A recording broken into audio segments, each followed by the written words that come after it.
doesn't have any sources cited, and it doesn't provide any proof. Because it might as well be bullshit. And this is what I was talking about earlier. Made up. It's completely made up. I think it's worrying because I think it's worrying that you are falling for this retarded bullshit because I thought you were a smart kid. American outlets are reporting on this, and I find this very worrying because this is everywhere. No American outlets are reporting on the same time. American outlets reporting on your mama's. Wow, that's nice. That's not nice. And I don't think I'm dangerous about this.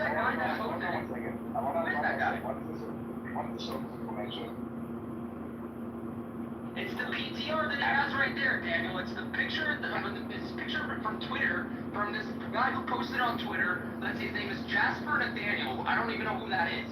So we're gonna believe this guy Jasper Nathaniel? Well, at the same time, I also heard that Israel mostly Harry, the man whose name is Harry Balzac just answered your question. Julian is on a trip right now for some reason, but Harry just answered your question. The source is... I'm asking Julian, what is the source that this tweet has of this story ever happening? Did you take it face value? Like, I'm wondering, why do you focus on something on Israel, but you disbelieve anything that is written in this obviously biased tweet? What is the source of the information? Well, there's been arguments on Al Jazeera. I'm asking the source. You know the source, hold on. Hold on, let me explain the source. I'm saying. My friend, hold on 1 second. I'm asking for a source. The private source is not where it was echoed, because as you know, I'm not asking in the report, what is the source that they say that they got it from? Look, there's no source in this post, but at the same time, this has been reporting on Al Jazeera. The majority of American outlets have been reporting on this, so I was really worried. Like, why is Really?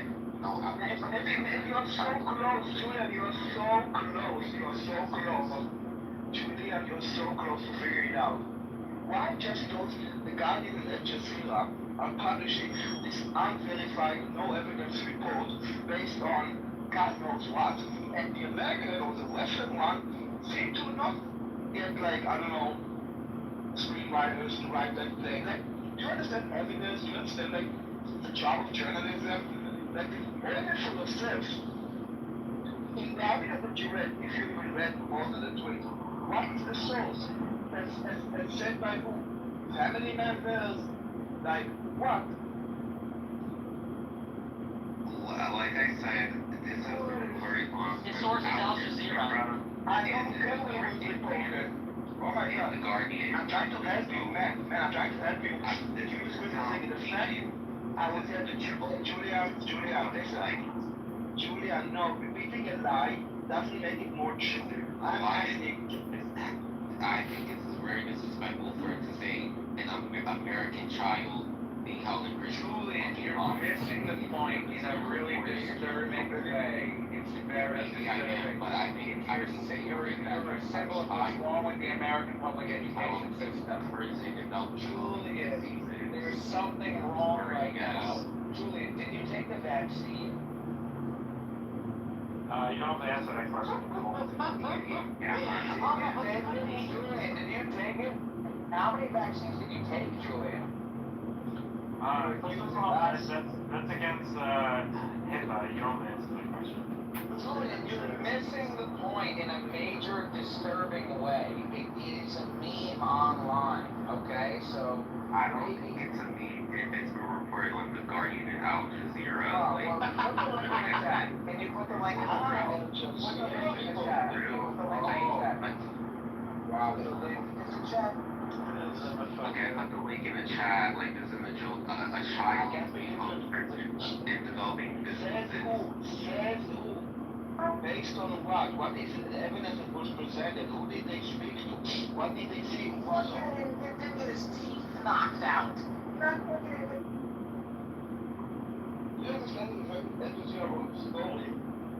even someone told her, doesn't mean shit. And they believe it, so you believe it? Dude, have some respect for yourself and use the brain that was given to you by God and think for yourself. What was I presented? You're asking us? The Guardian is reputable, so. Based on what, in your opinion? Truly They're correct. going to the same line. Forget about the Guardian, use your own brain. Even the Guardian, that is the most reputable, never says anything. Unprofessionally, when you go into the Guardian and see what is their source, then think for yourself, is it a credible source, is it a natural source, or they just report it based on like, how did they go to the New York prison? Al Jazeera? The Guardian? No, they didn't. So what, telepathically? For fuck's sake, like, use your brain. Tell reliable sources, so I believe them.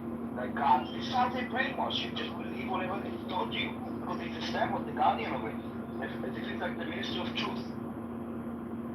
Well, so this is an article from The Guardian. U.S. Embassy officials have conducted welfare checks on Mohammed Ibrahim since his detention, but have faced restrictions on in recent weeks, according to an email sent by a State Department official to his family. Zahir Muhammad's father said he was informed by the embassy after an early visit that his son appeared to have lost 12 kilograms, 26 pounds in the spring. In mid-July, the State Department issued word to the family in an email sent by The Guardian that Ibrahim was suffering from scabies and contagious skin infection caused by mites and was receiving medical treatment, said U.S. officials would visit once he recovered. So scabies basically. Yeah, it does happen sometimes, especially like prisons or army. Those are the type of circle. Oh, black holes, I mean, that were interesting. No, scabies could happen. That shit happens. But Again, there's no reliable source that he just mentioned that shows that this guy, who we don't even know if that picture is actually his real picture or his name, even exists, or is even in a prison. It's all bullshit, propaganda, and I said this earlier in the room, is these fuckers come in here from TikTok and from Twitter, and the first thing they read, they believe. It's brainwashing. That's all it comes down to. That's it. Yeah, if you read the article, Learn how to think for yourself. it was in an email that the Guardian saw. So, yeah, there's a lot of details in the article. what is the Yeah, problem with that thank you, change? George. Do you know? There's actually a lot of details, and U.S. Embassy officials have verified it, so I don't see how this is a fake person. What is the name of the... I honestly don't give a fuck. What I give a fuck about is the hostages that are still in Gaza, which no one seems to talk about. You come in here talking about this fucking guy who threw rocks or whatever he did, broke the law, who deserves to be in jail. So I don't give a shit about him. I care about the people who were innocently taken from their homes while they were sleeping in the bed at 7 in the morning because terrorists came and fucking walked into their house with AK-47s. That's what I care about. And then they raped the women, children, whatever. They killed the dogs in the fucking kibbutz there. They burned the houses down. But you care about some fucking kid that broke the law because he's a fucking retard, thought that he was gonna be a martyr, thought he was gonna be a fucking shaheed or whatever the fuck he was thinking he was gonna be. Because he threw rocks at tanks like a fucking retard. When you get pictures from the embassy and see doctors that weigh him and treat him for scabies, this is your problem, not the hostages. You see how they look like? I care about the So hostages. who gives a fuck about a criminal that is in jail? I care about Yes. humanity. Julia, criminals should be in jail. And people that try to murder people should go to a mental institution. Okay? You should not be defending them and talking about them as if they are like people that were like oppressed. No, the guys are talking. He's not a child. He's not a child. No wrong with the answers given responsibility. You have been given many answers to your query here. Hello, moderators. To 16. Moderators, this is John. He's not a child. I'd like to make a demonstration and show you a quick diagnostic. Julian, what is He's not a 370? child. There's a criminal responsibility to John, can I moderate? If I give you the green bean, are you gonna just end the room? No, I won't. Julian, this is a quick diagnostic for the room. What's 373 times 1,000? What? What is 373 times 1,000? I'm not answering that. Okay, let me give you an easier version. What is 100 times 1,000? What is 100 times 1,000? Go ahead, Julian. You really don't know that, Julian? Really? This is an important diagnostic here. Because it's important to know. It's important to know that as a speaker and having a debate with Julian, if you can't even answer a simple math question, maybe it's you that are having the problem, failing to realize that Julian, may not all be there, but you are having an intense debate with somebody who may not all be there. Someone that can't do 100 times 1,000. 100 times 1,000. I know the answer to that, but I don't see what that has to do with the topic. Okay, prove it. Prove it on the spot, and then we'll know that our diagnostic test has been completed. Well, you just put it on the calculator right now. We know. Every child that commits a crime, no matter how old he is, should be in fucking jail. And I hope this kid fucking rots in jail. It's the same thing that happens in America. Every dies of scabies. If you commit a murder in America and you're 16 years old, they're gonna charge you as an adult. You're close to 18 in a trial. He's a child. Let it go. Don't arrest the criminal. Don't arrest the murderer. Let him go outside and build more children. Because he's a child. Exactly. Look, the problem should be with the indoctrination of children that teaches them from a young age that it's a holy war to go and slaughter Jews. Okay, that should be the problem. They didn't say a word about it. You're blaming the Jews for arresting him before he killed the Jew and put him in fucking jail when he's getting all the rights like visiting from his counselors and doctors. And his family is from Florida. It's wellness checks from the American Julian. You're a The fucking governor of Florida is helping him because he's from Florida. Okay. Julian, why was he throwing rocks in the West Bank instead of chilling on the beach in Florida? Mario, not the West Bank. Alright, well, for Julian, I'm just using the words that are appropriate for Julian. I know what Judea's area is, and also, Why was he throwing rocks and not eating his mother's junk food, or whatever it's called? Look, like I said before, I do feel for the hostages currently in Gaza. I do. Wait, what about my question? What about my question? I didn't ask you about the hostages. You know what we just said? I feel for them. What about... Stop fucking me. We didn't ask about the hostages right now. I asked why was he throwing rocks? Why was he throwing rocks, Julian? Look, he was accused of throwing rocks. Why was he accused of He was accused because it happened, okay? So if you take face value what they're saying, take face value what we are saying. He was throwing rocks, as it says there, and then he was arrested. And now he's facing trial and say, what did you do? Why was he throwing rocks? Was he skipping them on a lake? This is crazy. Look, like I said before, I think Try to answer, it's important. It's not a gotcha. If you understand this, maybe it will open your eyes. Because it's a child, falsely accused. Daniel, there is no opening Julian's eyes. He supports murderers. It's just that simple. Julian, what is 373 times 1,000? 300,000. Oh shit, 373. $7,300,000. Yes. We have a 7,300,000. You have to Anyway, what does this have to do with the topic? Because at the same time, I'm very, like I said, You chose to answer this. I acknowledge, What about the question of why? We asked you why was this stone thrown? Try to answer this. I understand these are accusations. At the same time, I don't know. Commodities are necessities. We don't need commodities. You don't need Red Bull. I mean, It's not a commodity. well, I'm sorry, maybe I used the wrong word. Oil, There's a lot of gas. using a lot of proprietary words, you don't know the specific definition of.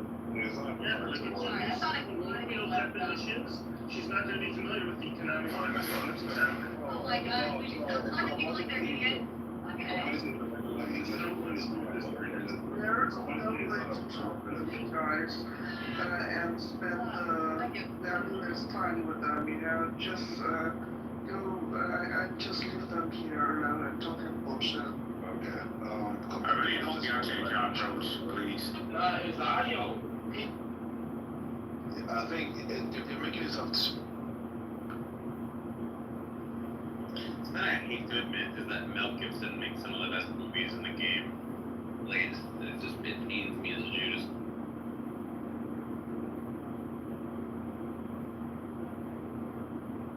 Yeah, a couple of good ones. Braveheart, Apocalypto,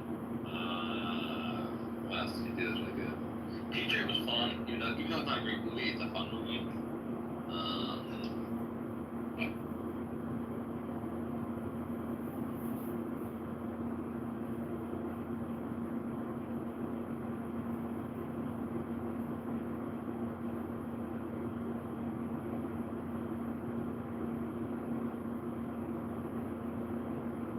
Not recording. I got text messages, I got pictures. I have screen grabs. Because people be lying. When it comes to Clubhouse, it ain't that deep for me to go back and forth with people. But I'm realizing in the last 2 weeks, people have been up in arms, lying way too much. This new thing where people do not understand hypothetical situations. I'm working with young people all the time. There are some people, younger people, that future stewards of society who do not comprehend the concept of a hypothetical situation. And so you'll say to them, hey, if you were gonna do that, and they're like, oh, like right now? And you have to say to them, no, like in the future, like in your imagination, like pretend, like do you remember the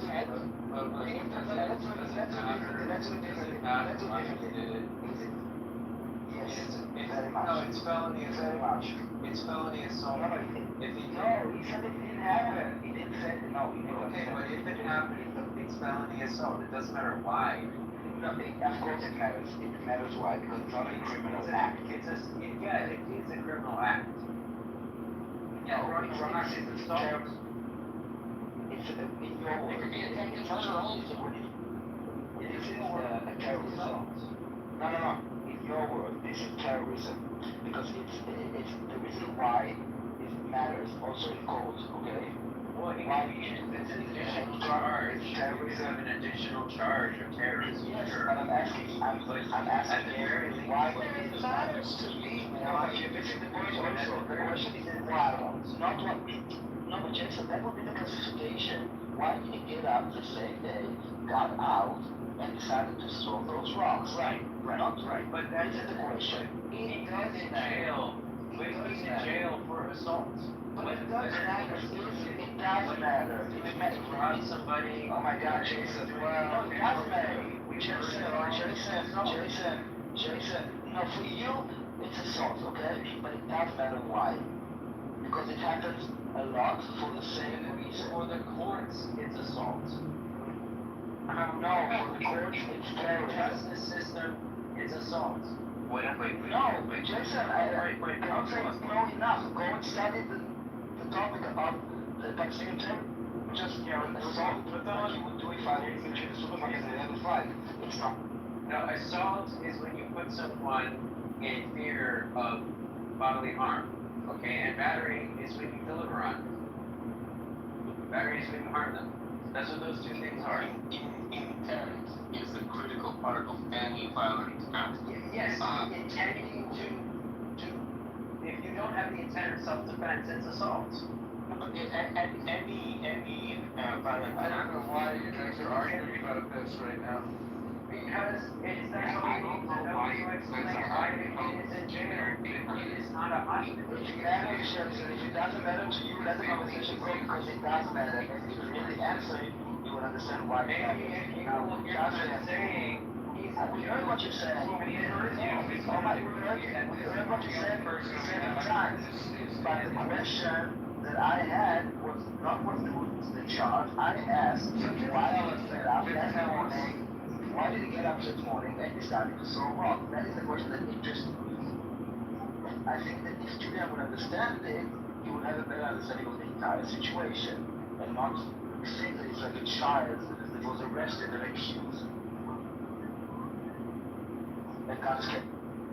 Look, I understand that, but at the same time, I'm reading the article, and I think they make it clear that his family does dispute the charges about the. Of course they do. They always do. What does that mean? That means nothing. Oh no, so that something happened if the family says that the child drove off. Obviously, what I'm talking about. That actually never happened that the Palestinian threw a rock at the Jew. That would be actually the first one. It makes sense. And they asking you like, I think, 12 times, you failed to answer once. And I think it's because you know the answer, you just don't want to admit it for some reason. Question. The question is why that little child, just playing at home with his friends, soccer with a ball, decided to take a rock and throw it at you. He's a child, like mind you. Okay, not a military, not a fighter. He should be, I don't know, nursing, whatever children do in your eyes at the age of 16. He doesn't want to answer because he knows the answer to the question. Why wasn't he nursing? Why was he nursing his mother's I think that's a valid question, but I think we're also ignoring that his family did dispute the charges. I'm not asking about the charges that trying to focus about my question. Answer my question, then we can talk about. Let's return to the positive. Because I think that this is really disturbing that Julian is consistent. Julian, we have heard, like, we can hear you. We're all on the group call together. We can hear you. So you already said the family disputed the charges. That was already responded to. Then it was your turn again. Then you said again, the family disputes the charges. That is very disturbing because it's not following with the not following. Topic, we're still talking about why he threw these rocks. No, Daniel, it doesn't matter if the family disputes the charges. I think that is important because I think why do you think he was arrested then? Why do you think he was arrested then? They're both. Why do you think he was arrested then? It literally, the article. Why do you think? Why do you think? Go to the article. Go to the article. So why? Why? Do you hear me? Do you hear me? Why would they try to take a 16-year-old and Why not would they take his a whole old family? attention? Why would they take his whole fucking family? Why would they just leave him and shoot them all? Why would he shoot them all? Why would they go? Why did they airstrike that whole? Airstrike the whole fucking What you want to village? believe, and just believe what you believe, but just give us a reason why this event happened. If you want to say that he threw the rock, why he threw the rock? If you said that Israel arrested him falsely, why? Like, try to make sense of it so we can understand you, because I don't think we do. Look, I'm just trying to say that I just think it's worrying if an American child is being held on these heard you there. We heard you. I agree with you. It's worrying that American child is being held on these actions. You're not answering I all agree with you word for word. It doesn't matter. It doesn't matter. It doesn't matter what this whole family is saying. His family is saying, and that's disturbing. It's disturbing that his family is a bunch of fucking dirty liars. And they're not fucking owning up to reality. Their son is a Palestinian terrorist who's on vacation to Judea and Samaria with his own Congressman. And from Palm Bay, Florida. They enlisted them up in Florida. The government lived there half the year.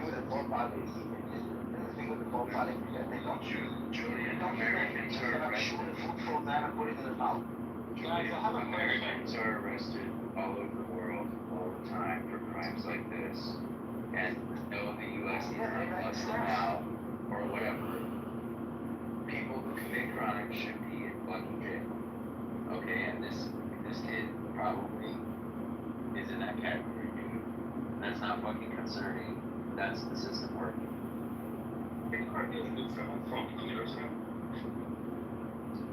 Any person in America that would throw rocks at police officers or put in jail right away. Like, no questions about it. And it's amazing the way that he says American child. Like, dude, you like yourself trying to manipulate the situation. And maybe call it a terrorist, knocking at the child, Yes, maybe you probably should be child inoculation and recruitment of children. That should be a problem. Julie, my question remains unanswered. It is another hypothetical question, so you might have trouble with this.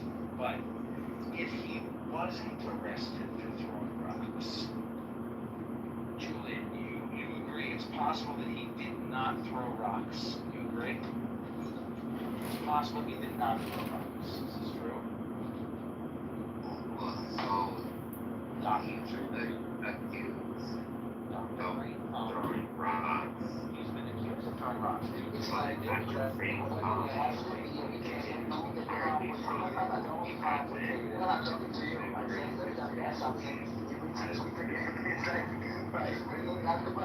As I previously stated, returning to the script.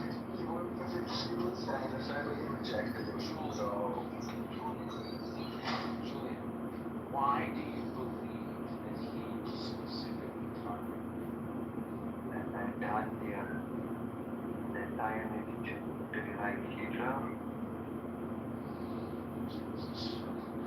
This is a big waste of time. Was he arrested? Was he arrested at the pool of the soccer field? Like, where was he arrested? Wait, let's. The article is outlier. Would be happy with the article. Thank you. Let's just confirm what my friend the trash bag just said, that this is a huge waste of fucking time. Let's just confirm that for everybody here so you know how to proceed. That this is a huge waste of fucking time. Huge waste of time. I think it's great, honestly. No, well, we spend too much time about Bible We're making ourselves look like retards because this is a self-roasting app, and anytime you open your mouth on this app, you end up roasting yourself. And so I've actually done a bunch of shit today, like drove around and did a couple errands. But I think the entire time that I've been doing that, I've been halfway trying to focus on this fucking retarded gobbledygook that people are arguing about. I mean, no offense to anybody in particular, but it is a big waste of time. So, What do we want to talk about then? We could potentially, first of all, let me just say, we could potentially waste less time if we had slightly more efficient communication. Like if we didn't have to go back and forth. You know, John has suggested in the past that we might have like a 1 minute hard limit for every speaker, and there's 1 minute hard stop. And I think if we implemented that, well, yeah, I don't know, but I think that could make a lot of headway. And I think that people have to listen. I mean, you have to listen if you're being spoken to. You have to really, really, really listen. And that's a big ask, too, because sometimes I'm speaking to somebody, I'm like, hey, are you hearing me? I can't see their face. I'm trusting that they're hearing me, but then when it's their turn to speak, it sounds like they didn't really hear me fully, so. Because they don't give a shit about what you say. They care only about the agenda and the propaganda that they want to spread. I 100% agree with you. It's a waste of time. You want to hear what? You want to hear what you heard already million times before? What new about what they say? It's never new. I want to see Giuliano or anybody motherfucker else at his private part get hit by a rock and tell me, oh, it's only a rock, while you want to shoot him. Let's see what happened to you when you're driving and you're getting hit by a rock. That's surprising you. Have you ever seen those videos, Julian, of the people driving? I think so, a truck, because he's a truck driver. No.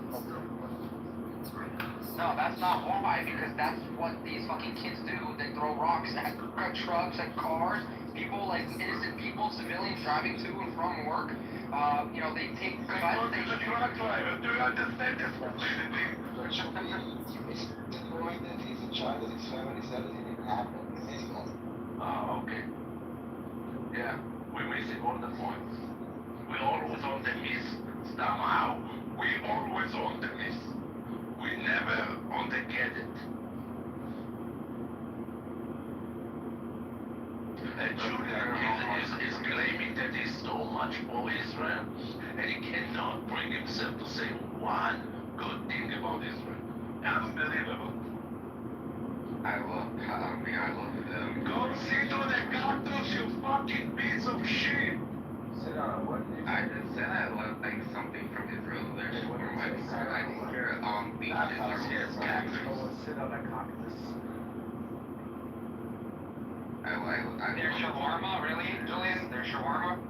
How about all And the their gays? beaches. Guys.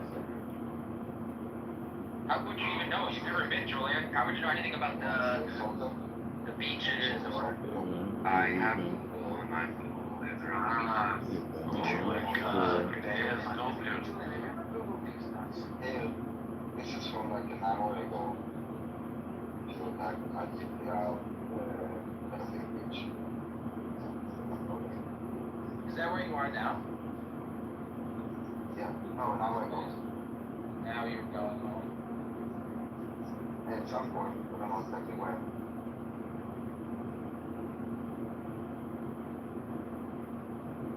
Nobody's still answering. It's not just crowded. I would expect it to be much more crowded. Underboard, first one in. So not, okay, so maybe not being time.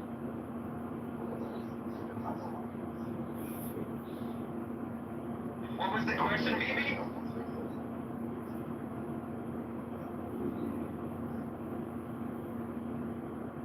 Bibi, what was the question that we're supposed to answer for somebody? Receiver. How do you pronounce his Hebrew name? Who? The guy with the Netanyahu photo? Screws. Oh, him? Is it, no, with the full name? Olive. Is that what it is, really?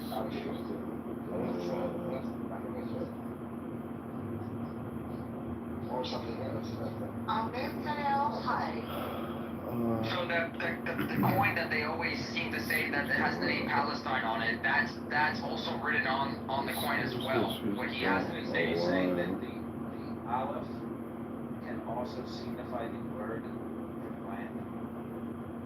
No, it's an abbreviation like MPD, or like, I don't know. like USA. Oh, I Yes, got it. exactly. I got it. Thank you. Abbreviation. Thanks.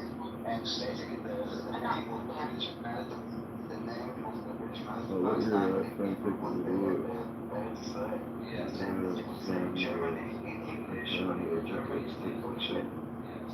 So Hebrew was always it was every like stamp or document or passport or whatever.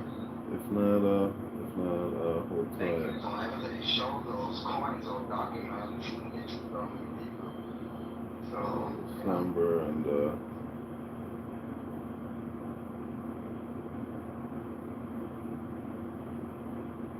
Does that make sense, Julian, about the rock thrower? What about the rock thrower? Well, we've answered your question here for the past 25 minutes.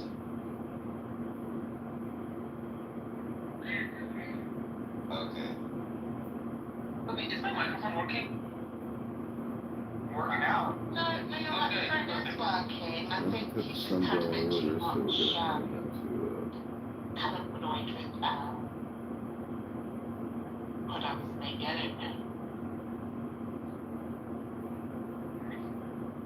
Julian sounds to me like one of the guys from Amir's room, no? Who's Amir? Huh? Yeah, it's Who is Amir? The one that you're licking his butthole. Yeah, no, this is the intellectual level of his rooms. Who is Amir? The one that you're licking his butthole all the time. I don't know who Amir is. Example type of the similar Listen, you should go on the lobby. You should go in the lobby. He hosts those now. Yeah, you should go in. This is exactly like the place for you. Julian, have you seen this image? sorry for the information. What image? PTR. Yeah, I have seen that image, and like I said, I can feel for Israeli hostages, but at the same time, I feel for humanity as a whole, and trying to disturb I've been looking for a screw that keeps the face, but I'm not sure if it's the screws, Whenever somebody says, I have a gun empty for something, and they say the word but, what they're saying is, ignore everything I previously said to count what I really feel. That's what the issue is. So when people say, oh, it's horrible what happened on October 7th, but Hamas had no choice. Why is there a button? Feel for you, and if this just to illustrate the point, what's most significant about this image, in my opinion, is that this is a major accident. That this, first of all, people, do you understand, Julian, what this is an image of? You don't. Yes, it's one of the Israeli hostages. And whose arm and what is being handed to? I'm assuming that's Hamas. And what are they handing to?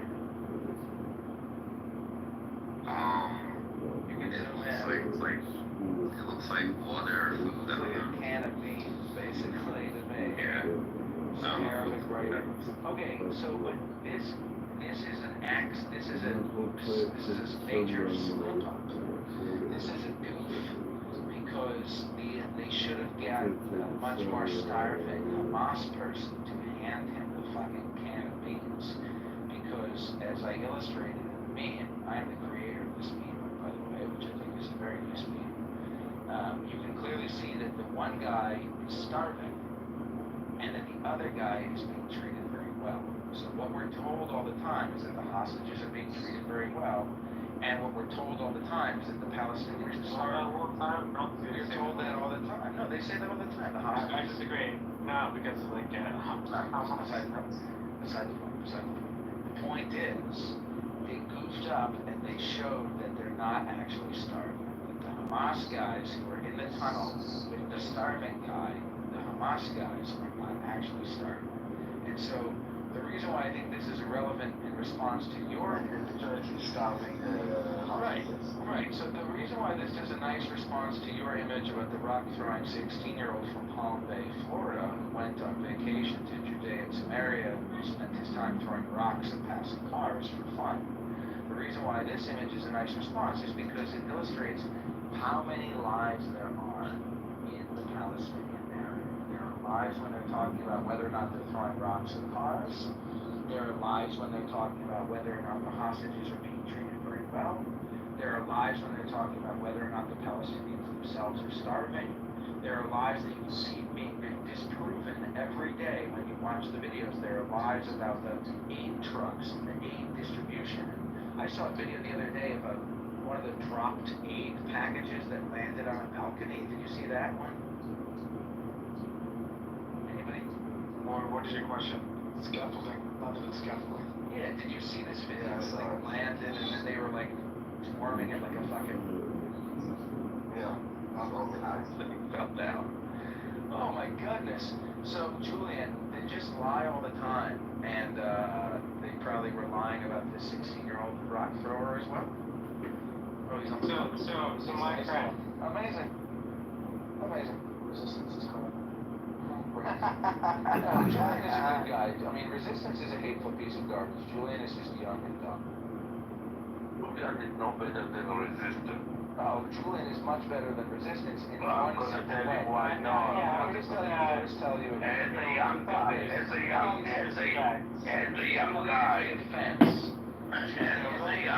I'm sorry.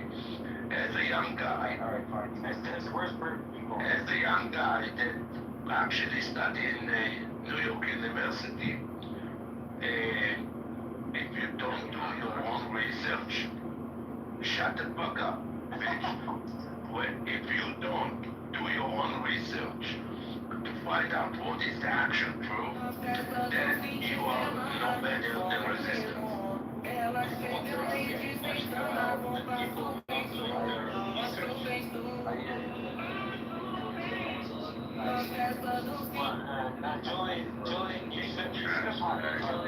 Julian, you should apologize.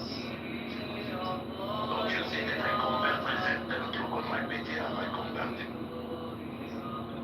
fact that there's so much fun that people not doing their own research, which has, okay, somebody can be lazy, somebody might not care too much.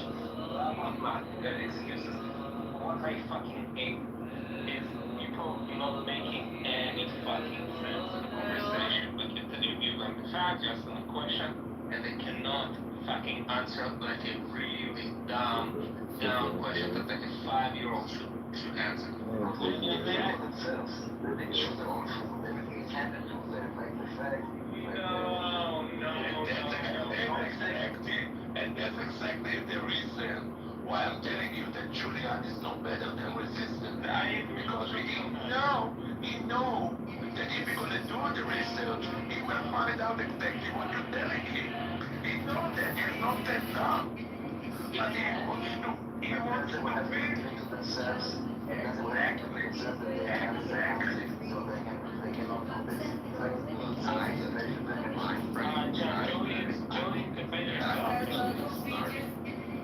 I said before, I agree with my friend Trash that there is some thousand guys, I don't think they're starving. Like you said, it seems like they're very well-fed. A lot of there is already local propaganda, but at the same time, there are people on both sides who are suffering. I don't think it's like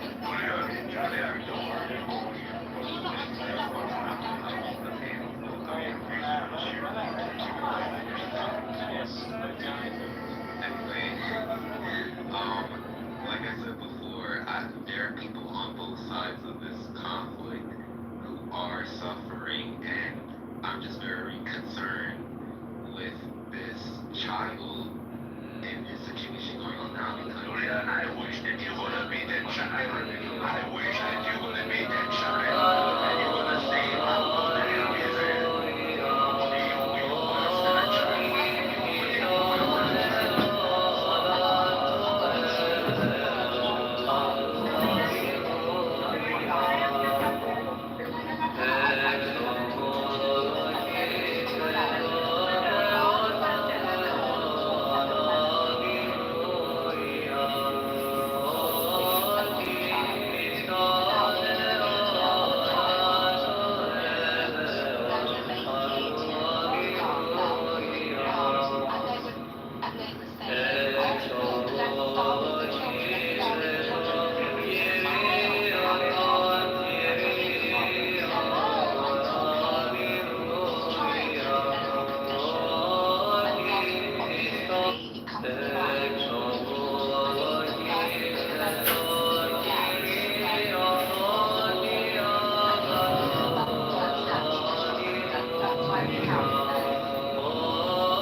right now on Clubhouse, or the kidneys in Bangladesh hanging upside down, being absolutely butchered and tortured as they're killed.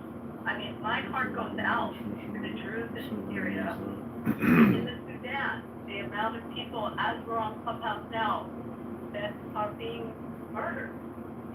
So, let me just finish. I think that you're a person with a big heart, and I respect that, but do you have the same amount of outrage for right now and what's happening with other people in the Middle East alone? Not even, I mean, we can go outside of the Middle East with some other horrible atrocities, but just the Middle East, definitely in Syria, as we speak. So I'm asking Julian that. The answer is no. Thank you, Julian. Let Julian answer. Anyway, I thank you for your sincere comments. So, about what was in Syria and the Hindus in Bangladesh, I think you mentioned. Like, I mean, absolutely. I mean, you also have the Alawites in Syria. I have, Sudan, I have Sudan in there too. yeah, and Nigeria as well, like the Christians in Syria and Nigeria, the Christians worldwide that are being persecuted. Like, I absolutely, for them. So, yeah, I know. To go out and hold a sign for them and go in front of what about the Christians? What about the Christians in Nigeria? I didn't even get all the Christians yet, Enigma, because... Well, I just wanted to say, because when we were talking about persecuting, he was talking about persecuting Christians. What about the Christians in Nigeria who are killing their own children because they're being told by their pastors and pastoresses that they're witches and wizards? I don't William, think would you follow the sign in front of the embassy? Would you do something proactive to stop these other atrocities, or is it only the Gaza that you feel the outraging compulsion is? Yeah. I would agree with Abby and Juliet. You know, not to pile on you, but you know, there's the Christians in southern Niger who are being persecuted. There's actually a lot of Christians. David, let me. I'm trying to dialogue with. I love you, David. You know that, but to just ask Julia the question: would you do a political action to protect those other atrocities, or is it only the Gaza one that you would feel compulsion to take political action? So I never went out and protested the state for God. But even if everybody in the class does better, it doesn't matter, only half the students can get those grades. So that would be a kind of treating those grades as a zero-sum game. No, I don't do that. I mean, there are classes like this one where the students are very good and... Teacher that would show how socialism didn't work by doing the grade assignment. Let me see how I can remember the story, because I think it's relevant to this too. They said, the teacher said, okay, everyone gets what the top grade earner gets. So the A students got A's and everybody else got A's. Well, then the A students like, why am I busting my ass learning this material if everybody's gonna get the same grade that I get? But then they started slacking off. Well, then they got B's. And the other students said, hey, I didn't have to study at all. Instead of the F or a D, I got a B because of someone else's labor. That's good to do too. And they got to C's. And then it ended up that everybody was failing the class because it didn't mean anything anymore to work and do the job. And that's socialism. All right. Also, people get very high grades. There are classes where people are terrible. In fact, talk about an instance of bad cooperation versus good cooperation. We have this program called FIGS, First Year Interest Groups. The advisors refer to the people in them as figlets, by the way. It is kind of cute. Anyway, the figlets, normally within those groups, cooperation is very good, and people in those those perform better. But in the time I've been here, I did have one of these where it was bad cooperation. There were several people in there who were just terrible students, and they corrupted the others. They all go up, and so, like, I think one person in that entire big group got a C, all the others got D's and F's. And I don't think it's, at the first, they didn't look like they were all terrible students, but it turned out a few really bad apples just spoiled the whole bunch and encouraged them all to have terrible work habits. So that kind of thing can happen. In any event, normally grading isn't like that, but it could be, so it doesn't have to be economic. Now, lots of games are mutually beneficial in the sense that the players can increase or decrease the total amount of utility. So normally we would think war is like that. Wars can be fought more or less destructively. And in fact, one of the hard questions in looking at 20th century military history is why were 20th century conflicts so unbelievably destructive? The First World War, the Second World War, the loss of life, of destruction of property, and so on. Just dwarfs the leader wars. Partly that's just because people had more technology to do more efficient killing, but it wasn't just that. And so, you have to think, why were they such terrible wars? That was a case of people really decreasing utility radically. But also there are ways of people actually getting together and cooperating and increasing utility. Well, in this case, one player's gain doesn't necessarily come at somebody else's expense. It might be, in fact, that I gain by causing you to gain. And so we actually have useful cooperation. So what are some examples of mutually beneficial games? Good economic competition, right? You might think, well, if we're thinking market share, my getting more market share means you have less. But on the other hand, it might be that actually by introducing new products and competing, we're actually increasing people's interest in all of this, and so we're growing the market at the same time. So maybe the competition is actually improving all of our situations. And similarly, I sell you some product, and you like it, it makes your life better. I'm improving your utility. You're paying me, so I'm getting a benefit out of that. And so we're both benefiting. In fact, typically, helping us with Palestinians, and Hamas, and Israel, and Palestinians, or and Islam. It's and Hamas, obviously. I mean, no brainer. Well, ending is long would also do the trick. My friend, Yeah, but they're on the list. my friend, with all due respect, I don't really like the way you said that question. That's not what I would. Which question? Well, maybe you want to question of the call. I don't like it. We don't do respect. Hey, you can write your own poll and send it to me in the back channel. Well, that sounds like. I would make you a moderator, but you're not sober. No, I don't want to be moderator. If you were sober, maybe. But that's a lot of work. So. Yes, it is hard to do. I have trouble with it as well. I just have a different substance of choice. You know that David did graduate tennis in very Let's first. go. Yes, well, I am also an underwater basket weaver. I don't know what that means. What does that mean? What does it mean if you graduate? David, were you working on the college? I'm working in business school. So let's layer on top of it, not the diary. Also, like, not to flex, but, our boy, President of the United States, also graduates from Wharton. Let's go. David, you're supposed to sell the tequila, not drink all of the tequila. I actually have a friend who actually has a tequila business. I have a friend who has. Did we sing it? I have a friend who has. I actually have a friend who. No, I was gonna say, like, yeah, my friend has a tequila business. I did hear you say that for the third time.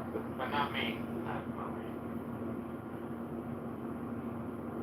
He was selling only over here and now. Wow. Go on. David, have you ever had a vodka Sprite with a splash of cranberry, David? I've been hot dogs. David, have you ever had a Miller High Life with a glass of orange juice? No, I don't know what that is. It's called a beer mosa. Apparently. No, I don't do that. No offense. Anyway, drink beer. None taken. But with all due respect, David, what are you doing today? What are your plans and goals and dreams for this beautiful Sunday? Well, it's Sunday because, actually, I don't tell you, no offense. None taken? I'm gonna make some rhubarb jelly. Are you in the Garden State right now? Yeah, I'm in Jersey, yeah. Yeah, what your approximate? Canada. Okay. I'm right now talking to you. Dogs. Yeah, I'm a dog. quite active? Turnpike exit 4. David, Cherry what? Hill. David, what's? Cherry Hill. David, what is your address in Cherry Hill? I'm heading over to my Jewish friends who live in the east side. David, get some fucking Taylor ham for me. Not there yet. I'm just heading over in a little bit. David, you could be anywhere near the UL? No. David, I go to my friends. Sorry, go ahead. I'm hitting you up in the back channel with your closest AA meeting place. With all due respect, I'm not gonna answer your back channel. With all due respect. Well, with all due respect, just consider going to your closest AA meeting. I'll answer Abby's back channel because she's nice. I think I sent you another link, so I might not play. Thank you, Nick. These are great. I just thought when I listened to you, the perspective of stuff out of the UK, I love when I get challenged with statistics and back up the same. Abby, are you supporting Benjamin Netanyahu's declaration of escalating and culminating the war by destroying Hamas? So it's interesting because it's a 2-month period of time that they will almost act like what we know to be in the U.S., the Army Corps of Engineers, building makeshift hospitals and different areas for relocation, for housing and other services. So during that 2-month period, they'll also be assessing. They haven't touched Gaza City, but that's clearly where Hamas is essentially focused now, and their threats are coming out of. So in order to really win them, they're going to have to take them out there. But they're in a 2-month period of time. I really don't know if you could tell me another battle or a war where there was a warning for 2 months. I mean, there's lots of wars where population shifts and moves and has to move because they're within a danger area. But this is a 2-month warning, so they, as well as the food distribution, everything will be arranged during those 2 months. So, I mean, they're not going in tomorrow. There's a buffer period of time. So I think that's kind of interesting, and I think it'll be interesting how that plays out. But I'm curious people's thoughts on that they're approaching it that way. I don't think people are talking about that. They think they're going in tomorrow. How do you know it's not just a bluff? Well, you don't. You really don't. And, you have the polling of the Israeli population where it's very funny. I said this in the room the other day. You've got like 45% feeling one way, 45% feeling the opposite, and 10% saying they have no opinion, which none of us know Israelis that have no opinion, so it's kind of a funny poll. But everybody wants the war over. But you don't know if it's a bluff, but you do know that it's a 2-month period of time to build the hospitals and the areas for the relocation and the social services. So I can find stuff written about it, analysis on it. You don't know. We don't, but we do know that that's where they're located. That's what's got to be weeded out. And we know what they found in other locations. We know when they were told not to go into Rafah, and they eventually went in what they found. And so strategically, they're at war, and what's needed to annihilate the enemy. I think it's interesting the Arab League position, unanimous coming out of the Arab League, and I think you have to know that. They want Hamas gone as well. So, and I don't know why this dude has a problem with Judaism. That's very bizarre. But anyway, that's my... Why would I have a problem? I'm sorry, I'm just being genociding people in the Amalekites and killing women and children and I don't know, virginity tests by Moses. I don't know. Maybe you ate a bad piece of pasta once, something like...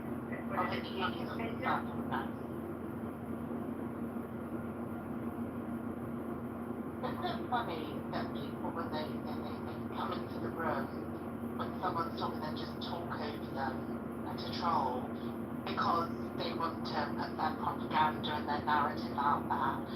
It's quite sad, really, isn't it? Can you not wait your turn? So I was talking to Mikhail. Yes, Michael was in the Uncle Steve room just now, and then we realized there's something called Nation of Islam in US. It started in 1930. I think what we are seeing now is unfolding in one way, Nation of Islam penetrating US. And so the Nation of Islam organization, their plan is to make the black American community emphasize that the white supremacy occupantist, and so this group of people are called the black Farrakhan? There's two different things. You said the NOI Nation of Islam Farrakhan, which is different than the BHI. Is that you're talking about Farrakhan? Yeah, they're two different things, but the BHIs are being held to form through the Nation of Islam in US. I think somewhere Michigan, I think. So I just found it in the ChatGPT, but because he came to Uncle Steve group, he just non-stop spreading all the information to question the legitimacy of Jewish in Israel. So I think it's good that I think we pretty much defeated most of the pro-Hamas, pro-Palestine arguments over the last 6 months. Now they have no more arguments, so they are mobilizing the black Hebrew Israelite to come here.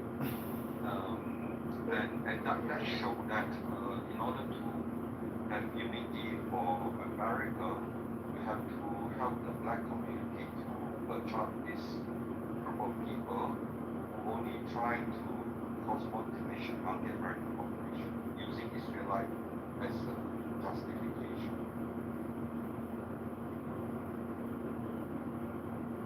Well, there's two very dangerous groups. I would tell you to pull up, if you're going on the internet, look at ETL's report on NOI and Farrakhan. They read a lot about Farrakhan. And he decides that you're going to termite the guys that find lots of videos and pieces. And DHI is like many different stacks and components. I mean, they're on the that big. They have room. Have you guys ever gone in their little smoke room? It's like 700-800 people in a room at one time. Exactly, in the clubhouse, right? So they really John, do you go in that room to protest? I've been in there, Abby. I've been in the Muslim. I'm always amazed by the numbers they draw consistently. It's a little creepy. They don't really do back and forth. It's like they just have somebody reading scripture and interpreting it their way, I guess. But I do have a question for King. Maybe I misunderstood. Were you saying that PHIs are anti-Israel? Did I hear that right? I think they basically want to raise question the legitimacy of Jewish identity. They call them Edomites. And I think the best is you do the ChatGPT because I just started, right? And they just came, they just come in, they full blast Jewish Edomite, and then you have to figure out, okay, why do they want to call Jewish people Edomite? On what basis? It seems like in the formation of BHI, black Israelite, Hebrew Israelite, they have a chart, they have a diagram of descendant, which is kind of their version of the interpretation of Genesis, where they talk about the lineage, and so from this lineage, they justify that Jewish people are Edomites, and they have no claim to the Holy Land and all kinds of stuff. So I think it's good that we need to. So you're saying BHIs are pro-Palestine? No, they are pro-Islam as well. So they are assembling how people think from Christianity, Judaism, all kind of stuff in order to jihadists create more hate. They're very stupid people. So why do they know that? It's because we understand what else the enemy have in mind, right? So we understand they come to U.S. University and destroy the future of children of many family, right? They are totally indoctrinated, and this is through direct donation.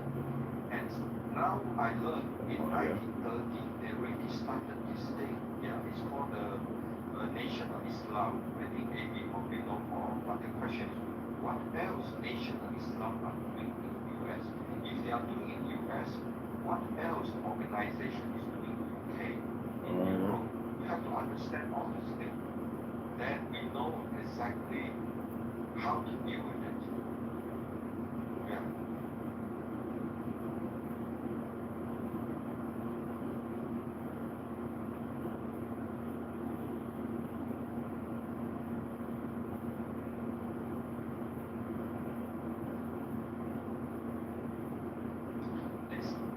Just show to what extent the enemy of Israel would go to unite. And Nima, why are you laughing? Sorry, Devin's put in the chat, aren't Edomites roasting soybeans? No, that's Edom. Edom. Is that a pronunciation? Yeah, it's just Edom.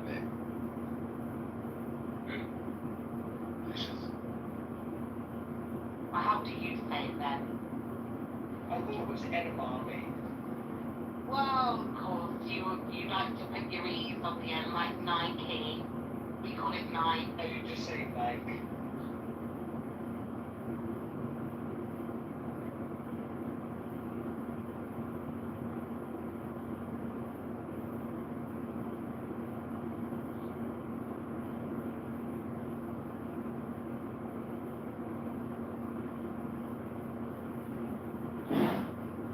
Anyway, there's nobody to fight with, and there's nothing to say.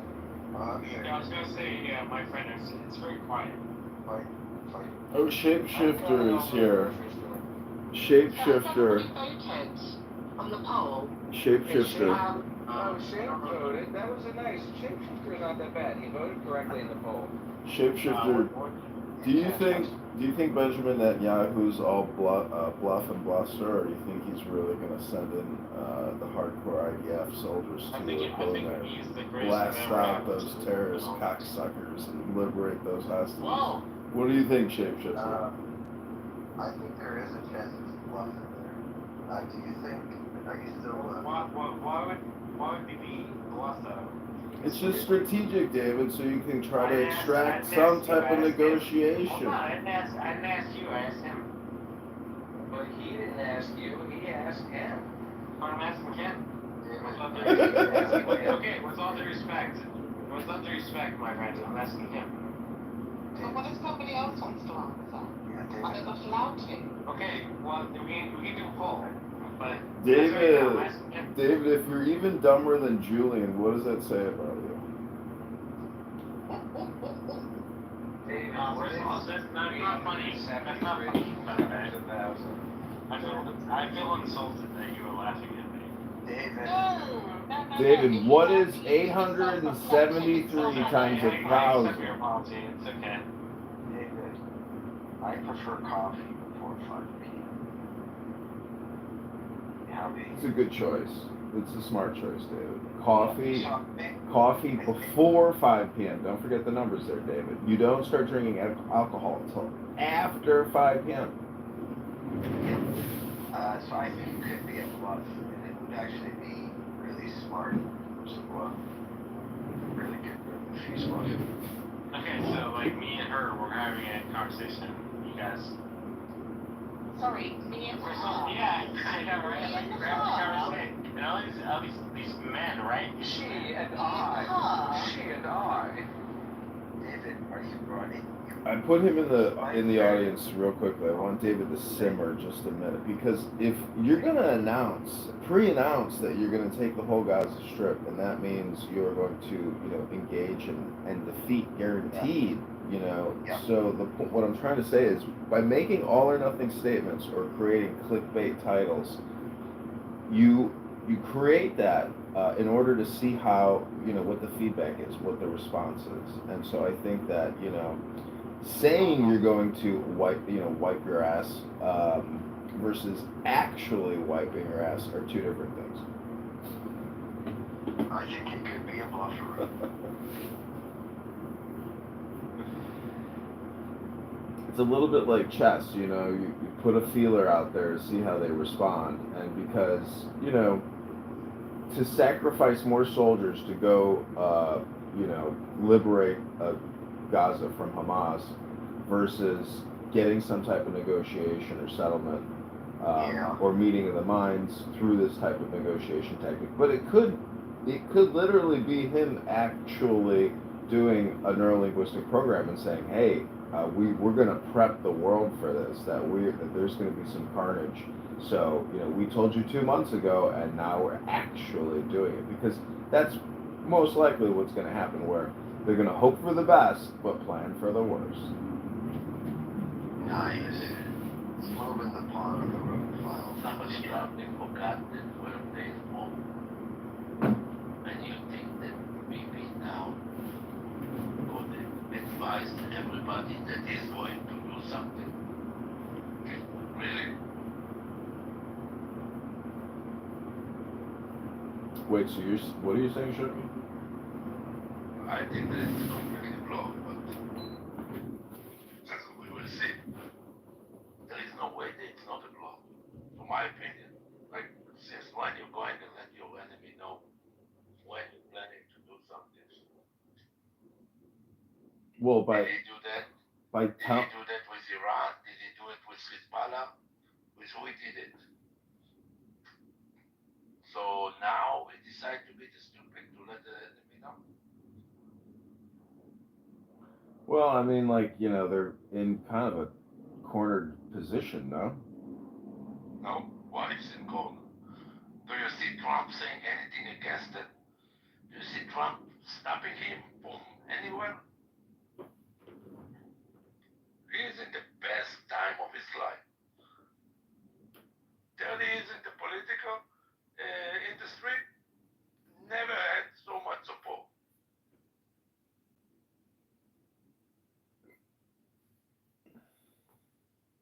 Never, ever.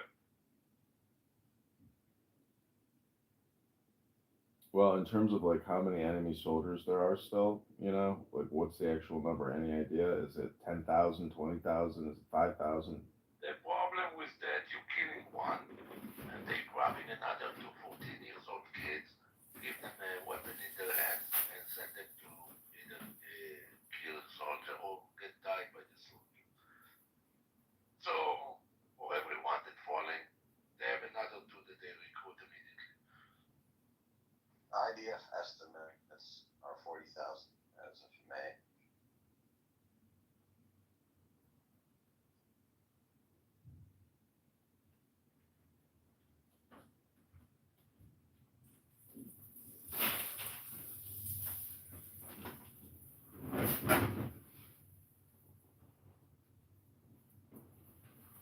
It could be as simple as just getting the Hamas to move out of Gaza City and establish a corridor for aid to flow. Could be a big PR move. That's what I'm saying. It's all a blow. What do you think about the theory that if you actually go in there and take them all out and engage in a very aggressive action, in some ways, like Benjamin Netanyahu's political power, by doing nothing but saying you're going to do something is like the essence of politics, So the moment he actually completes or ends his objectives in the same way that some other historical figure, it's always like a Pyrrhic victory. So there's never really any true victory per se. So I'm just saying that like Benjamin is so smart. This is like him just floating and flying. It's because Gaza has been neutered, terrifically. So I'm just saying that like from a Benjamin position, like he's infallible in a way. Not really. Right now, I think he's trying to balance the bad PR against appeasing Schmoltrich and Ben Gvir. And this is almost like the only move he has.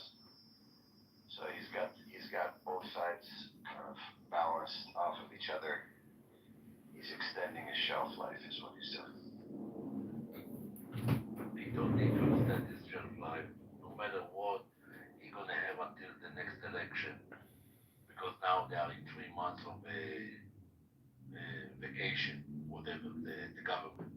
So he don't need to extend his shelf life anymore, because he's gonna continue until November of 26, no matter what. Even if somebody gonna be able to vote the government down, the government not gonna go down until the next election. That's scheduled for November. So this is bullshit. There is no extension of life over here. The thing of it is, the bad position that he has right now, there is no deal that can be good. Because no matter what's gonna be the deal, hostages gonna stay hostages. Because Hamas not gonna give up the last leverage that they have. So no matter what, he's gonna need to go in. And probably those hostages gonna be the casualty of Israel. There is no other option. Think about it. You think that Hamas gonna give you all the hostages? That's stupid even to think about it. They cannot, because if they give you, they lost all the leverage that they had. How you think that they're gonna do that?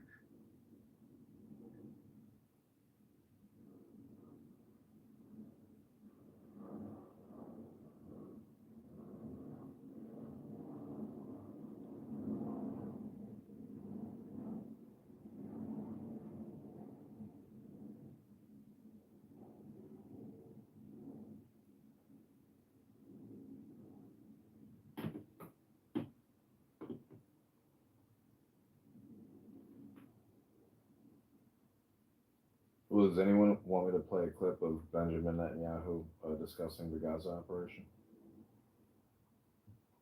I watched that today.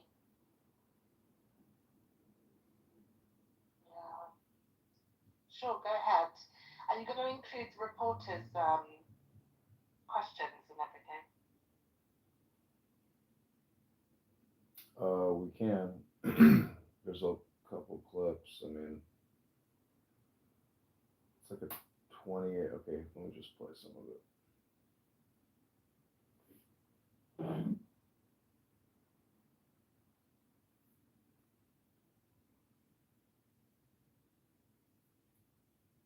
Anyone advocating the destruction of Israel. That's what we want to do. We want to liberate ourselves and liberate the people of Gaza from the awful terror of Hamas. And you were in the Gaza Strip today.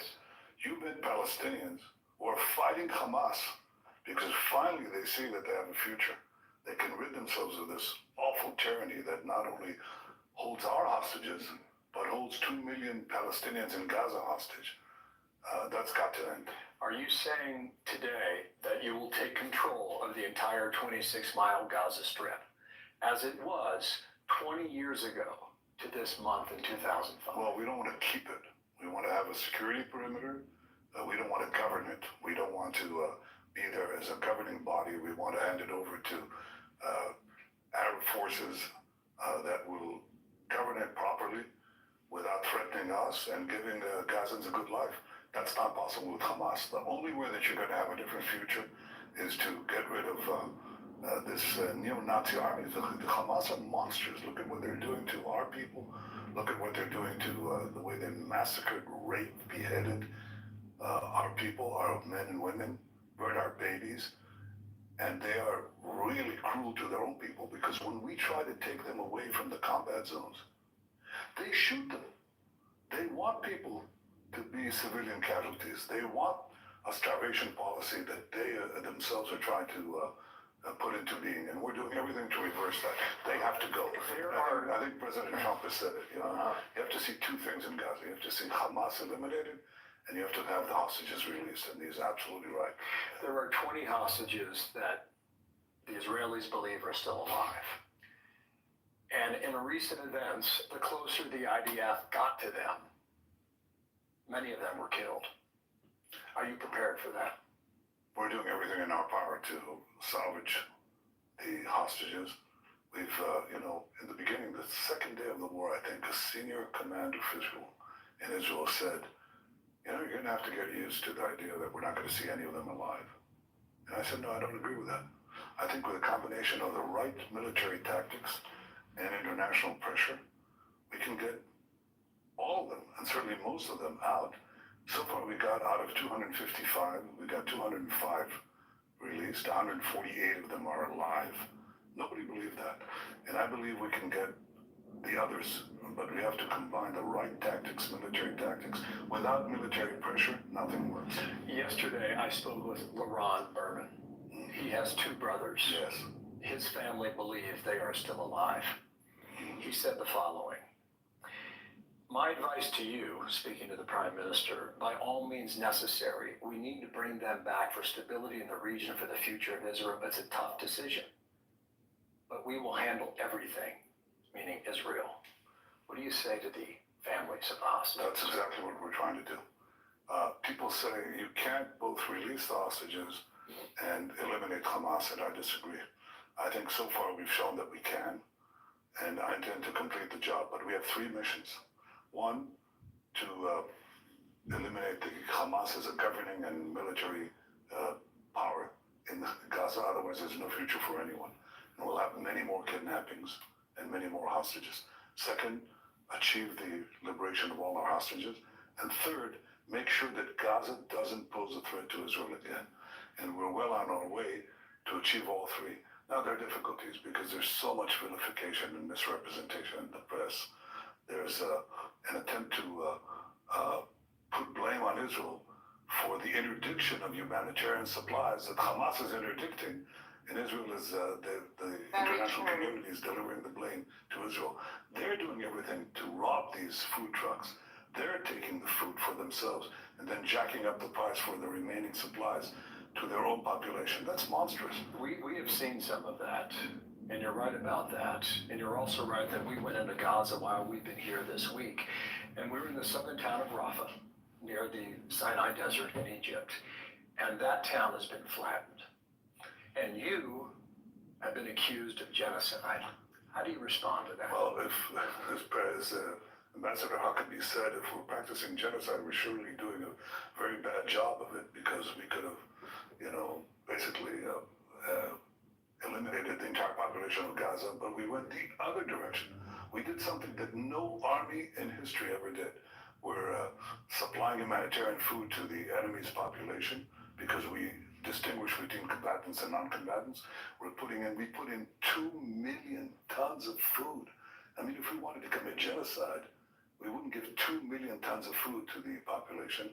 And also the reason you see the flattened buildings is because Hamas booby traps every single building.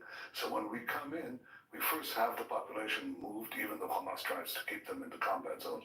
But after they move, and we start to move into the neighborhoods that are now populated only by terrorists, they ignite these booby traps.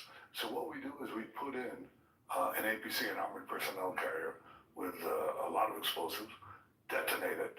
It sets off all the booby traps, and the buildings begin to collapse as a result of that. They're empty buildings, they're not populated buildings. Secondly, they've built this underground terror tunnel network with billions of dollars that they had. They didn't build Gaza up, they built a Gaza terror city underground. So we now detonate the tunnels. The tunnels explode, and they take down the buildings that are above the tunnels. And the reason you see this devastation is not because Israel is wiping out these structures filled with civilians. It's because they've been booby-trapped by Hamas, and that's the kind of warfare that we have to do. I'm hearing you say that you deny this charge of genocide. Totally. That's what you're saying. Totally. But last week, and you referred to it a few moments ago, President Trump mentioned the word starvation. And he pretty much said it is what it is from his observation, looking at video and pictures. Were you surprised by that? No, look, I think President Trump has been terrific. He's supported us in so many ways. And he understands that we have to get rid of Hamas. He understands that Hamas is also using their own interdiction tactics to prevent humanitarian aid going. So there's been shortages, no question about that. There's been also suffering. And what I intend to do with President Trump, we talked about that and agreed upon that, is to overcome this with a humanitarian surge. So we're opening up safe routes through which aid trucks can go through. We're going to try to quadruple the distribution points that are manned by Americans. And they're doing a hell of a job distributing food to Gazans without Hamas taking over the food. And that's really what we're doing. And airdrops that we intend to do, we're already doing. And we invite other countries to join us. So it's Israel that's doing now, and has been doing for some time, an effort to give humanitarian aid to the population without letting the Hamas terrorists take it, steal it for themselves, and sell it at exorbitant prices. Has President Trump given the green light for your plan to take over the remaining 25% of Gaza and occupy all of it? Well, he understands that it's Israel who's going to do the fighting. It's not American soldiers. Did he give you a yes? Well, he just says, I know Israel will do what it has to do, and we haven't got into that kind of discussion. But we have gone into a discussion on two things. One, the humanitarian surge that we're going to do, which will precede our final military action, because I want the population to be in safe zones, to have food, water, sewage, electricity, medical help. I want to free 2 million Gazans from Hamas terrorism. The second thing that we agree on is that the day after has to have certain principles. I'm not talking about a detailed plan yet because I think that'll be developed. But the 5 principles, the key principles are these. 1, Hamas has to lay down its arms. 2, Gaza has to be demilitarized. 3, all the hostages have to be released. And 4, Israel will be responsible for overall security. So if there's an attempt to have a resurgent Hamas or resurgent terrorism, we're the ones who are going to take care of it. And 5, let Gaza be governed by a civilian authority that is not Israel, because I don't want to occupy Gaza forever. I don't want to govern Gaza. I want to have a different governance there that basically is willing to live in peace with Israel and give Gazans a different future. That's entirely different from these unbelievable lies that are leveled against us, frankly against me too, by the international press that doesn't care to check the facts.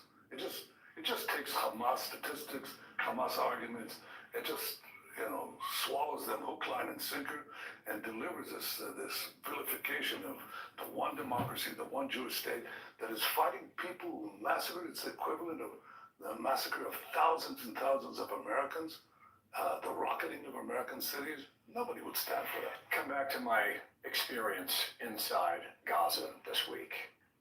We went to an aid distribution site, food distribution site. Your own soldiers have been accused of killing innocent Gazans who are in line for food. That's the accusation, almost on a daily basis. Can you defend that? Yeah, I could deny it because it's Hamas accusation. They're the ones often who are doing the shooting and waiting for our soldiers to respond. And in fact, very often they don't respond. But all these stories are repeated ad nauseum, and the people don't even bother to check the facts. We're doing everything that we can to avoid civilian casualties. And in fact, if you look at it, I mean, the town of Rafah that you saw all that, right? All of it. Right, okay. So I told you why there was devastation, because we moved the population out and then went to and dealt with the booby traps that were there. And we killed a lot of terrorists there. You know how many civilians we killed there? Practically none. Why? Because we told them, please leave. We showered them with leaflets. We called them millions of text messages and many other means to get them out, and they walked out. They walked out 2 miles to the coast. You know, people think it's hard to get to places like this, or this, but you can have all of this if you earn enough points. Well, we can take a break if you want. There's about 10 minutes left. But any thoughts, comments, questions, ideas, opinions?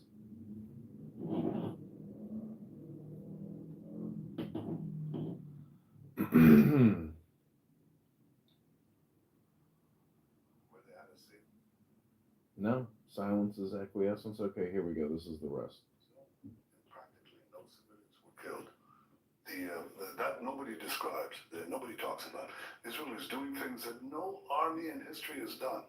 Colonel John Spencer, who was the head of urban warfare studies at West Point, he said that he scoured all of modern history. He said no army in the world has done that. And yet Israel is, of course, accused again and again and again by fake reports, by Hamas statistics that are fake. And, you know, if you repeat a lie often enough, it assumes the cachet of self-evident truth. It's still a lie. Yeah, your chief of army says your military is exhausted. Shugi, did you want to say something? Okay. It's almost 2 years of war. And I mentioned 20 years ago this month, Ariel Sharon made the decision to get out of Gaza, bring the settlers out, and it's been that way ever since, and Hamas moved in. But you have 10 million people who live in this country. That's right. And they have a lot of opinions. Yeah, well, is it possible? It's a democracy, you know? Is it possible for you to keep Israel unified almost 2 years into this war? Oh, I'm sure we can. I mean, there's an organized and systemic campaign against us. That's part of democracy. I accept it, although a lot of it is foreign funded by the same people who also encourage the demonstrations on your campuses and so on. But I'll tell you one thing, the people are united. Not every last one. This is not a dictatorship. But, you know, when it's a Seven Front War, and look at what we did. You know, we were attacked. We were on the verge. Everybody thought this is the end of Israel on October 7th, when Hamas cruelly invaded us and those monsters took the hostages and murdered the men and raped the women and beheaded. It's beyond belief. And burned babies, okay? And everybody said, oh, Israel is gone. And I said on the second day of the war, I said, we're going to change the face of the Middle East. And we went against Hamas, then we went against Hezbollah, the terror proxies of Iran. Then we had the downfall of the murderous Assad regime in Syria. And then we went after Iran, and President Trump joined us, which was a magnificent act of solidarity against a common enemy. Everybody said, oh, wow, you know, Israel's not going to be together, but it is. Now we have to complete the job of eliminating basically the last proxy of Iran that's still standing. And this is your job to sell it to your people. Well, I don't have to, believe me, the people are selling it to me. You know, I go into Gaza as you went in. You've been to Rafah? I've been to Rafah. Mm-hmm. Okay. Talk to the soldiers. Talk to the division commanders. You know what they tell me? They tell me, Prime Minister, don't bother with the press. Just press on with the mission of liberating Gaza from these murderers. And we can do the job. We can separate the civilians from the combatants. We can eliminate Hamas. We can liberate the remaining hostages. Let us do the job. That's what the soldiers that cut across Israeli society are telling us. Doesn't mean that they make it to the mainstream channels. Doesn't mean that they make it to the foreign press. In fact, they don't. But if I had to run the country based on these vilifications, you know, I shouldn't be here. Because leaders should do what is right. What is right and what will withstand the test of time. And what will withstand the test of time is that in hour of peril, Israel didn't slumber like other democracies often do. In the face of this challenge to our existence, we took on a seven-front war, won it, and secured the peace, and expanded the peace after this victory. Expanding the Abraham Accords, creating a different Middle East. That's what we're in the process of doing. The last part is hard, but it's doable, and we'll do it. Let me come back to the Abraham Accords, because the president made news on that earlier today. In America, there has been a considerable rise in anti-Semitism, especially on American college campuses. Yeah. How did Israel, especially for Americans under the age of 30, young Americans, how did Israel lose this argument? Or maybe the better question would be, how do you win them back? Well, I think we will. First of all, you win by winning and shortening the war. And President Trump has given us the support to finish this war as quickly as possible. Of course, we have to contend with campaign of unification that is done by so-called reputable news media. I mean, the New York Times puts out a major story on the front page. Palestinian mother holding a child, starved supposedly, and then it turns out that that child has cerebral palsy. It's a congenital disease. He has a brother who's well-fed, family is well-fed, but it's put out this thing, and then it corrects it with a denial the size of a postage stamp buried in the back pages. No, we can't work by lies. How do we win? Eventually the truth gets out. It takes time. People will see the humanitarian surge. People will see our efforts to prevent civilian casualties. People will compare what has happened here to other urban warfare sites that were not nearly as dense, as difficult, without this 50 meters below ground, these terror tunnels, and yet Israel will triumph, will succeed in this mission. And most of the people, I can't say 100% of the people, but most of the people are united, and ultimately, this is democracy. So instead of shifting that argument on the media, whether it's the New York Times or maybe the Gazan Health Ministry putting out, because you've said repeatedly in this conversation that they exaggerate, will you allow more independent reporters to go into Gaza and see it for themselves? That's my conclusion. In fact, that's my instruction as of this morning to the military. And I said, that's exactly what you should be doing. Those who are lying are going to continue lying. But give honest journalists the ability to see the truth. A, the fact that we're trying to get civilian aid, humanitarian aid to the people of Gaza, the efforts that we're making there. B, to understand and explain why those buildings are destroyed, because they're booby-trapped, and we clear the population. And I'm glad you were in. I'm glad you did this thing. I'm glad, in fact, I would say you're blazing the trail, but there have been others, and we have the same result. Every time people see it, they see it in a more realistic way, in a more honest way than the way that it's presented in, unfortunately, the New York Times. And other, New York Times should be sued.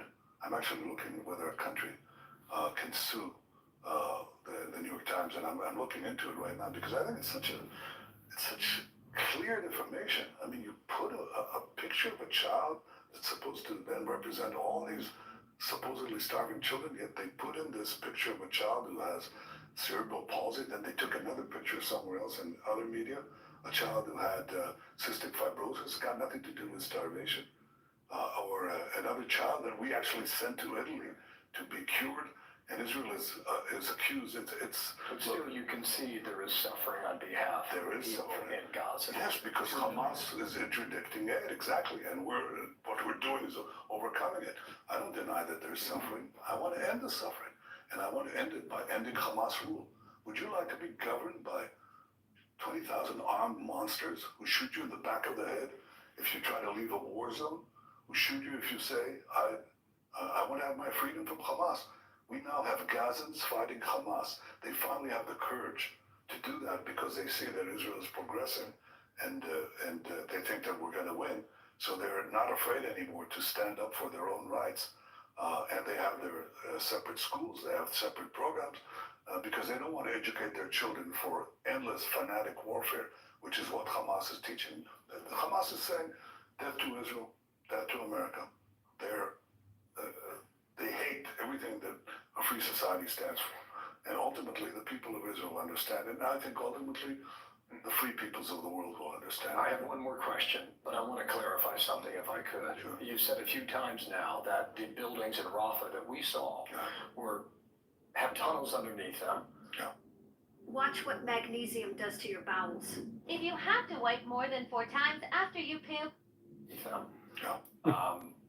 There's no way for us to see that when we're there physically with our own eyes, but you're saying all these buildings were booby-trapped? And they were not hit by the Israeli Air Force? No, what I'm saying is... Because it is building after building. Well, remember, these houses are empty to population. In the beginning of the war, I remember my visit to Washington, and I was told under the previous administration, they said, There are 1.4 million people in Gaza, in Rafah, because we moved the population away from war zones, and they all concentrated in Rafah. Then we wanted to eliminate Rafah. It's like, we were told, don't go in there. And I said, what do you mean, don't go in there? It's like the Allies are, take over Germany, and finally they're told, don't go into Berlin, and leave the German army, 25% of the German army intact. I said, of course I have to go in. But they said, but there are all these civilians. And I said, okay, we'll make sure that they leave. In fact, they left within 6 days. They all left. Then we had to go in. It's full of terrorists in those buildings. In the streets, they booby-trap the streets. They booby-trap the buildings. So we go in and clear it away. And that's what you would do. That's actually that's what you did. That's what you did in your war zones too. The reason why this point is important for me to understand is we only saw one part of Gaza. We did not see the rest of it. The town of Rafah, as I referred. Last question, sir, if I could, please. The president earlier today put on Truth Social that he wants all the Middle Eastern countries to join the Abraham Accords. Who are the holdouts? Well, you know who we have peace with. So if you look at the other countries, they're the ones that are potential and real potential candidates for this. And I think, look, the president and I joined forces with the Arab leaders and had the Abraham Accords, which were historic changes, a real change in the Middle East. We had 4 peace treaties with 4 Arab nations in a very short time. And in fact, I think that the attack on October 7th, among other things, it was meant to destroy Israel, but it was also meant to destroy the possibility of peace between Israel and the leading Arab country, Saudi Arabia. So obviously we like to see, with the elimination of Hamas and the Iran terror axis, which has been our war. Our war the last 2 years has not been with Hamas only. It's been with Iran and all its terror proxies and its attempts to develop nuclear weapons. Other than Iran, who would be a party to this deal? Well, Iran could be too if the people of Iran rise. Is that an invitation? It's been something that I think that many of them want. Many of them want to relieve themselves of that tyranny. And they openly say, I send videos to them, and I'm amazed. Bill, I'm amazed. Millions and millions of respondents from Iran, sometimes with their names and even their faces. You can't believe that they're doing that, but it shows you the thirst for liberation there. So, but if the liberation of Iran will happen because we delivered a very strong blow to Iran's seeming invincibility, and the people will rise from within. But who are the countries that we know we could make peace with once we finish the war in Gaza? I think there are at least 5 or 6 countries here in the Middle East. And President Trump and I have talked about it a great deal. And he's been just an unbelievable partner. When did you talk to him last? A few days ago. Okay, so this week. No, I think it was last week. I think, but we talk every week or so. You talked to Vladimir Putin recently. Yes. A couple times. Yes. Is that correct? Yes. What did he tell you? Well, I can tell you what I told him. I said that I took note of the fact that he said that Iran should not have nuclear enrichment, which is the American position, and our position. I thought that was very good. And I also said that I hope that he'd come to an agreement with President Trump.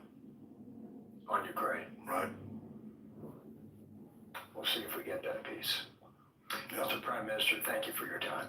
Thank you. Appreciate it. Good to talk to you. Thank you for having us. Thank you. So far as we can tell, it's the first. Okay, that's the Fox News interview. That came out 3 days ago. It's got 361,000 views. The title is Netanyahu announces Israel will take control of Gaza.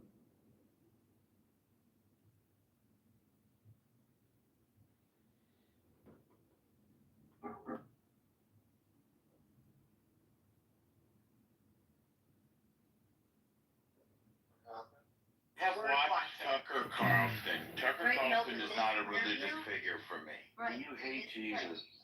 I don't hate anything. Why would I hate somebody I've never met? Why do we need to have these like with Why would I hate somebody I don't know? Why are you not focused And on why are my you being stuff? schizophrenic and trying to tell me how I feel? Oh my You goodness. hate me, wait a second. I'm just I was You trying did, to hear it. so why did you say I hate Jesus? I never said that. I never said you did. I asked you if you did. I thought, why would I hate somebody I know not? Do you hate Because, Oh my God. because many people think that he claims to be the Messiah that they're waiting. Nobody else. When did he claim? When did he claim that? You're waiting. When did Jesus claim Why to be did the you just Messiah? let Daniel? Are we listening to one of John's One at a time, guys. Yeah, but. Yeah, that's just a brief sample of El Normo. Is that now? Yeah, that's now. I heard it from a distance. I thought he was in this room. I'm like, what the fuck's going on?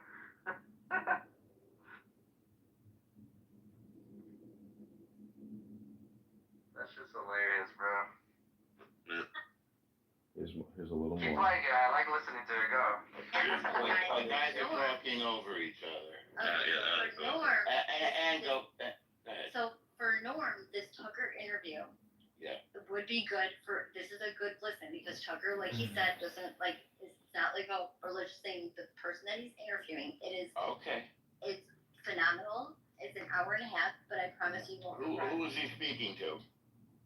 Naples, how do I, like, but how would you explain Well, what's that? his name? Start with that. This is a guy who has academic background in just like Christian and like I think specifically Catholic like artifacts and So he's a Catholic. He is, but it's he talks about like over You're in the Matrix, Naples.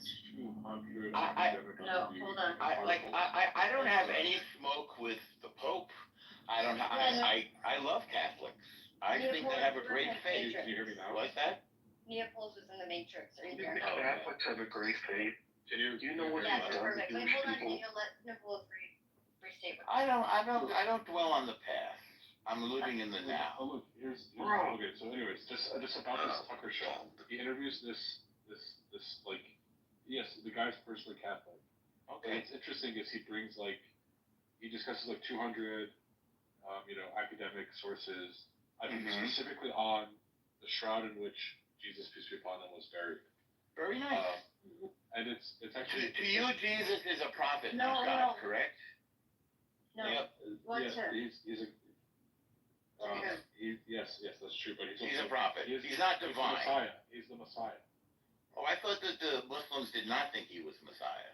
No, we do. He's Okay. He's referred to almost exclusively in the Quran as the Messiah, Jesus, son of Mary. I see. So you believe he's a Messiah, but not God. Yeah, yeah. Yeah. And the Christians believe that he's God. Yes. Yes, Well, the Messiah and Muslims recognize that he's the Word made flesh, that he is the Logos. Yes. Right. We honor the distinction between divine essence and the manifestation of the Logos. So yeah. So from Wait, you honor the distinction between divine essence, which we all have. Yeah. And no. On the ontological level of the divine itself. So what we call God is the divine, like that which is truly like divine on it, like in its proper place. Whereas Christianity. Wait a second. You don't believe that there's a God? No, no, they do. No. So you believe? My whole point, everything that I'm leading up to is that I don't believe there's a God. Yes, that you're correct. Now ask a follow-up. Stop it, Naples. So the follow-up is that you believe that Jesus is the manifestation of God in Islam? The manifestation is no. In Islam, he is we call him Ruhullah, the Spirit of God. That he is a word. That he is the Word made flesh. Right? He's the Word made flesh. Which word? They see him as a prophet. Well, no, but he's going into more detail than just like he's not like Moshe. He's different than Moshe.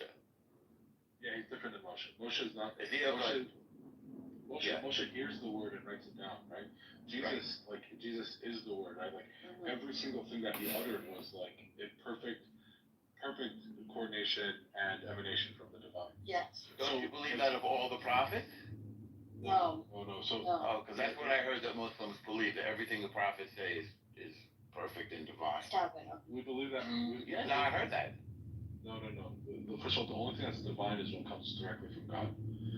Jesus is, and so again, so my perennialism. I would just point out this sort of thing. Christianity as a religion is the path of love par excellence, right? Okay. And so its starting point is love, and from that perspective, in every true love, and I think I'm quoting Rumi here or some other mistake. But did you say In every true love, Christianity influenced Islam? Say again? Did you? No, I want. Do you think that? So you're saying Of course it Christianity? No, him. He said that. You believe that Christianity influenced the Islam? How could it not? I mean, so. No, I'm asking because I want. I think that. So obviously, I believe Islam is a revelation from God, right? But in its unfolding, like we have the polemics between Muslims and Christians. We know that there were debates and things, and of course, I think the intellectual trajectory. Certainly, there was influence, but in terms of it being a real revelation of God, as in like God Almighty decreed, like He willed that there would be Islam in the world.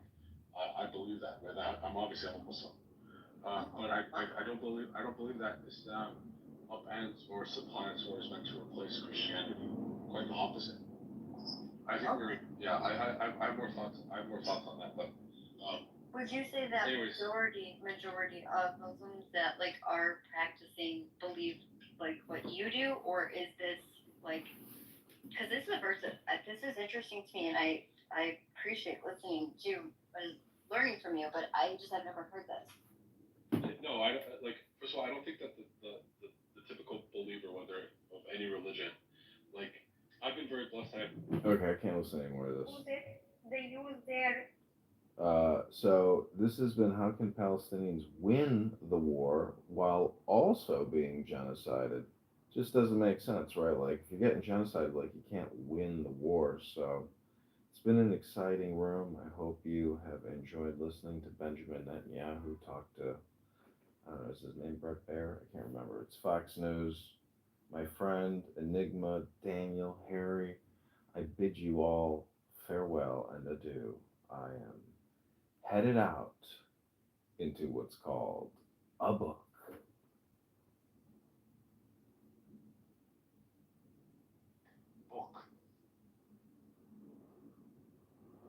Alright, is anybody here? I guess I'm gonna end the room here. We've all agreed that we have to end Hamas.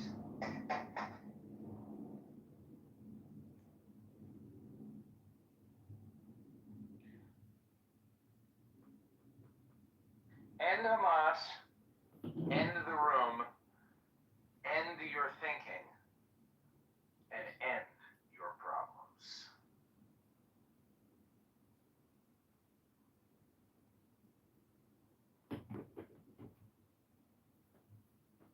Something that gripped my soul, and I talk about it in the Well. What do we have here? Three Lucia, I've read all about her life. Prodigal daughter, but not really repentant. I don't. Catholic YouTube channels. It was so weird. Oh, I can't talk about it now. The room's being recorded. It's not being recorded. Technically it's being recorded by Clubhouse, but it's being streamed, and then after the live stream, then a recording will remain. Slightly different concept, but I hear your point. They're gone now. What are you calling me, a social outcast? What the hell? I think you just proved it. I'm amazing. Everybody wants me in their group. All right. As usual, I'm gonna mod the women because it serves two purposes. It makes me look like I'm a bitch magnet, and it's also just more civilized. Women are less likely to move people to the goo, mute them unnecessarily, or kick them from the audience. So I appreciate the ladies. Thank you. You underestimate us. We kick hard. Okay, maybe I'll put an age limit on this. All right. I don't, because I don't like to hurt people's feelings. I do, bring it. I just want to let the room know that last night's Mojo experience netted a skyrocketing 4,000 viewers on the YouTube Live. Wow. Excellent. Congratulations. What was the peak concurrent viewers what did that get to? I think like 70 maybe. That's pretty good. What do you think opened up that portal? I'm not sure either. Maybe somebody posted, or because I posted the link in the chat, and then people from Clown House went in there, maybe, and then it triggered the algorithm to show more. You have to have momentum, I think. Yeah, well, something that it used to be true about the Clubhouse algorithm, and it makes sense that it would work for other platforms like a YouTube, is the velocity in which you open a room. Alex New York and I used to talk about it, and this is why, if you remember when he would open rooms, he'd open a room, and then if it didn't have 100 people within the first 5 minutes, he would just shut the room down. He'd reopen it, and he might do that 6 or 7 times, and then eventually you build momentum because you get the people that were in the room when it got closed down, but then when you start a new one, they jump in, but then also new people. That doesn't work anymore. Clubhouse just changed their algorithm, plus there's just not as many people on that, but I think velocity is important. So maybe what we should do is, before you start the live stream, maybe we could talk about how do we just get people to go view it over there, and where we could share it, elsewhere, whether it's on, for the older people, they could share it on Facebook. I will say, Mojo, I do not consent. It's being recorded. Just make it clear. Those words mean nothing. No. Make it clear. Well, I'm not an attorney, but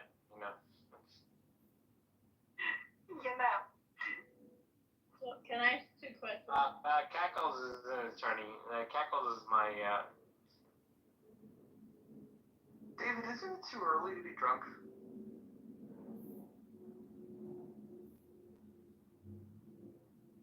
What's going on with Alex New York? He used to be holding rooms all the time. I remember Alex in New York. I miss that guy. Not 3 times. You don't say the name 3 times. Beetlejuice. Okay, well, whatever happened to him? Well, I'll tell you, if I knew information, I would probably withhold it, because it's not polite to share. I think what we could just say is that there was a place for him on this app, and I think some of his rooms were the dumbest rooms on here. I also think that. Why would you interrupt me, David? Why would you interrupt me? Sorry. What have you been drinking today? No, because. No, I want to know what you've been drinking. Don't even tell me how many, because that would be toxic. So there was a situation with Alex New York. No, but what are you drinking today? I'm not gonna answer that question.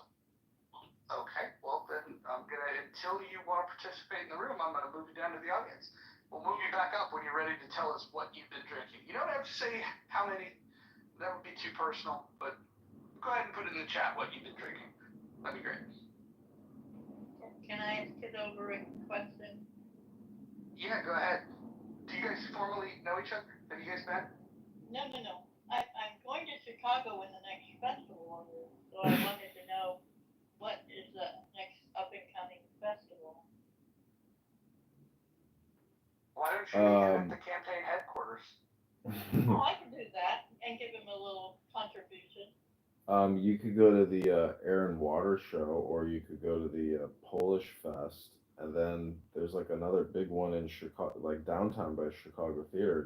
It's just. That's what I thought. The Polish Fest. I go to all Polish Fest.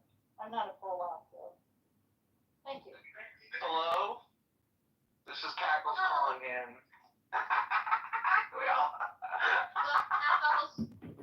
What's up, guys?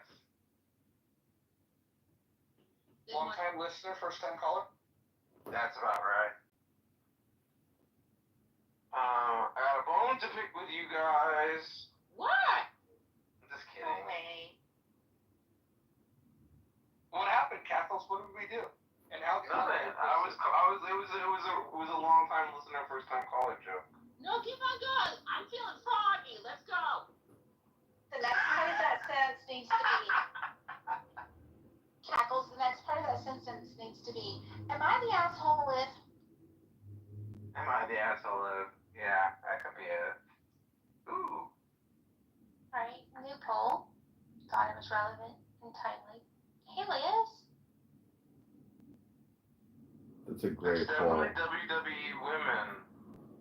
You know what I really like about the positive mojo vibration experience is the changing titles, the changing polls, the dynamic nature of the room. Your dynamic nature. Hello, Monica. Or Christopher. Who's Christopher? It's quite literally in his name. Christopher is an Antifa radical anarchist who flicks off cops and says, F you, cop! Oh no, John. Wait, hold on. My understanding of Christopher is that he's a small town boy, military family, Republican lineage, that just wants to help make his neighborhood better. Oh wait, I that like wasn't that. Monica? That was you, Serendipity? Hello, I'm sorry. Hello. Hello. You're right, Mojo. But he's not serious anymore. We have an understanding. So you're vouching for Christopher, so I should add him? Dude, Christopher was one of the most epic voices on this app.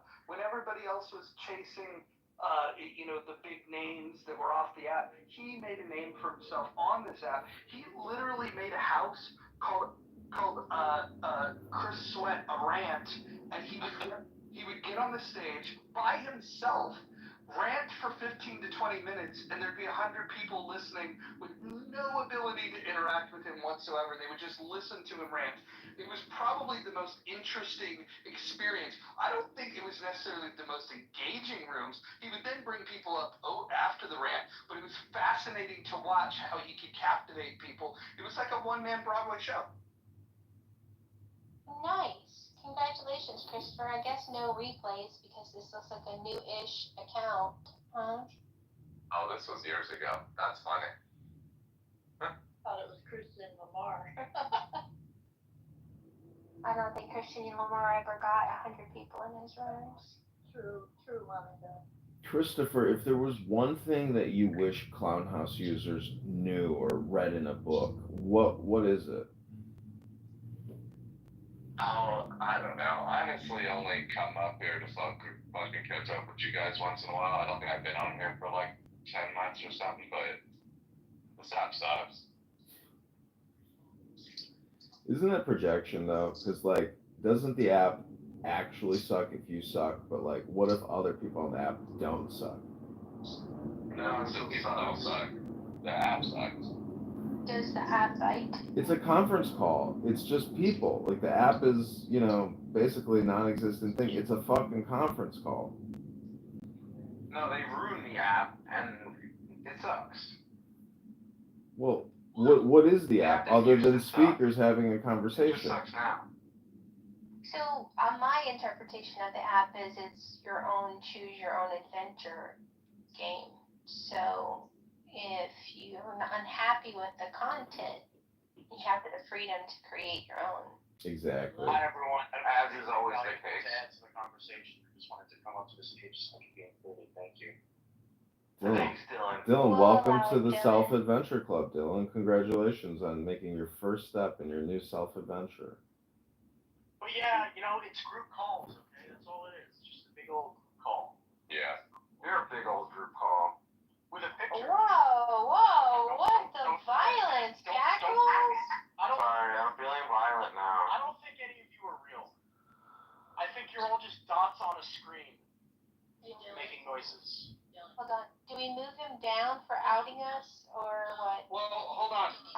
Maybe what we need to do is read the rules of the house to Dylan. Exactly what Oh, let me give him my PCR. Dylan, we have rules. We're a real inclusive bunch, too. I just read the rules for the first time in my life. Do you agree to abide by them? I have so far. Hold on. Would you like me to read them to you? Just for us to hear more of your voice, we will answer yes.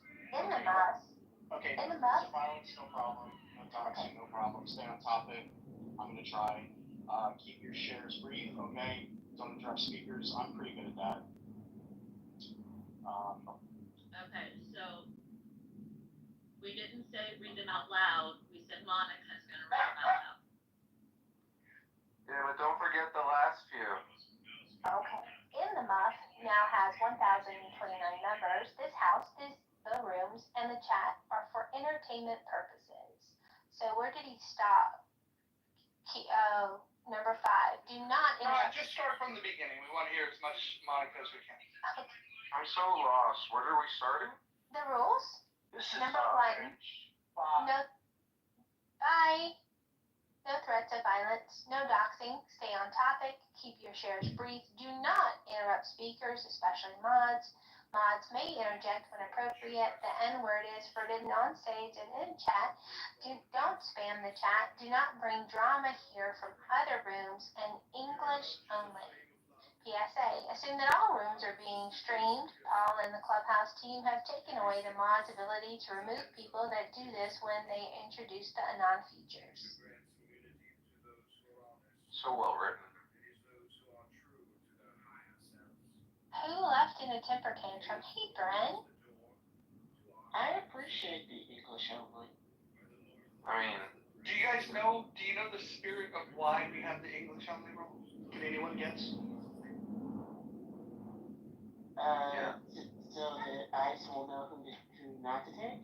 Oh, that's a good guess, but no, I unfortunately only am fluent in English, although I do know un poquito when it comes to Espanol. And so because I don't have a mastery of other languages, it's just easier for me to moderate rooms, both on the stage and in the chat, if we agree that we're all going to speak English. Poker rooms have this rule to avoid collusion. Poker rooms. I disagree. I think you might be fluent in sarcasm and have a doctorate in memology, but I could be wrong. I also have a crush on Monica. You guys are getting married. So cute. Monica and Mojo sitting in the tree. Clubhouse style. Where's Kelly? K-I-S-S-I-N-T.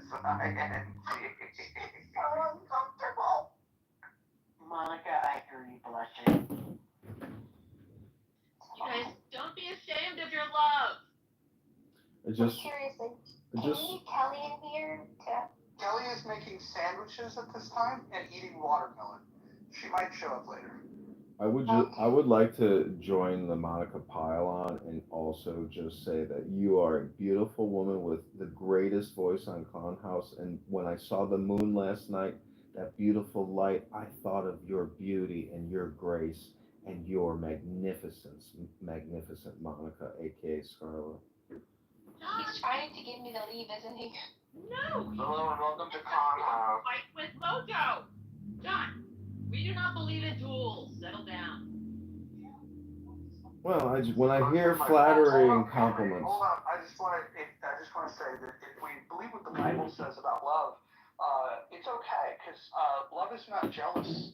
So there could be plenty of admirers of Monica. Oh, good. Can we just throw me in the mix too?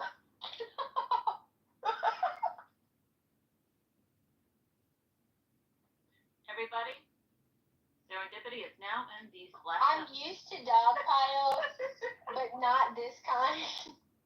So, enough with the love bombing already. I think you can only get great compliments if you truly anonymize yourself and remain, anonymous.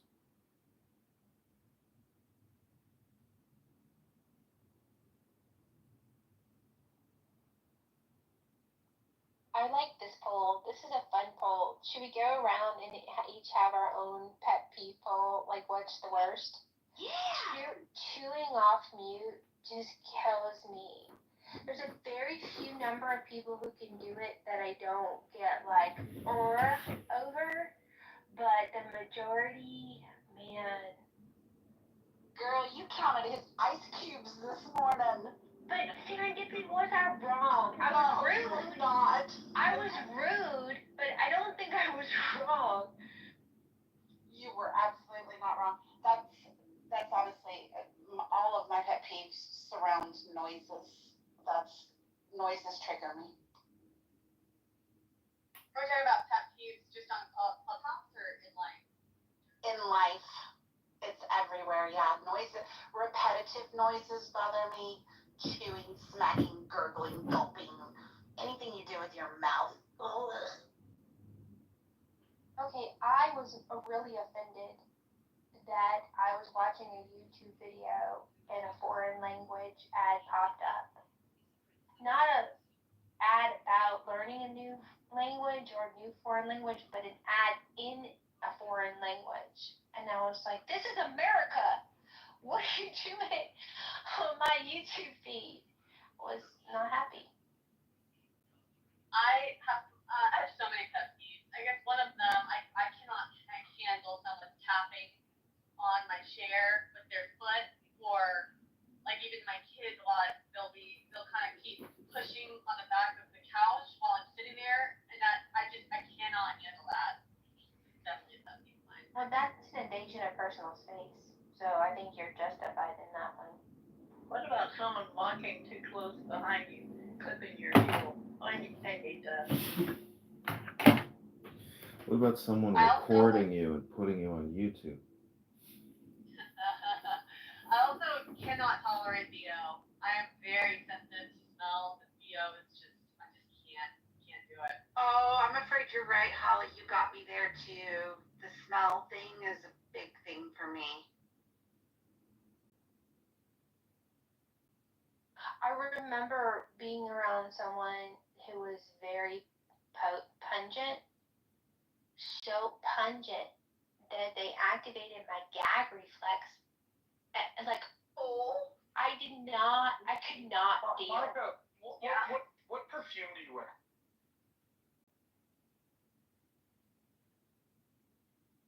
Can you answer that? Is that too personal? No, it's not that it's personal. It's that there's the Michael Kors original was my favorite, and then it just continued. So. Well, the reason I ask is that I'm thinking of getting your favorite scent and spraying it on my pillow. Oh my! What? The world's turning. It could be a carcinogen, so sleeping in it might not be the best idea. Yeah. I want to sing doobie-doobie-doo. Yeah, I've definitely been in really awkward situations. I was on a plane. It was an international, long plane ride. But before we disembarked, whatever, I was sandwiched between these two very, very large men, and they were really nice, very talkative, but very bad smelling. I mean, it was pungent, and I was like sweating because I was like, what am I gonna do? What am I gonna do? Like, I can't. I was literally sitting there thinking like, I think I have to get off the plane, and it was a really full. Like, the plane was full. It was filling up. I'm like, I honestly think I have to get off. And please, is there any spot I can move to? I honestly don't think I can do this. I think I might have to get off the plane. I can't sit where I'm sitting. And she was like, let me see, and she's like, just go back, let me see what I can do. I was like, okay, I'm praying. So thank God she came and grabbed me, and when I got up, those guys said, they made a comment like, it's okay, we're used to it. And I was like, damn, it was so awkward. But so is it a natural scent? Is it a food scent? Is it bad hygiene?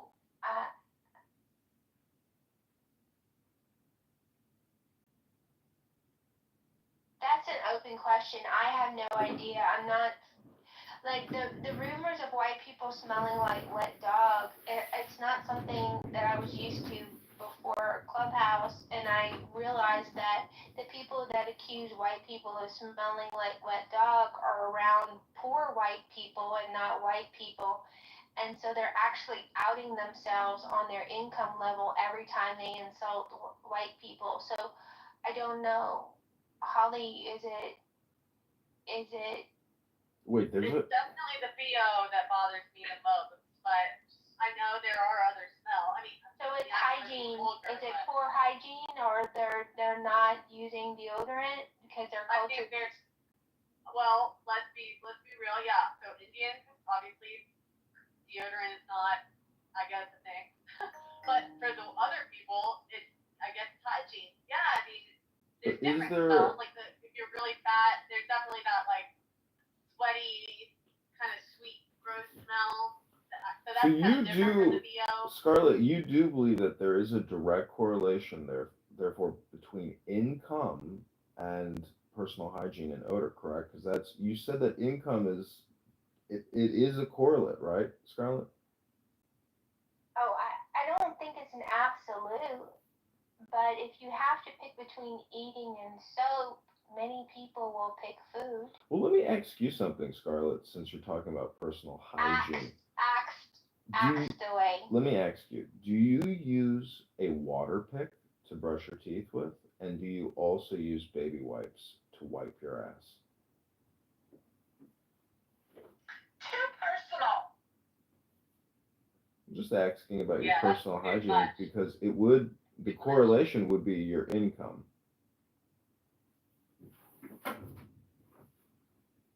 Well, some of this is just culture also. Like we you know, there's differences in the way we make them. Do you guys clean your mouth out with coconut oil and oregano?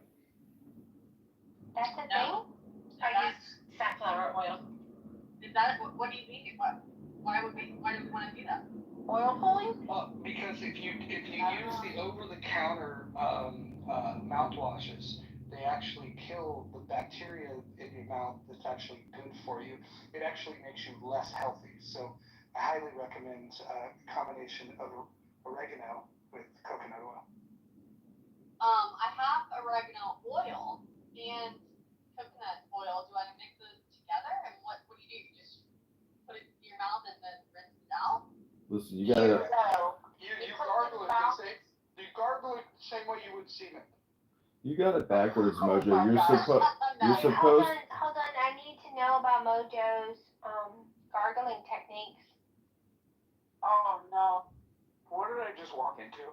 We are talking about how you can use balsamic vinaigrette as a, mouth detergent, essentially. Balsamic vinaigrette? No. Was that one of the options? I heard it was coconut oil. You gargle with balsamic vinaigrette as opposed to mouthwash because mouthwash is an alcohol and a carcinogen, and it kills the bad bacteria, the good bacteria in your oral hygiene.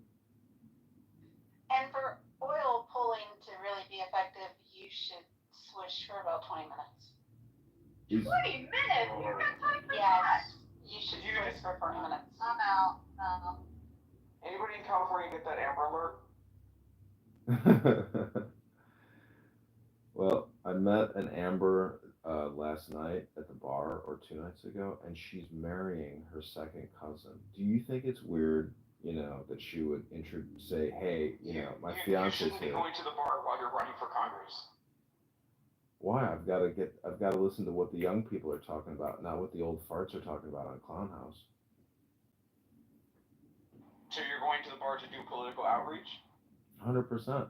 I'm constantly live streaming my experience at the bar. I don't know if you follow me on X, but I call it the Emerald Island Chicago ASMR Experience by candidate Congressman John Kitover.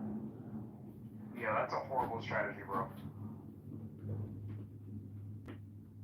Well, I mean, if you wanted to post up outside the bar, you see what I'm saying, and actually have conversations in a way that's more genuine to having that conversation as opposed to listening to a bunch of, pulsing music and, I mean, I don't know. Like, I just feel like it would just be like I get enough political a cleaner conversation look here. if you were to have those conversations with people entering and exiting that bar. Sometimes I don't want to talk and I just want to listen. And when I go out, sometimes I don't want to talk. But coming on Clown House, you can get all the political conversation anyone could ever get enough of. It's overload. So when you go into the bar, do you make like an announcement in between like DJ sets like, hey, I'm John Kitover, I'm, running for Congress, this is like my platform. I mean, are you doing any of those things? No, these are professionally run bars. They don't want some bald asshole Who's your campaign interrupting. manager? I'm the He is. Clown House as a decentralized Adam network needs to be your of campaign associates. manager. You want to be the campaign manager, Absolutely Scarlett? not. John, I would highly recommend that you talk to Stephen Bader or Marshall Rankin and ask them if they either would volunteer to be your campaign manager or if they could recommend somebody that could. I will ask them if I happen to see them. Thanks for that suggestion, Mojo. Thanks for You that have to pay positive them, though. vibration. Pay No, them? not that part. They can do it on a voluntary basis. Smaller campaigns don't have the money to. You want the money going into actual marketing of the campaign, not to pay for volunteers that could have done it for free. You want to find people that are aligned with your mission, that they want to help you get elected as much as you want to be elected. I agree. But if you are on Clown House and you're not actively posting on behalf of the campaign to elect John Kitover, just go to johnforcongress.com or go to my YouTube channel. Link is in my profile. Link is in the chat. Share the videos, share the live stream, and become an AI campaign advisor. And if we get to Washington, D.C., I swear we're going to throw the biggest Clown House party. All your expenses will be paid. The campaign will fly you out, put you in a boat, put you in a hotel, put you at the bar. John, if I were in your campaign, I would tell you that those are the kind of promises that you should not be making. Well, maybe I'm having grandiosity, but I'm just John, saying. have you spoken to Augustus? Yeah. He said he's broke, but he wants to work on the campaign. Yeah, I mean, he's actually very politically astute. Good for you to think of him, Adams. Yeah, I am gonna try to work with him, but today and tomorrow I'm getting a new campaign website set up so we can actually take donations and actually do real operations. So. Are you setting up anecdote Yeah. in the background? Yeah. Good call. Kind of reminds me of the Build the Wall campaign from the veteran who was injured, and it was a joke that the American people will fund the wall since Congress and the government won't, and then it turned into a real thing. So the meme became reality. It's kind of the vibe I'm getting with John Kitover's campaign. Mojo, one quick question. Mojo, you had turned off the house wall, our ability to post on the house wall. You can. I was just gonna let you know. I did not. Oh. Well, I can't post. I can't post on the. I will go take a look. That should not be the case. As long as people are not violating the rules of the house, they should be able to post freely. It's open. Oh. Well, maybe. Well, let me double check, because I was restricted. I was going to post the link to the replay this morning, and I could not. John, can I recommend you embrace an education choice strategy, and I can connect you with funders. Yeah, absolutely. Chicago and the CTU here is run by a bunch of cackling communist witches. 100%, they're a problem.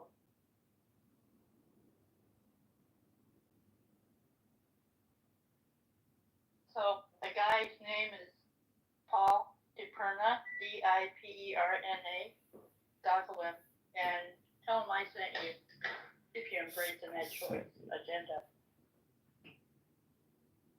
Well, we have a gentleman, maybe I can get him to come on Clown House. His name is Governor candidate Joe Severino, and he is getting attacked by the Illinois GOP in a way that you can't believe. But he's getting a lot of views, and he is the only Republican who has any visibility running for governor. The Illinois GOP doesn't field anyone. They have no candidates in any election cycle for judges, for committee people. for Congress people, for senators. They field nobody. None of the other positions in Illinois state government do they ever field, not for commissioners, not for Secretary of State. They field no candidates at all, and they have only $5,000 in their bank account. That's it. That's all the entire Republican political party has in their bank account. $5,000. That's it. Have you guys seen KB on the app? Serendipity? No, I haven't seen him in a couple days. No, I'm talking about the female KB. Oh no. Oh, no. She goes on X Spaces with Andrew Meyer a lot. I haven't.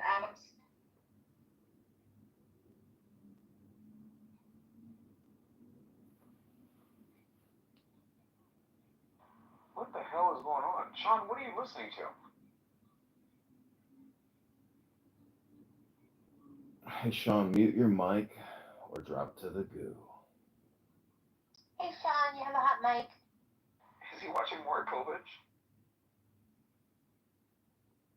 So the one thing about launching a campaign and using a platform like Clown House is because there really kind of is this force multiplier effect of having like what you could call a networked brain or a positive group think to a certain extent, or utilizing Clown House as your rocket pad. There's just a lot of benefits to launching a political campaign and doing communication with individuals, in this type of social audio dynamic. And, because almost all organizations constantly have meetings, to me, Clown House is the perfect place to conduct business and use it as a conference call, a teleplatform like Zoom. So, to me, Clown House, can be revolutionary and create real change. It's just a question of the users and whether or not they're able to successfully work together to actually do anything other than just like have casual entertainment conversations. Yeah, you have to show up prepared. I ran 3 successful state, local, and national school board campaigns and won. It's work, but you have to be very targeted. You also have to define success on your own terms. If winning an election is not the only strategy. Sometimes it's an awareness thing. Sometimes it's a learning thing. There's a lot of things that you can do. Libertarians love talking about Joseph Overton and the Overton window, but you got to be intentional about that. What is your goal?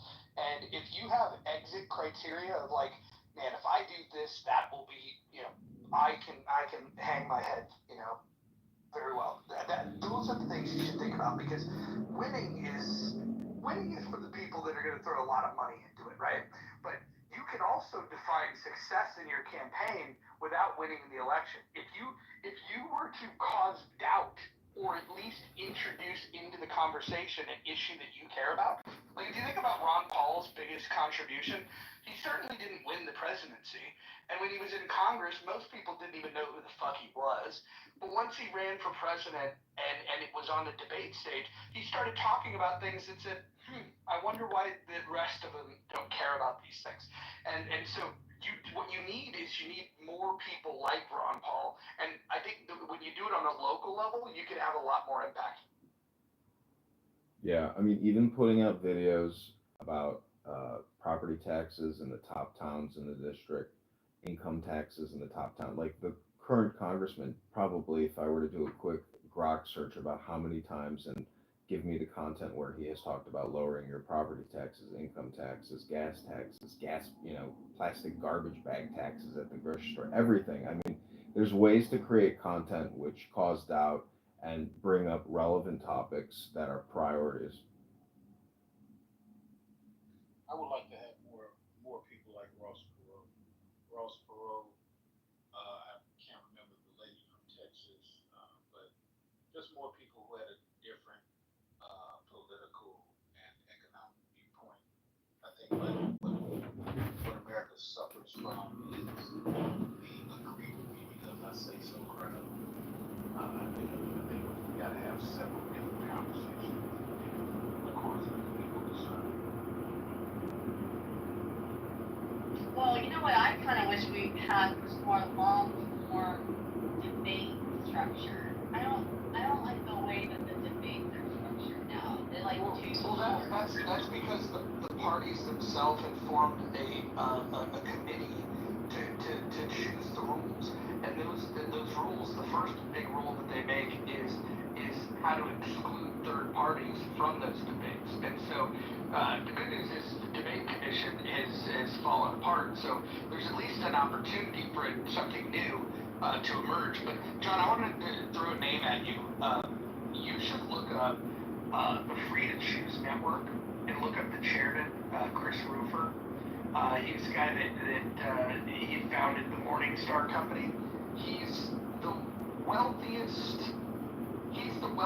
pure liberty donor that you're gonna find.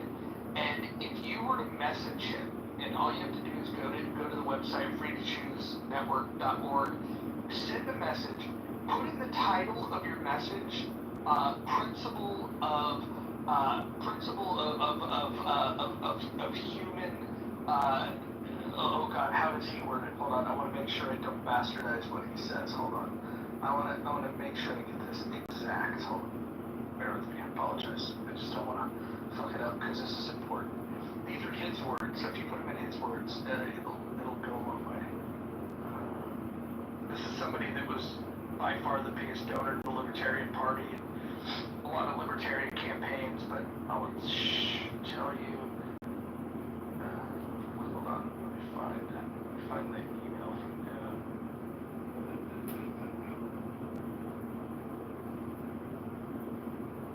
Principle of human respect.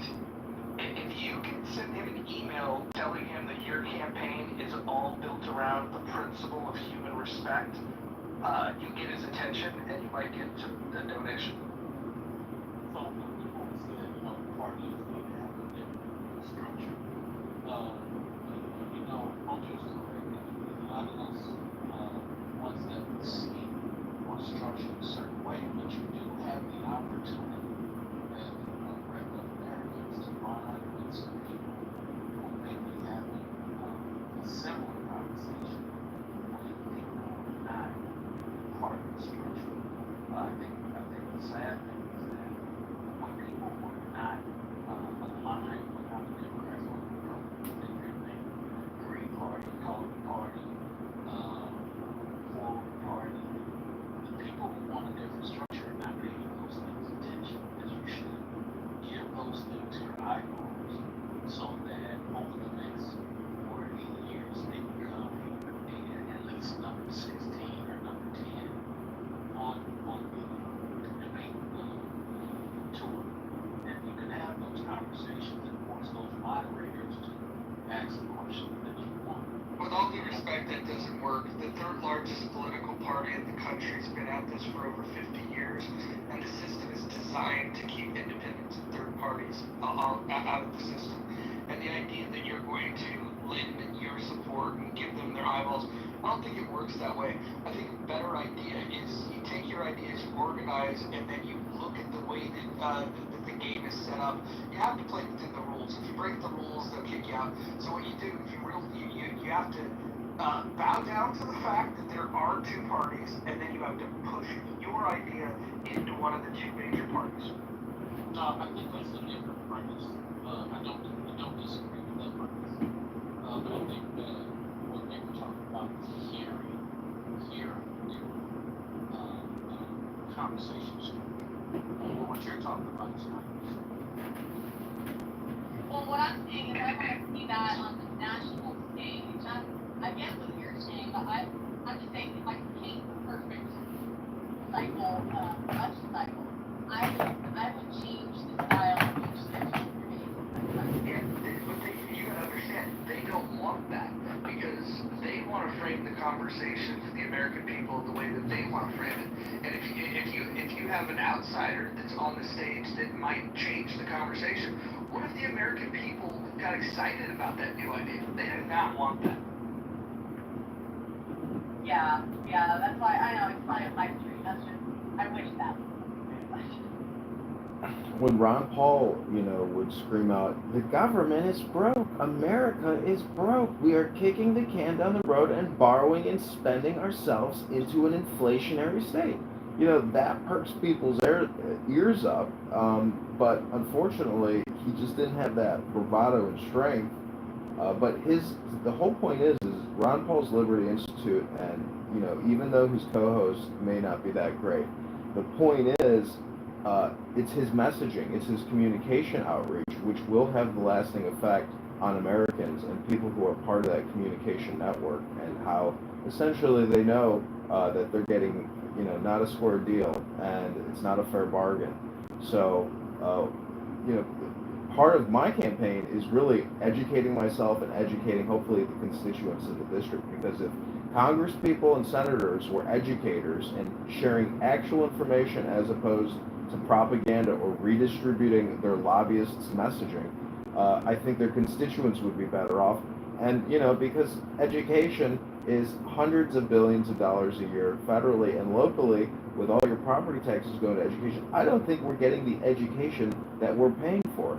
The return on investment of our dollars towards education just isn't there. So it's up to us to maybe re-educate ourselves to hopefully re-educate the population on what a fair deal is and how we got here in 2025 and why we have to stop doing what we're doing. So, real quick.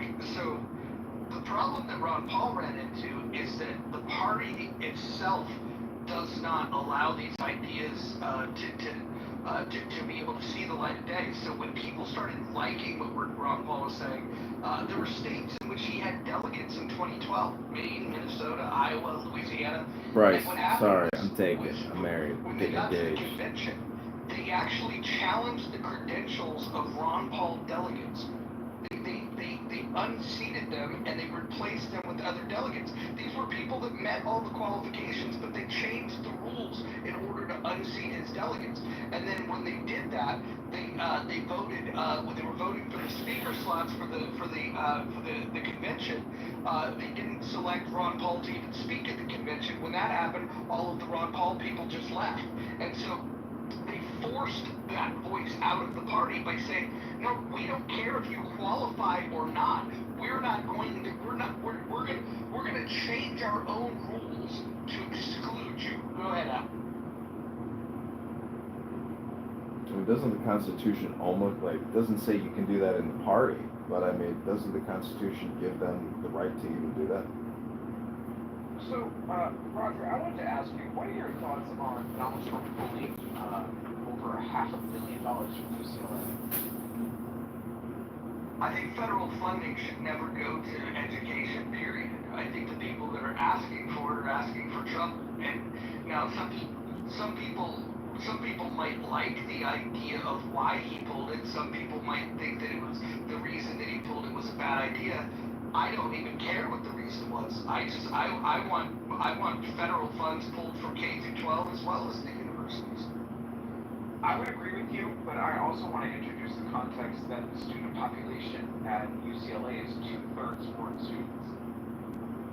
So, I mean, the fact that we're even funding on a federal basis, a campus that doesn't actually have attendance from, United States citizens, like that to me is my main point of contention with UCLA. It's disgusting. Like back in the 70s, like UCLA used to be free.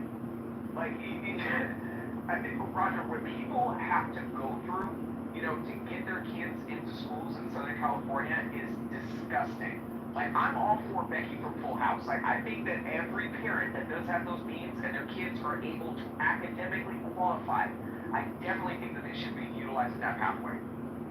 So this kind of happened when, in my view, it kind of happened when people try to make a degree as the benchmark for a job, and so we took it away from the GED people. We took it away from the people who may have a great education, but they did way better than the college degree person. And we kind of put ourselves in this little conundrum of, well, we're just going to, out of the blue, glorify this thing. Well, in doing that, now you start to weaponize against many not seen that way, but from my point of view and my culture structure, the way we see it, the minute you start saying, okay, this is okay, but now we're going to create something, policy, right to work, now it's not okay. And then 20, 30 years later, you see the ramifications of it. If you had just left it alone, let it live and die organically, it would have been okay. But we tend to, here in America, weaponize for one group or another, and not realize that you're basically getting the outcome that you just spoke of. So, do you believe that in certain concentrations of study in college, do you have the precise information, or is the whole concept to teach you how to think? I'm an honor roll student. They teach precise information.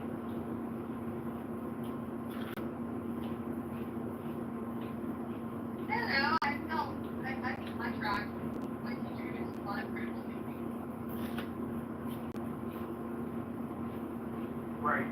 So, when we look at the state of social issues in America, the fact that a school like UCLA has an enrollment of 2/3 foreign students, when there's otherwise an opportunity for American students, which, by the way, a lot of American students are denied, entry into, UCLA on a yearly basis. So the fact that 2/3 of the population is foreign students, that's not indicative of the attitudes towards educational goals in America. That's indicative of people selling seats abroad. Dr. Adams, let me ask you a question. Why do you think mathematics is so difficult to teach or so difficult to learn? Average attention span of the American populace. But it's also the material itself, correct? I mean, it's a giant large language model with all kinds of symbols and abstract concepts that, it's kind of difficult for the average person to just adapt because it's essentially its own language.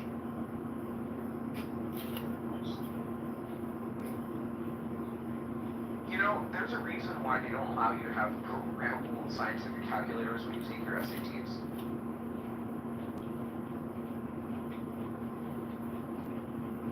They do now, and it's not the SATs anymore. It's the. Oh, they do now? Yeah. I'm about to say, what is he talking about? Let me finish. And the test now is ASVAB, which is aligned with career tech. They don't take SATs and ACTs anymore? No, the 80% of the country has moved away from that, and they're moving towards a company called ASVAB. That's the test. I asked this Indian gentleman, a guy who had a master's degree in computer science and was a software developer working on apps for Walgreens and Boeing and other major Fortune 500 corporations. I said, why are there so many Indian H-1B visa software developers? And he goes, John, there's 1.4 billion people in India. That's a lot of engineers.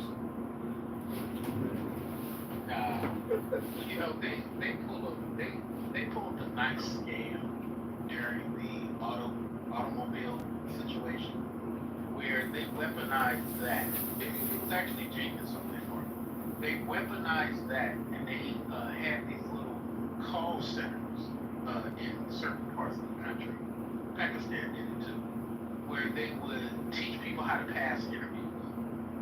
And what's so amazing is they weaponized the way for the people who trampolines, called trampoline off of the automobile industry into these other certain areas, and they would pull their people in by getting this type of scenario where those people who came from the centers would get interviews with people who were placed in certain areas. So I speak a little bit of Gujarati. And what's so funny is I remember a lady in the HR department tell somebody, hey, just get here, I'll guarantee that you get an interview. So it isn't that these industries necessarily need it, it's just they did a very smart thing. They said, hey, here are some people who want to get cheaper labor, and they don't really want to pay the American-born IT guy. Let's. But hold on. What you're saying doesn't make a bit of sense, and it tells me that you don't know how these visas are issued. You have to first exhaust all of your options here domestically before you can even create the conditions for opening a job rec for bringing someone from abroad.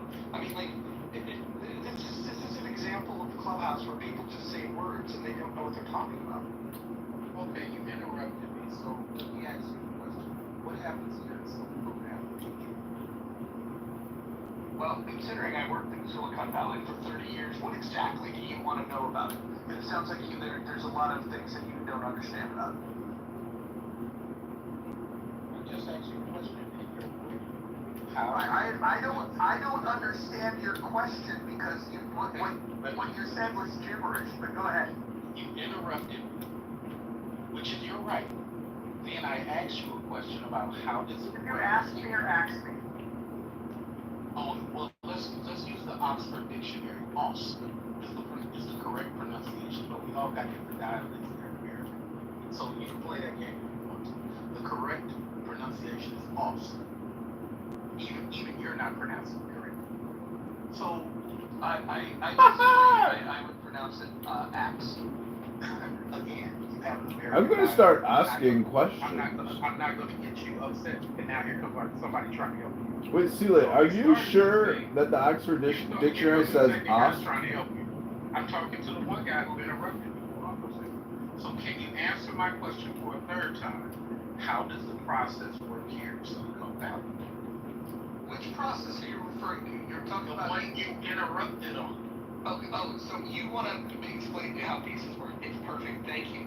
So if you're hiring, let's say for an engineer, for example, the first thing that you must do is you must open the job rec for domestic applicants.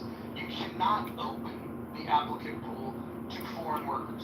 You're forbidden from doing that until you've exhausted all options. And once the job rec's been open for a reasonable amount of time and you don't find qualified applicants, then what you do is you have to get approval from HR to be able to create a job application that would allow you to take on people that come from elsewhere. Now, do you want to disagree with what I just said?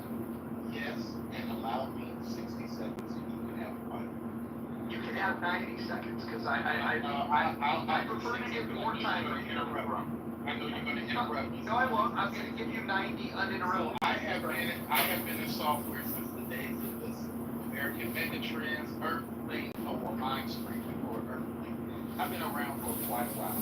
People have jumped past the process that you just claimed is in existence, which it is, but they've jumped past it with these contracts through temp agencies.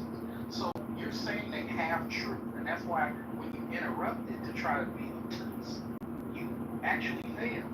They've been doing this for over 2 decades, jumping all that entire process that you're talking about, getting people in through the temp agency. But you got the last word, sir. It's a great conversation. You got the last word. Okay, let me ask you this: Are you a hiring manager? In the field that I'm in now, yes. Great. And so you have hired people. You've hired foreign workers. No, I personally refuse to. Gotcha. Okay. So you haven't seen the process through then? That's kind of what I'm saying. No more questions. Yeah, I think the restriction, Roger, is they have to have that applicant pool open to domestic employees for a year. And 1 year period is seen as a reasonable amount of time to try to find an applicant. And only then can you say, hey, I want to hire somebody who's a non-citizen. Let me try to get some paperwork here. And then you have to establish that, okay, you're bringing in that foreign worker. Are they just a migrant worker, or is this a long-term thing? If it's a long-term thing, then you have to demonstrate like a 10-year period or a 4-year period. There's all sorts of restrictions like that, at least in biotech or for trying to find talent. So, try the thing you said about the temp agencies, that's only one exploit. So I'm not sure. No, I agree with you, sir. It's just that he's talking in absolutes because these things don't happen. So thank you for acknowledging that it is one aspect. And I acknowledge that he spoke half truth also. But when he interrupted as if what he was saying was a superior thing. That's only half true. Typically what I say is a superior thing. Carry on. It's just good to have good competition. I mean, hey, you may be right on some days. It's all good. But respectfully, this conversation has been layered. And the way people outside of the country, and I appreciate this, weaponize the loopholes that you may not know exist. That's where the problem really lies. And that's why people like Dr. Adams get frustrated, because there's a lot of loopholes that Americans have not closed because they're unaware that it even exists. But the loopholes help Americans because they're American business owners, so it's weird to say like Americans versus Americans. I think you should specify the special interests and what the loopholes are. So I hope before we go down the rabbit hole, the way that this conversation started was I asked Roger what his personal opinions were as far as Donald Trump and his administration pulling $500 million of funding away from UCLA. Roger gave his opinion. I gave my opinion in saying that in greater context, people should also understand 2/3 of their population are international students, and I feel that it's inherently unfair that even $500 million funding goes to a public school, okay, to basically have an enrollment that is 2/3 international students. Yeah, that is weird. And they're also, they're paying like double, right? I mean, international tuition is typically significantly lower.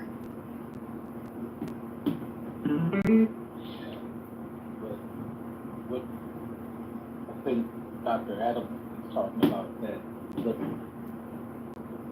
that money for some way, somehow, the Americans are not at the forefront of the benefit. And even kind of that's my whole point. And I also mentioned the fact that in the 70s, UCLA used to be damn near free. Okay, so the fact that, as a state citizen of the state of California, born and raised, I'm not an implant, okay, I find it very troubling at the fact that, my nieces and nephews applying for college now have to pay, $40,000 to $50,000 a year. Yeah, that is troubling. Keely, I'm just saying they're raking it in, right? If they're getting sized. oh yeah, they're getting it from both ends. Yeah. Yeah. I think colleges, their number one thing, and maybe you, Holly, and Doctor may appreciate this, if they would just stop changing the book structure every year or two, they can cut at least 1/3 of the money off. That's not the issue. That's not the issue. UCLA's issue is that they're selling seats abroad. Okay, and this is also why I brought up Operation Varsity Blues. People in Orange County found a loophole that went across the whole entire country into buying their kids into college, which in my personal opinion has always been historically consistent, and I don't think that it should have ended in the federal government coming down and throwing Becky from Full House into jail. So when you have the context of people at UCLA selling seats abroad, 2/3 of the population in a public school that does not benefit its state citizens, I can understand why the parents found a back door. Respectfully, the curriculum changes every 7 years per state, and I can validate that if need be, but I don't think you guys really want to read it.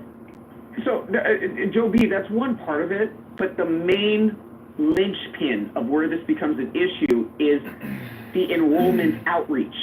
They're not showing up to college or high school campuses in America. They're not showing up and engaging in that type of outreach by having, conversations with Department of Education heads in foreign governments the same way that they're having conversations with state governments here in America. They're not. It's the enrollment outreach that's the issue. They're selling seats abroad.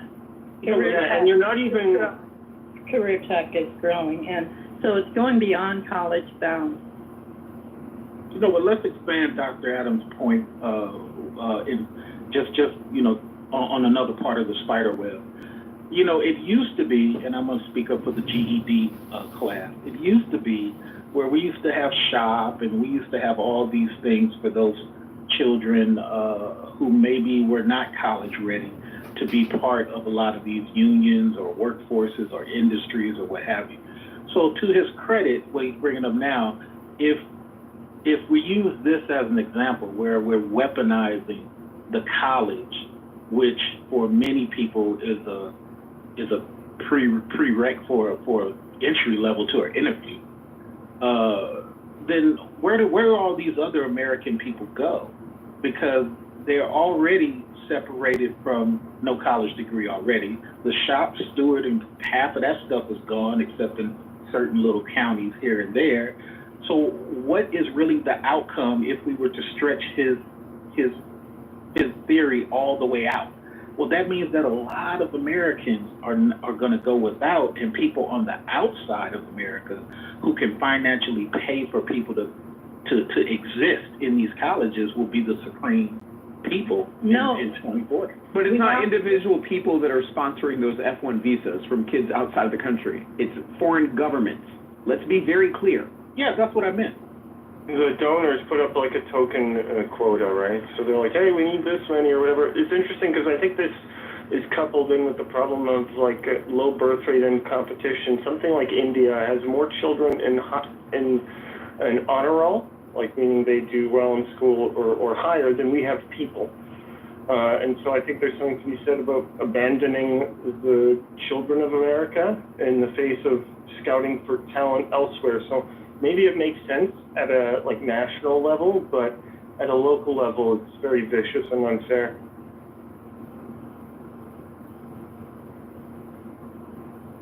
That's why when he asked me, was it about critical thinking or just reciting, a lot of it's just reciting at this point. Critical thinkers are kind of shut down. You know, it's not, you know, if you want to compete against something someone said in the class or have a different rules set that you created in your mind, it can't even get flushed out because the way these things are moving now, it's just like, okay, recite what you want me to recite and let me move on.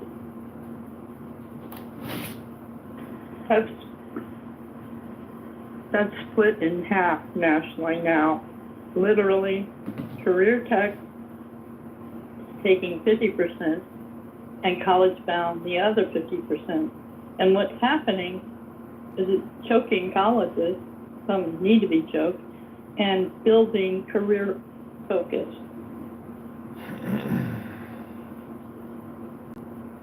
Do state universities, Abby, still have matriculation agreements with public high schools? I don't know. I mean, I have a lot to say with respect to this. You know, I never had a problem with the fact that, like, John Huntsman's kids got into Penn, so we built this, like, fabulous building and campus for Wharton. Like, there's no skin off the university's back to take a couple kids in, and they got this massive donation from Huntsman. Like, I don't know. That's how universities got built and buildings got built. Like, traditionally, go walk on these campuses and see the names on the buildings and, you know, the families and the legacy families that contributed. I know everyone's going to say this is horrible what I'm saying or completely unpopular, but it's really, at least on the East Coast with so many of the universities, it was, you know, the heart of the buildings and the endowments on the chairs of the departments and families that donated them. I think there is a difference with foreign governments and what we're seeing and what, like, Virginia Fox's committee has been able to sort of unravel. And I forget the bill in the House. I think it became law. Someone can correct me with respect to the disclosures from foreign governments into universities and how much they can contribute. And there's like some kind of threshold where a certain amount of money contributed in has to be disclosed. It's where its sources are from. But yeah, I don't know. Did that become law? I know I saw the proposed legislation. I don't know if it happened. That's true for lobbyists. I don't know if that's true for donors of universities, right? It was put together through, Virginia Fox's committee, which is Elise Stefanik is on that was doing a lot of the hearings with the university presidents on the anti-Semitism. They were also pushing to find out, and a lot had to do with the Qatari money that was coming in and the sources of the money. I have to check if it actually got signed into law, but I think that's important. But I don't know. I mean, you can all jump on me for this, but I really never had a problem with the donations from legacy families onto campuses and buildings there. I don't have a problem with that either, Abby. My whole thing was like the whole Mark Singer case. The fact that, Becky from Full House. Yes. You know what I mean? Like it's ridiculous. Okay, the fact that became like an institute, like what he was doing, he made a whole business out of it, right? Okay. Yeah, and recently the judge allowed him to return back to his business practices as long as he discloses his past, criminal history in over the course of his business practices. So I feel like it was just fake outrage. I feel like people who have the money to be able to find a back door, given a system that has a thumb on the scale against American students, I don't find a problem with it. So, well, hold on, Abby. The legacy admission thing, I remember hearing a lot of people, complaining about this and saying how it's unfair. I think if a university wants to set up rules where their admission standards are for high grades, or if they want their admission standards to be based on, your ability to take a standardized test, or your ability to pay or be accepted, it comes from, legacy members, or you found a loan to get in. The only thing that I would like to see applied is that if they can't pass whatever standardized application process you have, for example, if you're going to let the legacy student in and they couldn't pass the exam, I think that's a fucking big problem. I think that level of nepotism is a problem, but you have to balance that with the fact that if you made a hard and fast rule, where are you going to get the funding? Because first and foremost, my goal would be to make sure that the government doesn't fund these universities at all. And if the government, and if I get my way and the government doesn't fund it, the universities are going to have to fund it somehow, some way. And I don't think that if the government's not backing these loans, then you're probably going to have to rely more on legacy. And so I wouldn't want to send my kid to a school that practices nepotism to that level. If they would allow students in that couldn't get in on their own, I think that that's a huge fucking problem. But I also think that's a problem for me.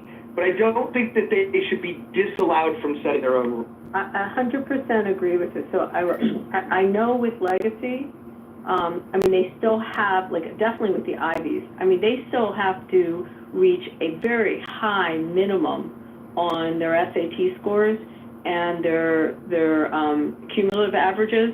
There is a very high bar. There's, by the way, a high bar for athletes at the Ivy level. They can't take a dumb athlete in there. And by the way, they have to survive the university. So they still, they're getting into Princeton. They got to stay in and get through those classes. And these, Chris, a lot of these schools have classes that are the easy ones to take, but they still have to matriculate through for 4 years. So I 100% agree with you. But, these sports centers and, the what do you call it, the aquatic centers, the swimming pools and these different facilities on campuses, especially on the sports, get built by alumni. It gets built by alumni money. It's not, except maybe if you're at, I don't know, maybe a really rich school has it, but most of these campuses, especially stuff like sports. So you're gonna have to rely on that, and you're gonna have to rely on the goodwill of the alumni, and I 100% agree with you. But there's got to be a minimum, and I think there is. At least I know with, the one Ivy where my kid was, and my kid was, had family legacy, but also, and by the way, got in because of, her own merits in sports also. but had to have a very high, it had to be extremely high. They wouldn't even look at it if it wasn't. So I think it does exist. I mean, I can't speak for all the schools, but I know with some of them, at least at that level. I think it's unfair to introduce what happens after they get in. I think it's unfair to introduce a particular building that's, you know, a quarter of a mile away that somebody built for lacrosse. The thing is, if you're promoting, hey, this is what the rule is while we use taxpayer money. Your money, my money, her money, they money. This is what the rule is. So what happens after can't be the argument. The lacrosse thing that somebody built can't be the argument, because all this really started when people start saying, nah, nah, nah, nah, nah, you're this and I'm that. And then people start saying, okay, well, let's dig into that. Oh, you're not really this. You bought your way in. Oh, yeah. And now people go to their political connections and they say, okay, let's make this a little bit stronger, because the people who are talking about nah, have gotten caught. So in that particular case, you did, and we're talking about the tennis guy, I think he was in tennis, who leapfrogged a lot of people in. He was in either tennis, lacrosse, something like that, or was it swimming maybe? But he got a bunch of people in through athletics, and some of them didn't have the scores. It's like, it's the same thing the Asians are going through now. The Asians said, hey, we don't want this policy and that policy. Well, now, many of the Chinese, not all, are suing some of these institutions because they can no longer get in. They can get into MIT.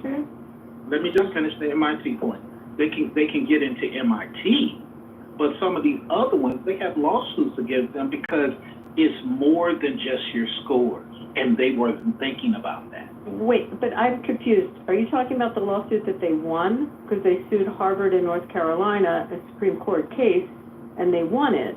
So it is now the law in the country that exactly what you're talking about, that the Asians have to be considered on their merit, because it was exactly what was happening to them at all universities now. They have to be viewed that way. Is that what you're talking about? Because they won that case.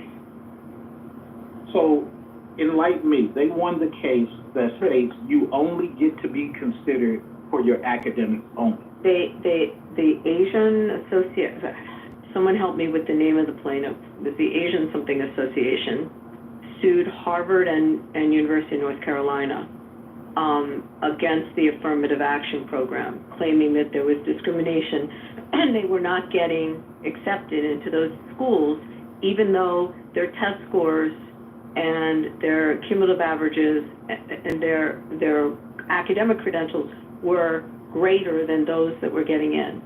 And the schools were relying on affirmative action, which was a case, decided by the Supreme Court 25 years ago, or someone helped me also on the dates, that set out affirmative action, and it only was supposed to have a shelf life of about 25 years.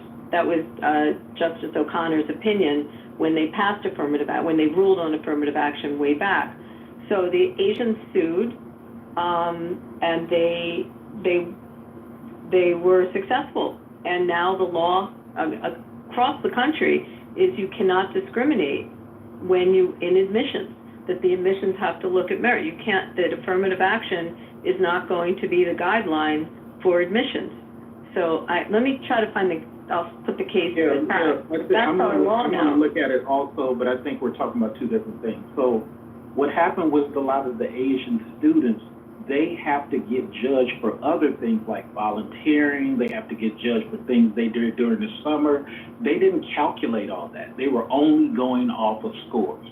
Only. I'm not even talking about the affirmative action thing, because that's up and down. They were benefiting off of affirmative action. You're wrong. No. Let me just finish. It's hard to finish. Let me just finish. You'll get the microphone. But they were complaining about because they were benefiting from it. So most of their complaint with Harvard was that, hey, we have these scores. And their rebuttal was, well, you don't have all these other things that regular students get vetted on. And so what you're saying is, and I'm going to look it up while I mute myself, but what you're saying is now we're not talking about affirmative action. What you're saying is now they only get to have merit-only conversations, and I find that interesting, but I'll go research it. Yeah. Well, hold on. So the Supreme Court decision, they ruled 6-3 in the Harvard case and 6-2 in the UNC case, and it was a violation of the Equal Protection Clause of the 14th Amendment. And so, according to Chief Justice Roberts, he said that the programs cannot use race as a direct factor in deciding who gets in, but they do allow that applicants can discuss their race in the essays that they have, but the schools can't use that as a backdoor way for racial quotas or preferences. And so I think, first of all, you have to applaud the Supreme Court for their decision here, because regardless of what people might think, we are a nation of laws. And if the Constitution is just the supreme law of the land, then we should look to the 14th Amendment for this guidance. It's a sad thing that it took this long for the Supreme Court to step in and overturn those wacky rules that were ignoring equal protection under the law.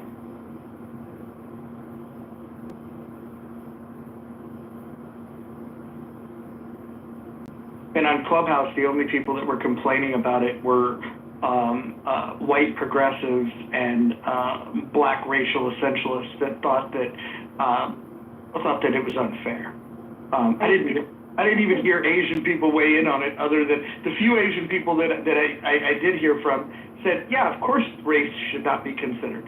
In fact, by considering race, what it did was it discriminated against Asians, and it's amazing how white liberals are always in favor of putting their hand on the scale to make things racially unjust. So, Roger, have you ever been to University of California, Irvine? Nope. Abby, have you ever been to UCI? Never on the campus, no.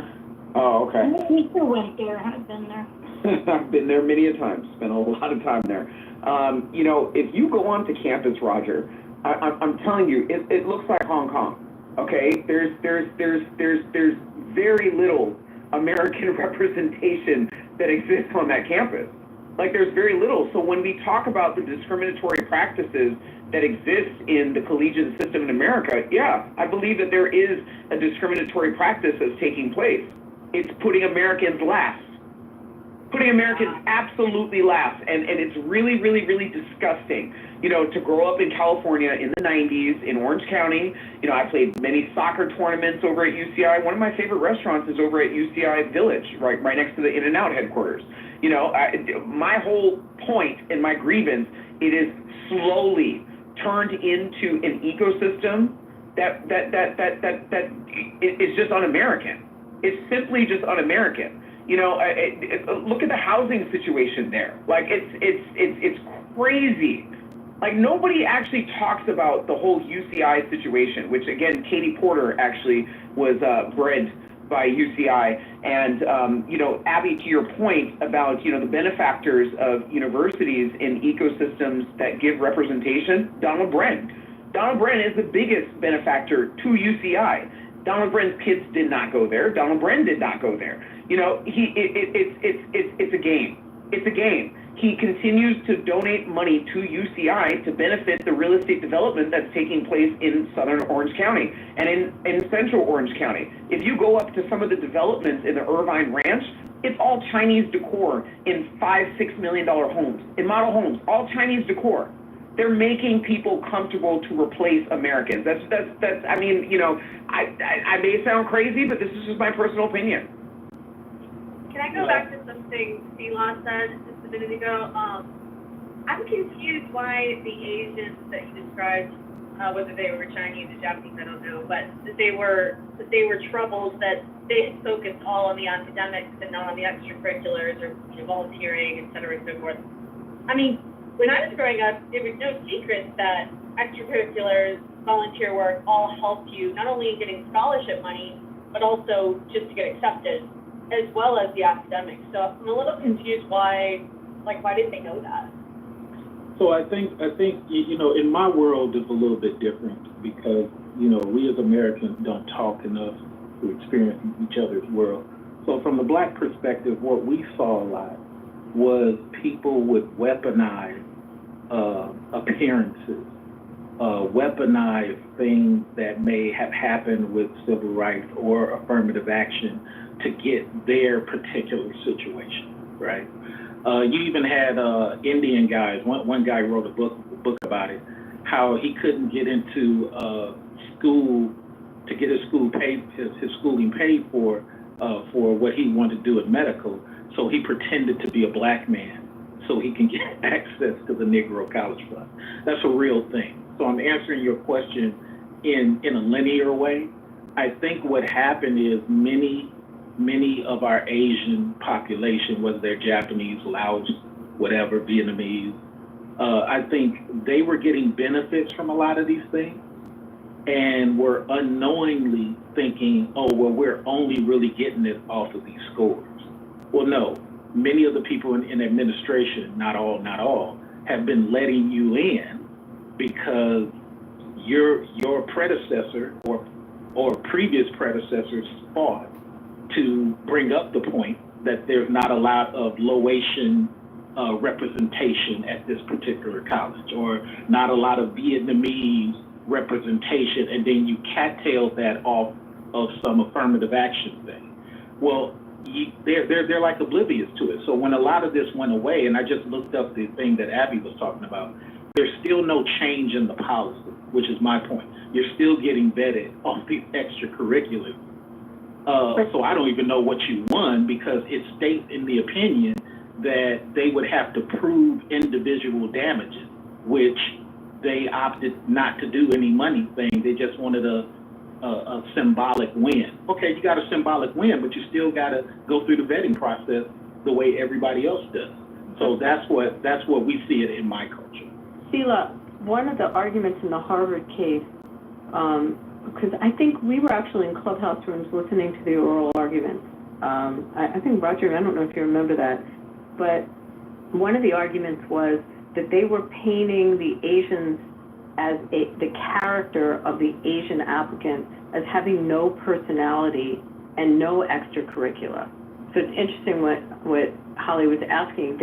They were being lumped in as just academic, and there was a negative view towards the personality of the Asian, and that came up in the oral arguments, believe it or not, in this case, in the Harvard. You mean Indian or Asian?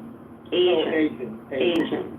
And some Indian people do weaponize the category of Asian. But this was a Chinese. I mean, that's how it came out in those oral arguments in front of the Supreme Court.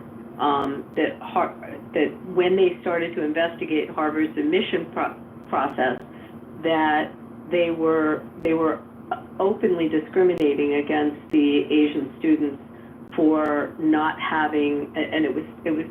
I'll have to read the opinion again and see if it's in there, but it had something to do with characterizing their personality in such a way that they didn't. But let's be honest, they don't participate in a lot of extracurricular. Yeah, they don't participate, Abby. They're really boring. Don't really do here, guys. I'm just telling you what came out. What do Asian people really do for fun? I mean, just to be fair, Abby, even if they argued it, they never solved it. It's still, as this other lady, I'm sorry for interrupting you, lady, as this other lady is demonstrating, they don't participate. Are they talking about that specifically, that case, or as a group as a whole? Because nationwide. No, well, that is dead wrong. That is absolutely wrong. Okay, the question, I think, is what kind of extracurriculars do they do? Because we have this issue in New York City with our specialized high schools. They dominate, and it's not just scores and grades, even though the tests weigh heavily. Okay, I've seen this in white suburban areas. Oh, you know, they're either getting affirmative action or, but the bottom line is, listen, as a community, and I've seen, like I said, I've seen this in white suburban, they prioritize the wrong extracurricular, and they don't prioritize education. There are communities and cultures in America that don't. White people? I'm talking about white people, but I'm saying, like, I don't think I'm black, but I know white kids, they play baseball like our kids, football, shit. Okay, so what if they're in the chess club, and what if they're in the chemistry club and they're not playing football? Like, I guess, is that what you're saying, Christine? Music is huge. Music, orchestras, music. Academic clubs are extracurricular. There's models, UN, debate teams. They're just not sports. No, we're not saying they're sports. I think you misunderstood. Even if it's chess club, let's use chess club. Let's use spelling bee, even easier. A large percentage of our Asian friends are not participating. But when they apply, you're looking at, hey, were you doing this? Yeah, you got a 3-point whatever, 4 whatever. But what else were you doing? Were you on somebody's ping pong club? Were you on somebody's a Go championship, a Pokemon, something? And a lot of them don't.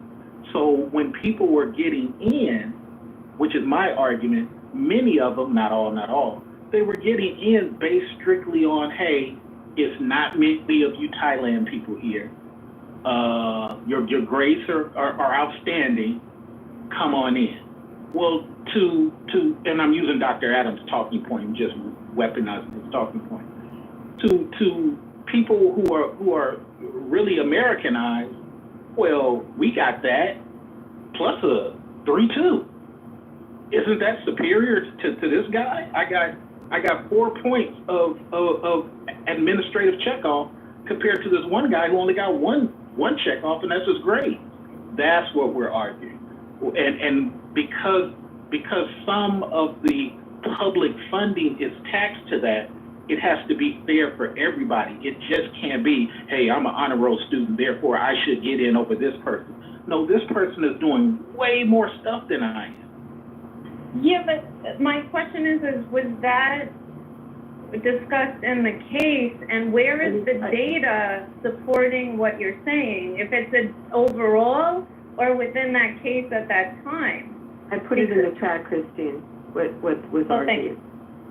I don't know if it's really data, but I mean, just even preparing my kids for college, like, I'm not gonna say my kids were straight A students, but because they weren't, you're just an average student like everybody else. You're average within the average median ranges, even what you're scoring on the ACT. Okay, you need to have some other shit to kind of buff up and hook up your application. You need to send in a professional headshot. What else are you doing? Because you're just an average student. There's a lot of average students out there. Your piece, let me ask you a question. So you need to, like, do some other shit. Your piece, let me ask you a question. If you were in a position as, Massimo Giuliani and, Becky from Full House, right? You had $100 million in the bank. Can you not understand why those parents did what they did? No, I really can't. I also wanted to just delineate between community engagement and extracurriculars, although I guess that's a form of extracurricular, but like clubs and stuff is kind of different than community engagement. And I do think some of these admissions counselors do look at the community engagement as well sometimes to help beef up the applicants, compare them. So that may play a part too, if indeed it's true that the Asian student population, I'm not saying they don't have a good excuse to not be community engaged, but maybe they aren't. Maybe they're, maybe that's not as much a thing. Perhaps that was kind of hurting them too. I don't know. Why would they not be in the community? Whoa. Guys, what school? So let's say you're MIT, right? Can't use MIT. You All can't use right, public. give me Yeah, not in my, come on.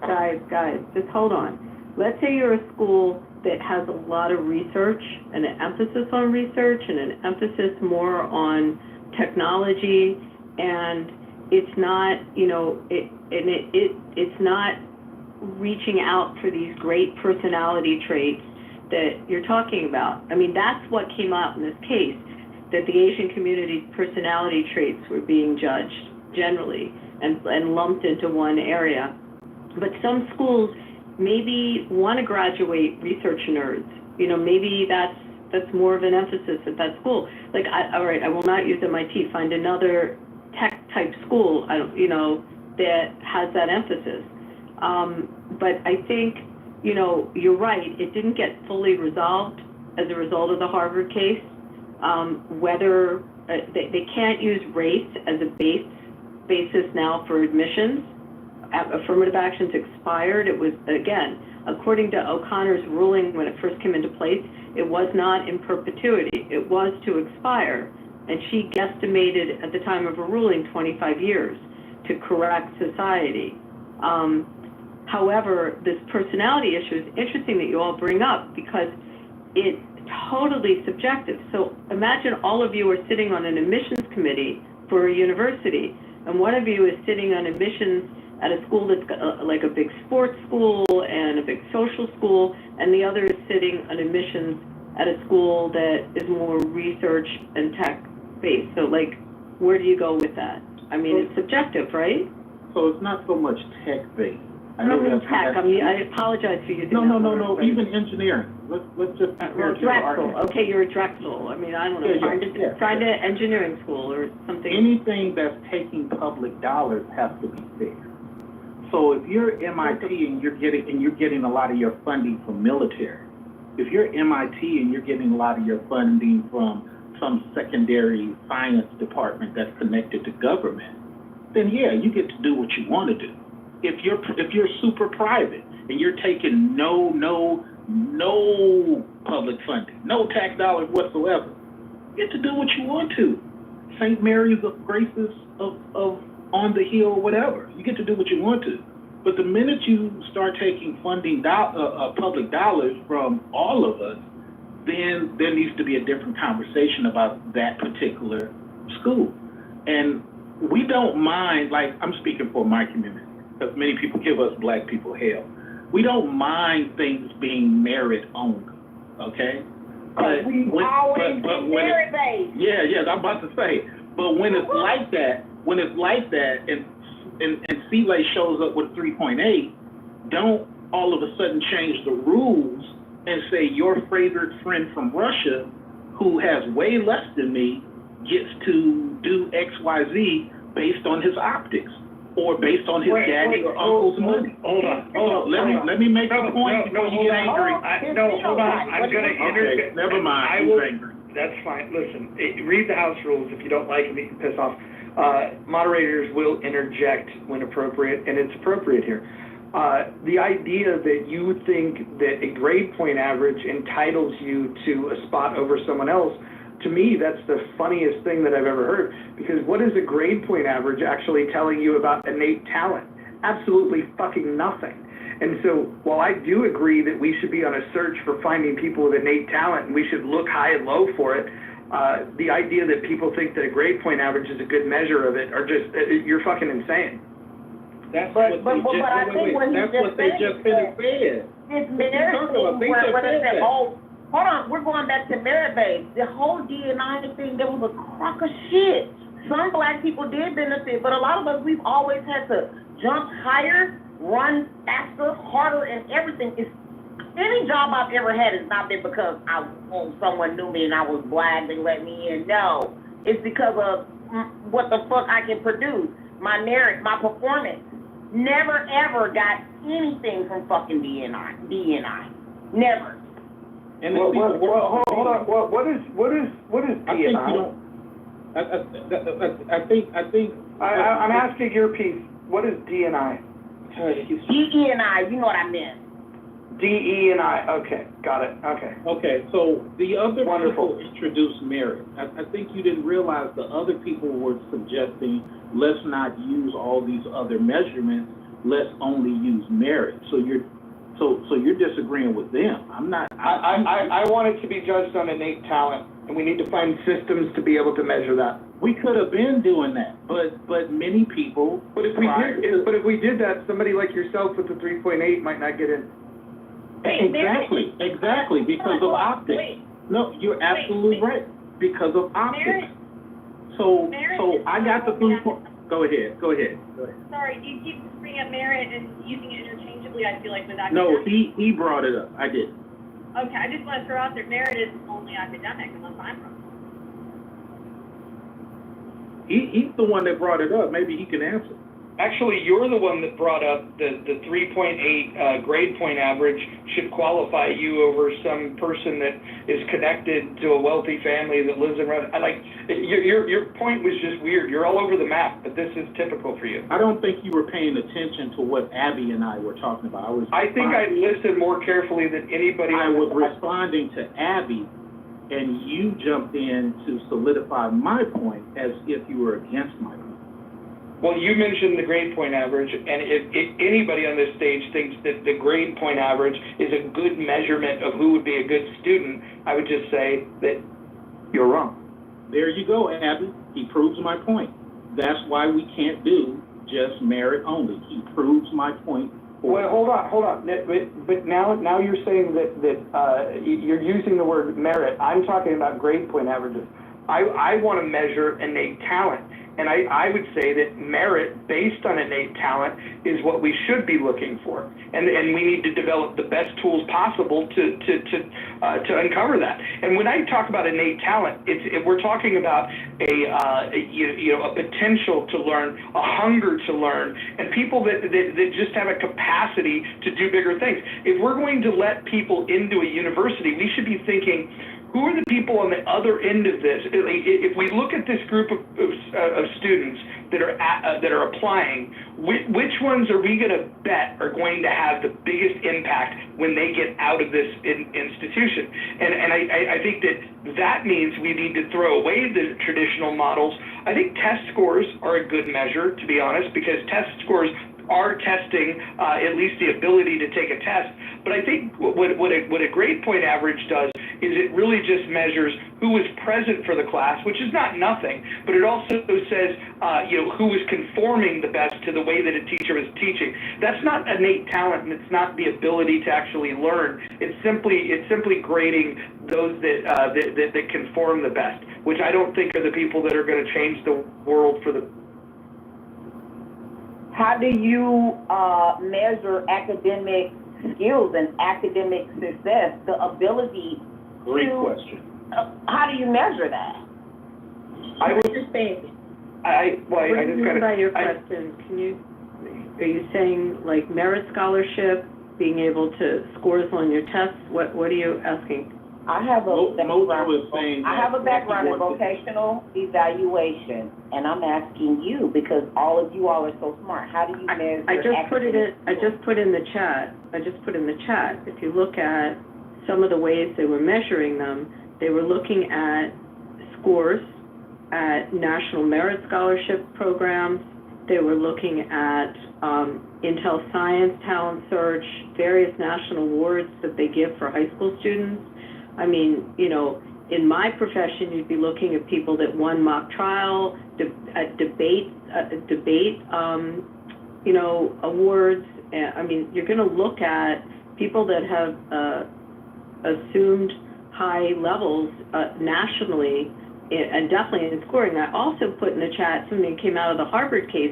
Look at the differentials on what Asians had to score based on the old SAT out of 1600, how much they had to make up of a difference in their SAT scores in order to get admitted at these schools. And the differential. You keep saying scores, but Roger said he doesn't want to do the scoring. No, you're not listening. Sheila, you're not listening. I don't want grade point averages factored in because I think that that's a measure of conformity. I think test scores are definitely something that we should look at. I don't think that we should weigh it completely on that, but we should absolutely be looking of who has the most innate talent, who has the most grit Those are the things that we should be rewarding. Grade point average, I would actually say the 4.0 grade point average student is probably not going to be the best person to contribute to the world, once they get out of university. Because what they've already proven is that they conform to the systems that already exist. They're not going to be challenging the systems that exist. Well, grade equivalency is taken into consideration when they're determining if a person has a learning disability, like where they stand. I think we, especially in these days, we need to go back to career interest. What do the kids really like to fucking do? Like, no one's asking them that, career interest, personality things. Because you have people that are high functioning on the spectrum. They might have the grade equivalency, however, they don't have the ability. We all know ability is speaking about the future. What could you possibly do? What could you do? What may you be able to do? With intervention, if you may need it. I'm done speaking. Can I just jump in? I just wanted to say, I'm sorry, go ahead. I was just going to say that more than 50% of the Fortune 500 CEOs do not have MBAs. I think some people place this education thing way too high on measuring or even predicting success. If we are going to keep these institutions prestigious, though, what we should do is set some pretty high standards. And I think the biggest point I would make is that when you start introducing identity as a qualifier in any way, shape, or form, I think that you're completely missing the point of what higher education is for and why we would want to send certain individuals to get a higher education, right? We want to send people with the most talent, with the most grit, with the potential to change the world in a positive way. We want to send the best of the best. And I would say that if we were searching for innate talent, if that ended up meaning that an entire race of people, whether it's white people, black people, Asian people, Hispanic people, even if an entire identity group found themselves that they didn't have a single student in a university, as long as they were indexing for innate talent, I would be totally okay with that. I think that identity is 100% irrelevant when you start thinking about who should we deem worthy to get into these prestigious universities. So I totally agree.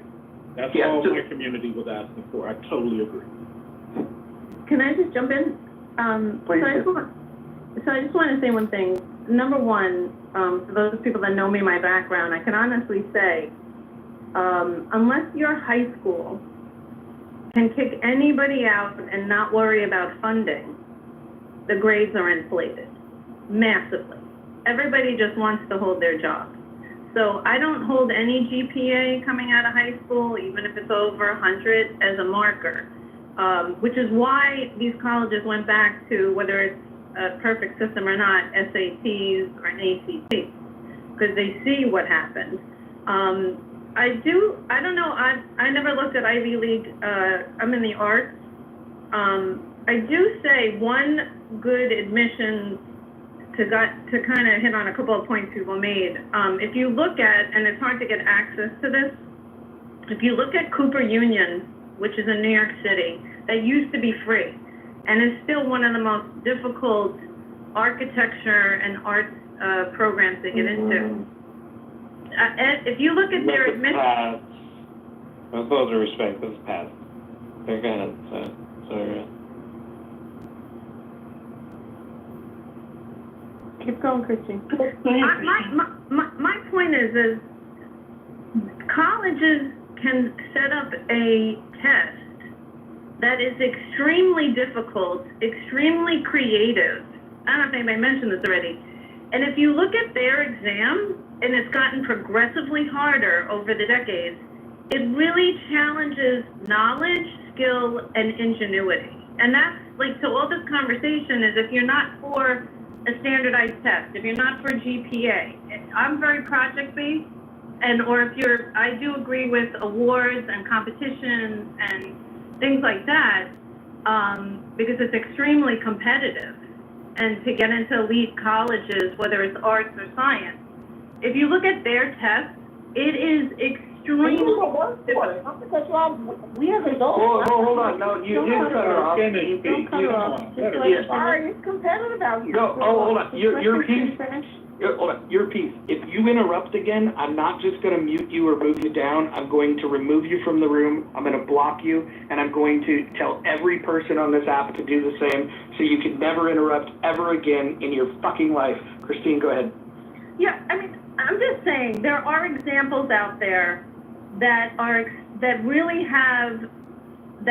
sift through the candidates and have nothing to do with the GPA or a score. And by the way, I taught college for 20 years, and I now teach high school, and I will tell you this, I have had students that could draw anything they could see, but they have no creativity. I've seen both sides of this. And it probably agrees, my point is agreeing with some of the things. Just because, even from an art perspective, you could photographically replicate anything you see, that kid is not creative, and I would not want them, like, I would challenge them. But I'm saying, like, even in other fields where, they could draw really well, guess what? Okay, invent a surrealistic painting. Take one of your dreams and turn it into a work of art. They couldn't. And if you want a factory worker who's going to replicate anything, great, hire that person. And I really appreciated their skill, but they couldn't think outside the box. Christine, can I just respond and then your piece? Christine, it's interesting because I think when you apply to grad school is when you might take that portfolio of work you have, or maybe what your criteria shows up more with applicants into grad schools. At least in the arts, I have two kids that went in the arts, the business of the arts, but they had to show what they could create and produce. Not so much in getting into college. So I don't disagree with you, but I think that gets demonstrated a little more, unless you're applying to maybe like, I know people that went to Carnegie Mellon in the arts and they had to show their portfolio at a high school. There's some schools, or even the drama programs, where they have to show those skills prior to acceptance. But most of the time what you're talking about might get displayed in the grad school applications. I don't know if you agree with that. No, well, I'm in a career technical education. I taught in 2 career technical specialized high schools, and even the science programs are extremely project-based. So these kids have portfolios of massive, like big projects that they've worked individually and as a group. I mean, how high level they are, I don't really know personally, because I don't teach in some of those programs. I agree with you. Well, that's for me, where I am, there's a huge shift in changing whether the colleges are up to that or not. There's a huge shift in getting beyond like grades and scores to produce a resume on the high school level that is not just, I was in I played an instrument, or I'm on a team, or I played chess. They actually have, it looks like an entry-level job to land my plane. That's what it is. So here's something that happened yesterday, and I think Roger and Dr. Adam may find it interesting. I totally agree with it, but it goes to something that Roger was kind of suggesting, even though Dr. Adams might not like it. So yesterday, there was a lawsuit that went in. It initiated with Washington U, but it's other, probably like 30 or 25 other elite universities. Basically, what they're doing is they're saying, hey, we're going to treat you and your scores like an athlete. As long as you sign a binding contract, Dr. Adams, get this, binding contract, that you will forego other people that you're considering, will guarantee you a spot. So now the alleged thing is it violates antitrust laws and so on and so forth. But look what's happening in reverse of what Dr. Adams complained about with the whole, going against Americans. Here's a structure where somebody came up. They said, hey, we're going to pick and choose based on talent. Okay, using Roger's talking point, talent. But I'm going to make sure you get a seat, pre-admission.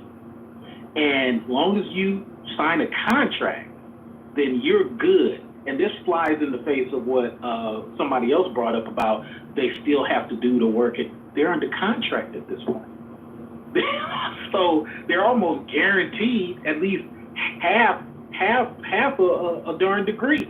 All they got to do is not mess it up. So I find this really interesting, but I'm okay with it because as long, and I'm landing here, as long as we know what the rules are, everybody will play. But I find it unfortunate, all this flip-flopping. So now that these people have got busted with this, who's the next person that's going to say, hey, we're from a particular community, we're now going to just weaponize, I know people hate the word weaponize, where we're now going to come up with a system that benefits our group and our group only. And nobody's going to like that. Let's make it fair across the board and the cream of the crop rise. So, Sile, let me ask you. Oh, sorry, Abby. No, I mean, I'm listening to what Sile just said, but across the board fair, but schools are different and their needs are different, right? 100%. But Roger, but that goes in the face of what Roger is saying. Roger is saying he wants a talent base and you just cream of the crop. But go ahead, Dr. Adams. So Sile, let me ask you a question. As far as fairness and consistency is concerned, and there are many parents on stage that struggle through the woes of having to conduct distance education during COVID, don't you think that foreign students can still benefit from that said education, pay international, premiums, for logging in and learning abroad when we could otherwise repurpose their seats to American students in the physical classroom? Yes, I totally agree. The sad part about it is we've been picking and choosing who gets what since the Reagan days and probably even before then. And it's unfortunate now that we got these camera phones and internet, we're just exposing the fact that we've been doing this for a long time. I would love for it to be the way you want it, Dr. Adams, but the problem is Americans have been working against Americans for so long that foreigners are like, they hate each other so much, here's how we can sneak in and use their tax dollars to benefit us. That's all that's happening. So I think what I would prefer to see for colleges is where they have spontaneous testing of creativity, improvisation, and problem solving. For those that you could do a hackathon, you could do an art contest where you don't give them the assignment until the last second. I think the fact that people prep for tests, we're actually looking for the wrong thing. You're looking for somebody that could go study something and then recall it and then follow a structure. I want to improvise. I want to give them something that can display the skills that would give you long-term predictability on their ability to solve problems. And I don't think standardized testing does it quite as well as it could, although I think standardized testing is a better measure than not testing. But ultimately, we need to put people to the test. We need to stress test them. We need to give them complex questions and give them a time constraint to see what they can do with it. This is where innate talent comes up. Like you can teach people. This is going to sound controversial. Stupid people can recite shit by memory. You could give them skills to have a better memory and to be able to recall information, and you can give them repetition. You can get a child to memorize their timetables. Most kids in America, even though they suck at math, could recite things, from a timetable, multiplying numbers that are 1 through 10, for example. But if you start asking them questions for math problems that are not on a multiplication table that they stared at in the 3rd grade every day, all of a sudden you realize that they don't know how to answer a math question. They don't know how to solve for it. They don't know. And again, you can memorize a formula, but when you introduce them to a new concept, do they have the ability to think through it for themselves? Those are the types of people we should identify, because those are the people that are special, and the people that aren't special, we should have jobs for them too. There's always going to be a need to put bottle caps on a bottle. Oh, that's right, we've already replaced that too with machines, because we can do that better with machines. So uplift your skills if you can, but we should absolutely reward people with innate talent. And the workforce should reward those people, right, Roger? The workforce should put those people at the forefront of their interview and not at the last. So we got an HR problem too, where the HR people are not rewarding the person you just described. They're rewarding somebody based on identity, based on, hey, we're from the same Delta sorority, or so. Yes, I agree with you, Roger. I agree with you, but we have to reward them in the workforce for taking those risks and being that type of student. But this is why you have to throw DEI out the door. This is why you have to make sure that identity is not even considered. Your identity should not even be considered when it comes to getting a job. But you do get reward. So first of all, I put this in the chat. What Roger's describing, there are schools and you see it more with the engineering schools, like Drexel. You do work study when you go there. So you go to school and then you work and you do an internship at an engineering firm and then you go back to school and then you work again. And it's work study. I think it's like 5 years when you finally get the engineering degree, but you've had all kinds of work experience and you've had to perform and you've had to do exactly what Roger is describing. And that's at some universities. But I will tell you, Sile, that when you go to law school, the people that excel, that make law reviews, that are the great writers, or the great orators that win all the moot court competitions, they do get the better jobs, and they do make more money when they get out of school because they've excelled and they've showed that they can excel in school. I mean, there's a reason you try really hard to make law review, because you're going to make more money when you get out. You will get rewarded for that. You know, so I don't think that it goes without notice. When you achieve, if you graduate summa cum laude and you've gotten great grades and you've been in national honor societies, when you're in college, you will get a better chance to either get a job at a better firm in the field that you're going into, or your grad school. You'll get into a better grad school with those achievements. So I don't see where that's not happening. Here's my final word to Roger and to what Abby just said. I'm going to go hit the gym. But here's the final word. A lot of us did not really want DEI, but here's what was happening to us based on optics. Hey, your appearance is more important than all these great accolades that you have on your CV. Wow, really? Or the optics of you is more important than the fact that you have a certification that none of us have in this whole department. Cool. I even got told, it was so funny, just to put in one anecdotal thing.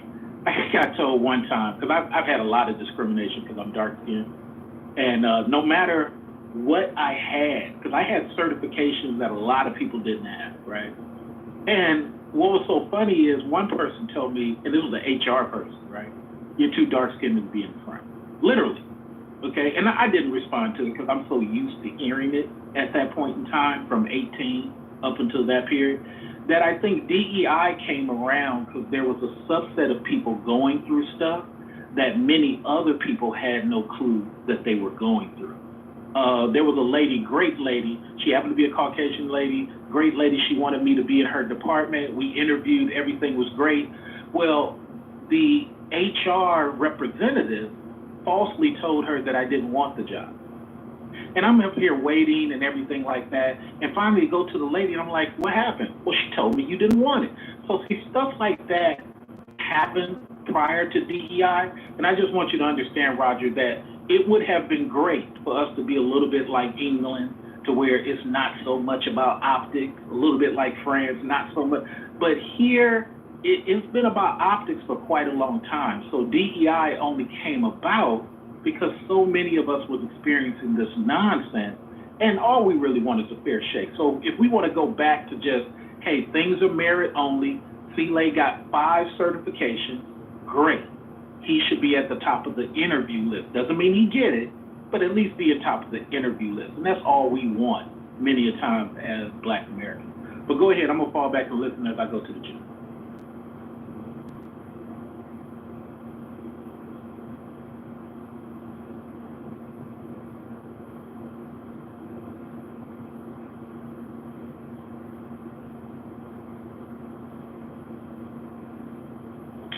Okay, since nobody's speaking, I just wanted to say that to the title, Legacy Enrollment, I think that even at HBCUs that does happen. There are traditions, sororities and fraternities. It's like, you know, you grandfather in your legacy. But that is still just kind of very, very small to other colleges, like the last speaker was just talking about, what's his name, C-Lay, Trey. Like, I kind of wanted to piggyback on some of his sentiments because, I mean, it is true. Like I said earlier, like, people of other groups seemed like they were cheering on that DE&I was going away, and affirmative action was going away. It was like, it really didn't bother certain professionals or people that's really, you know, okay in life, because I've never benefited from that. So it doesn't matter if it stay, if it go. D&I, and through my lens, it seemed like it only benefited white women and gay white men. And then black or other groups, gay men, or the LGBT community, LGBTQIA community. So I would have to say, I think those are the only communities that really, really, if you look through the lens, really in the dynamics of those, are the only people that really benefited from DE&I. I'm done speaking. I'd just like to clarify, I think you're talking about equal opportunity, which is different from DEI. White women did not benefit from DEI.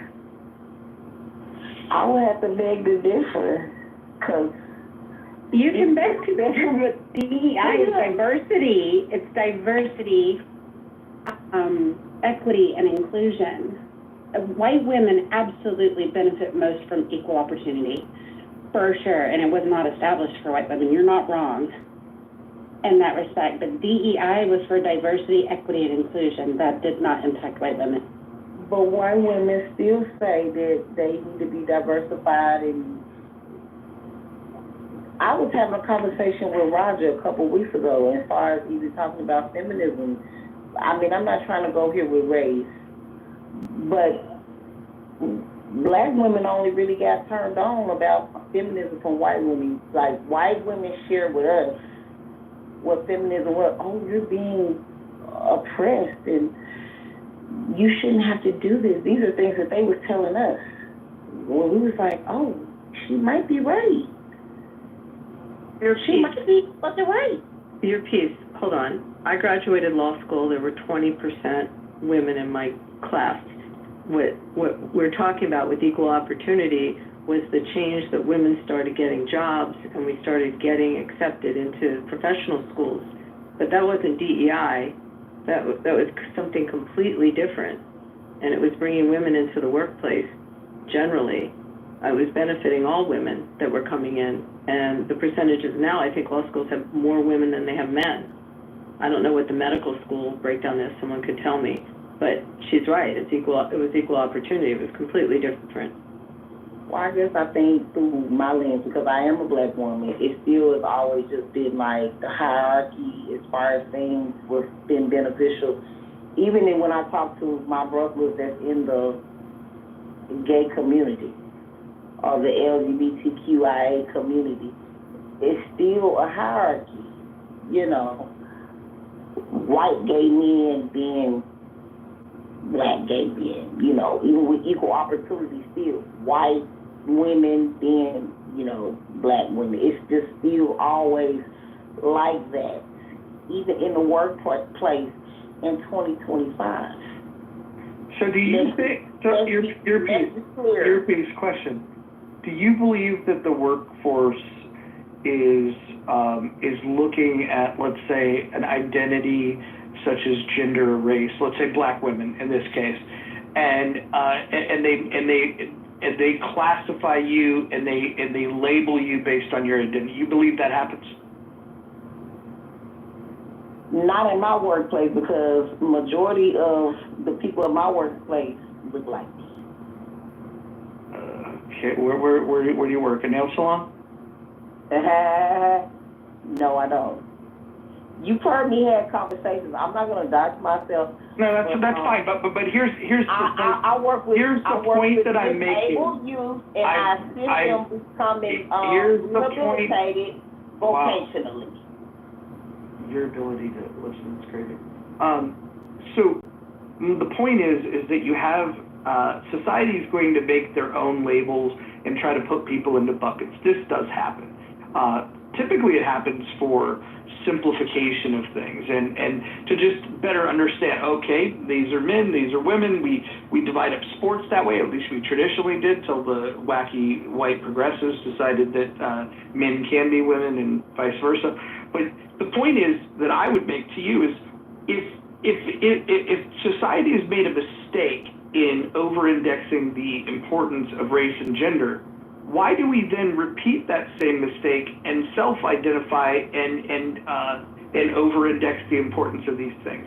For example, if it was wrong in the creation of the United States to emphasize special rights for white male Protestants and minimize the rights of people that don't fall into those groups, and if we could recognize now, 250 years later, that that was a bad idea, why would we fall into this trap of now saying that, perhaps if we set up rules that gave favor to people based on gender and race, why do we now think that's a good idea if we've spent 250 years unpacking the idea that it's not a good way to organize? Because I'm gonna tell you what it is. It's called, it's an illusion of inclusion. That's exactly what it is. It's kind of like, oh, it sells. The illusion of inclusion, that shit sells, Roger. Yeah, just because but that don't mean that it's just because what you said rhyme doesn't make it make sense. My question for you is why do you want to? Because the ideology of placing a huge importance and decision-making criteria based on race and gender is precisely how we got things like war, genocide, and slavery. And I'm just curious why you want to continue down this path. No, I do not want to continue down that path. I'm not sure why are you even making that assumption. Is that something that I'm displaying? Do you think that race and gender should be prioritized? It depends on the situation. Well, that's exactly what the founders of the U.S. said, and we after like the all-white town in Arkansas. I'm not mad at that. I've always been for delineation. If that's not a problem, if they want to do that, I don't feel no type of fucking way. That don't mean all white people are gonna do that. My mind is so much broader than that. I think your mind is so broad that you have an inability to respond to anything that I've said. No, that's not true. Okay, then respond to what I have said. You said, should we prioritize gender and race? No, I'm asking why you think we should do that. But you can't make that call. You can't make that assertion and say that that's how I am because you don't know that. I never claimed to be this. All right, I'm done. Okay. So, sometimes you have to know that if somebody is incapable of having a conversation, that the mistake would be on my end to continue the conversation. I just tend to get frustrated when I hear people use DEI synonymously with equal opportunity because they are not the same. And I hear a lot of tropes about DEI is taking away handicap access. No, it's not. That's covered under the ADA. And you hear people that get upset about the DEI initiative being canceled thinking that they've lost equal opportunity, which is they're not the same.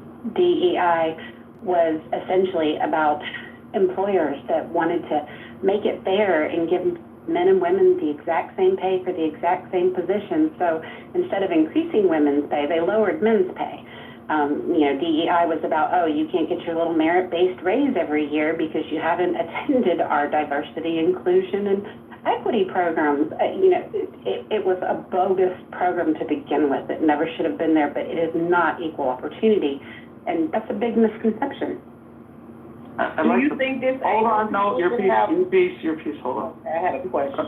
Well, you can save it for a second. I think that was a great point, a great distinction, but I do want to call attention to Wizard Wicked, who says, Mojo Jojo thinks he is the main character.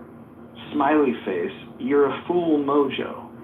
I've invited this person up to the stage. They've declined the invite. So basically what this person wants to do is make personal attacks without coming up and having a dialogue. Probably a friend of your piece, but that's just a guess. Go ahead, your piece. Not a friend of mine, because one thing I do know is when I'm really passionate about something I'm talking about, I don't look at the chat because it's only distracting and it's usually trolls in there. I mean, you just take that advice, if you will. But what I was going to say was that, yeah, I was going to ask a question. Do you think that disabled people have the right to be included in the workplace? I mean, from what... Of course I do, and the ADA guarantees that for them. DEI okay, but what you was just saying was that that's not, I mean, it's like, there's a very, very thin line. DEI does not give them that, though. That's the problem. Equal opportunity is not DEI. Equal opportunity is not DEI. Diversity, equity, and inclusion it's a very fine haircut. No, diversity, equity, and inclusion is essentially trying to preach morality in the workplace. We don't need to have coaching to be decent human beings. We don't need the government interfering. To be allowed in the workplace. No, ADA requires that, your piece. DEI does not. ADA does. The Americans with Disabilities Act Let me is tell what you it something else. is. Do you think disabled people should be included? Of course. Okay. Okay, well, that I on inclusion, on DEI, No. that's what I stand for. That I on inclusion is let's have a gay pride parade at work today and everybody comes to participate. No, That's so far right perception. No, that I on inclusion is let me govern your Yes, morality ma'am. and make sure that you're treating everybody inclusively. Because one of my clients called me and say, Your piece. that you're writing them up every day. Your piece, before you talk about Because it. you don't have a wheelchair around outside of your business, Hold on. I'm on your ass. Your piece, can you define the word equity to us? No, I can't. But you're using it. You're talking about diversity. Can you equity. define inclusion for me? I can define equity. You but I coming off mic because you've been over there Googling and got your paper and pen out, and then you're going to try to put me on the spot. No, I'm not. You're using You the see how term that goes? equity. I'm asking you to define the term equity. I Well, know the can you definition. look it up for me? Because I know you over there writing down everything we're talking about. Why don't you define the word No, equity? I want you to read it and tell us. Because I can sit down and Google some shit just like I you didn't ask you did. to Google it. You're using it in a conversation. Define it. I didn't ask you to Google it. I asked you to Okay, define no, the I'm word that asking you're you to using. define it. I Because asked you've been you to on define mute it. all this Equity, time. of course.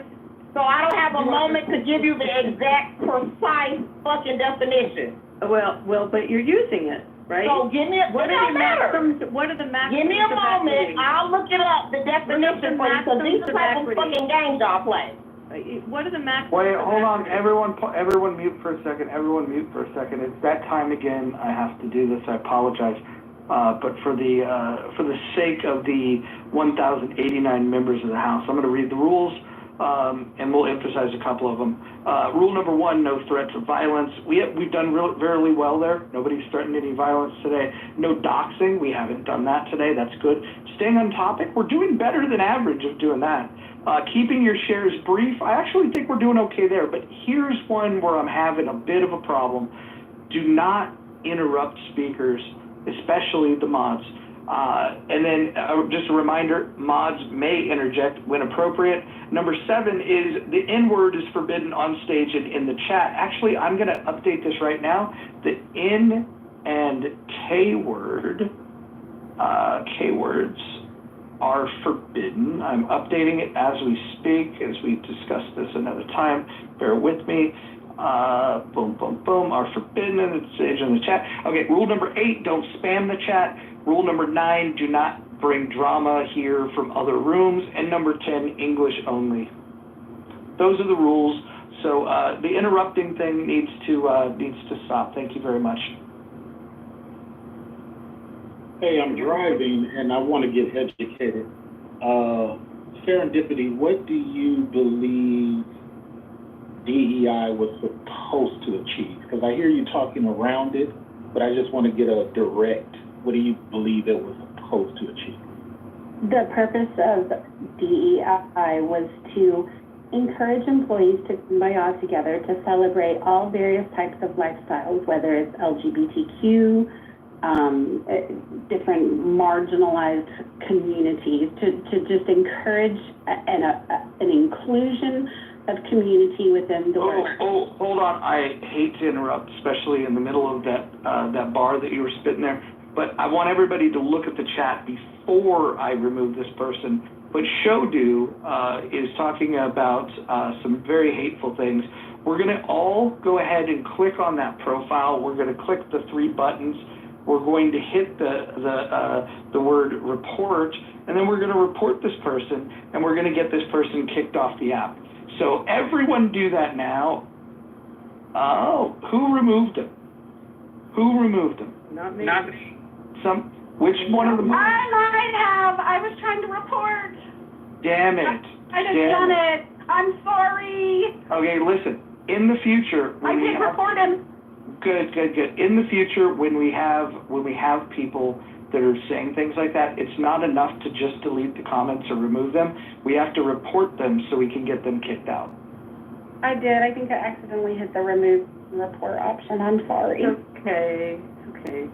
Whoa, Scooby, a clue. Anyway, I was asking for a definition of the term equity. I wasn't. She was trying to talk about. You mean when you? Yeah, when people use terms, I was asking them to define the words and what they think those words mean. That's all I was asking. I know what the word means, but I have a different meaning for it. So I'm curious when people talk about it, what they think it means. That was my question. So I guess serendipity, you can answer mine after they finish doing their thing. So your piece, once again, how do you define the term equity? Demanding something from me?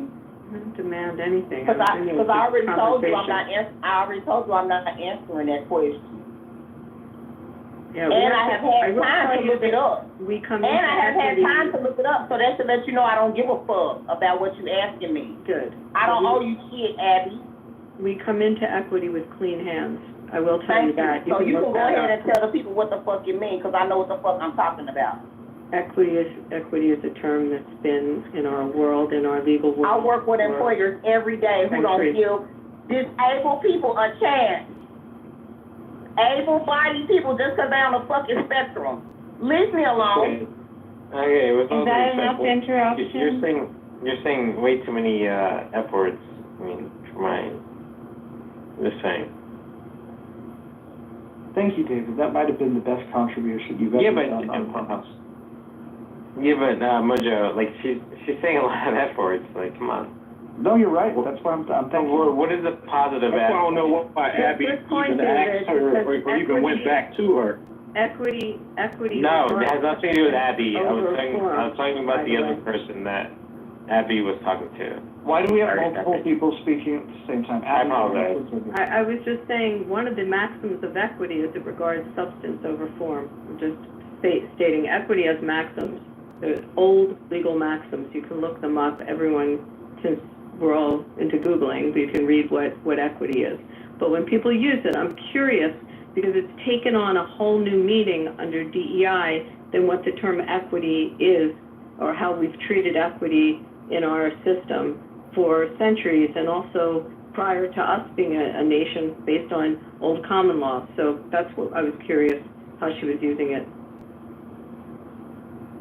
But we have a refusal to answer. Go ahead, someone else. Sorry. Yeah, I would say Abby is correct, and also somebody who deals in mathematics. If anybody wants to ask you.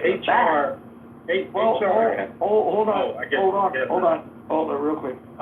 John Kitover, do you have a question for David? David said that he's good at math equations. Do you have a question for David B. Mr. Kitover? What's 565,000? Not, this is too, no offense. I shouldn't say the S word. It's not a question that to be, but go ahead, sorry. Got it. Well, that's what we like to call a test of IQ. David, you failed. Yeah, but Mango, like, when I was at my college, like, they said that you should never say the S word. So I try very hard on Clubhouse to never say the S word. David, please, what are you doing? Oh my gosh.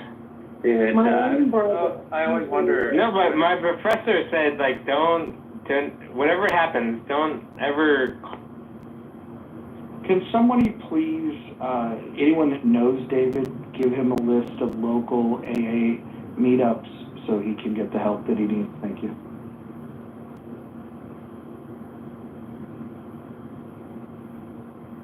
Yeah.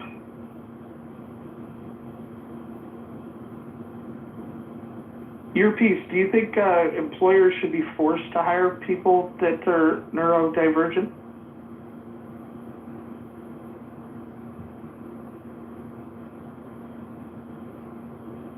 Earpiece. All right, I guess everybody has left the building. No, I was washing my dish. I just finished my delicious meal. What was the question? Do you think that employers should be forced to hire people that are neurodivergent? I don't think they should be forced to, because in real life, they are not forced to.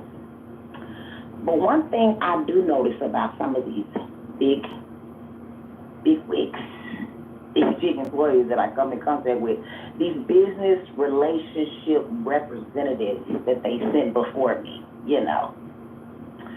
These motherfuckers make a big deal about it. They want everybody to know when they do hire somebody that is able, when they do partner with a nonprofit for kids with autism, they want it on the television. But when they don't want nobody to know about that. What do you think about that? I have no idea what your point was.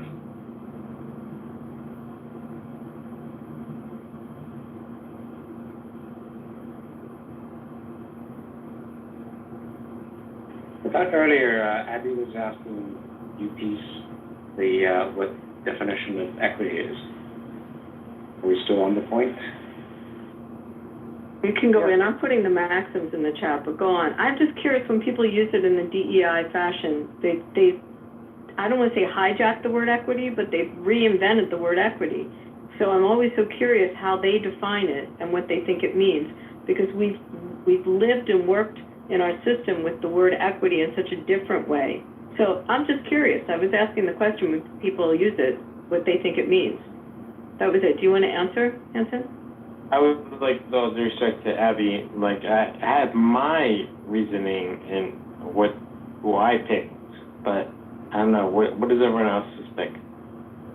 David, actually, yeah, well, actually, I want to ask you, David always, I mean, this is like the third time I encountered David, but he's always claiming he had 2 PhDs. I'm just wondering what the 2 PhDs are in. I'm not going to answer your question, but go ahead. No, I just wanted somebody to answer the question. When a company refuses or bullshits and goes, like a rehabilitation company that are trying to get disabled people jobs, when they back off the deal, you don't think we should put that on the news or put it on the paper? We don't say disabled people. We don't say that. Well, people with impairment. Yes. Exceptional people. Thank you. I have a long list of fucking words I can use. This is what I do. Special people. I have a question, Earpiece. Like, if I'm an employer, should I be required to hire retards? Whoa, you don't say the R word. Yeah, that's highly disrespectful. No, it's actually a term. I mean, there's, look. Yeah, they haven't used that term since probably 1954. Listen, do you know what the word retard That's not even means? utilizing any norms of assessments that we use. Do you know what the to word? determine if somebody Do is you know what the Okay, term? just tell me. Just tell me David, do not interrupt me. This is why you spend more time in the audience. Your piece. Do you know what the word retard means? From my understanding, it could possibly mean someone that may have an intellectual or learning disability.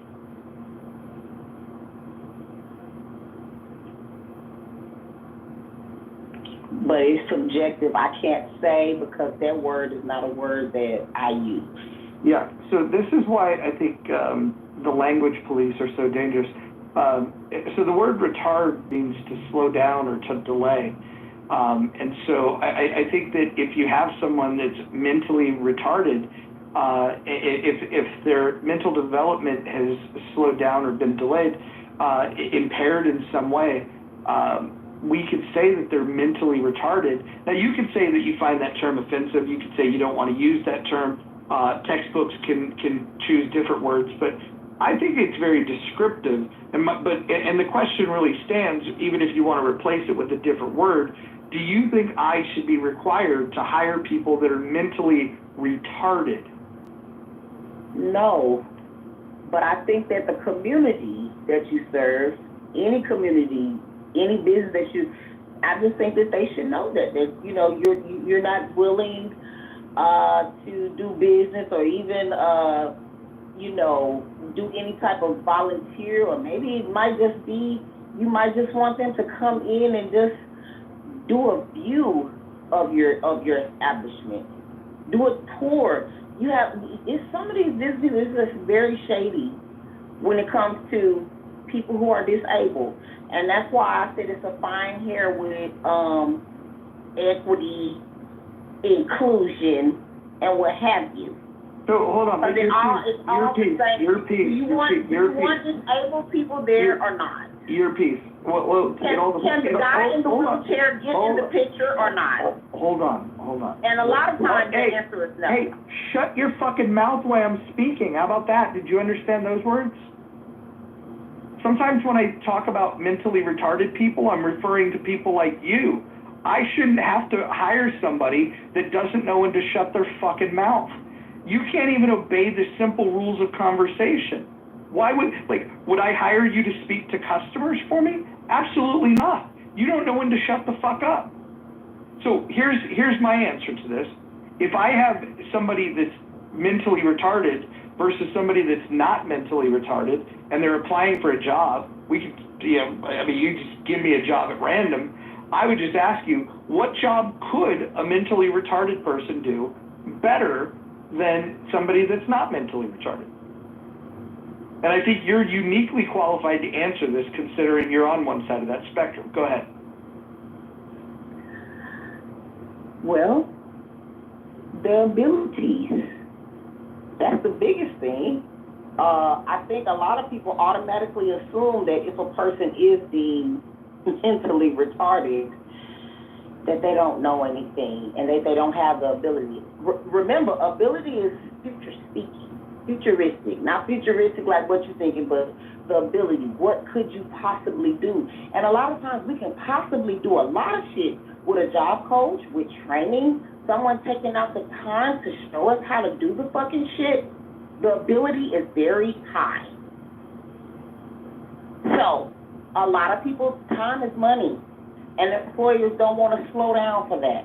Maybe one or two people so they can take a few pictures and be on the internet that they fuck with disabled people too, but not really. You don't gotta do it, but when you don't do it, why can't that be on the front page too? That's all I'm saying.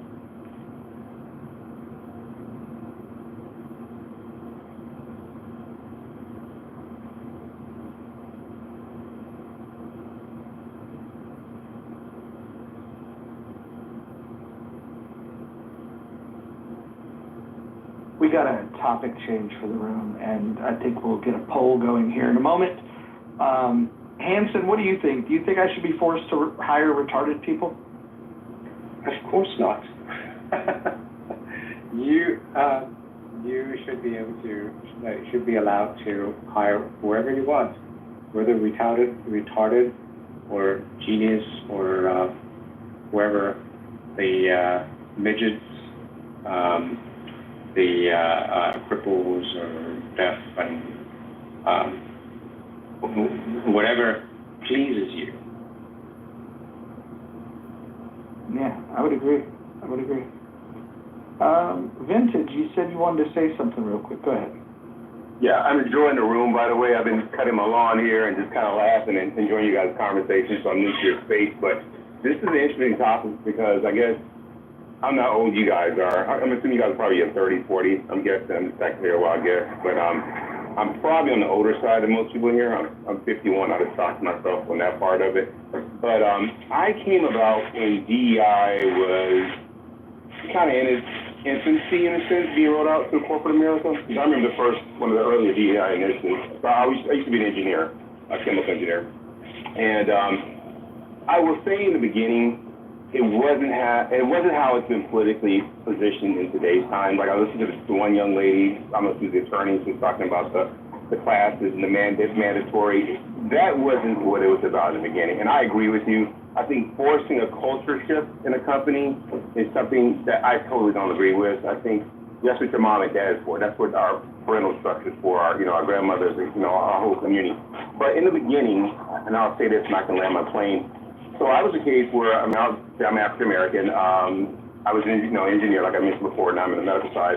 But at that time, I worked for a company, or I was recruited by a company, I should say, that was a global Fortune 500 company that had a VP who looked and said, gosh, we have all these engineers, but we have no representation of our customer base. And he said, we should really do a better job of having at least representation on the inside for what our customer base was on the outside. So imagine you're going to your customers, and your customer base is different ethnicities, groups, et cetera, Hispanic, Black, Latin America, et cetera. But your engineer base is all white American, from the Midwest. And so they went out, and based on that VP's discussion, they went out looking for engineers that were of different ethnic groups. And they came back and they said, we can't find any. We can't find any engineers that are non-Caucasian based, blah, blah, blah. So the next question was asked was, well, where are you guys looking? And they went to, and this kind of goes back to something that was said earlier, people tend to go to what they know, right? So if I went to Purdue, if I went to UW, if I went to Notre Dame, you're going to go to your alumni, because, I naturally do it myself. I know my program, I know my school, I'm going to go get where I know where people are, I know the professors, et cetera.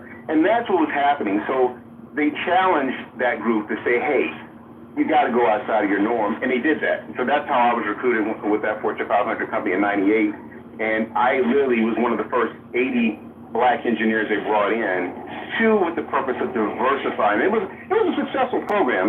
Some people stayed, some people left, but what it did do, and this is the part we don't talk about a lot, is it gave people opportunity.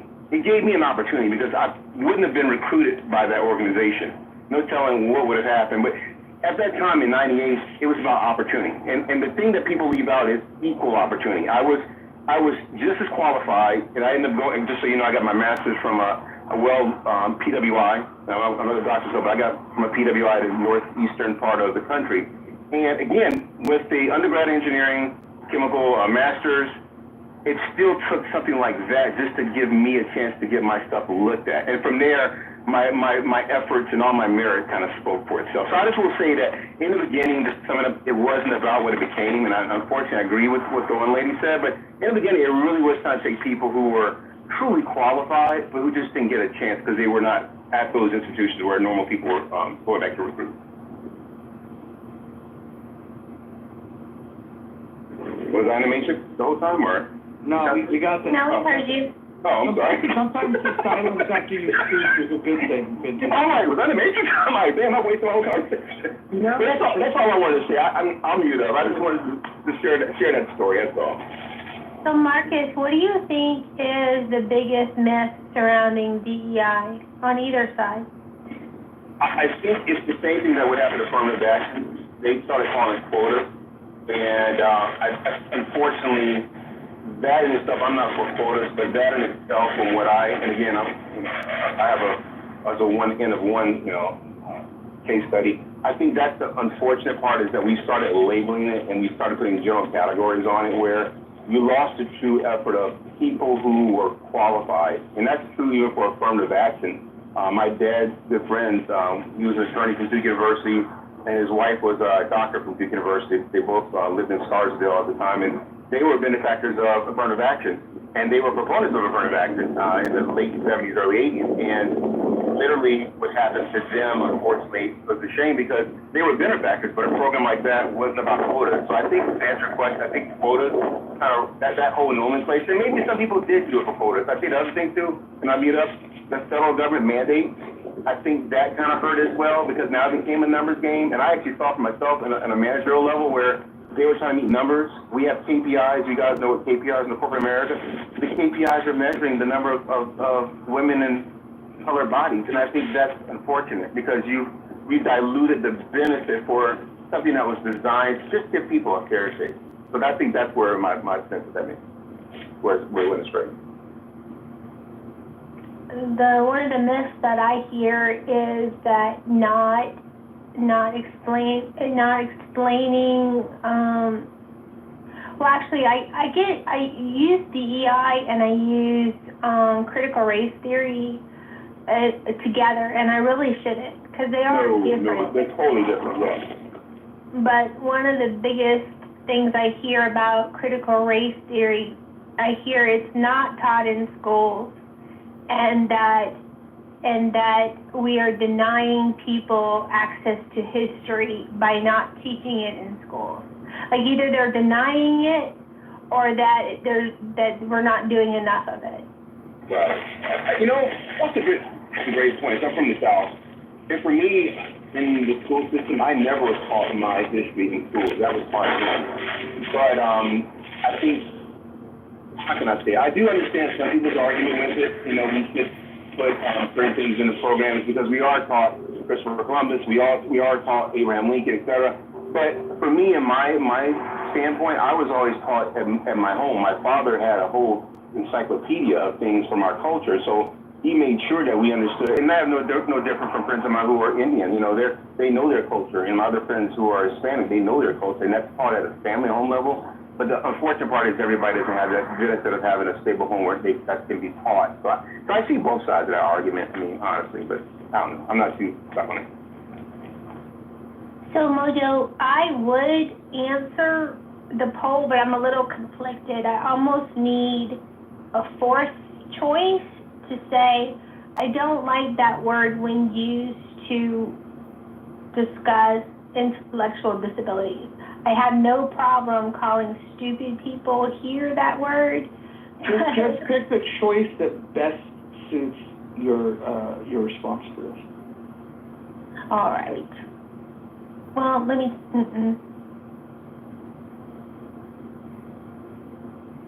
All right. Anyone else have myths regarding DEI that they hear a lot on the app? Oh, your piece left. Oh, and I had gotten reports that she was being ever so charming. Shucks. Oh, look, there's a chillism person in the chat. Let's see. Let's bring Eric Kahn up. He's from the retard room. He might have some thoughts about the poll question. Hey, thanks everyone for your time. I'll go back to the audience. I can finish my grass. If you guys have any questions, thank you so much. Good luck with the lawn care vintage. Great contributions. Thank you. Thank you. Yeah, it was nice to hear from you.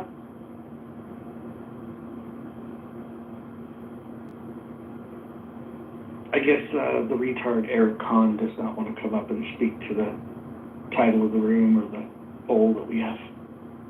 What did you think of Roland Fryer talking about DEI with Patrick Bet-David? I thought his points were sound, and some I never contemplated before.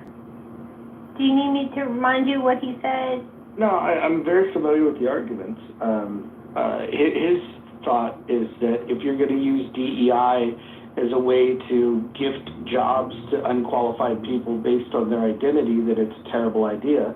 And I think most rational human beings agree with that, but he does support the idea of looking in the highways and the byways to find people that have innate talent and giving them opportunities should their talent justify it. And so it's like a national or maybe even global talent search. And if that's what you mean by DEI, then great. The idea of equity, though, I would throw that out. I don't think equality is a thing. I don't think it's real. And if equality is not real, then why are we worried about giving equity? No, equity of outcome, equality of outcome is horrible. It's just.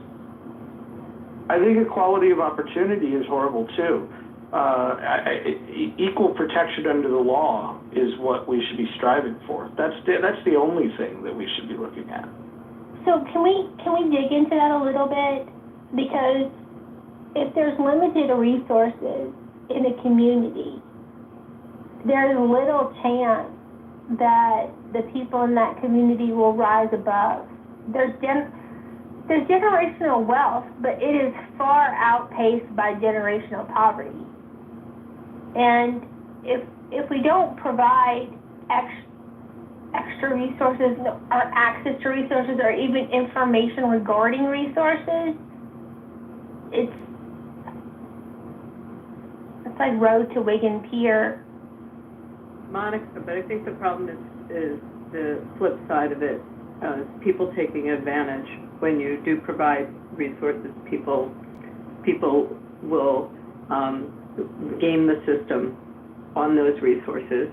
I also think with respect, and this is going to be really unpopular comment, but I'm just going to say it, as much as I think, as we talk about, as equal opportunity laws came in, and I definitely was a recipient of being able to get jobs as a woman, I also watched a generation after mine take advantage of it and litigate and overly litigate on, so you go back to on the basis of sex, and we can talk about, as Ginsburg, if you ever saw the film or you saw the fight to get equality for women, and then we put the laws in place, and we see a lot of people over litigious when they lose their jobs.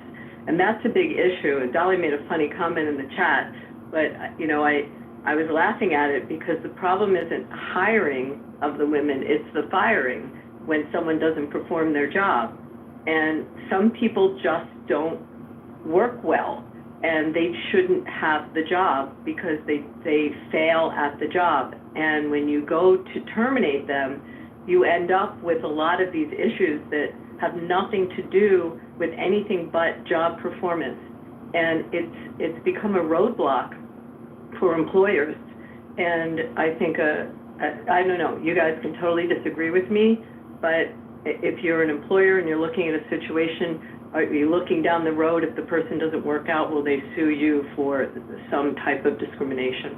And I think it's been a hindrance, and we're overly litigious under those laws.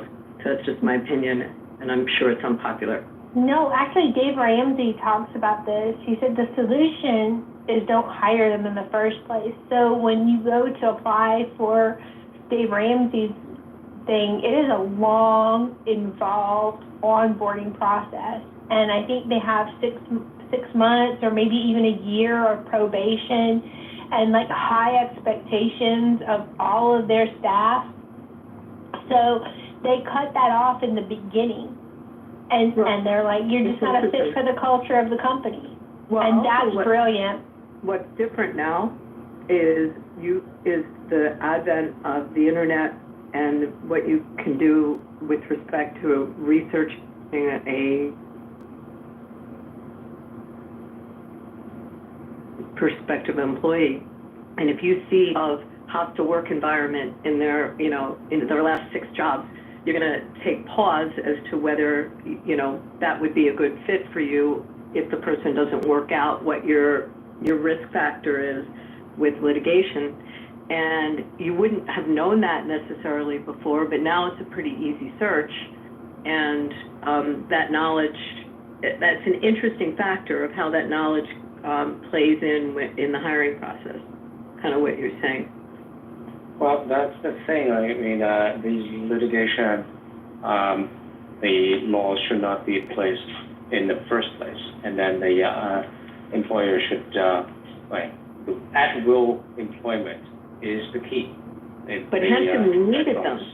Hanson, we needed them initially. So yes, the at-will is, but no, you're right, at-will is important, but so this is the dilemma. So help me through this, Hanson. We needed these laws initially because we did have hostile work environments and we did have situations that needed to be rectified, but now you have an abuse law. So how do you work through that, Hanson? Yeah, so, I mean, I'm not sure initially what's the need. I mean, the boss, if let's say, Mojo hires somebody and if you have an environment, bullying or whatever, that affects the productivity of his company, I think Mojo, it is in his interest to fire whoever that instigates that the environment. And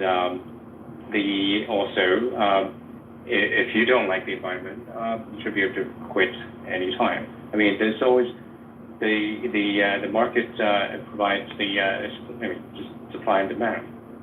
So I don't see why the government should extend its claw into the subtle relationship environment in the company or any place.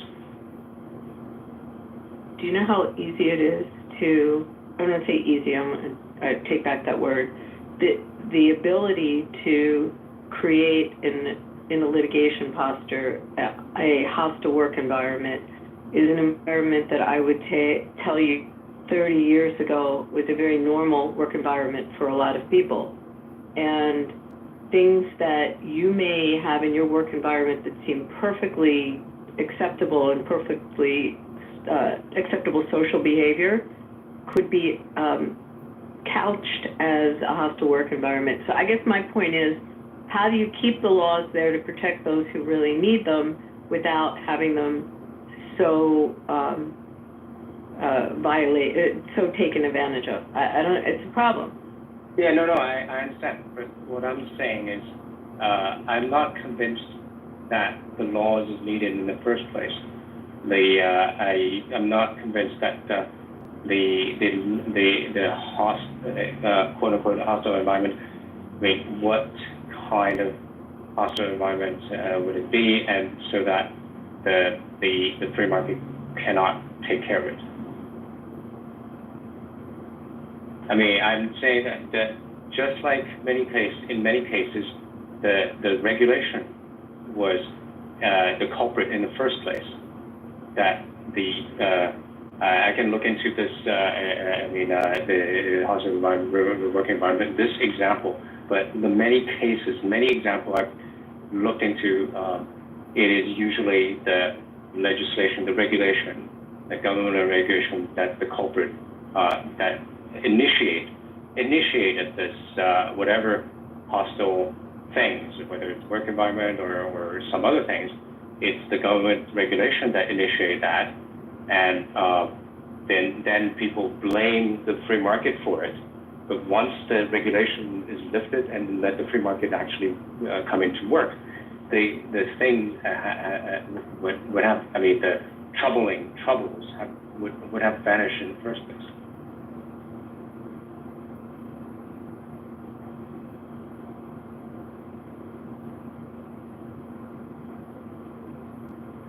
I don't know. There was definitely stuff happening in the workplace that in today's norms we wouldn't allow. We wouldn't allow some of the conversations, some of the, the emails that were sent. I mean, you lose your job for them today. Well, yeah, I understand. I mean, many of the things are kind of draconian. I mean, I can say when I was working in the first joined Wall Street, the traders said, we used to have these fun parties. And now we cannot do it because some women were at first a very few. They will just make a fuss, and then the people who organize it will get fired, and so killjoy and all that. So well, geez, I joined the wrong time, but yeah. That's a question of serendipity. As we talked about the equal rights and women coming into the workplace, have we shot ourselves in the foot at all, do you think? Yeah. Making it so restrict. Yeah, exactly. I think that's the case. I mean, and then people just don't want to work with you and all that. I mean, the thing is, let the boys play their game. You can have ladies' nights, right? I mean, so if you don't like the thing, just have a segregated fun group, right? And do your own thing, and let others do their own thing. So I mean, what's the point? I mean, why are you? Basically, you're sabotaging yourself.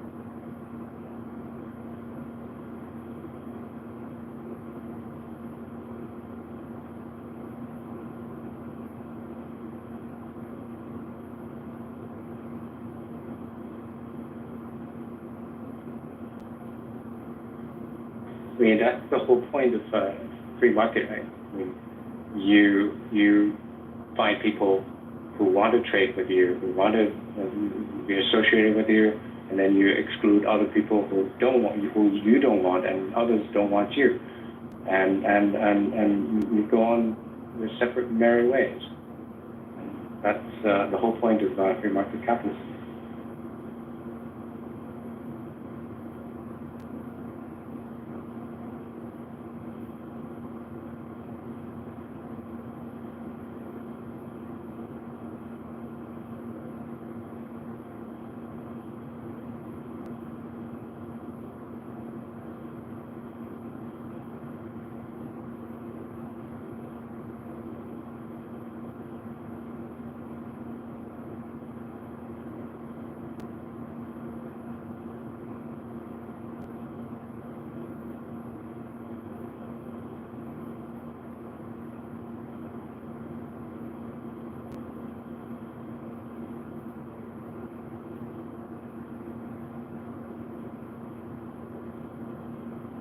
Necro, what did you mean by that comment? Which one? Your last comment. So you think hard law makes, let me try to read what you just said. Yeah, whether Hard whether, cases? Yeah, hard cases make bad law. It's a legal maximum. And, Yeah. yeah. No, but I'm curious how you're connecting it to these cases involving discrimination in the workplace. Yeah, it was just a random comment I threw out there. So.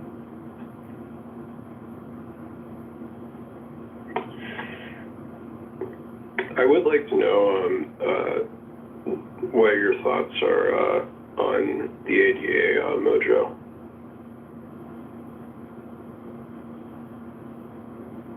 What was the question? Yeah, I just would like to know what are your thoughts on the ADA, the Americans with Disabilities Act? I don't want the government to impede the market at all.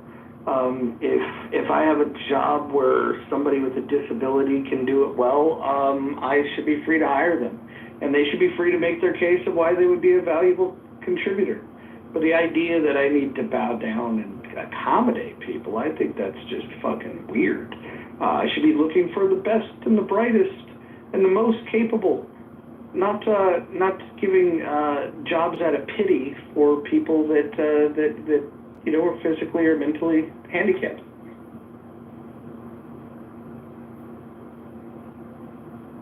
But employers, like there's studies that show that employers, especially in certain occupations where they have high turnover rates, like you're claiming that, oh, well, it's probably going to be a turnover because this person is disabled mentally. Is it your theory that that retention rates would go up if I hired retards?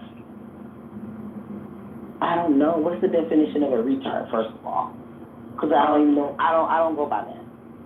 Okay. Well, just say incompetent.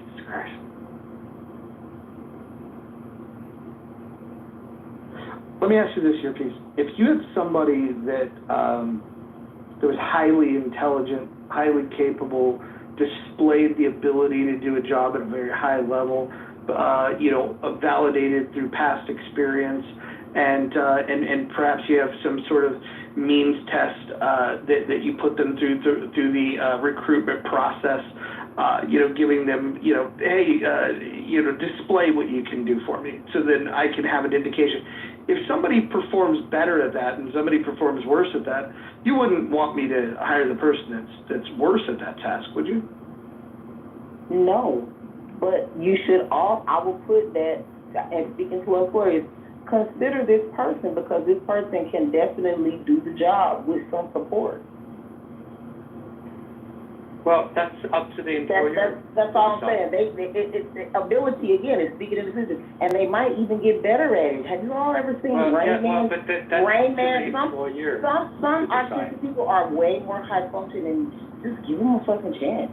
So let me get this straight. So your argument of why I should consider hiring a retard is because you enjoyed a film with Dustin Hoffman and Tom Cruise. Is that correct? Absolutely. Absolutely. Okay. Well, look, when it comes to retard movies, The Other Sister is my favorite.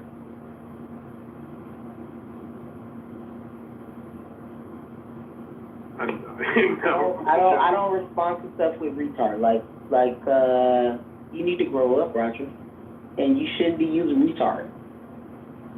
So now you want to police my speech.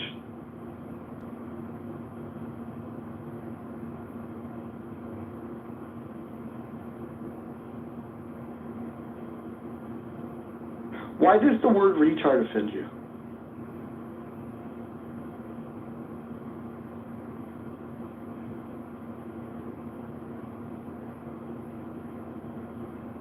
Is that a group you identify with and so you're personally offended, or is it a group you don't identify with and you're getting offended on behalf of someone else?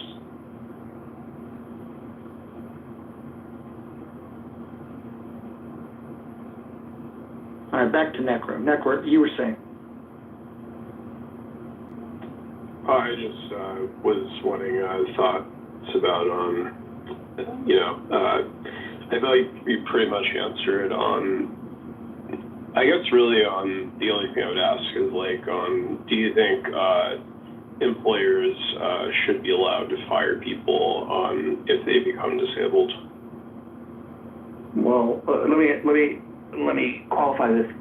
So let's say I hired somebody to be a warehouse worker, and one of the job requirements is to be able to lift packages, that weigh 50 pounds.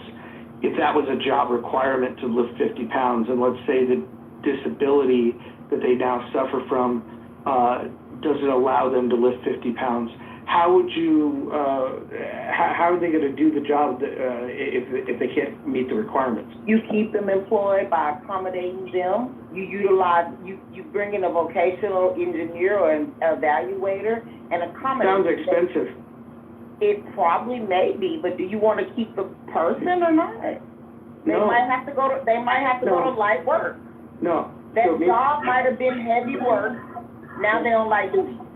Okay, what if I don't have light duty work? What if I have one? Create one. Create one. What if it's losing money to create one? Yeah, so I think the Americans with Disabilities Act, the only thing it requires is to give accommodations to any person with a disability, and so be willing to accommodate for their disability. Yeah, but what if it loses money? Well, I mean, that's the thing with anti-discrimination is that, essentially, you can't discriminate against people for who they are. Well, wait, hold on. Yes, I can. Let's say the job requires you to put books on a shelf that's, let's say, 6 foot tall. And let's say the person that applies is 4'10" and they can't reach. Why would I not hire tall people? You get a mobile ladder. You can accommodate people in a lot of ways. But I have to pay for that ladder. It don't matter. But hiring a taller person just makes more sense.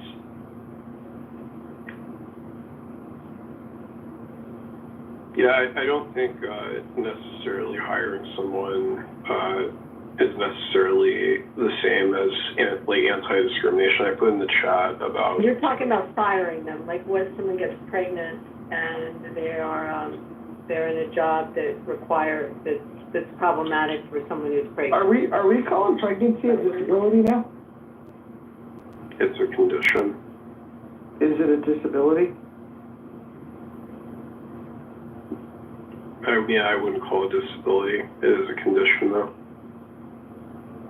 I think covered under the act. I mean, the other part of this that you're missing is what about customers? I mean, it costs businesses money to put in a wheelchair ramp to their businesses. It costs businesses money to kind of accommodate for that. I think that's probably also a good thing that we cost businesses money to accommodate for people who can't walk, et cetera, in our society. So let me ask you this: if I open a restaurant, let's say I open a Greasy Spoon restaurant that's off a highway that doesn't have a ton of traffic and it's like hundreds of miles away from a major city, but there's a few town folks and then there's the people that are traveling the road that might be hungry. If the people in my town don't have wheelchairs, and if the overwhelming majority of the people that pull off the road don't have wheelchairs, would it be a good business decision for me to spend money building a ramp on the off chance that somebody pulls up that has a wheelchair? I mean, a business decision, this is not a business decision, this is a decision that a society decided we're going to be accommodating to people that have disabilities and enforce uniform standards based on that. So you're asking the wrong question. And that's where people like me come in and I'm on your ass. I'm riding your ass up. Hey, y'all, I'm back real quick. So I feel this is a great discussion again, this new one. The problem is I have a real estate license. I've been licensed since like 2001, 2002. And I get it because I'm a real estate investor. And I don't have most of my stuff is like 4 units or less. I have buddies who have 10 plexes and so forth. And they have to abide by because they're now 4 units or more. They are now considered commercial property. The problem is I get it as an individual business person. You're looking at it as it doesn't meet my needs. But the reality is they're federally protected classes, and you have to abide by federal law. So even though you may not ever see a wheelchair person come to your little diner, when I worked with builders back in the day, we used to do like projects like we flips, some of this stuff, when you look at what they're doing, is based on what the rules that were written. And unfortunately, it may not be beneficial to you, but it's designed to benefit the whole. Right. But Vincent, here's my point, right? I'm not arguing that these laws exist. And I'm not arguing that because they exist, that it may behoove you to follow the law. What I'm arguing is philosophically that I don't believe that the government should intrude in the market in this way. I think that if somebody decides to go into business, it's because they want to meet a particular need. They want to provide a product or a service, and they want to invest their money or raise money to be able to build this business. And if they want to do so, I don't think that this is me personally, my philosophical leanings is that the government should not put their hand on the scale. We should let entrepreneurs do what they do. And I think if there's a market for people that are in wheelchairs to eat, then I think that restaurant owners then should accommodate that. But if you're going to lose money to do that, I don't think the government should make decisions that's going to cause you to lose money. I think that's where just philosophically, I 100% disagree. That's where the government does have a role, and that's where we have a role through our democratic processes to kind of provide regulatory structure to a market to make sure that disabled person can have access to eating, and to make sure, frankly, that African American or Jewish person can face non-discrimination in employment. Keep in mind, there's a reason why you guys do acknowledge there are some jobs that would have, you might have a justification for discriminating if you're the spearmint rhino and you're hiring the girls. Absolutely. She better have a thin waist and big titties. Did you ever guys work UPS in college? And for the guys, I never did have buddies work UPS in college. You know, UPS, they had a requirement before automation out where they were lifting boxes to go on trucks. You had to have a certain physique, or you got to have lifting capacity. Otherwise, you wouldn't get the job. So you can discriminate based on job functionality. Hold on. I'm going to go a step further. Go for it. If I want to have the authenticity of a Japanese restaurant that is making sushi rolls, I'm not going to hire a Mexican to be the one that's. That's different. Come on. Listen, he might be fantastic at making sushi rolls, but the authenticity of the restaurant is going to be shot. I need somebody that's going to fucking just nod his head, sit there and look extremely Japanese. I might hire a Korean if they can pull off looking Japanese, but I need the authenticity to be there, because that's what I think people are going for. Conversely, I don't want to go to a Mexican restaurant and see the Japanese person making burritos. And I think that that's perfectly acceptable, because in a restaurant setting, authenticity is a big part of what you're trying to sell to the public. Yeah, I was going to say. Mexicans are frying chicken now. They're working. Mexicans are doing everything. I got friends of mine with Ethiopian. They're doing Ethiopian food too. Yeah. I was going to say this real quick though. The reason why, so every year I have to go get my, for my real estate license, I have to do my license requirement, and we have to do fair housing and all that stuff. And the reason why, no lie, and I'm like, why do we have to do this every freaking year? And when you listen to these instructors, because every freaking time somebody's being violated for these rules. So the reason why we have the Disabilities Act, when it comes to religion, race, sex, people with AIDS, the reason why these things came about, because I agree with you, you would think a rational American would do right by people, but unfortunately, there's some assholes out there, and they haven't proven that they don't do right by people. So you have to now put borders in place to protect those who unfortunately don't have the ability to fight against. Vince, the asshole creates a business opportunity for the guy that's not an asshole. If you want to go and discriminate against people, then here's a perfect market opportunity for somebody that doesn't discriminate against people. So go ahead, sir. Look, this is like, I want to talk about like things like cigarette smoking, right? You had a push back in the 90s where, hey, it's unhealthy for the workers. Some of the consumers were like, I should be able to go into a place where they're not smoking. And they even imposed this in bars. It's like, you're going into a place to consume alcoholic beverages, which is a carcinogen, but we're worried about cigarette smoke because it's a carcinogen. Smoking and drinking kind of go hand in hand. I would have rather allowed the marketplace of ideas to prevail, and if the market really decided that I would prefer to go into a place that's not a smoke-filled room, Abby could probably talk about smoke-filled casinos versus non-smoking casinos, but if we just look at the bar example, I would prefer to be in a world where you have a non-smoking bar sitting next to a smoking bar, and then let consumers decide which one they want to go to. Let employees decide if they want to apply at the job that allows smoking and being exposed to that during their shift.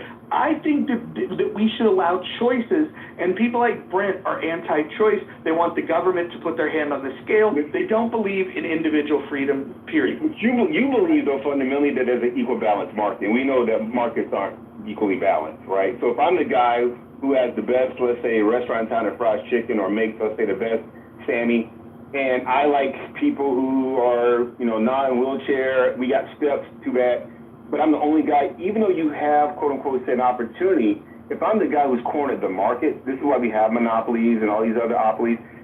You really can't just say, oh, I'm going to open up a system that's going to pretty much allow competition, because we know that in certain free markets, people have a dominating effect. It just is not always, it sounds good, it doesn't happen. It reminds me of like a Greenspan in the early 2000s, where Greenspan had this philosophy of equal markets and fair markets, and we saw that worked out, right? It didn't work out. So it sounds good every time. That's like almost like trickle-down economics, but it doesn't always play out in terms of reality, I guess, in a sense. So Vintage, here's the issue, right?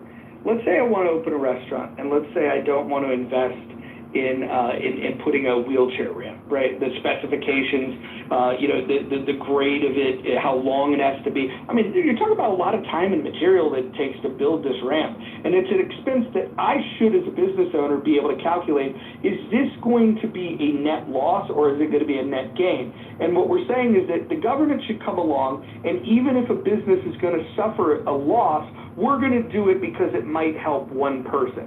I would say that if there's a benefit of helping other people, then what you could do to solve this problem is you can either have a nonprofit that says, hey, look, those of you with disabilities that want to order fried chicken from Mojo's Chicken Shack that doesn't have a wheelchair ramp, we will pick up and deliver the food to you. Now, if you don't want to do it as a nonprofit, you could just have a food delivery service. We have those today. There's no reason why the business owner should be forced to make a decision that's going to harm their business. And by that simple statement, even though it sounds simple, you've actually discriminated against that person. Because what if they wanted to come into your restaurant and enjoy the ambiance, just like the people who walk in here? That's fine.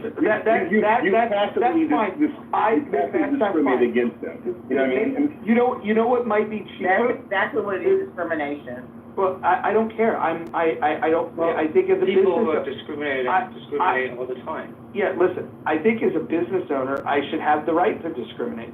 If I manufacture automobiles and I sell automobiles, right, by no other reason than economic, if I have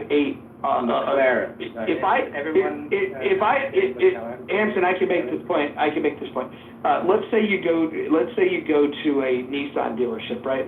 You can go and buy yourself a Nissan Versa if you'd like, and the people that have less money might go buy that. Some people might not even have money for the Versa. That would be discriminating against the poor people. And so the thing you have to be careful of is, like, where does this fucking thing stop? Is it discriminating against people if they can't spend $150,000 on Nissan's high-end sports car? It absolutely discriminates against the people that can't. Hold on, let me finish my fucking point. Everybody read the rules or I'll read them to you. The point is there's this slippery slope of when you give the government the ability to interfere in the market, you're creating signals and distortions that harm the market. And you discourage investment and you discourage people from taking the risk of doing this because you're saying that the government can come along and make a rule that makes your business unprofitable. And so I reject all of the government intervention that would impede my ability to make a profit. So are you against all types of regulation on, like, the conversation isn't, or I thought wasn't about all types of discrimination. There are certain prohibited discriminations under the law. Yeah, I want to get rid of those. I want to get rid of all of them. All of them. Correct. Okay. And here's why, because I think the market better decides these things. I think that when you start saying that you can't discriminate against this group or that group, you're now forcing a company of what they should do. And here's the reality. The reality is that there is a logical reason why companies would want to accommodate certain groups, because it's profitable to them, and it can be a good image thing. By the way, if you have a large disabled population that has a bunch of wheelchairs in town and they're pissed off at that restaurant, you know what they could do? They could go boycott. This is something that they could do. They could try to get public sentiment to turn away from that restaurant, in which case now it's a good business decision for the business owner to say, well, shit, maybe I should build that fucking ramp. Well, I mean, they usually do. They usually do. That's usually how. I think Emperor was still talking. I mean, it's not only me. So. But do you think that market always produces good like it produces, let's say, efficient outcomes, but does it always produce normatively good outcomes? Always? No. Here's the point. I want a world in which companies are free to fail or succeed based on the choices that they're making. And what I don't want is the government to come in and make these choices that create failures and successes. I don't know if you remember when Obama and his administration decided, hey, let's go ahead and pick a winner in this industry over here. We're going to go give money to this company called Solyndra. I don't know if you guys remember Solyndra. Well, this is what happens when the government is picking and choosing the winners, picking and choosing the rules. They then give the money to the companies that they want. This is why tariffs don't work. When you have tariffs and you're putting your hand in the scale of the market, what you're saying is that the company that wants to be protected needs to have a relationship with the government and make their case to the government to be protected, rather than letting the free market decide whether that company has the best product, the best service, or the most desirable one for the price. But go ahead. Yeah, Can I say this? Oh, wait, sorry. Some parts that I dislike excessive regulations as well, so there is some agreement there. But companies left to their own devices, right, may employ child labor or other types of repugnant activities. Yeah. Can I respond to that then? So let's take it one by one. Let's take it one by one. Let's take it one by one. You mentioned child labor. Let's talk about child labor. Let's talk about child labor. Here's the issue. If society finds child labor to be abhorrent, then what happens is the consumers can say, I'm not going to buy their product or service.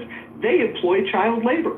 And then that's a much more efficient way to correct this market than to rely on the government to do it. And also, depends on the, what do you mean by child labor? Some actually it's great to have child start working. It's a great opportunity for child to build up characters and then business actually make money. Well, let's let Emperor finish. Shut up, Hanson. Hey, hold on. Everyone's gonna shut up. All right. Okay, hold on. Here's what we're gonna do. Here's what we're gonna do. Emperor's gonna be next, but before we do, I have to read the rules of the room. The rules are, number 1, no threats of violence. Number 2, no doxing. Number 3, stay on topic. Number 4, keep your shares brief. Number 5, do not interrupt speakers, especially mods. Hopefully you guys get that one.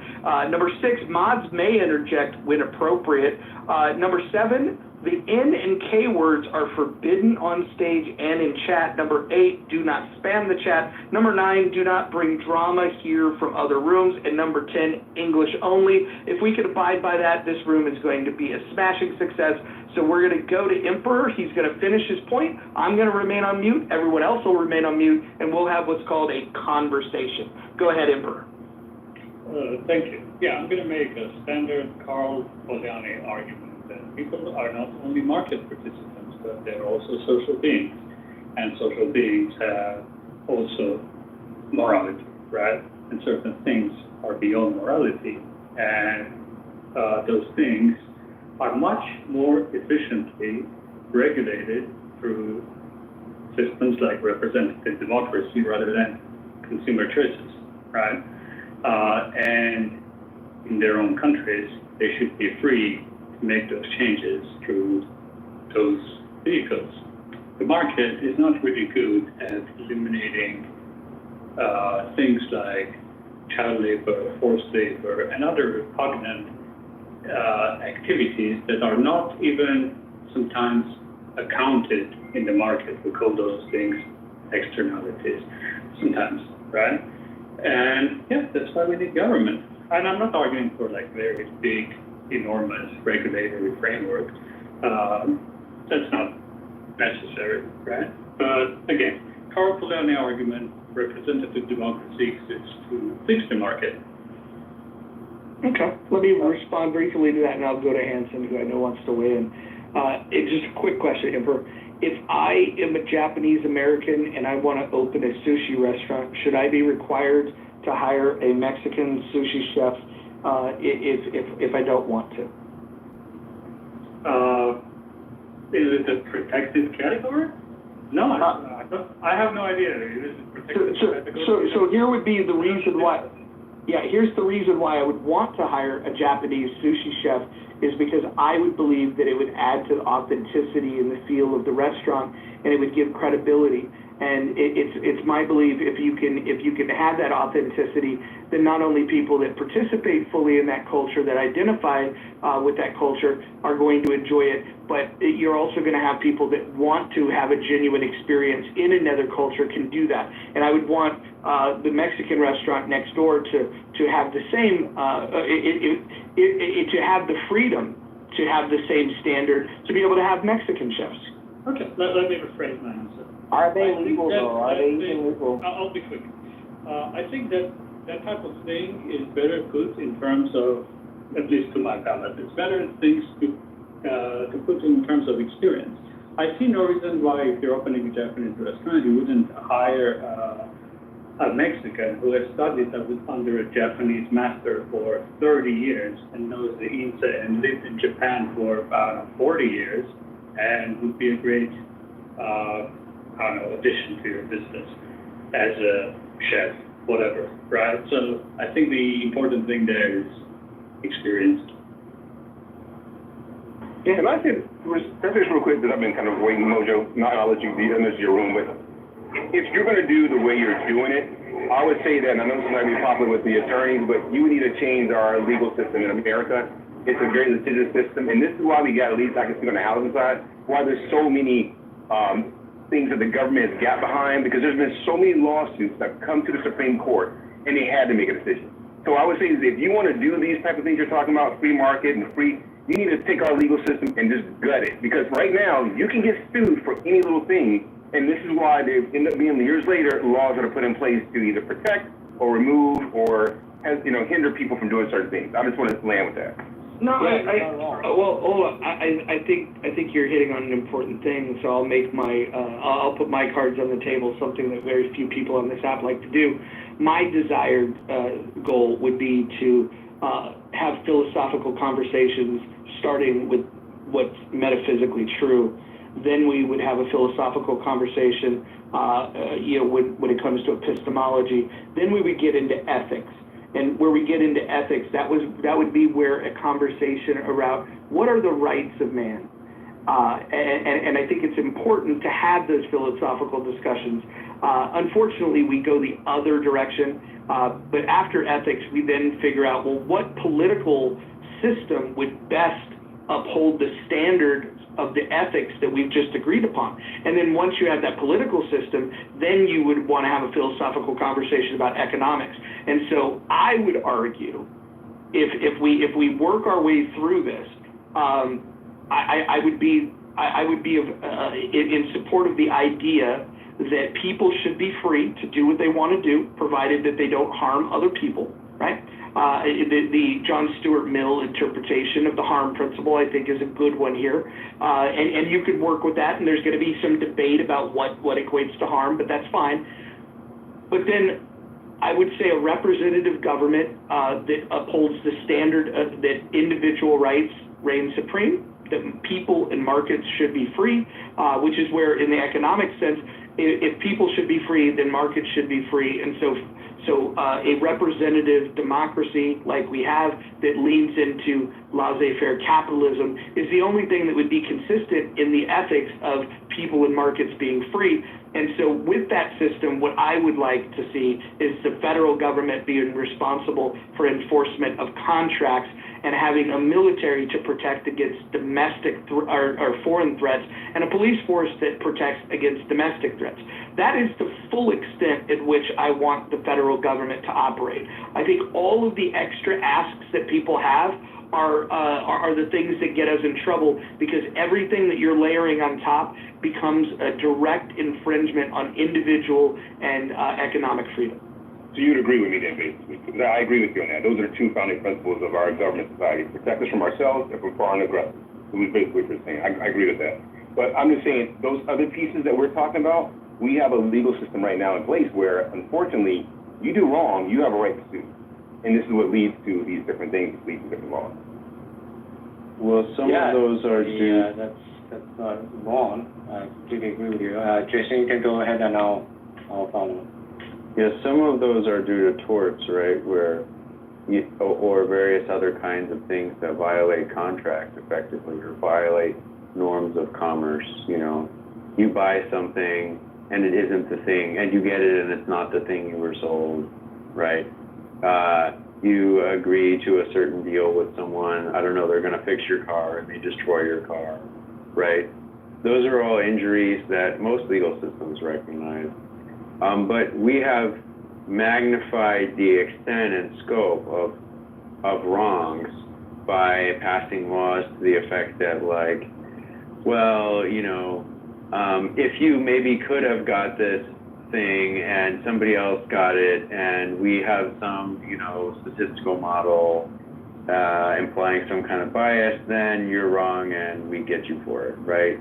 And then the net effect of that is, like, you do everything in such a way to set things up so that you can prove that you couldn't have done things this way. And this is completely outside of wrongs like that you're talking about, or that some of the wrongs you're talking about, which are injuries, okay, which are violations of commerce or harms to persons, right? There's no way you can have a functioning legal system if you can just do harms to persons, concrete harms to persons, or, you know, their property, and get away with it. But it's quite another thing to hypothesize some kind of harm to people's potential. And the more abstract that is, I think, the more litigants we get. And this is the real problem with the situation that we have in the United States. This is the way the U.S. is different from other countries also, by the way. Yeah, so we need to lessen the litigious process, like the legal process that we layered on. Which was my point before, right, Hanson? That the litigiousness is what the problem that's come out of these laws, that people take advantage and people think they're losing a right when in fact, I mean, in the employment setting, it's really a problem. I hear what Jason's saying, and I hear the weighing of the risk, but there are circumstances, just like the Japanese chef, as I brought up the strip club, or the cocktail waitresses, or, you know, the same with whether you have smoking or you don't have smoking, and whether that will affect revenue. Yeah, I have a question for your piece on this topic. Your piece, do you think that it would be wise for an airline to hire fat stewardesses? Did you say cost effective? Do you think it would be wise, was the thing? No, I do not. But you know, again, going back to this whole inclusion thing that we have now, they do that now. It's in a lot of their clauses that they, going back to this illusion of inclusion, right? They say that they support that, they don't discriminate, they don't do that anymore. But you don't see any fat stewardess. Yeah, well, hold on, let me explain why. It's an illusion of inclusion, so it's hold on, I want to respond. Mute up, thank you. The reason why it's not wise to hire fat stewardesses is every bit of weight that you put on a plane causes you to burn more fuel. So you're going to increase the fuel cost. The other thing that you're going to do is you have an unpleasant sight for the consumers. If you have different airlines, and one airline, let's say, has fit, attractive stewardesses, and another airline which has fat stewardesses, it's less attractive, it's a less pleasurable experience for most people. There's people like Necro that appreciate a more rotund woman, but for the most part, most of us prefer a more petite woman. They're prettier, typically, that our standard of beauty. But the practical reason, aside from the fact that of branding and consumer awareness, is the simple fact that you're going to raise the cost of tickets for consumers by hiring fat stewardesses because you're going to have to burn more fuel. Yeah, it's also dangerous, right? Like, how do these people get other people out? I didn't know that people took flights, solely just to have a good view of a stewardess. I thought people were really trying to... It was a thing from the 60s or piece, and I will say that he's right. Like trying to get to where the fuck they're going.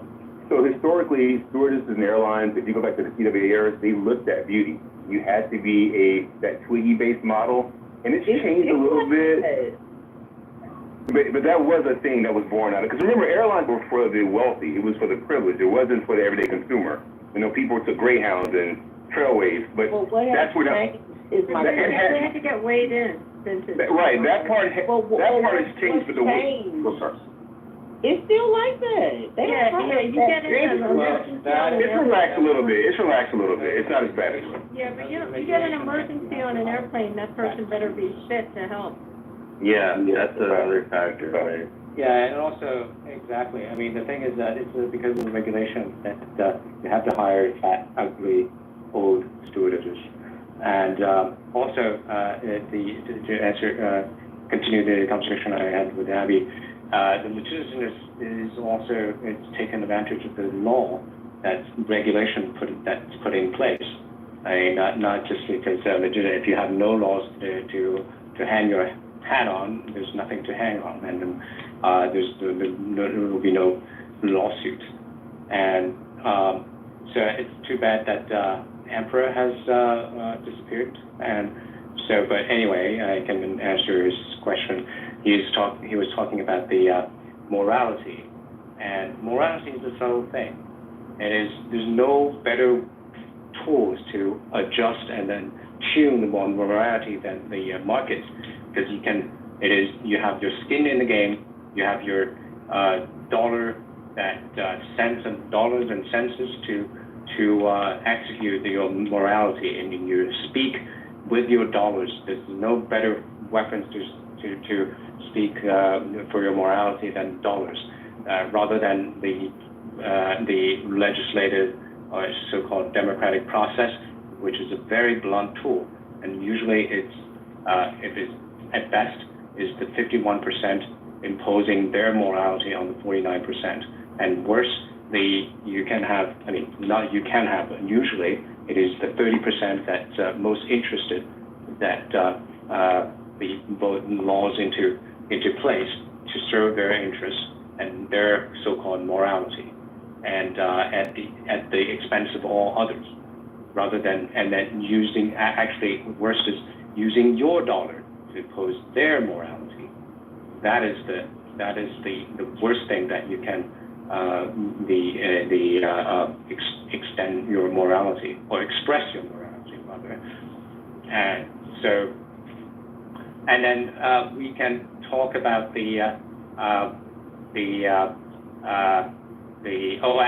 and then why the market is a better tool to express your morality, because you know your surroundings, your local conditions, that you can express your morality better than other people who are very far away from your local conditions, that who don't know anything about your local mores and the morals and all that. But when you have put the legislation, then it will, the worst case is a federal legislation that the legislature will control the whole of the United States, and irrespective of the local conditions. So this is a very, very blunt tool. And then with respect to the people always say that so long as democratic process, everything is honky-dory. And precisely for that reason, we need to curtail the democracy as well as the state power.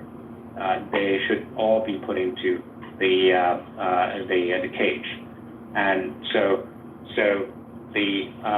you have many cases that democratic process generates very the adverse the laws. We can think of the Third Reich, the Third Reich, that anti-Semitic and anti-Jewish laws stripping Jews of their assets and curtailing their freedoms were voted into the legislation through democratic process. So that it's not just because it is, and also we can have nowadays the Venezuela, the Venezuela voted the parasitic government into place. And it is a democratic process. Not just because it's a democratic process, everything would be fine. And also, with regard to the child labor, the Mojo already said that if you don't like child labor, you can boycott it. And then also, if we're talking about the historical, and also I said earlier, not all child labors are harmful. There are jobs that child can do.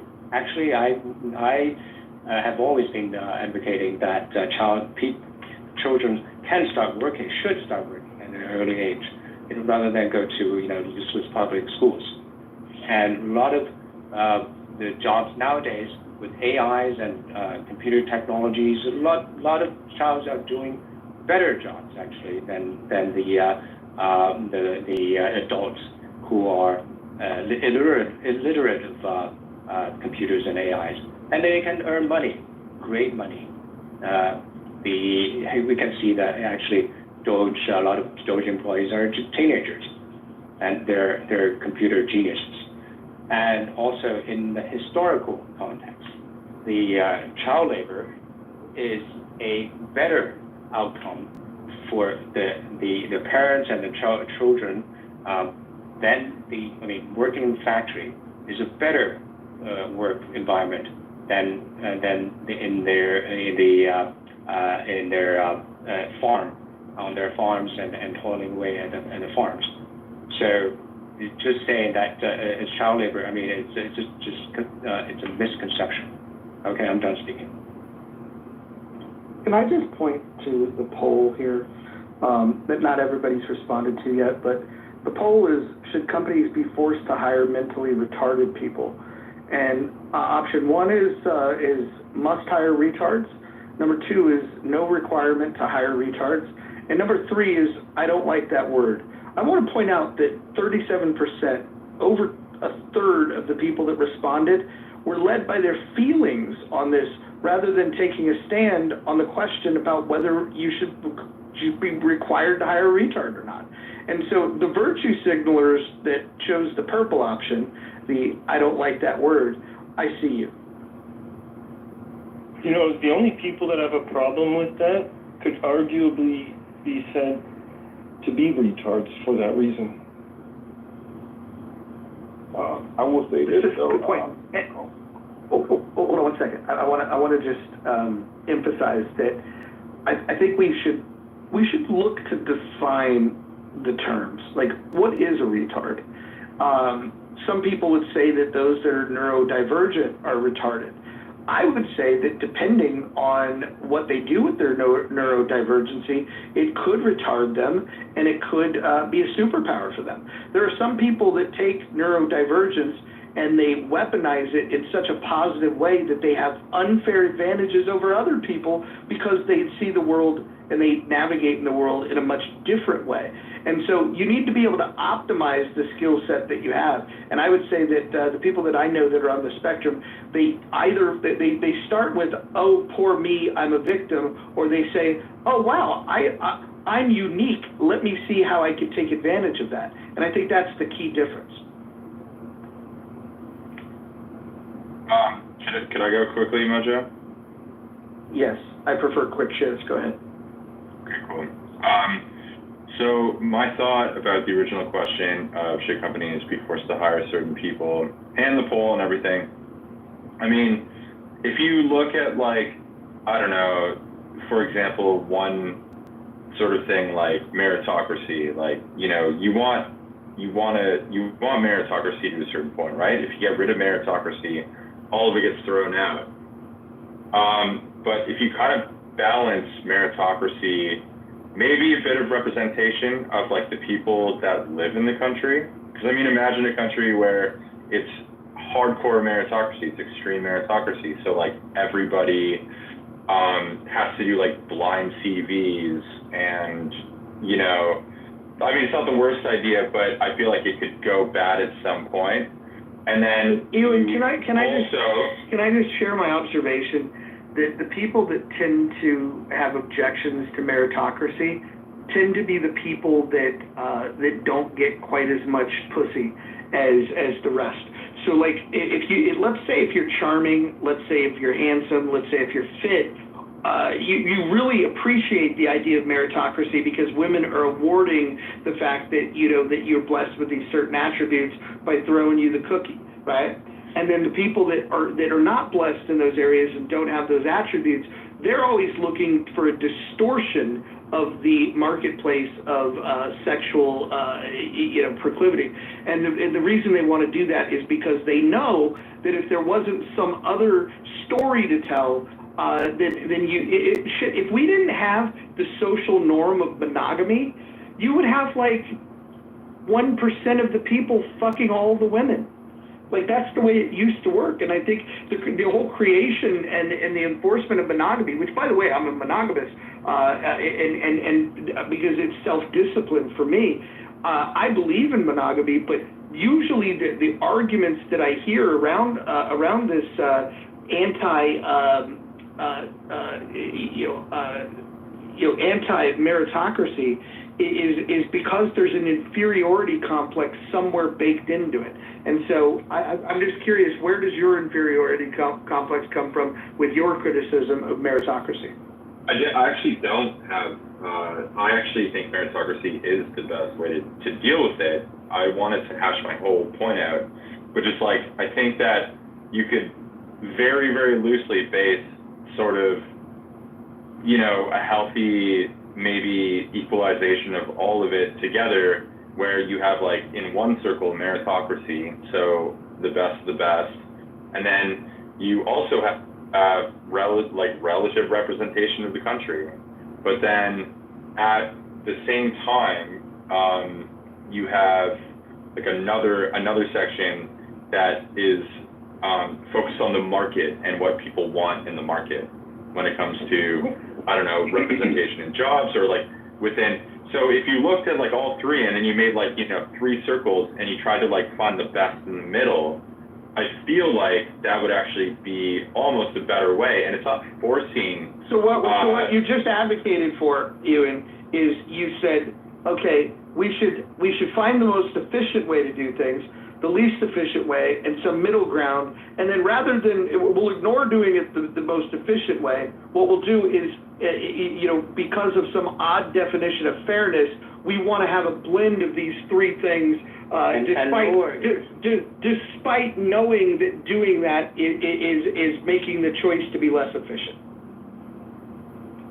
No, that's a fair point. I mean, I actually would personally advocate for meritocracy. I actually like meritocracy the most. I think if you're the best at what you do, you should absolutely excel. It doesn't matter what your background is. That's not what I'm saying. What I am saying, though, is that I think that if you add cultural representation of a country into the mix, it would actually be a lot different than what's being pushed now, which I think it would actually be a lot more fair to everyone. But it's not what's being pushed right now. You were talking about efficiency. You said you acknowledge that you want the best, most efficient state, and then you say you don't want it. So which one? No, but I'm saying if you work with all three, so the market. So if you make a circle, put all the employees together. Let me make the point. Let me make the point again quickly, Anson, so I can clearly enunciate it. So you have 3 circles. One is market value, one is the market focused on the market, one is meritocracy. Can we call that the efficiency circle? Sure. Okay, yeah. Cool. All right. Yeah. Now give me the inefficiency circle. Okay. Okay. But some sort of representation of the makeup of a country or whatever, right? Because it's not just dudes. It could be different things. Like there could actually be some good roles for retards. I think there could be an amazing role for retards. Can I finish real quick, Ewan, to help you out in a sense? It kind of happens now if you think about it, right? Apple and Google have friends in the IT security space.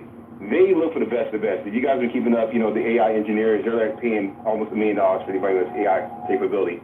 But at the same time, you go to Panera Bread, there are kids or there are ladies and gentlemen who have obviously some spectrum delay. They're hiring them to wipe tables. And I know for a fact they're not getting paid the same as the person who's running a register, if you do have a register runner. So it kind of happens depending on, I'll just put a foundation on it, the job requirement. So we have that, like here in St. Paul, we have a special needs area where all those kids do is they pack boxes. That's the skill. All they do is that skill level based on their neural ability is what they're limited to. But at the same time, we have engineering firms where obviously it's a higher level requirement. So you kind of have that naturally in our society anyway. Because if you want to compete for those jobs, you've got to be the best of the best to work with Google and the Metas and the Apples. Does that make sense? I'm kind of just trying to help you out a little bit. I literally just said that though. Like, so Yeah. what I'm saying is, like, within a company, for example, you would have the people who, based on the meritocracy circle, on the lower end, packing the boxes. The efficiency circle, we agreed on that.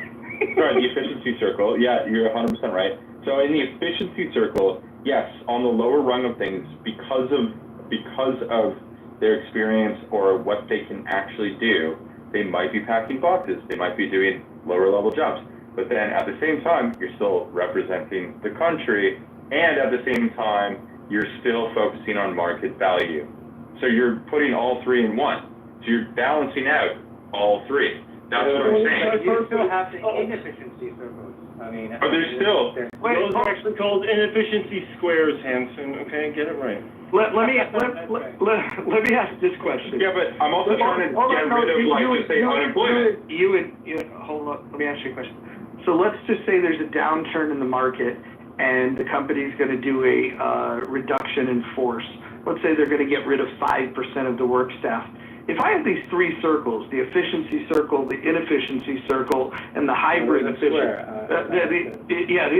hybrid efficient circle, which circle do you think the cuts would come out of? Yeah, of course it's going to come out of the inefficiency circle, yes. So if they're inefficient, then they're a drag on the company. If they're a drag on the company, then if you're spending money on inefficient labor, what you're not spending those same dollars on is research and development, process improvement, and doing the things that could either innovate and create new products to go to market, which would make the company even more profitable on a per employee basis, or you're also eliminating the possibility of creating efficiencies that can lower the price to the consumers. Why would you want to structure things in such a way? Well, there's a public policy reason. Well, I asked Ewan, but Jason, if he wants to yield his time to you, I'm happy to hear from you. I mean, I'd love to hear Jason's point, but could I respond after? Oh, go right ahead. We'll mix it up. This is amazing. Jason. All right, I'll be real fast. Yeah, if we don't give these people jobs, they'll get into trouble, and we'll just have to raise taxes to deal with all the trouble. So it may be better if, the idle hands are the devil's workshop, right? It may be better to have easy jobs and make work and these kinds of things and work with corporations to provide that, to keep people out of trouble and avoid various disruptions, other disruptions, to the economy. So that's the public policy. So you want the... Thank you. Wait, one sec. Could I respond to that? The efficiency. So you don't want the you want to maximize the efficiency. I think Ewan was going next, and then I'll respond to you, Hanson. But arguably, the government does the opposite of that, though. It maximizes inefficiency. Yeah, exactly. I know, but this is the problem: is that if the circles get out of whack, then of course you got inefficiency at maximum levels, and that's what we're dealing with now. So, but what I'm saying though is that yes, there are incredibly efficient people, and if you have it balanced correctly, you could literally employ a bunch of people who are going to make you so much money. But also, if you think about the greater scheme of the country that you live in, especially if you care about the country that you live in, you also have to care about the human level, is that there's going to be people that are not going to be at that level, and hiring them is going to help the overall country. Just like Jason said, we're going to minimize. Hold on. Let me ask you this question. Let's say you are the owner, the entrepreneur of a company that let's just say you manufacture shoes, just for the sake of argument, you make shoes. And let's say you've developed over time processes for being more efficient, but that there's certain workers that based on their hustle, their determination, their care, their attention to detail can be more effective than others. And let's say you went out onto the factory floor and you divided this into 3 cohorts. You have the most productive workers, you have the least productive workers, and you have the mid productive workers. If you were saying to yourself, okay, I want to scale this business, I'm going to get a new manufacturing plant, would you model that over that same production level and say, I want to find people with the qualities across all 3 of those cohorts, or would you think you might look at what makes those efficient employees good and try to over-index there? Or would you try to democratize it and have equal bunches of efficient employees, mid-efficiency employees, and low-efficiency employees? How would you do this if it was your company? Okay, well, I mean, if I wanted peak efficiency, I'd probably outsource most of the jobs to other countries, which is what we don't want, right? You guys don't want people, not getting jobs in the United States. I don't know who you guys are. Yeah, I'm not in America. I'm talking about the United States. Hold on. Define with clarity what you guys means in this. Sorry, I mean Americans, because most of you guys are in the U.S. So. So you believe that all Americans are anti-capitalists? No, I actually think that you guys are the most pro-capitalist country on the planet. Well, no, because a pro-capitalist would recognize that to your point, you might be able to find better efficiencies by outsourcing labor to other places, and that's a good thing to do, because if you create these remote workers in other nations, you could actually bring the cost down. The only reason why you would it's not about I need to create American jobs. Fuck the patriotism. I'm a capitalist, right? The only reason why I might want to make sure I don't outsource it is if I have quality control concerns. Because if the product is not a good quality, I might lose business there. So to control the quality, I may nearshore it, or I may have factories here in the U.S. It all depends. But if it's something that's very easy to manufacture, you bet your fucking sweet ass I'm going to outsource that to the cheapest labor possible. And the cheapest labor that eventually will be available is going to be robotics, and will replace them. Instead of those filthy Chinese hands making the products, we'll just have robot hands doing it. Filthy Chinese robot hands, Roger! I agree with you, but so we haven't thought about what's going to happen after this post-era when robots sort of take over, the majority of manufacturing, or driving people places. Driving things and people places is going to be the biggest issue, I think, that we have to deal with, especially with logistics and stuff like that. But what I will say, though, is that I think that any country that I live in that I care about, I think that there should be a certain care of employing people that, they might not be the most efficient people, but if they are jobs that don't require high efficiency, why don't you frame your ideology when it comes to how businesses should organize is that you want them to be nationalistic and pro-anti-efficiency? Well, no, uncompetitive in the marketplace is what I heard. But what I actually think that you're looking at like very short-term gains, where I think Jason earlier made a point that I really agreed with, and that's sort of what I wanted to talk about, was the fact that if you get people maybe out of poverty in certain regions, you could actually make those regions like more economically efficient. You can get more efficiency out of people over maybe 20 years. If you bring manufacturing into an area. Ewan, that's not what he said. And secondly, we already have this system in place with fiat currency where we create these jobs. Hold on, let me fucking finish. Don't interrupt, you cocksucker. I want to finish what I have to say. The inefficiencies that take place here, the government is already figuring things out. They're taking a wealth transfer, and they're taking from people like Hanson and myself, and they're giving them, they're transferring the wealth to other people. And here's the other thing. They don't even need to do that, because with fiat currency, with the borrowing that we do, the fact that we could have an unlimited debt, we have $37 trillion in national debt, not to mention $100 trillion in unfunded liabilities.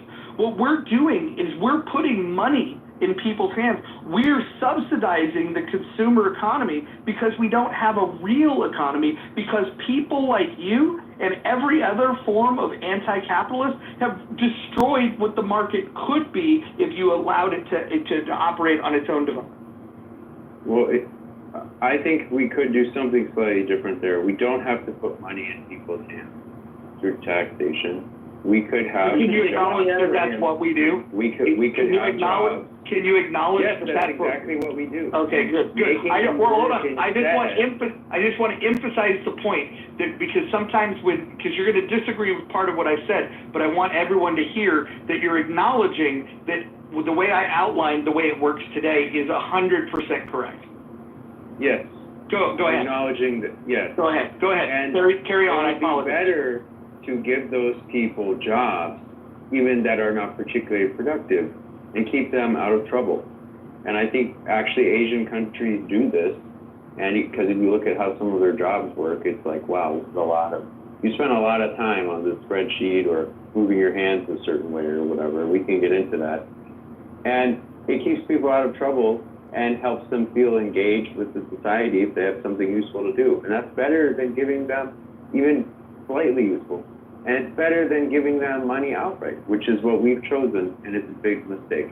And I don't think we can avoid doing something, because if you just have the less efficient people just like hang around, then they get into trouble and they're angry, right? And so you gotta throw them a bone. Jason, why don't we do this? It's just a consideration. I'm not saying it's my idea, but considering we have such a pro-death culture in this country and in the West in general, they want to allow physician-assisted suicide, baby murder in the form of abortion. Like, why don't we just take people that can't contribute at a certain level, and why don't we just kill them? Not how statistics work. You just get them back in the next generation. What if we were diligent about continuing to eliminate them? There would always be a rebellion, Roger, because genetic drift means that'll always happen, even if you have a clone army. But it will be such a small number. It will be such a. But it'll be enough to start a rebellion. No, Roger is correct. Listen, hold on. I want to walk this back, because some people are going to say that they heard me advocating for this, and with IO's contribution of how it wouldn't work anyways, I just want to take that option off the table, so nobody that's listening to this that thinks, oh, that was a really good idea, maybe we should kill people that don't have skills. I just want to say that's not my position, and I'm walking it back 100%. Hitler has already heard it. The next version of Grok with Elon is going to feature Mecha Hitler with that as a campaign slogan. Yeah, but the thing is, what Mojo said was not wrong, because go down with the same rationale Jason was advocating, we might as well just take Mojo's path. Well, no, I think in the long run, it would have a positive effect on genetics, but it would introduce chaos. And it doesn't work, I think. I think people have tried that in the past. And the net effect of it is destructive to social harmony. So that's why I think, as a practical matter, it's actually easier and cheaper to allocate these people to relatively do-nothing jobs. I mean, killing people is also expensive and hard. Well, not necessarily. Really? China kills thousands with one rope. I don't know. How much do you think it took to gather those serious. people That's and their kill brain. them? It took a lot of effort on the part. $12 rope kills 1,000 people. That's not the total cost. That's not the total cost. That's just a stupid comment. That's not the all-in cost. That's not the all-in cost of killing. No, if you're talking about appeals court and all that, there's no appeals court. I'm not talking about appeals court. We're killing the retards. I'm talking about all the admin costs of running this operation.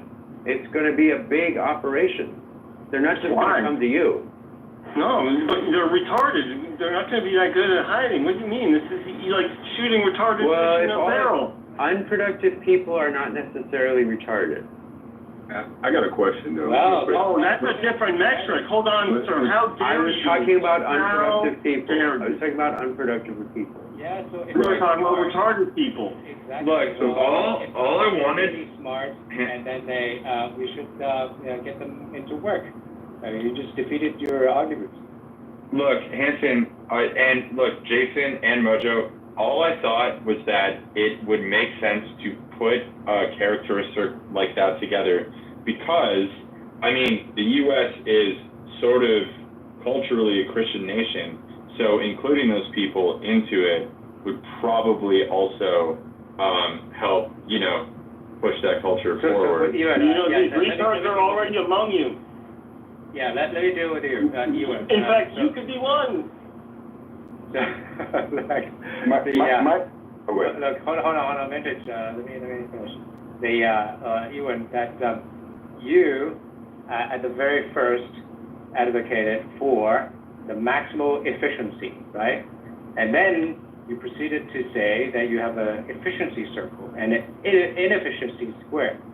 And then you want to put them together and then to make the less than maximal efficiency. So which way do you want to go? I mean, you first started with maximal efficiency, and then you ended up with inefficiency. So I mean, how do you square yourself?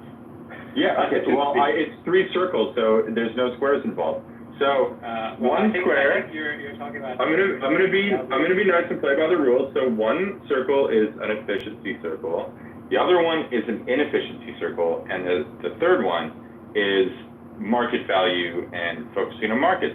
If you look at all three, and how markets change and everything, making sure that you're balancing all three properly, then I think that within one company you could actually probably be fairly successful. But the thing is, you want the maximum. I mean, I don't know if people can attest to that. Did you actually start with saying that you want maximal efficiency? I would say that meritocracy is like the most important to me. I completely believe in meritocracy. I'm bringing these ideas on board not as someone who's like, this isn't my religion. I don't give a fuck about it. Okay, hold on, guys. Everyone's talking. Hold on. Everyone's talking at the same time. Okay, you said you believe in meritocracy, but you wanted three circles, which include the efficiency circle and the inefficiency circle. Can you tell me, how do you determine meritocracy within the circle of inefficiency? No, I mean, of course, you want to I would say it would probably be the biggest piece of the pie. I think that meritocracy is probably the most important part. Market value and looking at the market second, and then the inefficiency circle is the way that you want to say it. How are you ranking the losers? How are you ranking the losers? Well, that was my question. How do you know who's winning? Can I just submit that everything like any program like this would require a slogan, and I just want to offer up the idea of sponsor a retard, because you're essentially saying that you want the efficiency circle to sponsor the inefficiency circle. So I think what you want to do is sloganize it with sponsor a retard. The other option, wait, can I say this though? So the other option though, Mojo, is that those people that are inefficient don't work for me. And then what happens is that I get taxed. And then those taxes go to them instead of them working for me. Ewan, have you ever watched Willy Wonka and the Chocolate Factory? Great movie. Please explain to me the Oompa Loompas right now. I would love to see them. Okay. Well, I just want to walk you through this. So, Willy Wonka was a wealthy entrepreneur chocolatier, right? And he could have used any labor he wanted. He was a great inventor. He could have just made the machines do the work. And he did this thing where he hired people that might have been ostracized from some society, but they were highly efficient. The Oompa Loompas, which he got from an island of people that were enslaved, which were very downtrodden, they were treated terribly, right? And Willy Wonka, what he did was he rescued these Oompa Loompas, and he brought them. I don't know if he paid them. That's another thing that we need to look in. I don't know if anybody's ever read the book. I've only seen the movie with Gene Wilder, but I love the movie. But I'm just wondering, do you think that that's the way that these inefficiency circles may or may not work, where you just take the inefficient people and you send them off to some eccentric chocolatier and you have them sing songs in between making chocolate? No, because Mojo, wait, let me answer. So I didn't come up with the inefficiency circle, you did. I said... No, I simply named the circle and you agreed. I didn't say... No, I said let's just go with it because I didn't want to argue with you about it. Well, that sounds retarded. I didn't say that it was an inefficiency circle at all. In fact, I would say that there's tons of efficient people in my circle that I originally named, and that was equal representation of people within the company. I think there's tons of efficient people. So you said well, the efficient people would be in the efficiency circle. No. This is the thing, is that having a circle that represents the people of the country that you live in, okay, is not an inefficient. How are we segmenting? I just decided to go with it to make the original point. Hold on. How do you want to segment? Because you're using these terms. You want to represent the people that live in the country. Should we segment that between men, women, and other? Because some of you progressives like to create the idea that there's more gender. I'm not progressive. Well, you're a cocksucker. No, I would say that you sucked a cock. Have you sucked a cock in your adult life? No. You've never sucked a cock. Where is this coming from, Mojo? Are you getting defensive over? No, I'm asking you if you've ever me sucked bringing a cock. up this point. I'm just asking you if you've ever sucked a cock. I'm not sucking your cock, Mojo. Why? It's not an offer. Why are you bringing this up right now? This has nothing to do with the conversation. Well, it sounds like you've probably got experience sucking cock. But my point is that if I was to hire, let's say, workers to monitor the glory hole, I would want to have experienced, efficient cocksuckers on one side of the glory hole. And I would want the less efficient people to work for the glory hole company that's across the street. I want the efficient cocksuckers. That's why I was just trying to get a gauge of your proficiency at sucking cock. I mean, you tell me what it's like to suck a cock. I would love to know. You would love to know? Sure. Especially on this stage right now. No, dude. You literally, like, your inefficiency part of the circle, that was your idea. I literally said that having a certain amount of equal representation, that makes up the actual state of the country. I'm not talking about what's going on now, where they're trying to push, like, wokeness or whatever in every direction. That's not what I'm talking about, because that's extreme. I'm just talking about having a certain amount of care for that. Do you know what, though? I would even add an inefficiency circle for the people who actually can't compete to the same level of the people who are adding to the meritocracy. Because I think that, isn't the USA a Christian nation? Isn't it a nation where you're actually supposed to look after the downtrodden? Why would you rather pay them your taxes instead of hire them and bring them into your company?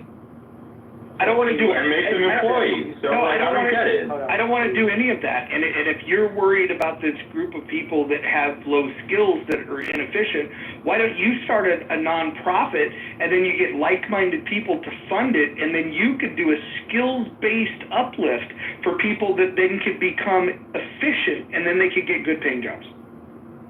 You could become the Moses of retards. That's a good idea. But I mean, don't you also want to serve your community? Like, aren't there, there could be downtrodden people in your community. I just gave you an opportunity to serve them, and you declined. I always think, it could be the Moses of the retards. I mean, I think that it's hilarious that you think that that's funny, but, I mean, don't you want your community to, like, all be employed? If you, like, don't you want all your neighbors to be employed? No, I don't. I do not want people that are inefficient taking jobs from people that are efficient. I would much rather have the efficient people having the jobs.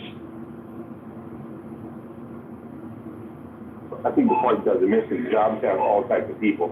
That person working shipping and receiving is not a high-end person. That person is just a general labor person.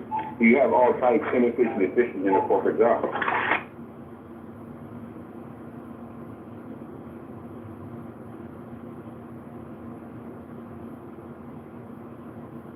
And by the way, there's a logical problem, right? When you said it was an efficient circle, then outside, and then the other two circles are outside the efficiency circle. Is that right?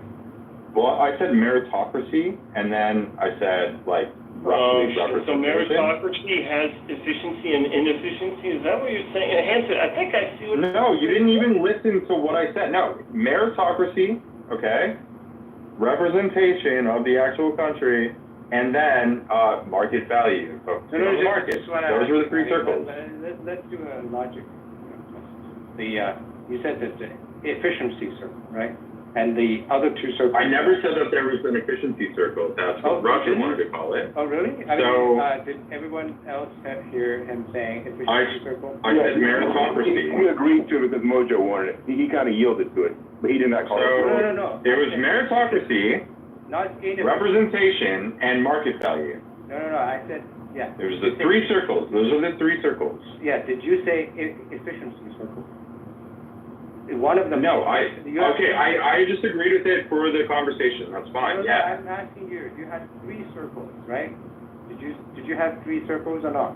Yes. Meritocracy. Okay. So one of them is efficiency circle. No. Correct. Meritocracy. Okay. So you didn't say the second one. All this time. Representation. All this time. We're talking about efficiency circles, and then your representation. Well, I just went along with it because Roger wanted to change the names of it, so it's fine. So I went with originally three different circles, and I think if you balance them out well, I think you actually have a good company. One is meritocracy, okay?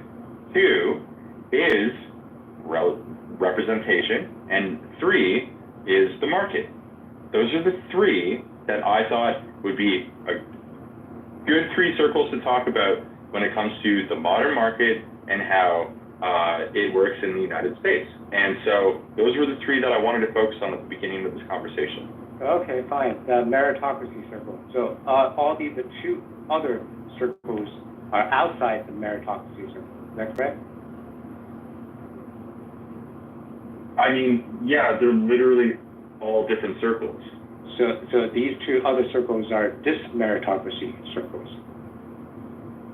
But they all intertwine. You realize that, right? No, outside of it. Of course. Outside. No, wait, no, they're not outside. No. No, they intertwine with each other. How does the market and meritocracy not interact? What's the two circles you said? Okay, meritocracy, and then representation of the country, and then the market. They all intertwine. Why is the market?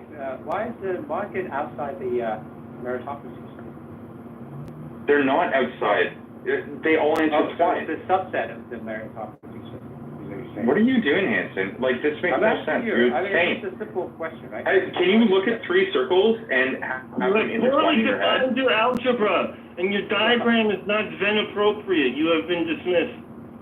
Yeah, let's do a simple logic question. Just like I was saying. Go for it. Venn diagram, right? You have meritocracy circle, and then I just want to now we don't have a whiteboard or blackboard.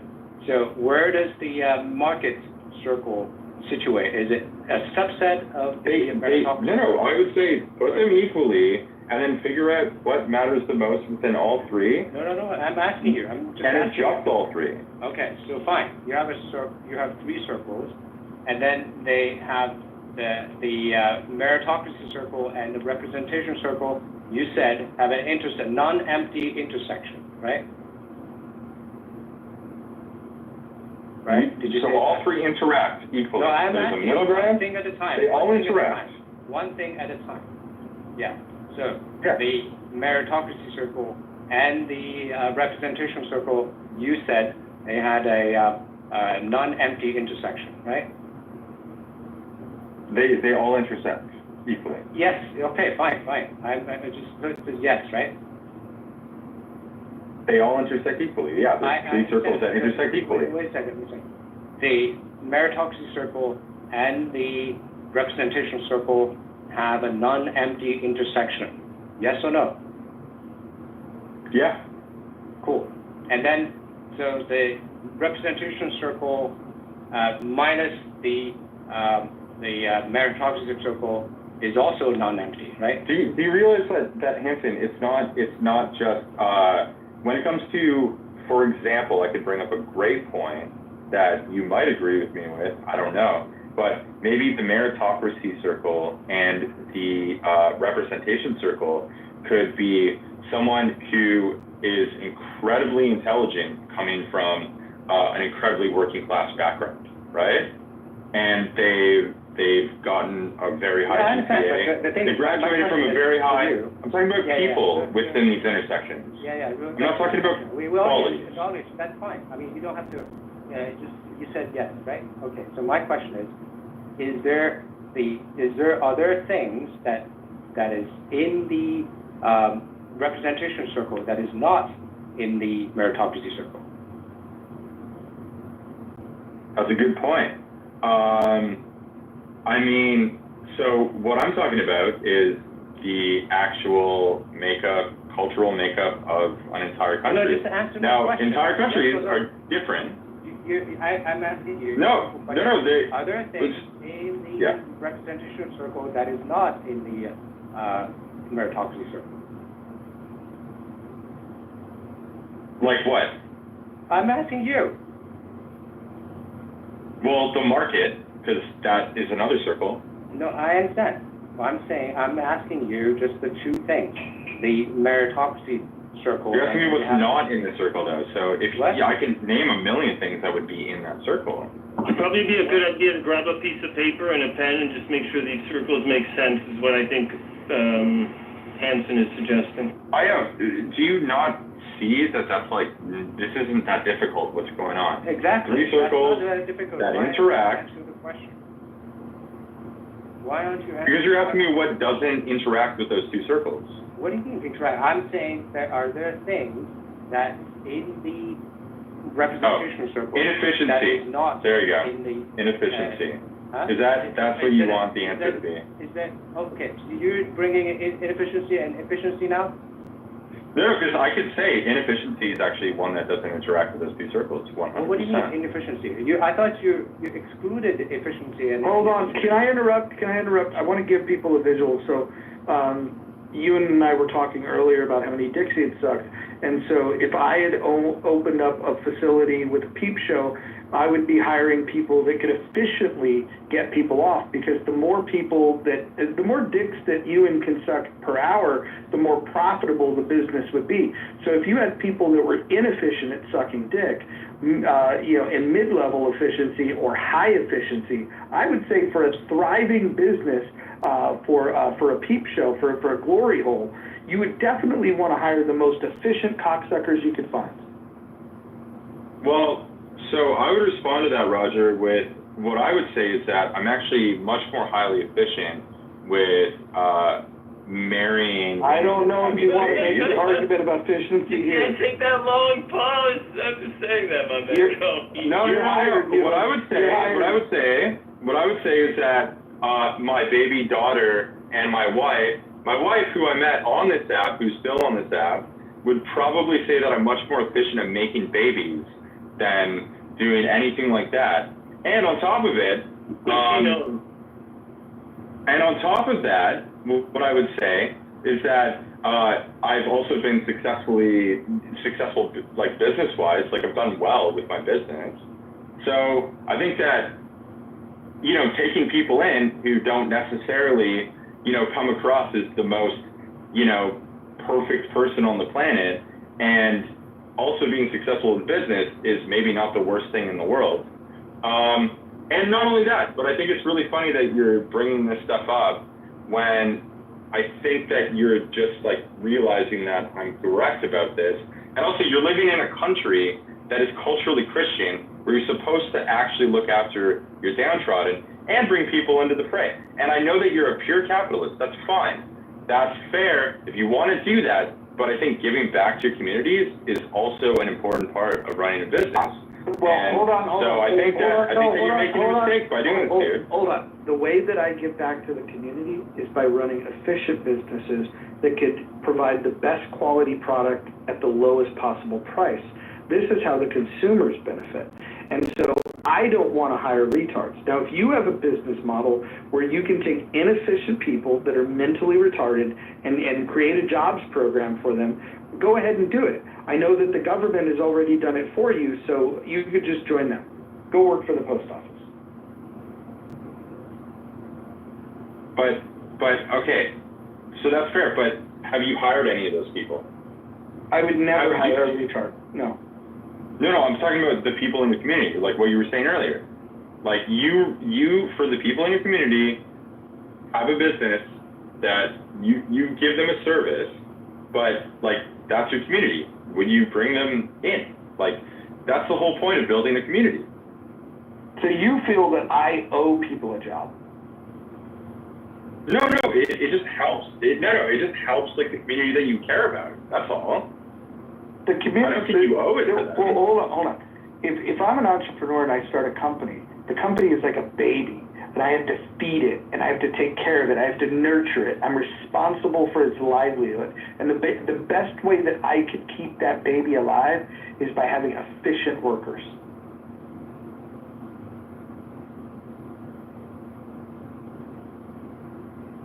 But you realize that you could like run an incredibly efficient company and also hire less efficient people, right? I would not have any incentive of doing so. But why not? Like, why wouldn't you do that? Like, just say you opened up. Okay, because I'm not stupid. That's why. Because then you're going to fire them, and when you fire them for inefficiency, you're going to get sued, which is the whole point we were talking about doing. Hold on. It was what we were talking about before you came in the room. That's the problem. That you end up being forced to hire a workforce and people that do not necessarily meet the standards of what you want, and then when you let them go because you have a bottom line problem, you end up with a very litigious society because you enacted a lot of laws that they're able to hold on to. We even have people on the staff, they make a living out of suing based on those laws. And sometimes they're important to have, but often they're abused with just people that are just not good at their job. Litigious behavior from people that were fired is not even in the spectrum of the cost of running a government or a company. Like that. Really? And I worked in collections where lawsuits were constant. Have you ever ran a company, Sarah? Did you ever run a company, Sarah? Actually, Roger, I was about to have your back on that. That yes, you want better employees to be more efficient in work. And I was going to ask what business practices increase productivity to make sure that your employees are the most efficient they can be. First of all, making sure they show up to work and that they're not calling in sick all the time or finding excuses not to show up or investigating when they go off on a disability that in fact it's a legitimate disability and it's being treated. And have you ever litigated a case or have been involved in that? I'm not done. Have you ever been involved in litigation with an employee that is an inefficient employee that you fire based on their ineffectiveness on performing their job and they sue you for discrimination? Have you been involved or embroiled in that type of litigation? I have not personally, but I know people that have attempted to do that, and they were disproven by multiple emails and documentation, which is why your employer or your employer makes you email them or send some sort of documentation whenever you ask off of work. So if they try to bring litigation against you, there's evidence that you are not showing up. I know several people that have taken off 3 months disability for mental health issues. If you're taking FMLA, you have to have a psychiatrist, doctor. They did not need a psychiatrist. They took off for, especially during COVID, I know several that have done this, took off 3 months, went back, never once treated with a psychologist, and took off and received disability. So there are a lot of people that game the system. There are a lot of people that game the system. That's the point. Have you ever been embroiled in litigation where someone has sued you because they claim discrimination and you claim they sucked at their job? Hey, Sarah, I don't think we've ever talked in a room together before, but I wanted to question, like, why you would make a statement that litigious concerns aren't even factored into hiring decisions. That's HR departments are shaped around that whole very thing. Like, their job is to ensure compliance with, anti-discrimination laws. Like, why do you think that employers do background checks and drug tests? All of these things are due to litigious concerns. No, I agree with that, and it's all predisposed. Like, it's all preventative action through HR to make sure those kind of situations don't happen. Correct. It's not a major concern, I don't think, of the legal department. Working in collections, like one of the most predominant, to be sued and shit. It was the major concern of our company, but it wasn't about the people they were hiring. It was more so about compliance with federal law and how you discuss debt and different things like that. So it's all very preventative to keep from having that cost of legislation. But you have a Consumer Act that controls that. That's controlled by a specific federal law, in the Truth to Lending Act, as well as Consumer Act that would control that. But what we're talking about is something completely different. Sorry for the noise, guys, behind me. Completely different. It's when you hire someone that is ineffective in their job and you fire them and they sue you because they fit one of these molds, either somewhere within either disability, minority, but in fact, they were just a lousy employee. How do you protect for that? It's like you're I creating think a that you guys problem that should doesn't have- actually exist. The biggest fucking financial struggle of hiring employees and growing a local business or entrepreneurship is the cost of training. The cost of training this person to accomplish a job, and then they leave you and go and use that fucking investment to work for another company. And then you have to hire someone else and you have to train them. That is the biggest cost of hiring employees, not the threat of legislation. Like, if the threat of being sued is your main concern, you're doing something wrong. Do you know what the average cost to hire an employee is for an employer? Like 10 years ago was like 4,000 or 5,000. It's probably more than that now, obviously. Yeah, it can be upwards of 10 to 20,000 depending on the specialization of the position that you're trying to fill. But just, for even just the average entry level worker, you're still talking $3,000 to $4,000. Even as a waitress or something at a restaurant, that still costs them money just to train you and get you licensed for the food and handling and all that shit. That costs the corporation money. And you had a lot of people back in 2008 and like the whole crisis. And I watched it in the restaurant industry. People were showing up, working their 2 weeks to get a paycheck, and then leaving because they just wanted a paycheck.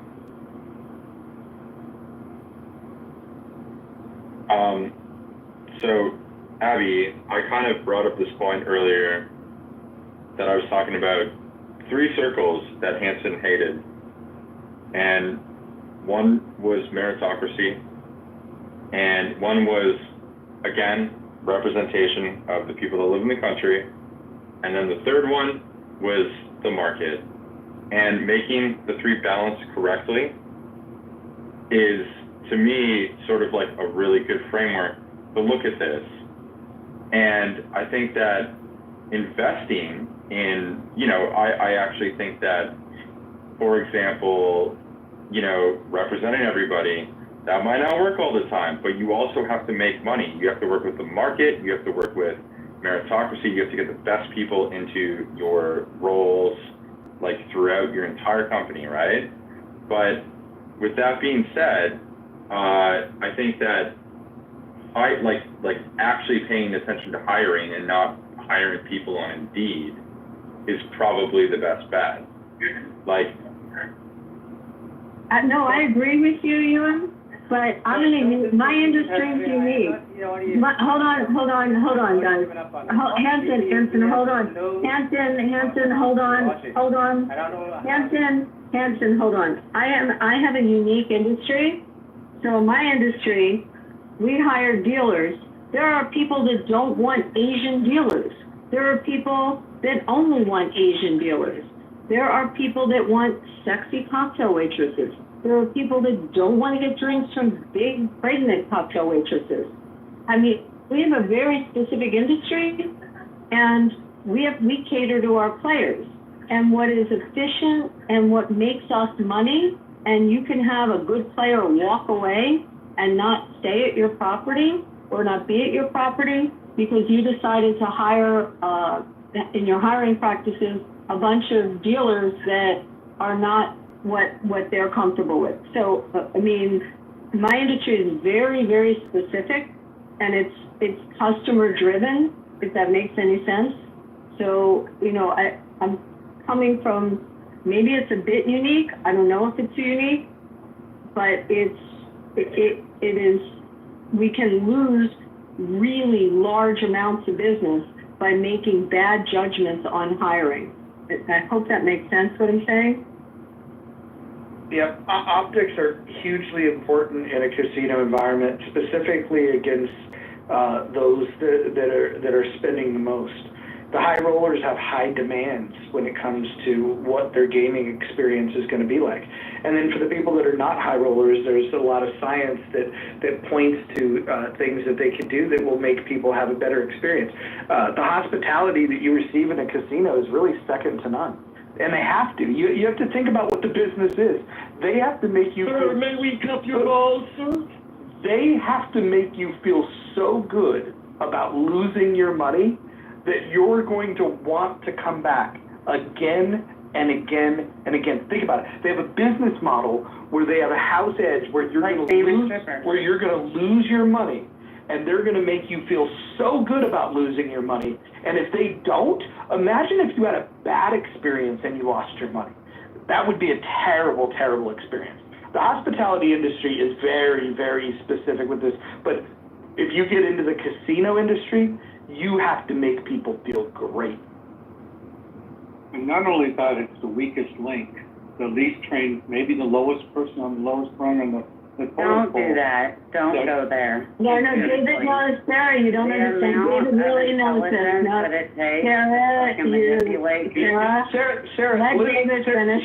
Sarah, David was speaking about this, and David's somebody that is much more knowledgeable about this topic than you ever could be. So why don't you just do this? Listen to what David has to say. David, go ahead. We found out when we ran grocery stores that the box boy spent 8 minutes with the customer walking outside in their car and talking to them.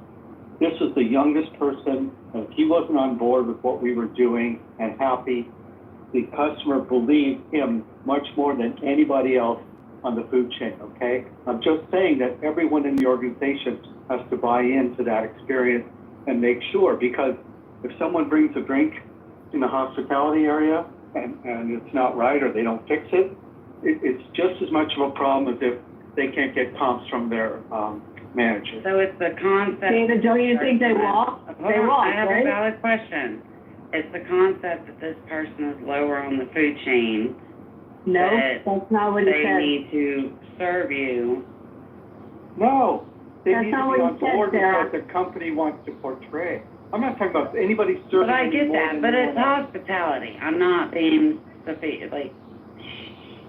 Sarah, you don't understand what he's saying. It's like it's I'm the not Steve trying to Wynn- argue, no, I'm trying to Sarah, clarify. Sarah, so we're gonna teach you a little bit. It's the Steve Wynn model, okay? It's every single person, from the bellboy to the host to Abby, the that's top not the Steve Wynn, CEO. that's the Bill Hara model that he borrowed. Okay, it is the Bill Hara model. Thank you. You're right about that. That adopted by Steve Wynn. However, it's every single person, and he trains them. But what Wynn added to it is he bought them cars. So he said, if you're really good, I'm going to buy you a car. And he bought it across the board when he had his property in Jersey. So he trains, it's intense training of every single person all along that food chain that deals with the customer. Because what David is saying, you have no idea how fast you will lose a customer and someone else will gobble them up. And it could be anybody, that's what I'm saying. It could be anybody, exactly. No, I actually do comprehend that, honey. Like, I worked in the restaurant industry as well as fucking cocktail industry and all that shit. Like, the relationship matters. The relationship is customer service. Sarah, if the if the receptionist at my firm was bitchy to a client in the waiting room while they were waiting to see someone, they may leave and not use your firm because the receptionist was bitchy. I would fire her Okay? if she fucking wanted to argue or be but you can lose.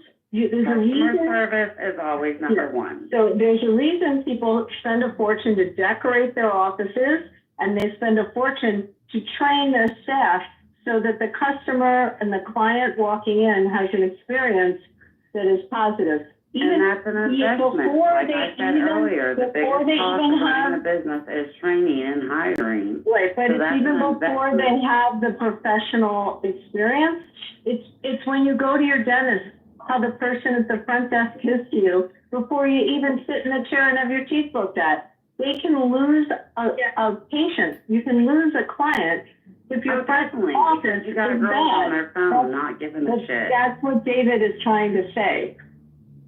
And sometimes you don't know until after it's happened.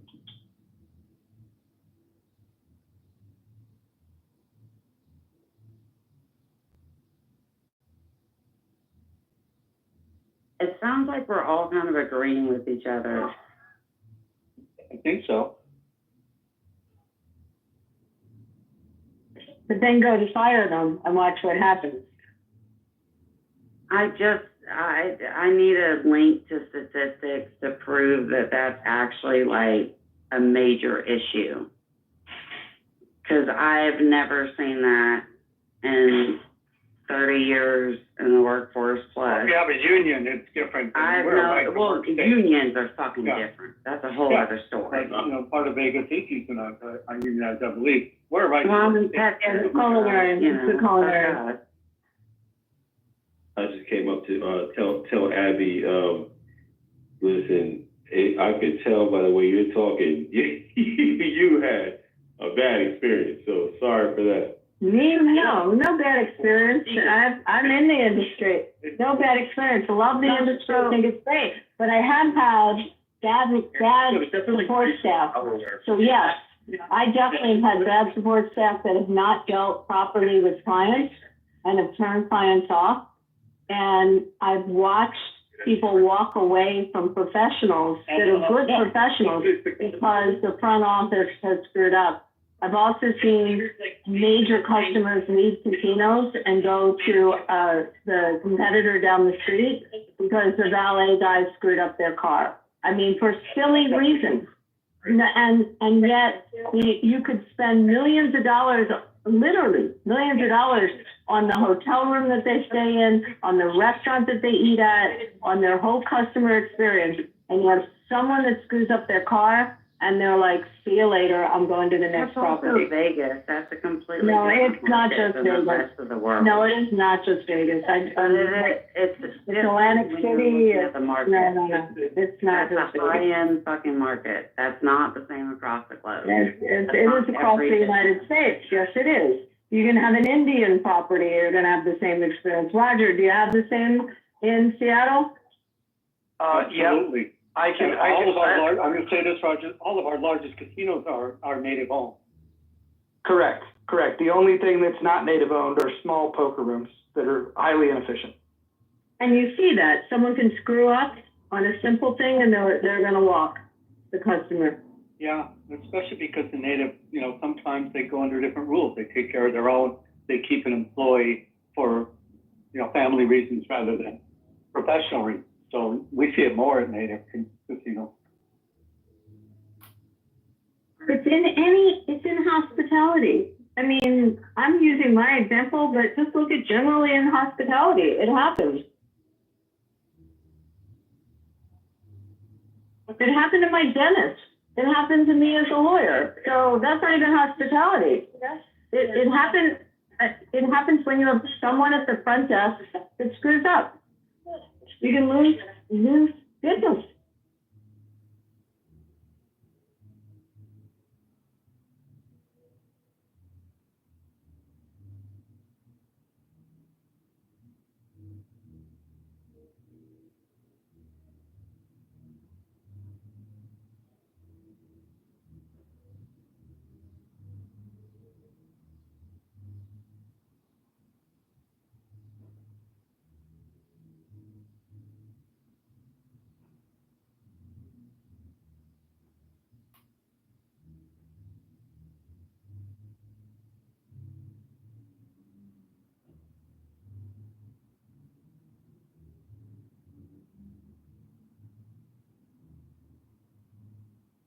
And the hiring part's so important because you can only train a person to like people so far. They need to like people from the day they were born and want to take care of them and practice what we call giver's gain. The more you give, the more you get back. And so those are the people we seek out.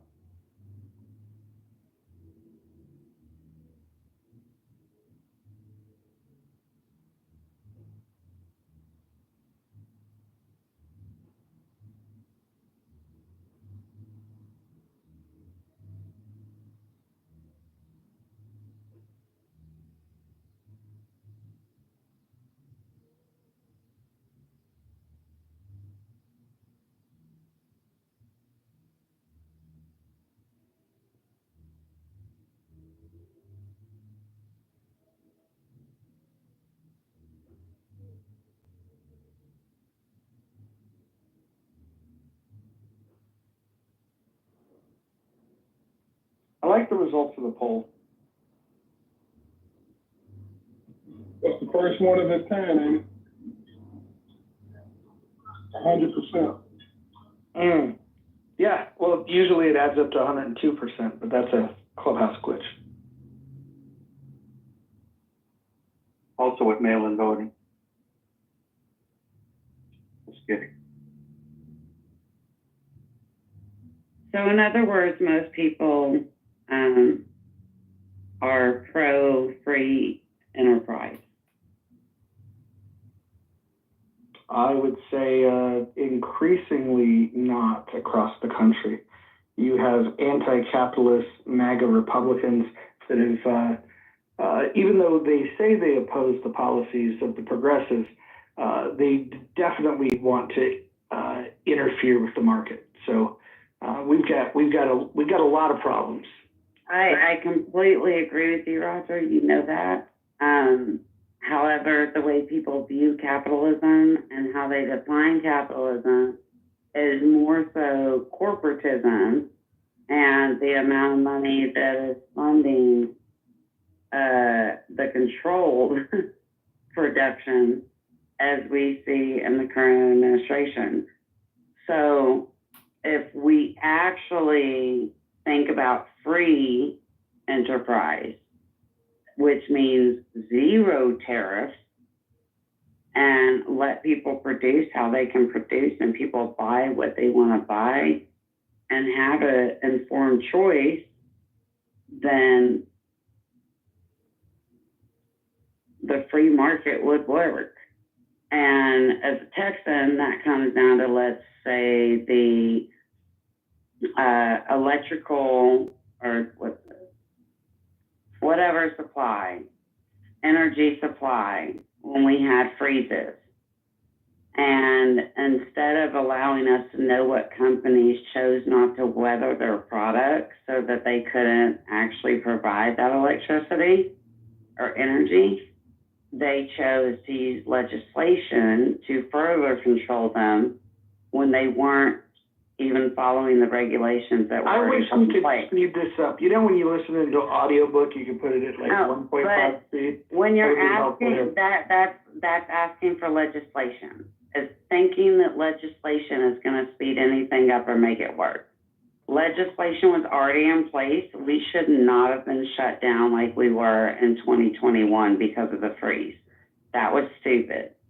And instead of holding companies accountable, can you review the House rules, specifically rule instead of number 4? holding the companies accountable, the government Can you please steps in place.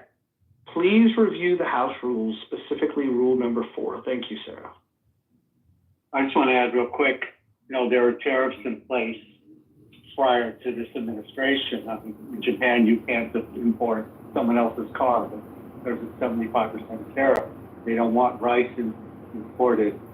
Unfortunately, if we allowed every electric car to be imported from China here, we would lose General Motors for sure, and maybe Ford in bankruptcy. I mean, you have companies that are using slave labor, that are using government-supported finance, and it isn't a level playing field always. I'm not crazy about all the tariffs that this president is doing. I didn't vote for this president, but there have to be selective tariffs because we don't live, you know, at the level playing field.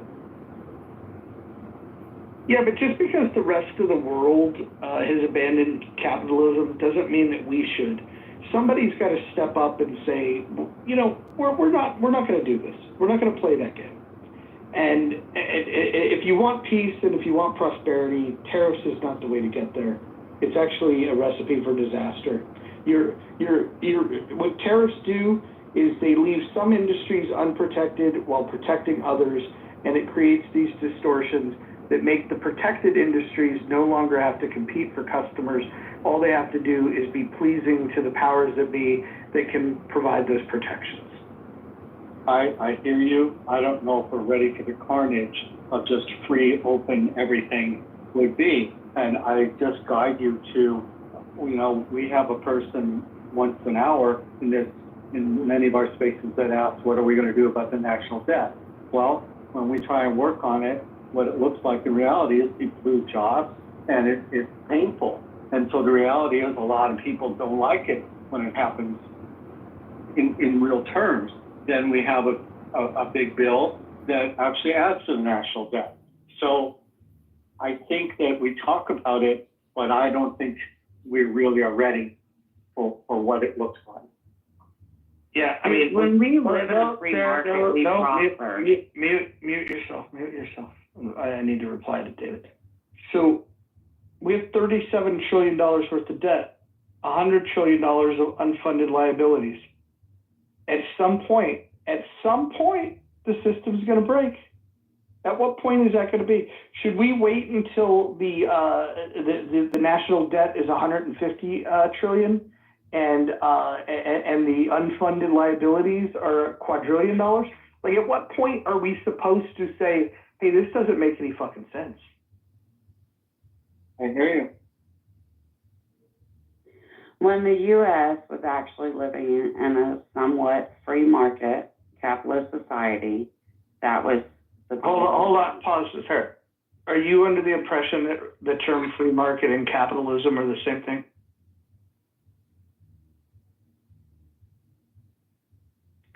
I said somewhat, and I referenced both. Obviously, I'm asking you a question. What distinction do you draw between the term free market and capitalism?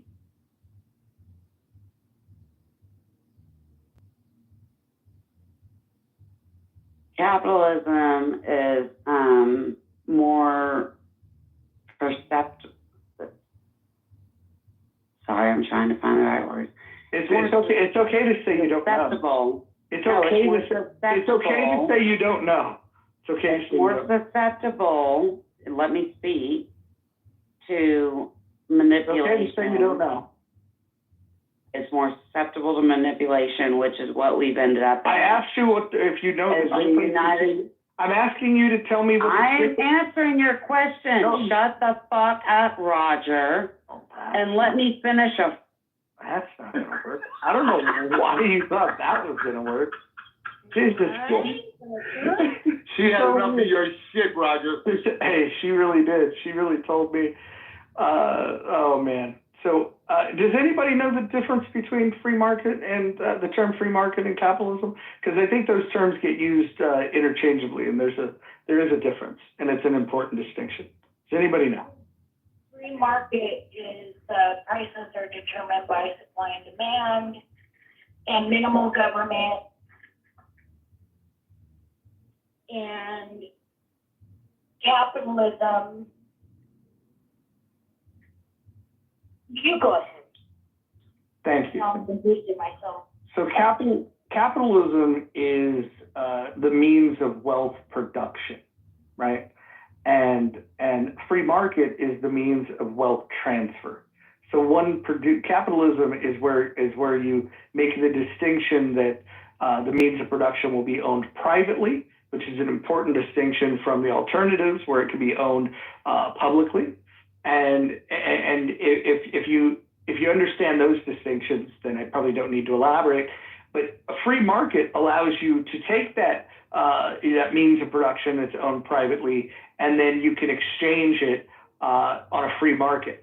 You can control the means of production with the public, or you could have a hybrid of both, which would not be capitalism. And you could still say that you could have trade that is free with other nations. So you could have a system that's not capitalist that still utilizes a free market. You could also have a system where the means of production is owned privately, and then you create these trade barriers, such as what we're doing. It's very important to understand these distinctions because the newfangled Republicans are really bad at guiding people to good economic principle. Once upon a time, they listened to wise men like Milton Friedman. Today, they listen to I don't even know what they're listening to, because maybe Benito Mussolini, because that's about the economic system that most parallels their desires.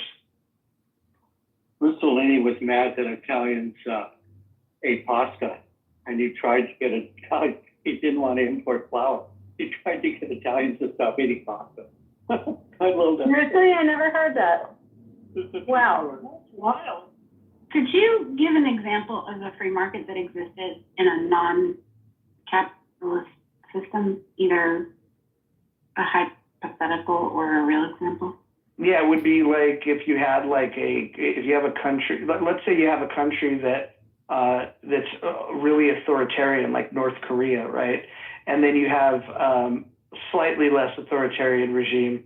It's amazing to say this, like Russia or China, because North Korea is like the most authoritarian that you could find, and their economic systems are based on central planning. But they could have a free trade agreement between those nations, and so you could have non-capitalist societies that are choosing to have free trade. Okay.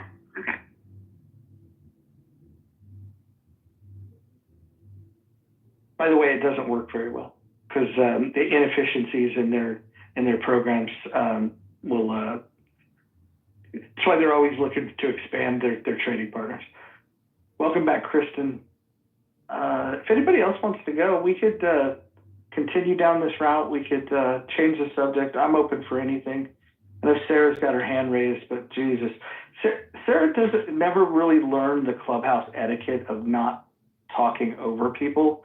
And if a moderator is trying to provide an interjection, she just completely just blows through that. And then she wants to curse out the mod as if that's going to help her case in some way. I'll bring her back up, but she's going to have to learn how to do better. It's good you bring back up. I was getting a little scared.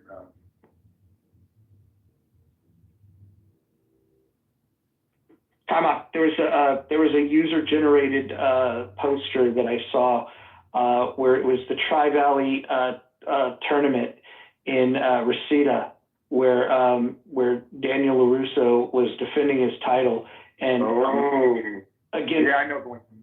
Yeah, against Bruce Leroy. And it was funny listening to people go, oh man, I don't know. Like everybody was divided on who they thought would win. No, everybody was telling me, come on. I've seen thousands. I'm gonna send you a link to the group that I'm referring to, and it was very, very divided on who would win.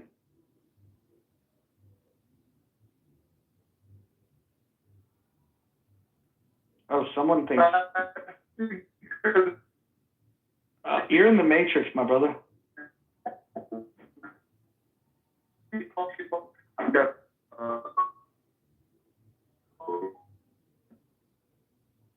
Using the Matrix seriously. My daughter's taking econ this year, and guess what book I just got, Mojo? Henry Hazlitt? Economics and What Easy Lessons. Yeah, it's very good. It's very good. There's a lot of things that you could point her to. There's a video series by Milton Friedman that you might be familiar with, the Free to Choose series. Yes, yeah. So good.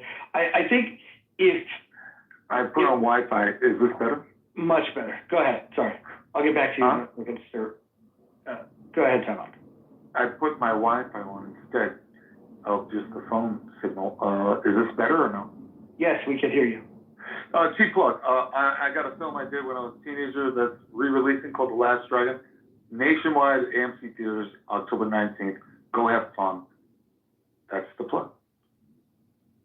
And there's going to be encouragement to dress up as your favorite character from the film. Have a lot of fun with it. Yeah, and that's what Roger's talking about. There's a meme, a flyer about my character fighting Ralph Macchio's character from Karate Kid. Yeah, that flyer is so badass because it looks like it could be real, and it also means they might have missed an opportunity here, Tom. I mean, if you think about it, Karate Kid came out in '84. Your film came out in '85. Right. And then they, in the sequel, they did the whole Okinawa thing. But in the third film, when they came back, they needed a new villain. Like, that could have really expanded you because you played, like, the ultimate good guy in your first film. That would have really expanded things. And not to mention, like, all the Van Damme movies, those started around, like, 85, right? And so somewhere along the line, I think they really fucked up of not, like, jamming you in there somewhere. Yeah, I've been dealing with people's opinions about these things for so many years now. I've resigned to the fact that things happen at the perfect time so I'm in a perfect place now and things seem to be going really well for me. So, maybe this is the best time, right? Rather than years ago. You know what I mean? That's how I'm seeing it. That could be. Well, what about hooking up with Paul Thomas Anderson's team?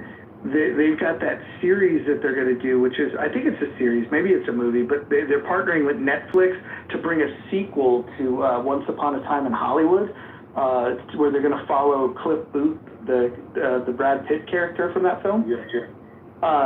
I think that's another one. That's a universe that you might be able to... What's interesting about you, Mojo, is you're pretty knowledgeable in the entertainment space, even more than me, because when I pulled away from Hollywood many years ago, I said, okay, I've got to get my head together. Hollywood was not so healthy for me mentally. So now I'm my head's together, and I could deal with a lot of that stuff. So I stopped watching a lot of stuff. You've been watching a lot of stuff, so you're more in tune with what's happening, you know, so thank you. You can definitely, these ideas, let me know. I'm always open. Yeah, I think there's a trend that's happening too of taking IP from the 80s and repurposing it. I think Cobra Kai is probably the best example of that, of what they did. That was supposed to be a small little project. It was originally released on YouTube Red, and then the public response to it was so huge that that's when Netflix got involved, and they moved from season 2 and beyond Cobra Kai to that. And so now they're looking back at like all this 80s stuff of like, hey, what if we went and got a glimpse of where these people are at today? And it's a popular thing. There's a lot of movies from that era that are about to get rebooted, or more importantly, they're going to get the "Where Are They Now" treatment. And I think the "Where Are They Now" treatment of Bruce Leroy could be really, really interesting. Well, where are we now? Where am I now? Is I'm on Clubhouse with the freaks, the weirdos, and all. Because I'm a freaking weirdo. This is true. You remember when Hakima didn't like you until he found out that you were a movie star? Yeah, where's that son of a bitch? Oh, there you go. The one that never puts up his picture. Hakima, you're not as volatile as Mojo. You have nothing to hide. Hey, Mojo calls the guy that sucks. I have my real picture. I have a picture of me and my 3 daughters and grandkids in my bio right now. No, I wouldn't go that far because, you know, keep the family. No, I'm saying it's in there right now. I mean, you can check it. I have a picture of me. Wow. Yeah. I don't know. Mojo, when he first came out, he didn't know I was. He was very stern in his room, and he was being like kind of. That's not true at all. Yeah, and then he found out who I was. Well, yeah. Well, once he said, "Wait a minute, this is Bruce Leroy," and then he's like, "Oh, time out, pop that in." Y'all confused me for what's her name the other day when she didn't know who you was. She was like, then Mojo, then soon as he turned on that character that knew who I was from the movie, right? He fell in love. He was like, "Oh man, I love you," and I saw all that other characters leave, and I said, "Wow, this guy's really cool now," and I really believed it, and it's true. There's a side of Akima I really like, but the other character was like militant. He was really militant, and all of a sudden when you turn on the other character, I saw this guy with, I don't know if he does have like Jamaican braids. He's real like. He's got that, you know, smoke a spliff, man. Would you like a shake? I'll make a great shake. You know, like I thought he was a healthy that kind of character. That's my imagination. Yeah, definitely imagination. You make some stuff up. I never talk crazy. Yeah, he said you're a villain from a Steven Seagal movie called Marked for Death. Talking about Two-Face. Two-Face have 2 heads and 4 eyes. Hey, so question time. When do you think you'll learn, like, if there's going to be, you know, travel? Like, when your schedule for promoting these things? What's So my agent's talking to, you know, Sony, and you know that's the thing with studios. Their thing is usually self-interest, right? But it's not always. That's what's strange about Hollywood. It's not always logical, right? It's you know what I mean? It's like it could be that they're just trying to upgrade somebody at the studio and they give them a shot to start doing certain movies and financing. It's not always logical. It's not always in the best interest of fans. And sometimes it's not even always the best interest of money, because these guys are in control, not the artist. You know, that's the whole thing with Orson Welles, like he was always battling with the studios because Orson Welles obviously knew much more about filmmaking, but the studios always try to put their 2 cents in and control the way things go, you know? So that's always the battle with these projects and the actors that are aligned with these projects. So here's an interesting thing. Like, obviously, if you come to Seattle, I got you. If you're on the West Coast, LA, I would make that trip. But if you show up in Chicago, Akima's in Chicago, John Kitover's in Chicago, you got Nye in Chicago. If we were to do a big thing, I would even make that trip. Chicago could be the spot to go. Well, this is the thing. It's a really interesting thing that's going on. I can't talk about too much now, but it's around the release of the re-release, October 19th, for a week. I'm definitely going to be making some stops. I'll let you know, Roger. It's interesting. I can't really say exactly what's going to go down, but I'll know very, very soon. And I definitely would like to come to quite a few cities. I like to come to LA, I like to come to Seattle, up there where you. Definitely Chicago, Atlanta, New York, But the thing is also, it's not limited to just the re-release. I can organize some screenings that they're always they always sell out, So I can get with a booking agent and just start having some screenings in the future. But I'm working on what I told you in private, Mojo. So that's taking a lot of my energy. I'm getting better and better, physically from the injuries. So there's all this stuff going on that I have to put my attention on, Here's something that I would love. I'd love for you to have a screening in Austin and then come across Rogan, who, if you think about it, not only has he got the biggest podcast in the world, but he's deeply interested in martial arts. I would think that his love for pop culture, I'd have to imagine at the age that he is, that he would be a fan of the film. If you were to take, I met, you're 100% right. I was coaching some kids that was fighting at UFC, right? Not for from the beginning. He wanted me to work with him for a little bit while his coach was, his main coach. And Joe Rogan was staring at me, but I was busy. I couldn't connect with him. I missed him, But somebody said, "Oh man," he said he loved that movie. Someone from the grapevine told me that's what he said to him. So he definitely saw it and loved it, he said.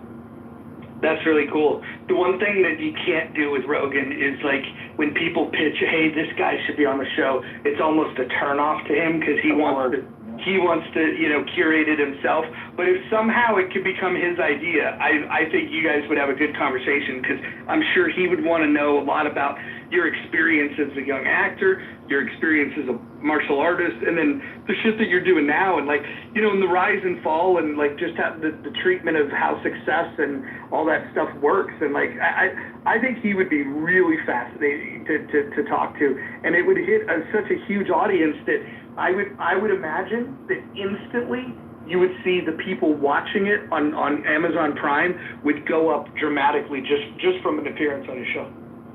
Yeah, I could see that he talks about so many very different subjects, but he's definitely interested in the mystics, the unknown,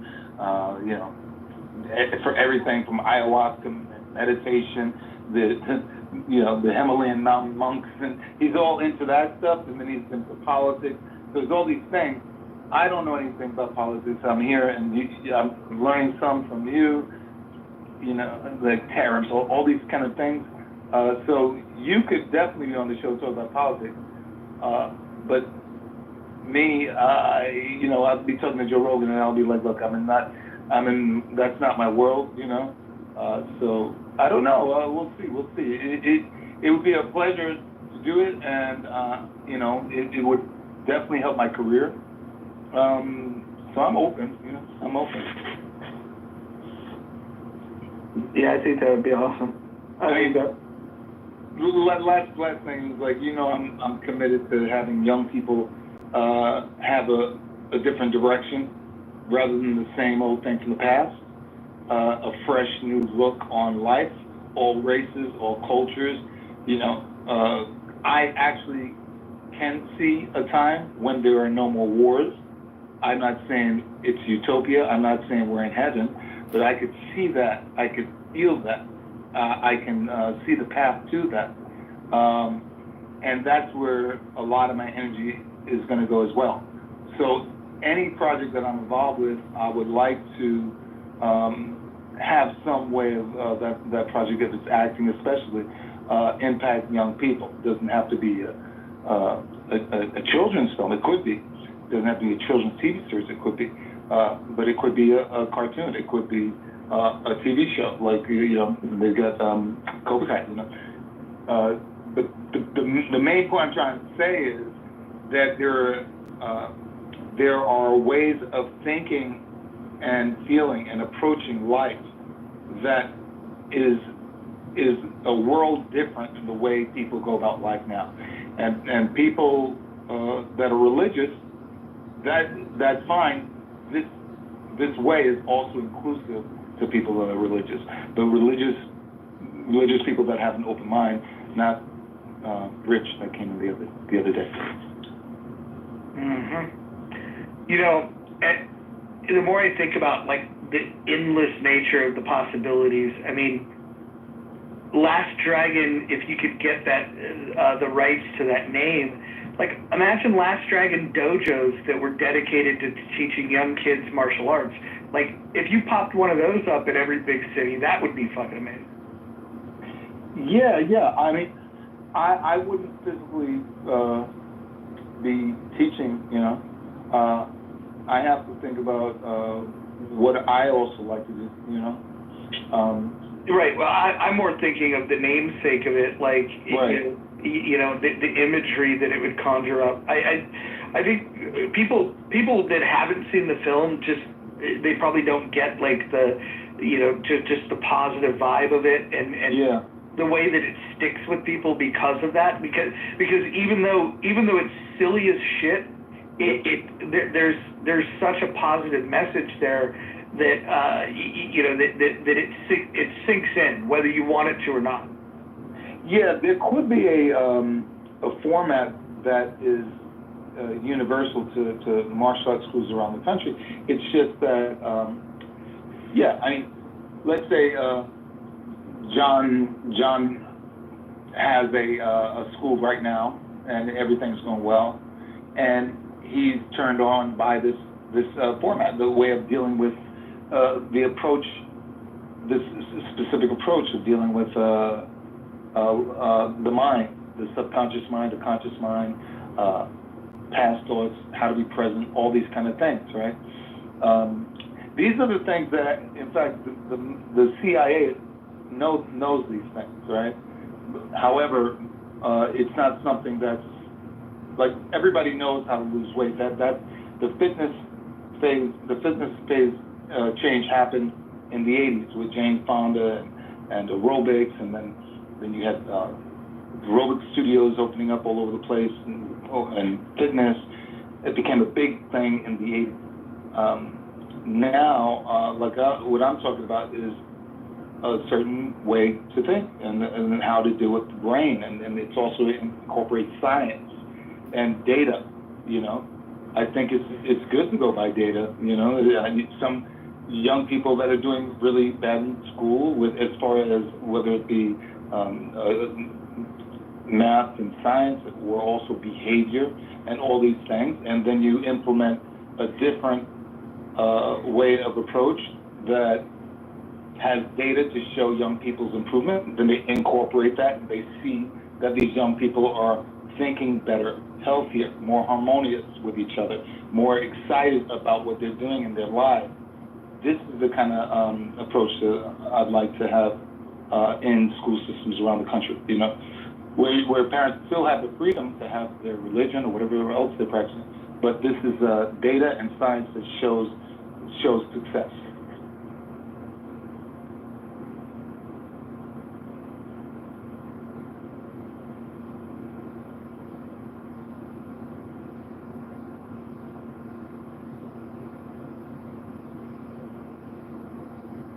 Yeah, I'm sorry for breaking the rules here.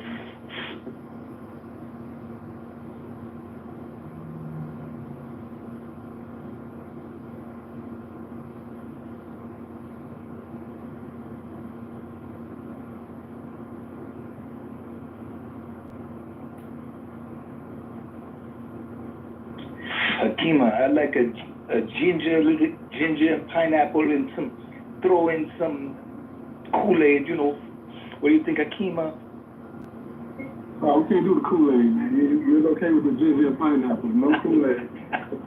I knew you were gonna respond to that. I knew it.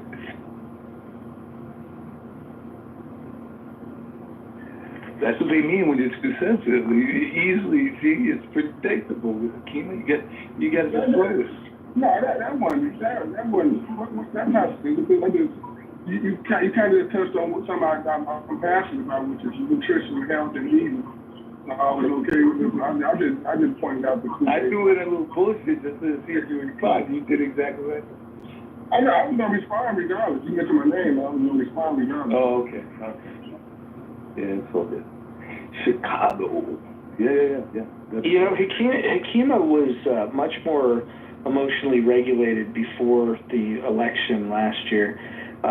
He was quietly supportive of RFK, and then when RFK dropped out and endorsed Trump, he lost Hakima. That was the breaking point. This is where the man lost his mind, and so then he ran into the arms of Harris, who I know he doesn't fucking agree with on a lot of shit, but he did that because he hates Trump so much, and when his guy RFK endorsed Trump, Hakima just lost his mind, and now Hakima is politically homeless. That makes two of us that's politically homeless being around here. There's a lot more than the two of us, my friend.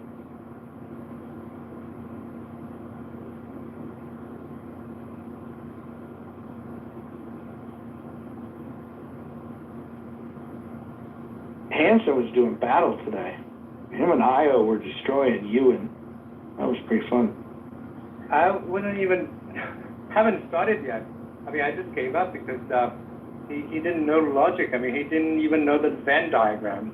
And I lost interest in the end because he's so incompetent, and I don't know how he can run a business. Well, the simple fact is he doesn't run a business. The idea of coming up with three distinct groups within a company, all with varying degrees of productivity, rather than wanting to optimize productivity across the board, is just insanity to me. And he was saying that you do that because you need to hire the inefficient people because he basically said that you got to help them out. You got to throw them a bone. Ignore the fact that they're inefficient. Yeah, but the thing is, I mean, he doesn't even know the logic. I mean, I'm saying that the inefficient people, and then outside inefficiency, outside the efficiency, that's by definition inefficient. And he doesn't have the IQ to realize that, or he's just trying all his might to avoid that, avoid answering the question with a yes or no question answer. I just gave up. In the end, it's a waste of time.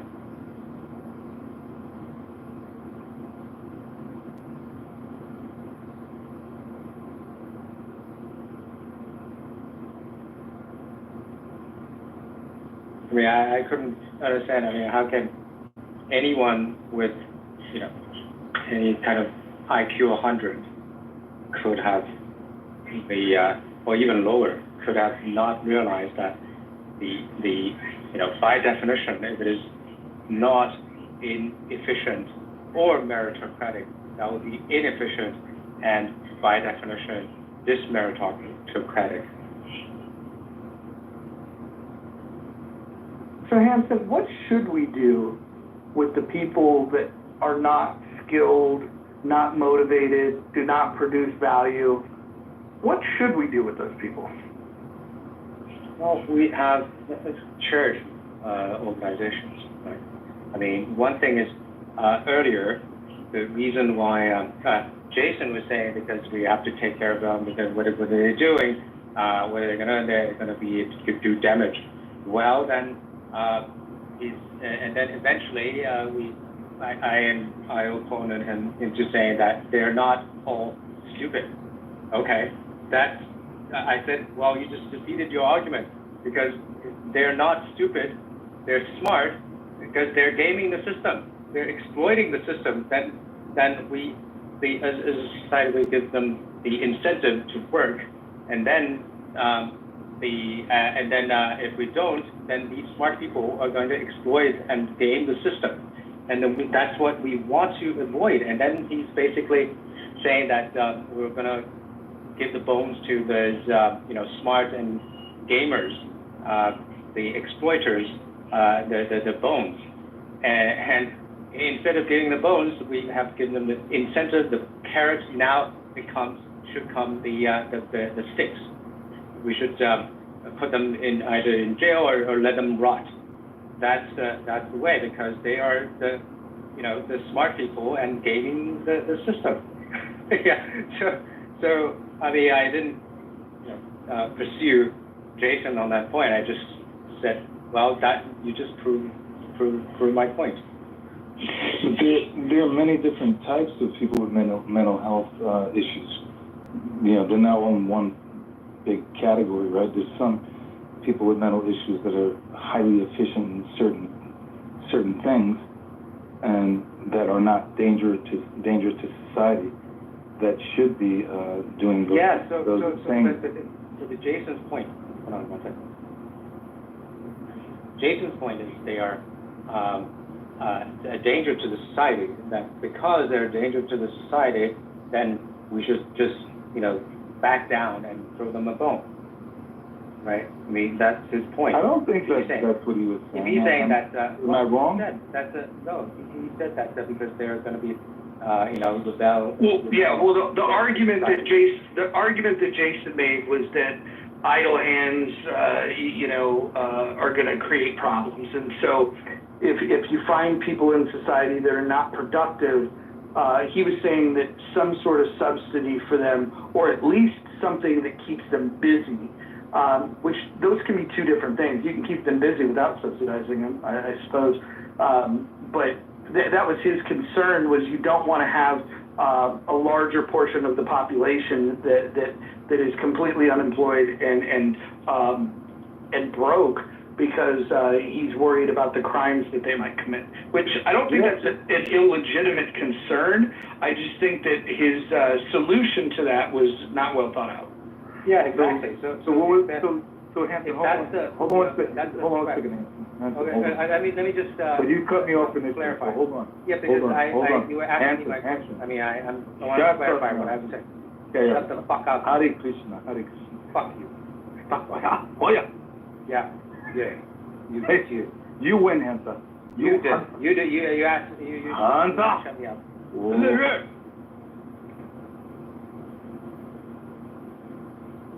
Okay, it worked. So. Yeah. You think you're. Y'all are both pretty. Oh God! Thank you very much. Okay. So you apologize, and I'll let you go. Okay, good. This guy lives in a bubble. Yeah. You shut the fuck up. Okay. Take it easy. So. All right. Yeah. I'm talking to a parrot. Good. Yeah. Okay. So, Jason was saying that they are the violent people, and so because they could be violent people, then we need to back down and surrender, and that's not the way to go. Right? I mean, because they're smart, and they want to game and then use threats to blackmail law-abiding and diligent, hardworking people. Well, that's what the police are for, and then Second Amendment is Tier 4, and you have the incentive for them to work. So you have carrots and sticks. So we need to use both of them. Okay, so I've clarified my point. So I got some really good ideas, and I think that should be done with those. Oftentimes, I don't want to call them mediocre, but even below average people that we have in society, especially in Western culture. The jail systems haven't really worked for most of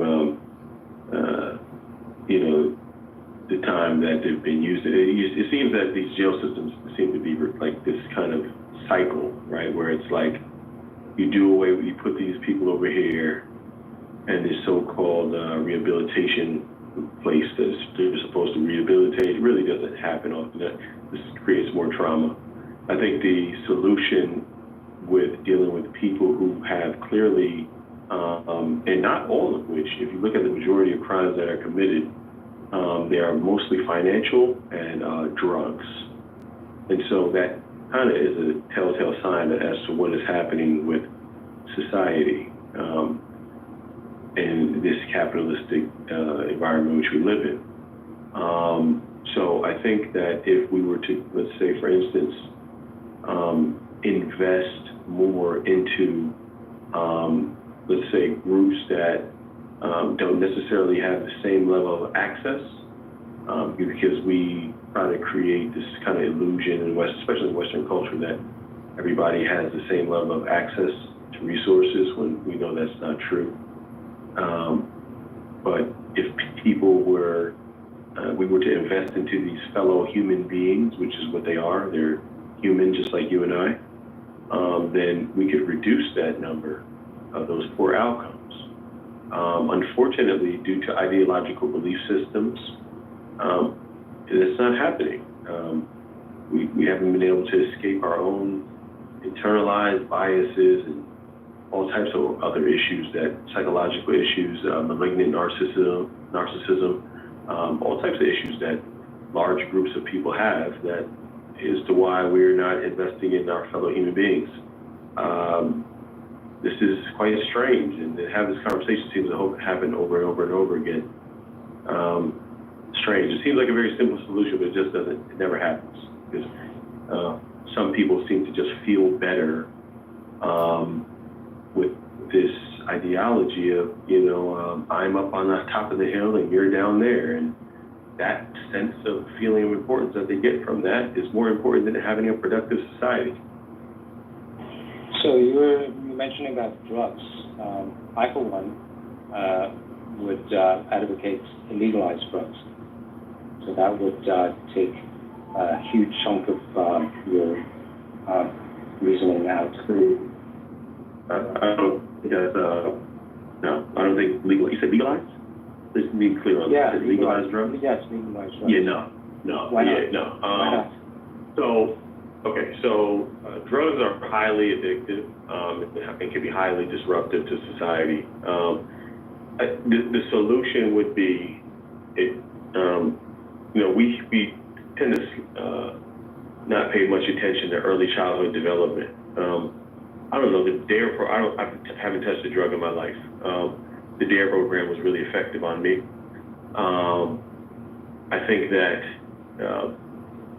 if we create scenarios in which there's a great deal of shame and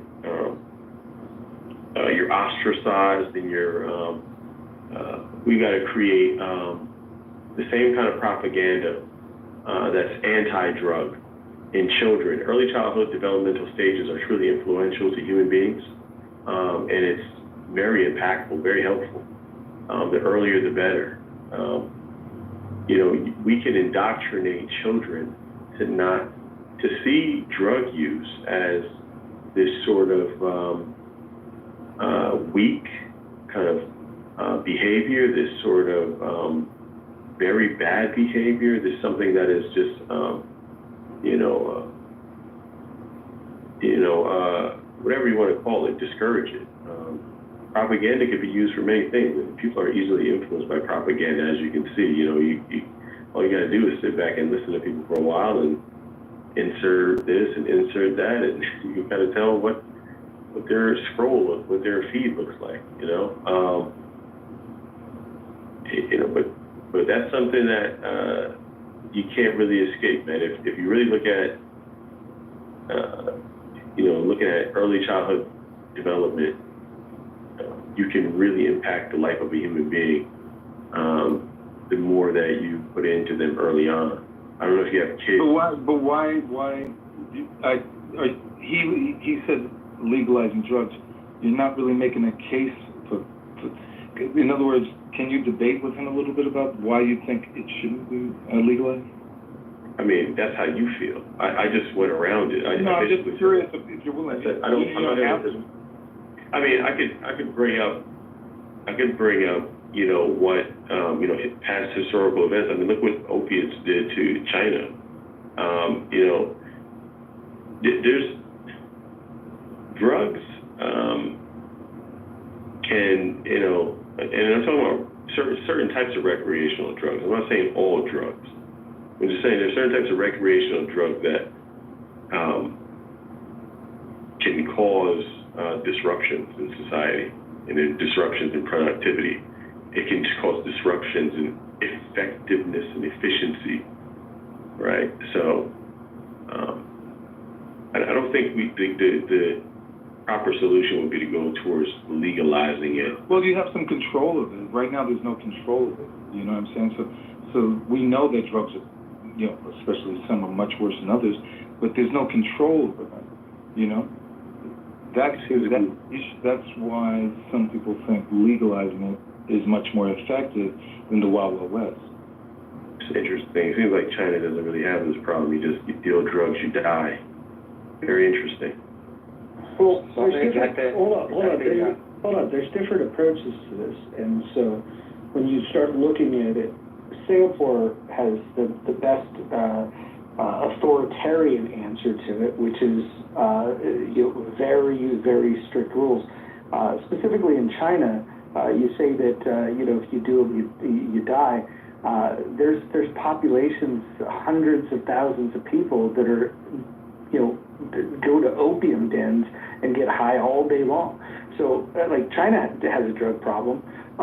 Singapore is the one that in Asia that's really figured it out in an authoritarian way. But I don't want to nitpick about it, because I think your point is that if you crack down, that you can lessen it. There's no doubt about that. But if you do crack down, you are going to impact individual liberty. The question is there a way to reduce drug use in a way that allows people to still be free?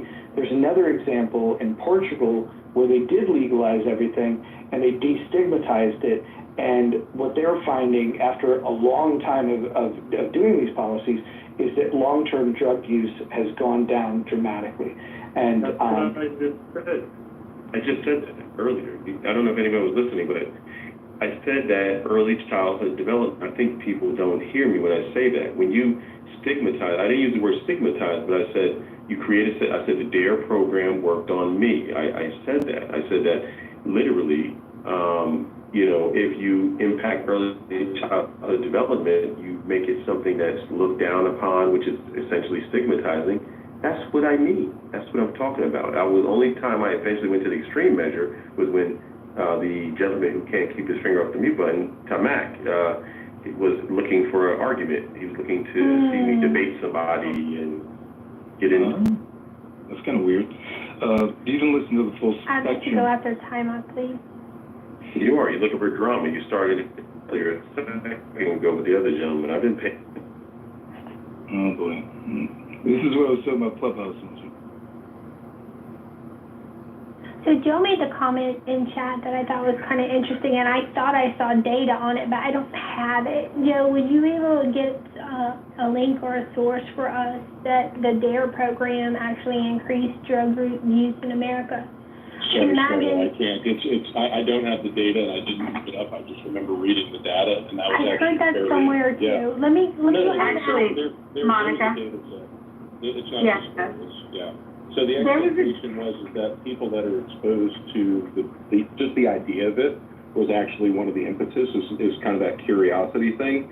And I actually think that that's probably, everybody brought up really interesting points about legalizing drugs, but I think probably the biggest thing, at least in the market as it pertains to marijuana, not just medically or recreational, but federally for the taxes, and then also the expectation that you can utilize that for research drugs, things like therapies for people that have epilepsy. You know, the only thing that actually works, even in the pharmaceutical world, are tinctures that pertain to THC. But the biggest issue, especially for young people, I think, is that you do have fentanyl and things like that in the streets. Some of these off-brand carts and some of these things that aren't regulated are going to have very, very dangerous drugs in them when they're only expecting to have a THC cart. So yeah, federal oversight for that, governmental, it will reduce the amount of fentanyl in. We'll have drug gangs no longer growing in, federal land, which is actually one of the things. So if it's regulated in that regard, it makes it safer for children, but then it also gives us the opportunity to allow the DEA and ICE and police to focus on, that fentanyl stream that does come from China through the southern border. So, no, I mean, yeah, legalization, at least in that, it's a smart move. Or maybe people should just stop doing drugs and then we wouldn't have a fentanyl problem. Thank you. Serendipity wanted to weigh in too, and I didn't get a very chance. Serendipity, you have comments? I had looked at that at one point too, and while there were just a couple of isolated areas where they seemed to think that because it's just exactly what Joe explained, curiosity and whatnot, drug use went up. Overall, I don't think that the only reason that it was kind of discounted as not being helpful was because they didn't feel like it had long-term effects. Generally, once the kids aged out and got like in the middle school and high school, the effects of what a lot of them went through and there. So I wouldn't go so far as to say it created an opposite problem overall. I just think it was kind of a wash. It's not causality and correlation. Yeah, no, because the DARE program ceased to exist after that. So if you're no longer giving them information, it's kind of like a television advertisement. So the data set only exists for the time which they used it. It had nothing to phasing it out. The system stopped existing. There was no DARE program after that, really. I mean, in high school, so it became ironic at that point. To the point of just stop doing drugs, it's not realistic, People travel far and long for drugs, not because they want to. They become addicts, a lot of them. You do what you're introduced to, man. Let's not pretend that like human beings wake up out of the blue, like let me find some drugs. Like that's not how life works. Once you open, Pandora's box, it's open, man. So, let's focus on not introducing drugs to people. Let's focus on, discouraging drugs, making it socially unacceptable, using the same propaganda tools. Oh, but you can't do that because it's actually profitable.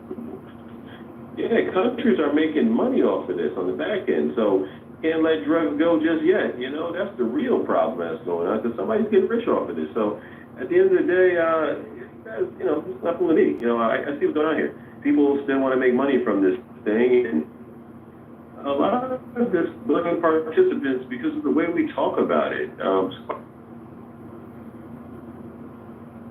You do realize that your biology actually is represented by an endocannabinoid system, which means that cannabis has been used for humans for such a very long time that they have both an A and a B receptor in their brains for cannabis. And it actually it regulates things like hunger or pain reception. So you have an endocannabinoid system that is part of your biology, every person that exists on this earth. So it's not just that people are encouraging it, it's that it's part of your system. I got a question for you, Joe. But why don't I smoke weed then, Joe? I don't smoke weed, Joe. Can you explain that? Yes, sir. So it doesn't matter whether you smoke the weed or you do not smoke the weed. Your neurological system and your body have something called an endocannabinoid system. So they're brain receptors as well. They're part of your limbic system as well. They're very old. So your endocannabinoid system does actually exist, it or not. The thing that happens is that whether you're using one varietal or the other, depending on your historical lineage, because remember, it's grown all over the world for such a long period of time that almost every society has touched on it. Then you've got other places like the Middle East and Pakistan that use opium. Poppies, you've got that obviously from the opium wars and before, but you can go down to Marseille and see as it comes over from the Middle East. So yes, these things have existed on Earth. We utilize them, but the endocannabinoid system is just a representation of humans, and I don't mean you specifically as a person who does or doesn't smoke weed. Humans overall have an endocannabinoid system, biologically. Okay, thank you, but I don't use drugs. So regardless, something that's naturally occurring within me has nothing to do with external factors of whether or not I'm going to make a decision to take in a drug into my body, right? Oh, no, So, I was. regardless of, I know, I can, hold on, allow me to, I know, but it doesn't, Just your biology, mystery. but even if it's my biology, even if that exists within me, what in the world does it have to do with somebody saying, let's discourage drugs, let's not use drugs? Like, you can live without it. You're trying to make it, you're trying to make, hold on, allow me to, no, don't interrupt me. Do not interrupt me. Do not interrupt me. Do not interrupt me. See, people like you try to intellectualize, and you try to do, you'll try to say things that seem as if, or try to indicate why that somehow it's some kind of natural part of your process, when in reality it's not. You don't need to take in marijuana. You don't need to take in any of these aspects from your external environment, regardless of what's going on internally. So it sounds good and feels good to maybe pot smokers or people who smoke weed. Yeah, telling yourself these amazing facts about the human body, it's amazing, right? It's great, right? But you can live your entire life without taking in from the external environment marijuana. You can live your entire life without taking in from the external environment cocaine, opioids, whatever. You can live your life without these drugs, these hallucinogens. You can live without it, right? So whatever point you're making about saying that, oh, it's with you and, you know, it's part of your biology and, bro, like, it doesn't matter. You don't need it. Stop justifying drug use. C-Profile, why do you give broad strokes like people like you and say things like that? As if you're the... Do you smoke weed? Do you smoke weed? No, I'm just asking you a question. Yes or no? Do you smoke weed? I mean, didn't you just complain about the other guy cutting you off? Let him finish. I got a question, dipshit. I mean, you're being a hypocrite. Fuck you. I mean, you know I'm right, so just own it. Yeah, you are right, but I'm asking him a question. Brother, I asked you a question. I asked you. Yeah, well, Curtis, I'll fuck you up in real life, Curtis. Shut the fuck up. Okay, I don't know why there's a stick up this man's ass, but can I go after you, brother? Okay. I have a question. You're a weed smoker, right? Okay, all right. Wait, hold on. Everyone's gonna hold on. Everyone's gonna hold on. Mojo, go on mute, Mojo. No, everyone's gonna hold on. Whoever fucking said that, risking going to the... Go on mute, Roger. Okay, all right. Let's get you moved down there. No problem. Let's see. Let me just find the button. Okay, mothers in the audience. Let me just read a couple of things real quick that might help this discussion along. I actually think that we have some good people on here with some different ideas, and I hope that we can have a civilized conversation. In order to do that, we have to follow the rules. Rule number 1, no threats of violence. Number 2, no doxing. Number 3, stay on topic. Number 4, keep your shares brief. That's an important one. Number 5, probably the most important one here, is do not interrupt speakers, especially mods. Number 6, mods may interject when appropriate. Number 7, the N and K words are forbidden on stage and in chat. Number 8, do not spam the chat. Number 9, do not bring drama here from other rooms. And number 10, English only, thank you. So we'll go back to the conversation. My question was, do you smoke weed, Tay-Man?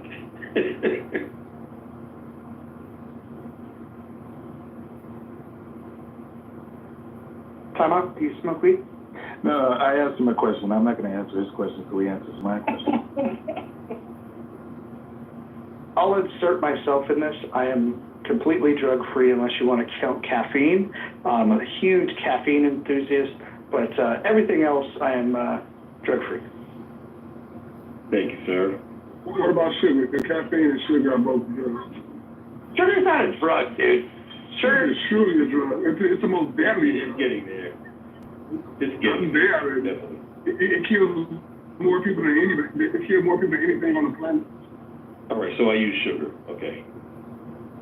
Hold on. Can I ask you? Yeah, hold on. Something that kills somebody doesn't make it a fucking drug, dude. Fucking eat the... It's addictive. It's addictive also. It's also... Listen, if you ate too much mac and cheese, you could fucking die. That doesn't make mac and cheese a drug, for fuck's sake. Come on. Let's get serious. Sugar and caffeine are both addictive. They both have addictive properties. Maybe you're fat kids like you. What C-Profile? I'm trying to make sure that I know that we're coming from the same perspective. What is the difference between a drug and medicine, at least as you would define it? There's no difference.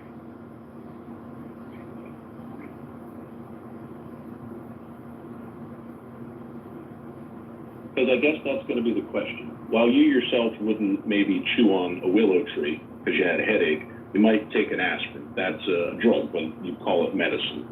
So if you have most medicines that, unless they're genetically modified like gene therapies, they generally come from a plant or something, and then they're synthesized. So I'm trying to figure out, like, a drug and a medicine, how do you consider something to be beneficial to you, depending on where, again, your historical diet comes from. Again, not the system in and of itself, but if you think that maybe there's something external that is good for your body, that is helpful to you, would the stigmata of changing the word from drug to medicine, because it's a medicine for certain people, would that destigmatize it, at least from your perspective? Well, drugs and medicine are interchangeable, like they said, chewing on a willow tree, like C profile. Okay, I see what I'm saying. Say this real quick. Like, herbs not a medicine. Herbs are something that's beneficial that's not a medicine nor a drug. But drugs are medicine. You know what I realize now? So what I'm realizing now is that Joe here has an agenda, and it's okay. You know, if you want to rationalize harmful drug use and compare it to something like useful, like let's say you have a physical ailment or you're harmed in some sort of way and you need a way to repair that condition, we would then call that drug medicine because it's, you know, specifically designed for whatever that is. When we talk about drugs oftentimes though, we're talking about, you're not necessarily, dealing with whatever it's not medicated, it's not regulated. We're not often talking about that. We're talking about, usually people are self-regulating with these sorts of drugs. They're taking them on their own accord without any, care for the possible potential consequences or harmful outcomes. So when you try to, like I said, you really, like, the thing that annoys me, and I'm going to just be honest, it's not personal, but it does annoy me about people who think like this, that he tries to blur the lines between everything, and he does it intentionally. It creates a very dangerous society in which, where people will begin to kind of merge these things as if they're not two different things. It's quite destructive. I can't, like, it makes me sad about what C profile. What you're doing right now is you're trying to create a condition where you don't want to engage with his thoughts and ideas, but you want your ideas and thoughts to be engaged with in a positive way. I actually don't anymore. I don't. Well, hold on. I'm going to leave. You guys have a good day. Okay, that's fine. I don't want to hang out with drugs. Yeah, I get it. So your ideas were going to get challenged and you ran away. Amazing. No. Amazing. You're a great example for children. You're a quitter. Go ahead. So that's what we call ad hominem, and actually probably a lot of people on the stage C profile who I've interacted with in the past understand that, yes, I do. I have an agenda. I have opinions. I have friends of mine that were in the military that have PTSD who take marijuana every single day. Some of them lives in states where it's legal and they can get a prescription for it and they can get a card for it. And there's others who live in places where they don't have a card and they have to self-regulate. So yes, I do have agenda because I know that these people say that if they didn't do it, it would be very, very difficult for them to get through their day. So I view that as medicine. And if you think I'm blurring the lines and I have an opinion, that's also absolutely fine. If you'd like to attack me because you think I have an agenda, I absolutely do. I also have thoughts and ideas and concerns that may even merge with yours, but may even oppose them. But at the end of the day, sir, I've never spoken to you before I walked on the stage, so for you to know anything about me or intuit anything about me without speaking to me or knowing anything about me, I appreciate that that's probably more dangerous, but I understand your perspective, and that's fine. If you don't want to engage in this, I'll let you do it. You really don't. You don't know my perspective, and it's quite annoying to have Mojo disrespect me like that. First of all, Mojo, the reality is that I realize where this is going. It's not going to go anywhere. Even if I share my views, it's not about me quitting. It's about me saying we have a serious ideological difference, and it's not going to go anywhere. It's not going to get any better. the more the conversation goes on, the more likely it's going to be for a larger conflict. So I'd rather not. That's all. I'm avoiding conflict, future conflict. It's not about running away. I'd like to have the conversation, maybe on a different topic. Yo, I'm in the middle of talking. He said no interrupting. I waited till Joe was done. I waited till Joe was done respectfully. So hopefully the mods follow the rules in the same way. I'm not shooting as he's running. I'm leaving because I don't want to turn into, I get very passionate about this, and I might find myself beyond a place where I can control myself. I don't really like it. So I know my limit. I know my limit. So allow me to say this. Well, hold on. You're breaking your own rules. You're breaking your own rules. Actually, I'm abiding by Rule 6. The mods may interject. So this is crazy. Here's the thing. You criticize Joe because you said he's on the agenda. Fuck you. You're a punk ass bitch. You're breaking your own fucking rules, you fucking coward. No, I'm actually following. I'm actually following the rules. This is just. Anyways, this guy doesn't want to have a good faith conversation. Listen, he criticizes Joe because he says Joe has an agenda. But then he has an agenda-driven message himself. Like, everybody's got a fucking agenda, and I sit somewhere in between where Joe and he is at. The fact that he doesn't want to hear differing opinions, like, there's something about people challenging his wisdom that makes him very, very uncomfortable. And I don't understand why. We gave him plenty of time to share his thoughts, and the idea that we don't understand where he's coming from, he made it very simple. He said that we should socially make it unacceptable for people to do drugs. I actually agree with that. That's the part that I think is what the weirdest thing is, that I agree that we should make it socially less acceptable. But I also hear the fact that there are certain substances that make people deal with certain issues better than than without those substances. So the question is, why can't we have a nuanced conversation to figure out, well, what are the problems that we're really trying to solve? The problem I would like to solve is the death and the other violence that happens that's associated with an illegal drug trade. If you think about the creation of the cartels, the creation of street gangs that sell these illegal drugs because it's illegal and they can't use the police or courts to defend themselves because what they're doing is illegal, we have to address those things. I mean, I think the guy could have, if he would have been able to emotionally regulate, and maybe pot would have helped him in this situation, I think he would have been able to participate in this conversation in a meaningful way, but he's just got emotional irregulation issues. Yeah, when he came up, he had an agenda as far as his expectations of who everybody was. He had a point of view that was twisted about everybody, and then he was projecting. Joe, I followed you. You gave a very smart answer to him without offending him, but of course he got offended, right? Mojo, you gave him the rules. He didn't read the rules, so he cursed you out for following the rules. So he was definitely emotionally not stable. Can I also say this? A guy that's going to say, fuck you, I don't want to listen to ideas, you could suck my dick. Like, if you present that with somebody that's logical and puts a compelling argument together that happens to be in support of people with PTSD having the option to smoke a plant, it's clear who is being the most unreasonable here, and it doesn't necessarily mean that the guy had bad ideas, but he's a poor communicator. At the end of the day, I feel bad for him. Well, I just asked him, because originally the gentleman that was here, Hanson, right, he supported legalizing drugs, and this C profile, he had a thing about drugs that was, I don't think very realistic, you know. Like, so he had no argument. He was in his head. Yeah. And I'm very sorry that he did threaten you with violence, because it seemed like we made him a little bit upset. And again, I did love The Last Dragon. You were awesome in that. So I just wanted to say. Thank you, Joe. Thank you there. That's right. Well, that was the other thing. I was like, I think he saw your picture. He's like, oh, this is just some dude on the street corner, without realizing that you actually have literally like a lifetime of martial arts. So yeah, that was why I kind of thought it was a little funny. But I think probably if he probably shared with us, you're probably going to find out that there's somebody in his family that had, and all of us have somebody in our family that had, you know, some terrible thing, or contrarily wise, he may be on prescription medications that he does not consider to be, like drugs, if that makes any sense. And for him, no, my bad, Joe. I thought you were done. I ain't finished up, my bad.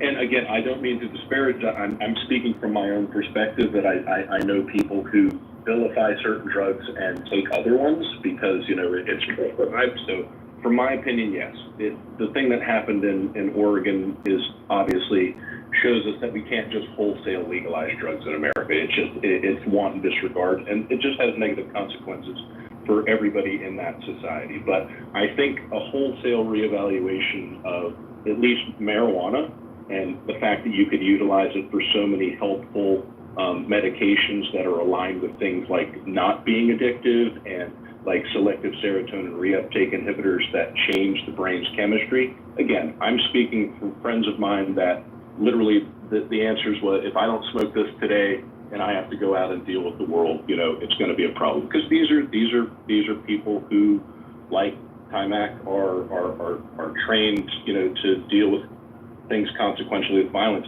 They don't have that mindedness, that centeredness. They're still in that PTSD. So your system or any meditation system or yogic system would help, but this drug, for whatever reason, because of our endocannabinoid system, seems to be the only thing that these hyper-aggressive PTSD guys, it calms them down enough to get through the day. I'm not saying that drugs are good. I'm not saying that anybody should take them. I'm just saying it should be an option just as any other medication is. So I do think that... I don't want to say real quick. I don't say real quick. I think his only agenda was to have some moral superiority that he don't use drugs. I think that was his only thing that he wanted to keep his mantra to say. I never used drugs in my life and wanted to point out any flaws. So it wasn't necessarily about legalization or harm. It was simply about him.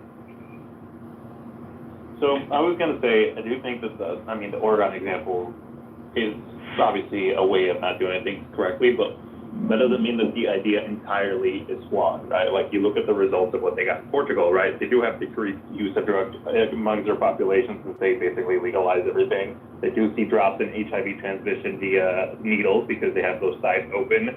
They do see overall the entire population is using drugs at a lower percentage than before they started doing this, and there's a less of a stigma around it. So I don't know how Oregon fucked it up, but that doesn't mean the entire idea I could tell you. Flawed. Go ahead. So Oregon only looked at half the model that Portugal was doing. They looked at the piece of like, oh, we'll just let people use. They didn't build up the infrastructure for rehab and for the off-ramp and for the courts to identify the people that really need the rehab. And because they took these half measures, that's why it failed.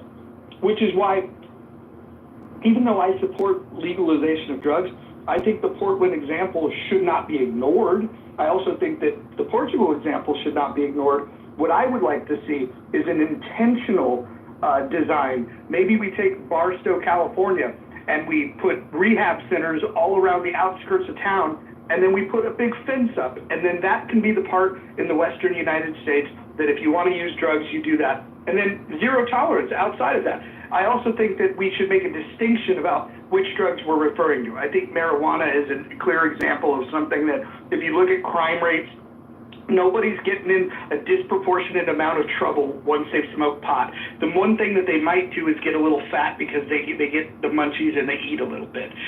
You don't see violence associated with an increase in use in marijuana.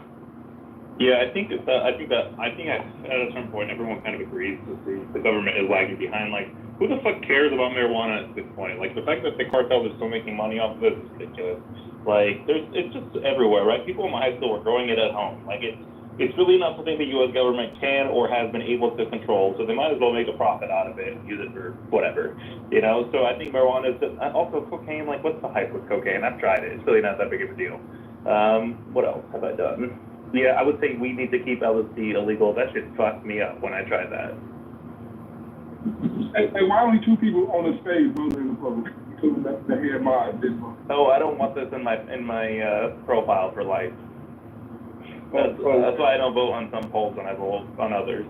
Hakima, I think Mojo didn't announce it and changed it without announcing it. Is that what it is, Mojo? So I have a question. how many drugs have y'all done on this stage?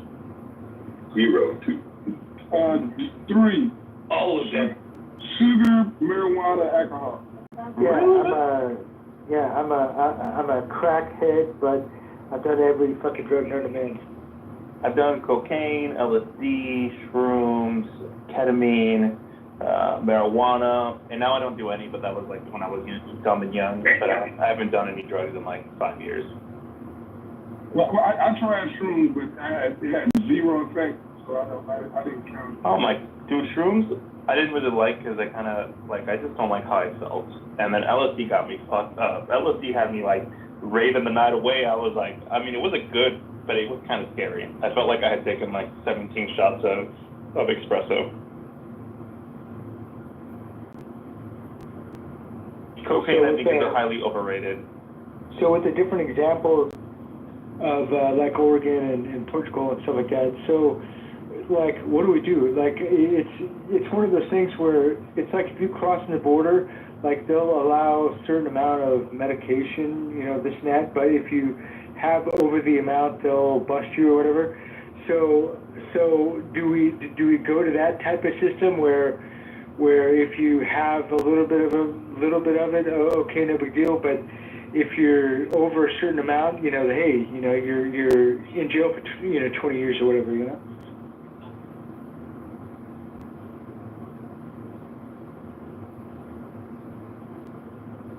Yeah, so here's how I would break it down, right? So if I was gonna write the U.S. drug laws, of course marijuana would be illegal, but I think ketamine should be done in like like, you know how in the Netherlands they do marijuana bars where you go and they bring you marijuana and you sit down and you smoke it and then you have to leave it there before you leave, where like I think ketamine should be on that similar model because it's really not that crazy of a drug, but in large doses you can get fucked up very quickly. So that's where I would put ketamine. Cocaine, I think it's another one, you should just legalize that one. I think it's kind of silly that we have spent so much money on drug enforcement. And then the other ones like heroin, LSD, I would probably leave those illegal, is what I would do.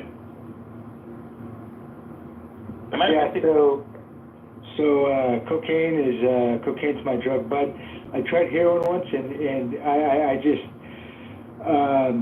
that shit made me shake so much. I didn't like the high at all, and so I would definitely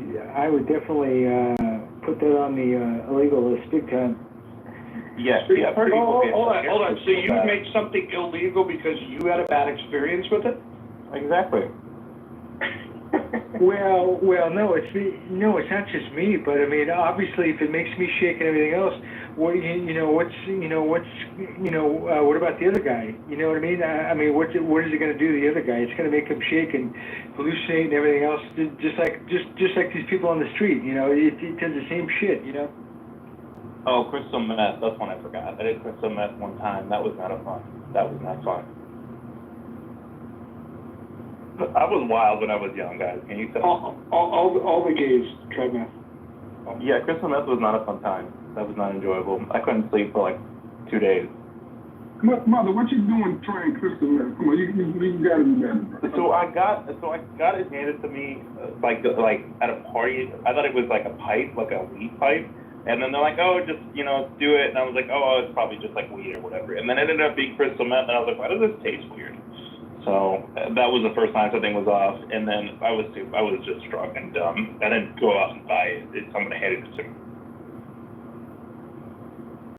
But then when I got home and I couldn't sleep, that's when I realized it was crystal meth, because that's like the number one thing. Yeah, and I was just like laying on my bed like till like 9 a.m, sitting there. Yeah, crystal's another one. Well, hold on. You didn't rearrange the furniture in your room? No, I actually got up and went to go see the sunset or sunrise. It was like 7 a.m. or 8 a.m. But no, I didn't rearrange my house. Do people do that at crystal meth? Is that a thing? When I first did meth, I've only done it a handful of times. I had a bunch of like rock and roll posters. It was like the little pictures that you would get pulled out of a magazine, thumbtacked to the wall. And I remember the first time I was just like, I'm going to rearrange it. And like, I rearranged it, and then I didn't like it. I rearranged it again. And then afterwards, the wall was just destroyed because I moved where all the thumbtacks were at, so don't do that. Oh, I've never tried to clean while on drugs.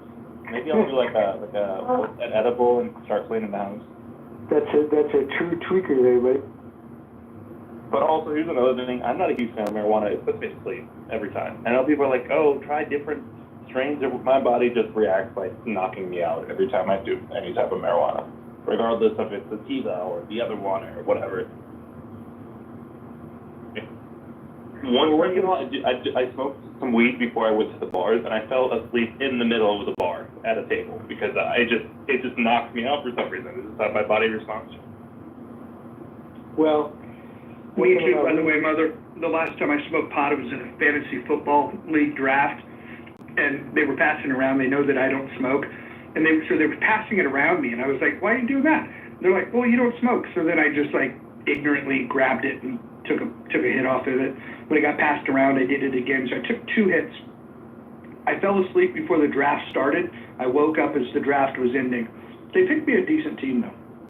Okay, so I'm not the only one. Okay, so this is a common response. People just knock out. Well, the other thing about weed too is it actually has the THC oil inside of it gets extracted and turns into oil and is a very good cancer treatment. So that's also another good thing about weed. So there was that massage oil. Have you ever been to those massage parlors, like where they do the THC massages or whatever, or the THC oil massage? It actually feels pretty decent on your body.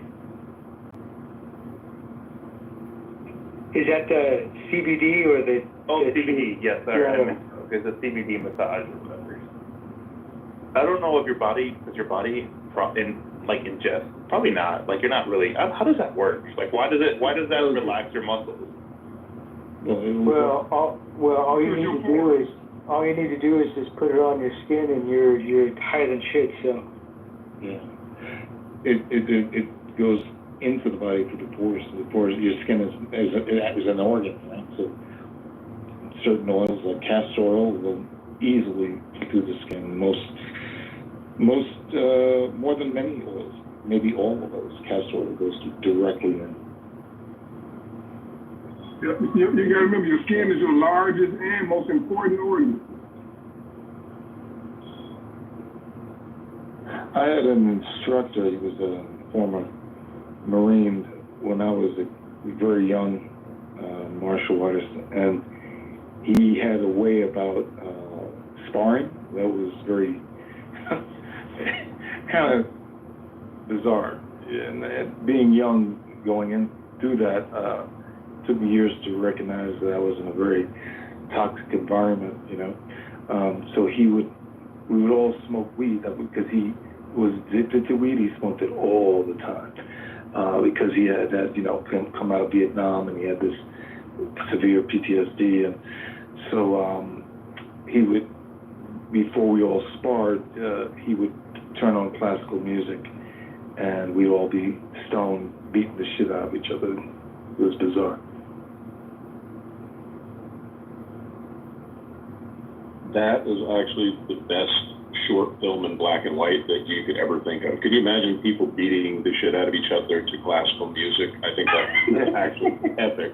Yeah, he was bizarre. Yeah, he would be. He was in a real he would get in a fun mood. Like, all right, let's go. Who wants to go first? And there was certain people that he knew he wanted to beat their ass. So so it was a pretty tough.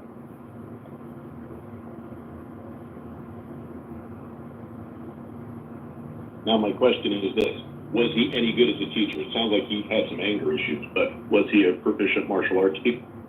Yeah, he was a champion. The thing is, as a teacher, he was very good in teaching technique. He had a lot of experience, right? He also, from the Marines, combat there, and also growing up and coming out of Vietnam into the streets, he was a cop. He was a club bouncer, as head of security, blah, blah, blah, blah. So he had a lot of on the street kind of experience. So there you did learn effective stuff. But as far as a teacher, spiritually, he was the worst possible teacher you could, because violence was his way of dealing with a lot of things, you know. So I had to get away from him when I saw him strangle his wife. Yeah.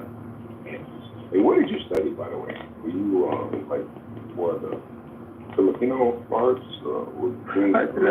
Different styles throughout the years. You know, I don't want to out who this gentleman is. You know, I told him that he shouldn't be doing these things, but he wouldn't listen to me. So I stopped doing it.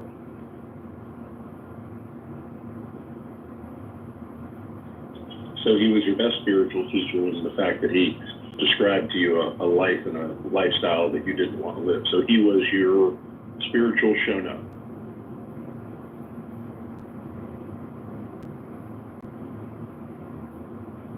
I had a hard time with this, but he was very good at the time, because as a teenager walking through the streets of New York and dealing with certain characters, you needed to protect yourself, you know, that kind of thing.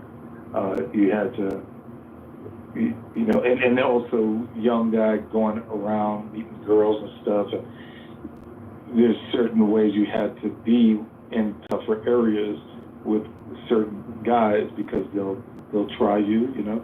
If they think they'll walk over you, they'll talk to you a certain way, to your girl a certain way. So all these kind of things, you start falling in a certain clique, and it's kind of important when you grow up that way to have the certain respect when you walk around, you know. So in that way, he was great. But as far as growing as an individual, he was the worst, you know, because when you grow as an individual, you have to be ready to learn new ways of being, different ways of approach that aren't violent. Nice.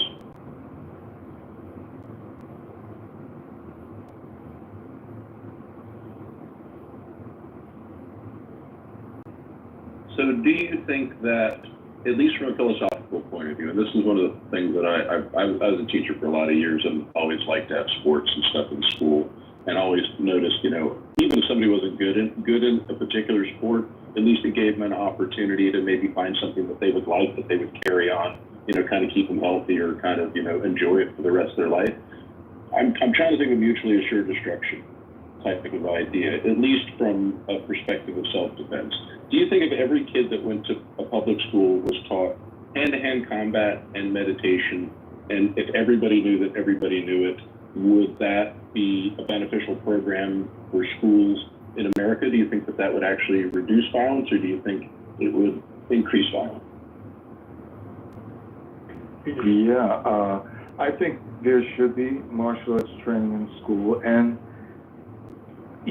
even more meditation, but well, how can I say this?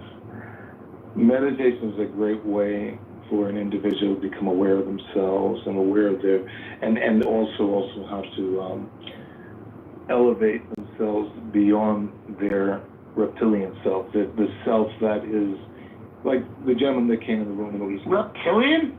The gentleman that came in the room, he didn't know,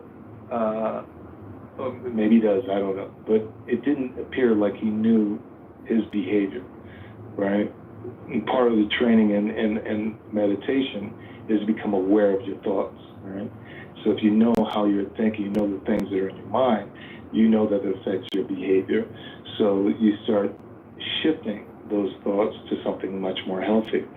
So that's why that is, to me, the most important, because if you just give them martial arts training, right, and they've got this kind of bad day, and somebody just taps them on the shoulder and says, hey, don't, you know, you stepped on my shoe. The guy might beat the hell out of the guy because he has his training, right? But if the person does the meditation and understands this kind of thing, they'll become aware of themselves and make themselves, and they'll be self-sufficient to better themselves and their surroundings. So that would be like, so I know like some of the problems that I ran into, depending on where I was in the world, was like you don't have equipment for schools and stuff. And I know they're cutting funding and stuff, and they're getting rid of like music and art and things in school. But I mean, if you taught literally meditation and martial arts, apart from like some bow staffs and some, depending on which style you use, ultimately it doesn't take any resources. I mean, you don't need a field, you can do, those things anywhere. So I mean, that kind of the gentleman that was in here before talking about the no drugs and talking about early intervention for children, in schools, I'm just thinking from a philosophical and a health standpoint, that would be an excellent, opportunity for someone like yourself, obviously, to, kind of, promote that and see if that would be something that would be functionally advisable for PE programs, especially like in places that don't have a lot of teachers or can't afford a PE teacher. The program could literally be rolled out to anyone who wanted it. Yeah, I've got a huge meeting here in New York City with some high-level teachers, principals in the New York City area, in the tri-state areas, actually, and some leaders in the work of the subconscious mind, the conscious mind, and this kind of thing, and meditation, and so it's a pilot program right now, so the adults will learn it first and then they'll give their feedback. Usually they really enjoy it and really see the benefit for young people, so that's where we're starting there, and then maybe later on we can discuss self-defense and that kind of thing. That's actually brilliant. Well, I haven't lived in New York in a couple of years, so I understand some of the problems that you have with the school system. But I mean, New York has really, really, really good resources. So this really could be a cool opportunity if the pilot program works to roll it out elsewhere. That's great. Yeah. They're doing it in Mexico with prisoners and their families, and having some success there. Anytime you're dealing with the mind from the conscious and the subconscious, it will change your life. It will change your life. Joe, what have you been up to, man? You've been off the app for a while, or at least I haven't seen you. What's been going on? Oh, yeah, I've been writing fairly intensively for the past 2 months, so sorry if I've taken a break. I haven't seen you've changed your moniker, your picture, but not your opinions. How you doing, sir? I'm doing good. One of my all-time favorite takedowns on this app was the night that you ripped Pepe to shreds. It was a very memorable night for everyone. Oh man, I wish is that on record? Was that when he called me the N-word? Yes. Yep, I was here for it. Oh, so you don't record anything, Mojo, so you don't have, it's not recorded. Oh, and it doesn't even matter. I remember it distinctly. He was going to, he did basically what your friend did. He threatened to beat the absolute tar out of me and explained to me what a wonderful boxer he was. And I explained to him that I was going to put my hands behind my back and use my feet. So yes, thank you for reminding me of that. That's fun. Yeah, I would say that's one of the top 3 all-time takedowns on Clubhouse. It was, and it was very unexpected because you're normally, you don't turn into that gear, and it was interesting to see that you had that gear. And when you did that, he was literally speechless. It was amazing.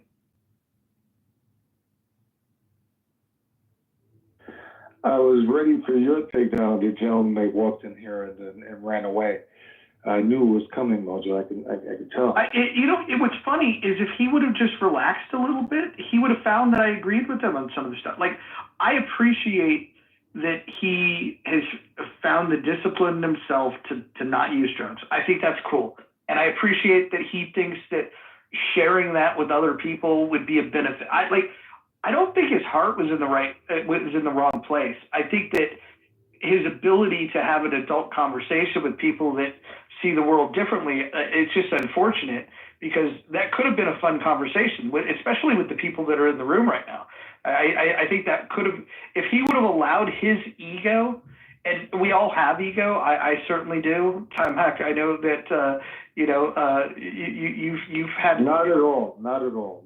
Yeah. So if we could have kept that in check, it really could have been a fun conversation. And then, as you guys know, like when those people spin out of control, it lights a match in me, and then I go to that place. And so, I would have rather have had the good conversation, but I was happy to have the go fuck yourself conversation too.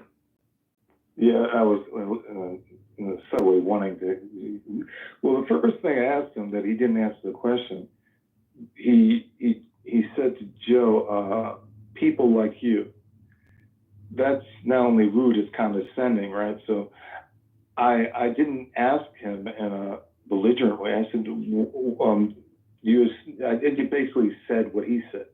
And that's when he gave me the question about drugs, did I ever, so he would never answer that question. He just didn't have the courage to debate and have to go, back and forth with decorum. He didn't have that ability. But I also missed the fact. I'm sorry. No, I was gonna say, like, this is the argument that has been tried, right? Like, oh, we can just get state population through, all these preventative programs, just stop doing drugs, and it hasn't really moved the needle in the country. So I find it to be, I see his position, but the goal is to improve where we're at, not to just continue to what we're doing. And that was my perspective. But the other issue is this. You're never going in, the experiment that is our free society, which again is unique and different to everybody. There was a time in America that you could walk into the pharmacy, you could buy cocaine, you could buy laudanum, which was heroin, you could buy a tincture of massively concentrated THC, and then for some political reason or some socioeconomic reason, it is vilified. But you can go get Ozempic, which is going to destroy your internal organs. You can go get all sorts of things that are prescribed that are going to absolutely just mutilate your system. So it's not that we in a free society are stopping anybody from doing anything. I think like what TIMAC is trying to do in schools is that when you're talking about intervention, it has to be about personal responsibility. And you have to, like Mojo was saying, like what you're looking at with Portugal, you have to have support systems for people, and you have to meet people at those levels. So no, you're not going to expect people in America to not do drugs, but if you are going to legalize anything, then you have to have a support network for those people, and you also have to have personal responsibility where kids know they can regulate themselves without taking a pill like, what is it? Adderall is methylated amphetamine. When I was a teacher and a counselor, any single time that any of my students, and I only work with boys, it was a girl and boys school, but I only work with boys, if they were going to be prescribed, because I'd meet with a counselor to get Ritalin or anything like that, I would always try to use a regulation method beforehand, not because I'm a doctor, but because I know that for the most part, once that drug is taken for the rest of their life, the question is can I regulate my life without having to say, here is a pill for you? That's my only question. So yes, legalization is a good idea for certain things, but if you don't have the support system behind it, it's just never going to be successful.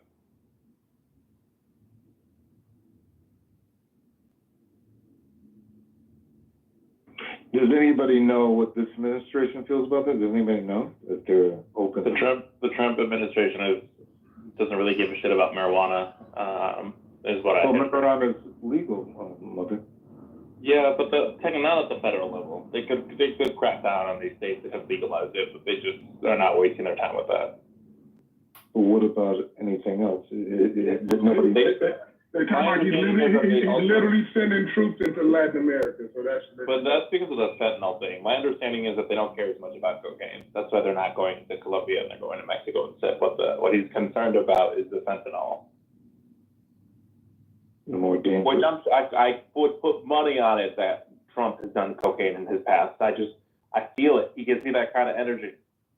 Hey, brother, if he really cared about the fentanyl, he would be going into China. I mean, he tried that through the de minimis exception, right? He was going to fuck them on that end. But I actually don't know what happened with that. Well, Trump, as you said, probably did all these drugs or did some, but, you know, the guy's an old man now, so. I mean, he grew up in the 60s. Wasn't everybody doing drugs in the 60s? Maybe he's, well, I'm saying he's an older man now. Maybe he's looking at the harm that drugs can do. You know, it also can do something beneficial. I think Joe was alluding to that in a way, that there's some things that are, should be out there for people if they're effective in certain ways. But maybe since he has RFK, you know, maybe there's something that can be done and to legalize drugs in America. Maybe it's politically a bad idea, but I don't know. It'd be interesting. I don't know. Mojo, do you know if this has ever been approached before? Which part? Legalizing drugs.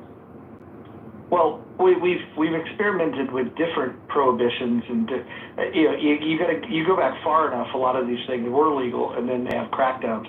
If you go back into you know, the prohibition era of alcohol, we had this 12.5-year experiment where we said that, oh, because it's bad for you, it's bad for society, we're going to outlaw alcohol. And what that did was it created an income stream for the underground, and the mob became very powerful because of this hard to tax thing. We learned our lesson about how bad the prohibition of alcohol was in 12.5 years. We've been at the war on drugs since 1971. Nixon's the one that ushered it in, and I think it's time that we surrender because the drugs have won. Right, alcohol, the greatest Carthaginian of all. Yeah, well, but nobody knows if. I know prohibition, but in the past 50 years, nobody knows this. We've tried it at city and state levels. I mean, like we were just discussing the Portland failures that they have, and the sad part about that is that people will forever look at that and then say, "Well, look what happened in Portland." And again, I don't think you should ignore what happened in Portland. I think you should learn from it. I think there's examples of you know, that you can try, and then depending on, you know, like how much personal liberty you want to restrict, there's other things you could do. Singapore virtually has zero drug use, and if people that do have drug use, the first time they use it, they give them help. The second time they use it, they throw the book at them. And so they're very tough on drugs, and as a result, there's very few people that use it. So you can crack down on it. I think both approaches are better than what we're doing, because on one hand, we say, drugs bad, and then on the other hand, we enable the conditions that allow the cartels to become powerful, and we allow the street gangs to become powerful. My point of legalization would be, even if drug use stayed the same or even potentially increased, my hypothesis is that violence associated with the drug trade would go down dramatically. Yeah, but I didn't know, I wasn't paying attention. What happened in Portland? I didn't know they did that. Yeah, they basically they decriminalized many things. There were some restrictions that were still in play of where you could be exactly, but it was a disaster, because what it did was instead of trying to destigmatize it and say, look, we're not surrendering to the idea that everyone should use drugs. Instead of having like a position, a philosophy on how this is going to help society, they just kind of tapped out and said, smoke them if you got them. And then what happened is people that felt oppressed in nearby communities were like, well, fuck it, we'll just move to Portland. And then basically, you know, homelessness and drug abuse, everything just increased, and then the violence gets associated with those type of things. So Portland's a fucking disaster, and they're only just now starting to recover from it. So they just had a really terrible approach to legalizing. Is that what you're saying? That their approach was horrible? Yeah, they didn't have so in Portugal, the approach was before the decriminalization piece, they made sure that they had tons of facilities They had the medical help. They had all of the resources needed to give it an opportunity to be successful. They leaned into that first. And so again, you're going to get pushback from me about, government spending on those types of programs. But if you're going to legalize drugs, you can't just simply turn a blind eye to when somebody raises their hand and says, okay, where's the off-ramp? You better be able to show them where the off-ramp is, and it needs to be well paved. Thanks.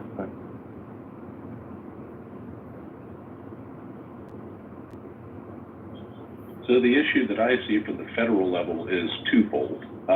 One is they're giving up basically, $10 to $11 billion in taxes every year for not being federally legal. So they're giving up money for one reason or another. And my suspicion is that drug companies are very, very aware that they have never federally, you have small organizations who've studied it, but things like seizures, that this little girl who had to move to Colorado because of state laws, for marijuana. If you make it federally legal, don't worry, Marlboro and Benson and Hedges and all those, BAT, they've already bought their land. They're gonna grow. They're gonna package. They're gonna distribute. The corporate world's already in it. But I think the biggest hang up right now, it's not conceptually, because I think in America, even I think it's over 70%, they don't really care.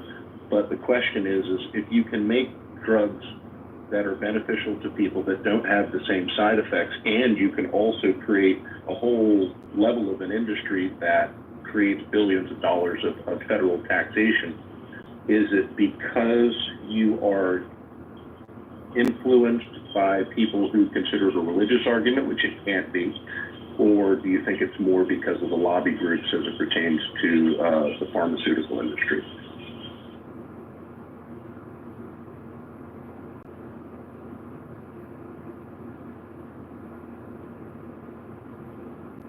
Well, let me understand that.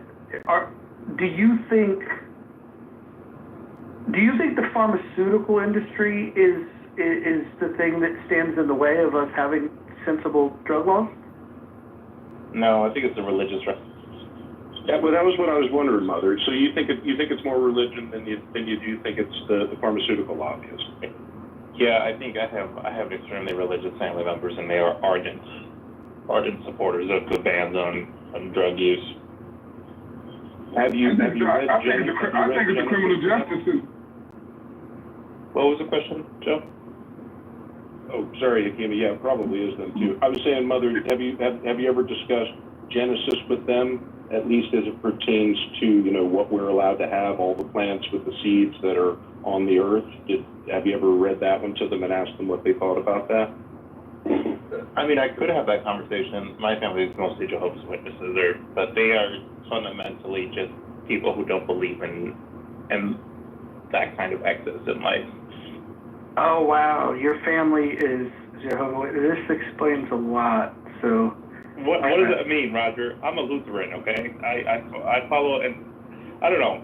So I bounced around different churches, right? So I went to Lutheran church for a while, then I went to Methodist church, then I went to an Episcopalian church, then I went to a Southern Baptist church that lasted a whole 2 weeks, and then I was done with that. The Southern Baptist, I don't like that. Mother, you should check out the Mormon church. A lot of those boys, when they come back from the mission, if they can't find a wife within 6 months, they go the gay way. You should go check them out. But that's in Utah. I don't want to go to Utah. I don't think. They're in Idaho and Nevada. They're in Miami. Probably none. That's true. Well, actually, how fun would it be to be on a Mormon mission in Miami? That would be crazy. They'd probably be losing their minds with the girls walking around in bikinis. Jehovah's Witnesses are interesting. They have this literal interpretation of the Bible where, you know how the Bible talks about 12,000 people from each of the 12 tribes of Israel will make it to heaven. They legitimately believe that only 144,000 people are going to make it to heaven. And there's I think it's in the tens of millions of people globally that follow the religion. So they got a bunch of people following a religion, and everyone thinks that they're going to be part of that 144. It's fucking very interesting. I actually asked the Jehovah's Witness when they came to the door that if they were successful in their mission, were they prepared to lose their spot in heaven? What was the answer you got? He just smiled. Obviously, he knew he wasn't getting anywhere that day. But it's an interesting interpretation. And understand, Mother, that, yeah, obviously, any interpretation of the Bible is going to be from their side. But you do believe it's a religious right thing. Okay, cool. Jarl, you came up. What's going on? Do you like the Canadian approach? Yeah, well, it's complicated, actually. First of all, I really appreciated how you framed what you said, Mojo, and I actually, totally agree. It's not going to happen often, but, I think I support legalization, I support decriminalization, but it went badly in Canada. We decriminalized drugs in Vancouver, and the total number of overdoses went up, which obviously is not good. There was also cases of people reselling the drugs to teenagers and children that they got from the government, let's say. So yeah, it went badly. They ended up repealing some of the laws, so it's no longer legal to smoke in public. I support legalization. I think it was a test that we needed to do, but it really didn't go very well. So, I don't know where we go from here in terms of how we decriminalize or legalize. I still think there's probably good ways to do it, but clearly how it was done in Vancouver is a good case study of what we shouldn't do. I actually agree with you. As somebody that's visited Vancouver recently, I do like the fact that they've said, okay, if you are going to be using drugs, you got to go hang out over on Hastings. And they've pretty much pushed homelessness and drug use into one corner. Now, I'm not naive enough to think that there aren't people using in other parts of town, but visibly to a tourist, you don't see it. If you're going to shops and stores and restaurants and things like that, they hide it very well. I literally had to go out of my way because I asked the question, you guys don't even have homeless people or drug addicts here. And they just laughed and they told me where to find it, and then I drove through it and I was like, oh, okay, this is where you got it. But real quick, but also you can control the amount of drugs that goes to each individual person, right? If there's a legalization, you can control that. So where right now someone can go and buy as much as they want.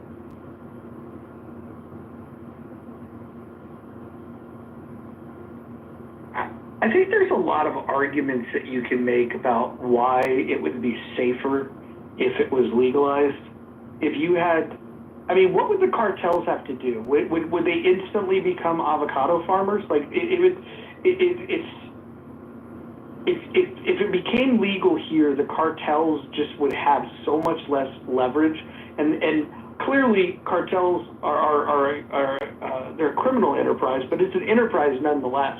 Those people aren't going to just say, okay, we're never going to make money again. They just find new ways to make money. And so I think we should just figure out, how do we make drugs safer? And then also, how do we make sure that there's less violence associated with the drugs? I think those are the two priorities for me. Whether somebody chooses to do it as an adult or not, I'll let people whatever that guy's name that was here earlier, he can make that argument. I just like to see less violence associated with it. And if somebody is taking it, ridding it of fentanyl, so there's a the lethal dose of fentanyl is so fucking small.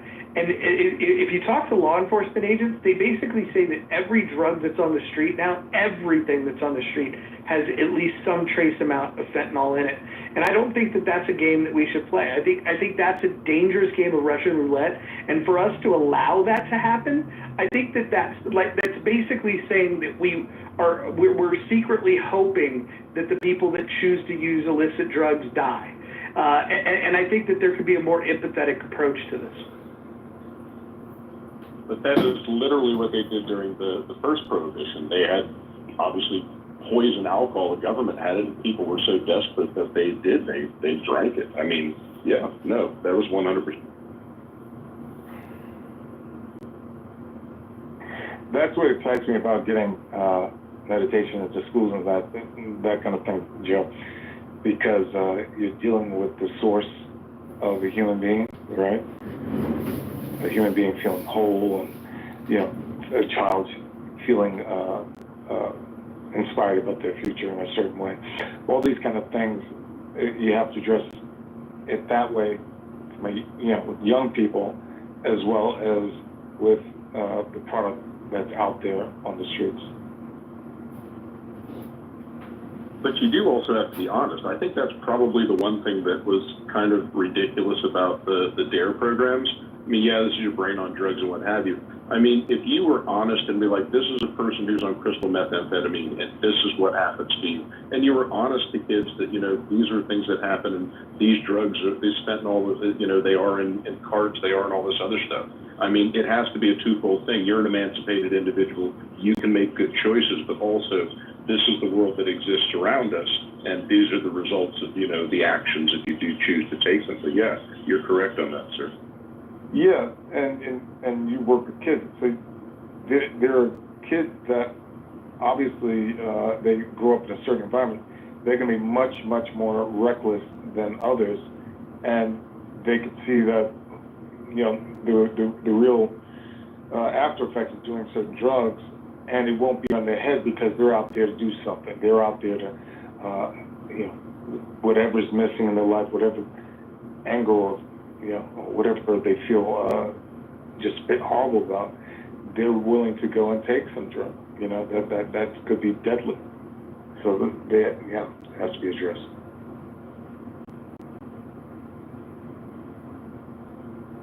Now, Jarl, you said that people were overdosing. Overdoses went up in Canada. Did you say that is in Vancouver, sir?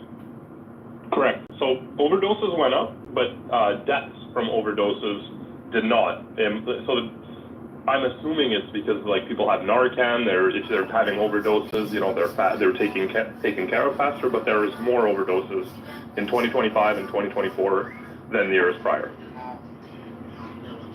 Gotcha. So, I guess for school kids, I mean, do you have do you have the same problems that we have in the United States? I'm assuming you do. Do you have drug prevention programs in schools?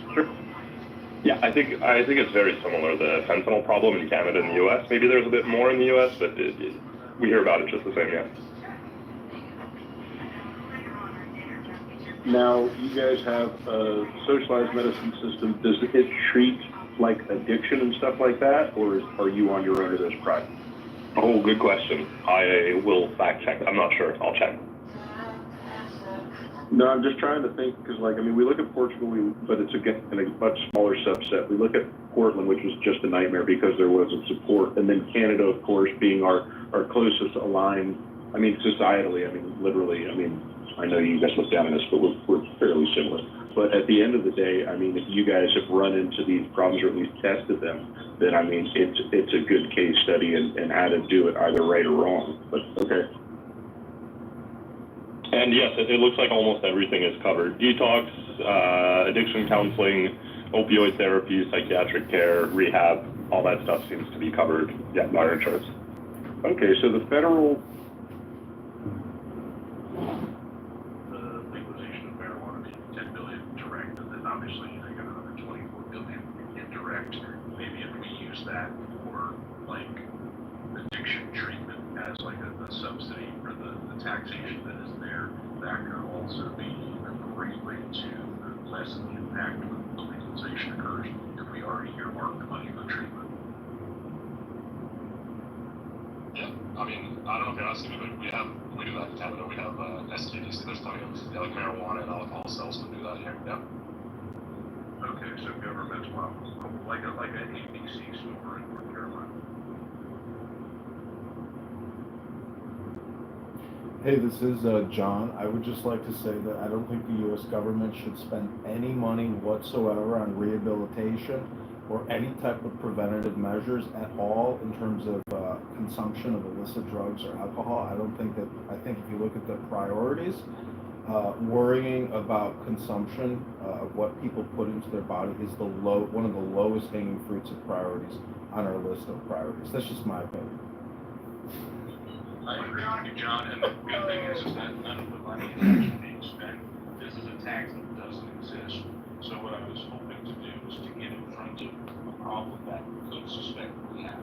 Not that it would happen, and certainly not that governmental monies should be used for humanitarian things, that would be outlandish. But the expectation that the money doesn't exist now, so if you create the tax, if you utilize it in your market, you might have guardrails in it, just like you might have your value card, different value.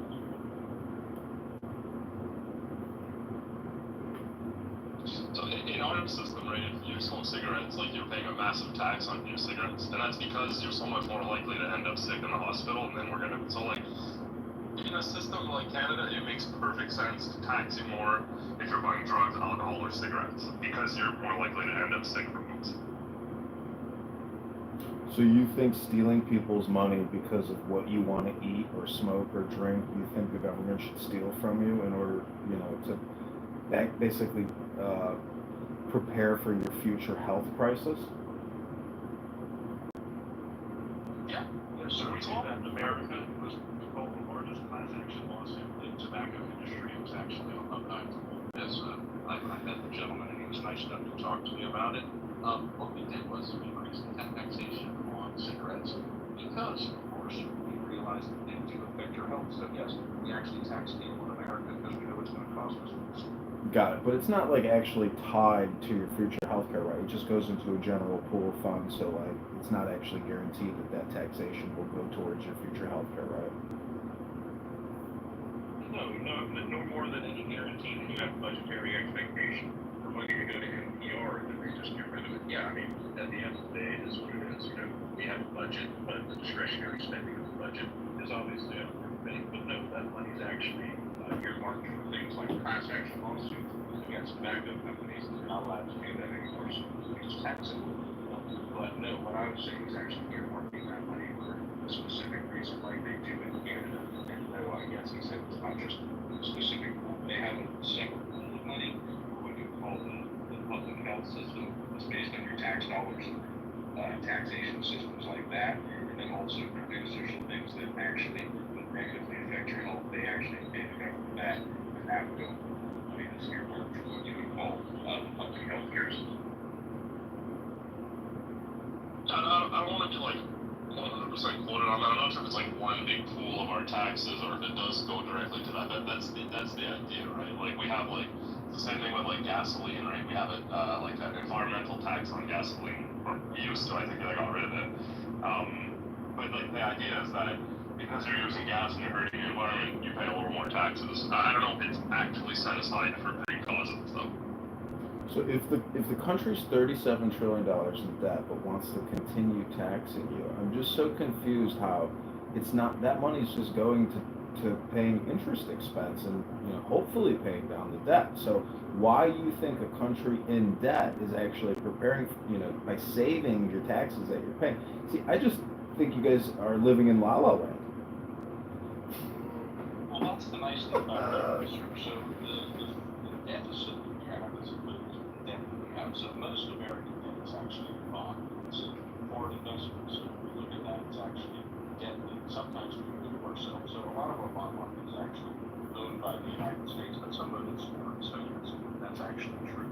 But the question for America is never are we going to be in a budgetary issue because we have surpluses in the past. Our country, of course, has the strongest military, greatest political insight of the world, and are the strongest nation in the world. So the question is always this: if we do put ourselves in the precipice of being in an economic conundrum, there's often times that people go to war over limited resources. So I'm assuming that's probably the play, but I don't really think that talking about the taxes being earmarked or benchmarked or something like that have anything to do with it, because right now the tax doesn't exist. And that's what I'm saying, it's money that doesn't exist that could be used for a perceived problem, or contrarily wise, could be used for educational purposes. That could also be used for it. But again, everybody in America has to decide what they think their money should be spent on, and that's why we vote. But when you say we owe the money to ourselves, can you maybe clarify that a little bit? Yes, sir. Have you ever bought a U.S. Treasury bond? Yes. Okay, so do foreign countries buy U.S. Treasury bonds? Yes. Okay, do we also give like favors or supplements to banks, and do we also us owing ourselves money, we are more in debt in treasury bonds, also to ourselves, like, what was it, yes, the U.S. mail. So the U.S. mail, Congress borrowed against some of the assets of the United States government's mail department. And what they wanted to do was to borrow that money and bring themselves on the check they went to decide. When it came time to pay it, unfortunately, the Congress didn't want to do it. So what they did was they made the U.S. government's mail department actually pay all of their pensions forward. So it looks like they don't have any money. So in the United States, to have debt to itself, yes, we have governmental things where we buy bonds or we issue them, so we owe money to ourselves. So our foreign debt is also to ourselves sometimes. So when we count all of that, it's not all foreign debt. Some of it is bonds that I own. So do you have the ability as an individual to create debt out of thin air and borrow from yourself? Do I have the ability as a singular individual and not a bank to do so? No, I don't have cash. But I mean, even a bank can't just create money out of thin air and borrow from itself, correct? No, but the country can. That's what we call we print money. We artificially increase inflation by printing an excess of money on the debt that we created to ourselves. Yes, 100%. But I mean, do you really think that the Federal Reserve is our Federal Reserve, or is it a completely separate institution with its own board of governors and is essentially disconnected from the U.S. government? So I would project that I understand. So I'm just asking, how do you think that we owe money to ourselves? Because we don't owe money to ourselves. We owe money to the Federal Reserve and foreign borrowers. Oh, I see what you're saying, John. Sorry, I was completely and totally misunderstanding. Now that I know what you're talking about here. So you're saying that is not a government thing. So we don't owe money. We owe money to that. Yeah, we don't owe money to the Treasury. We owe money to the Federal Reserve.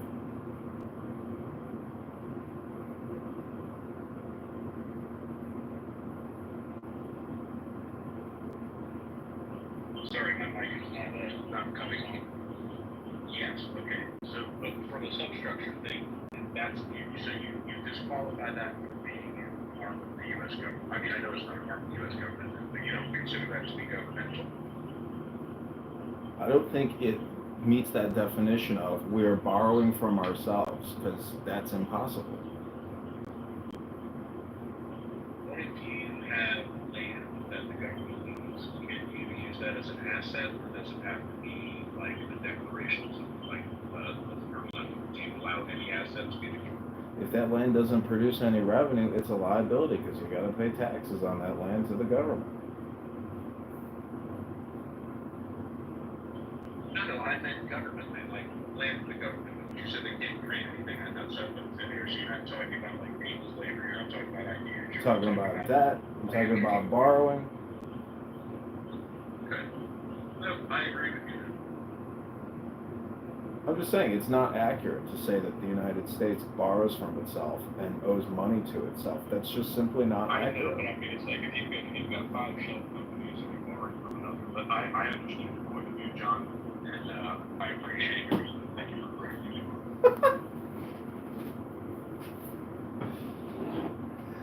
I love America.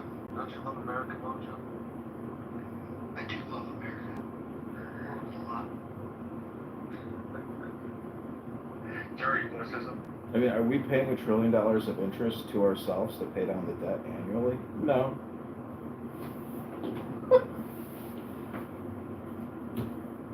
Yeah, I actually agree with your point, John, about the debt. I think America's like second biggest expense as a country is interest on debt. Canada's maybe like the biggest expense. It's the third biggest. It's Social Security, Medicare, and the interest on the debt. Yeah, so it's a big chunk. Same thing in Canada. We're not no better on that.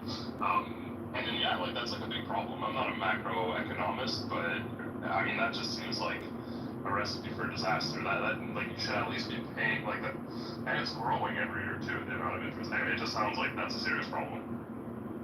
Well, here's the facts of it. If we don't do something to reduce our expenditure for Medicare and Social Security, then we know that the interest on the debt is going to continue to go up. And those are the only levers that we even have aside from, a massive increase in production, which I don't think that's a likely scenario. And so as long as it's politically untenable to talk about massive cuts to Social Security and Medicare, then eventually that third largest line item becomes the second largest, and then eventually the first largest. When that happens, we're going to go. I thought military was like the biggest expenditure in America. No, so we have mandatory spending and discretionary spending. They're bifurcated. And about 60 to 65% is locked up in mandatory spending, and that's Social Security, Medicare, and SNAP benefits. And so when you look at the discretionary spending, which makes up, let's call it 35 to 40%, half of that is military spending, which essentially means the other half of discretionary spending is for all other things. Well, thank you for correcting. Hey, Mo, did you know this woman named Lisa? She has like a political role. Lisa 420. She's nice, but she's wrong-headed. Oh, okay. She keeps pinging me. I don't know that much, but I went once. It's a big group. It's a big group. Yeah.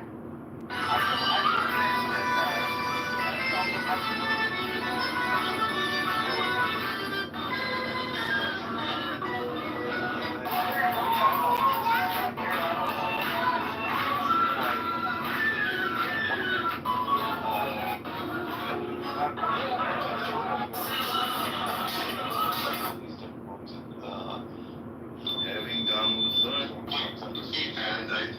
that, Which is a huge I have, because of what I have, I have always certain groups like that, because especially when, this, because black folks, everybody, right, but black folks, especially those who have a very strong point of view, right? So, like, I would want to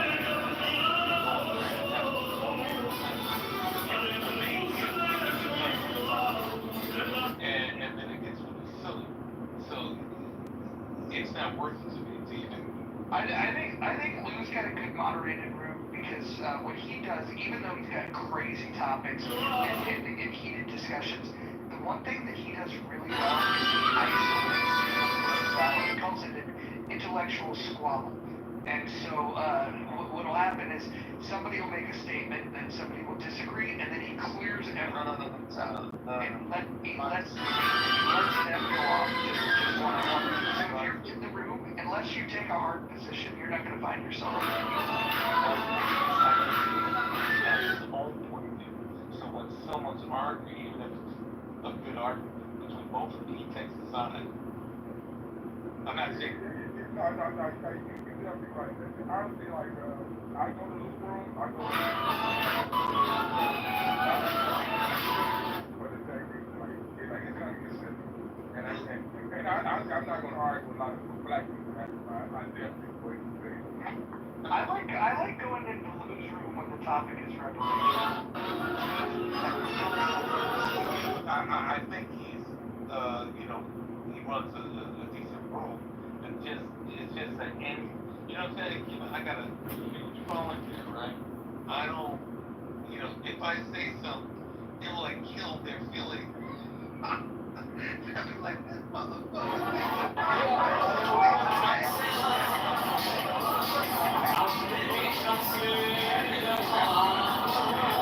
And I love these motherfuckers, but they can ignorant on me, you know what I mean? They'll start, yeah, it's stupid. And it's over emotional, so I don't even think.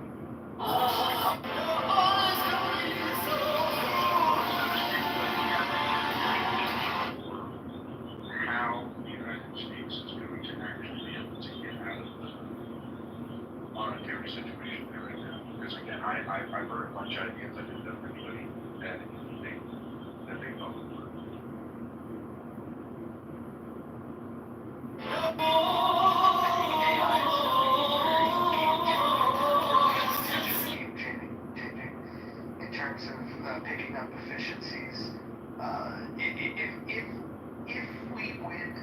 AI war, I think that becomes a game changer.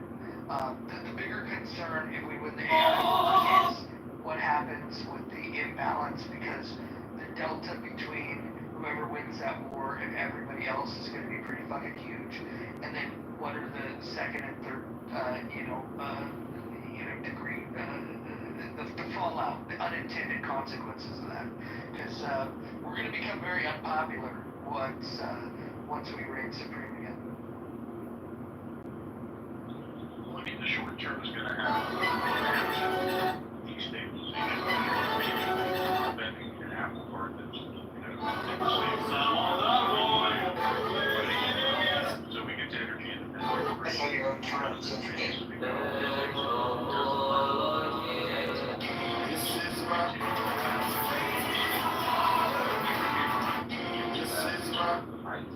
Little time for the child within you. Don't be afraid to be young and free. This is my kingdom come. When you feel my heat, look into my eyes. It's where my demons hide. This is my kingdom come. To produce, then putting humans to do that job, that it's like, it's efficient. But that just means I think like everything's just gonna be like AI sloth in the future. I don't know, I'm a doomer. Joe, have you looked into quantum computers?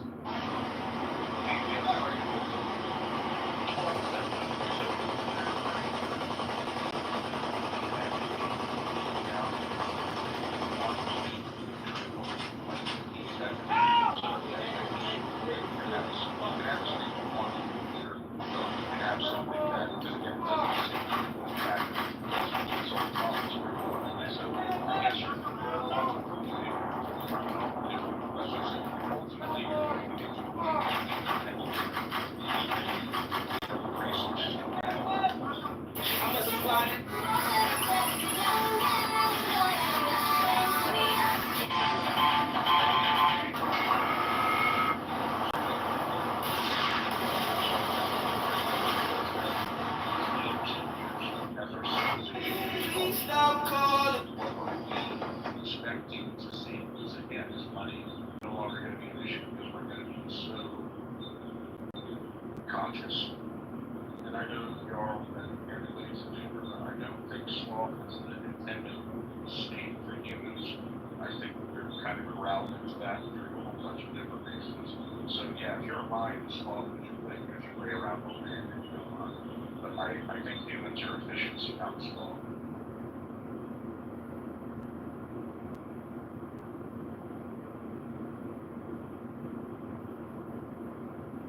I think the transition period's going to be ugly, regardless. You got a black woman and a black man. Not any uglier than we've had in history. Give me an example of a time that you think which would have been uglier than the transition that's coming. Well, we don't know what's coming, first of all. But I know what you're saying. You think, well, what are you talking about? Wars? You're talking about? Well, I think just the scale of the change that's coming, and the speed in which the rate of change and the scale of change. I don't think we've seen anything like this before. Right. The Industrial Revolution, was a massive change, but that took a longer period of time than I think people realize. I think that we could see massive shifts into worlds that we can't even imagine that may happen within the next 5 to 10 years. Yeah, you're right. But the thing now is, is the information is going to be life changing. It's going to be it's going to make sense, and it's going to it'll be information that's so decisive, so clear that you can't debate it. And therein lies the change. But it's just like someone that didn't know they were fat, going to a doctor, the doctor tells them they're fat.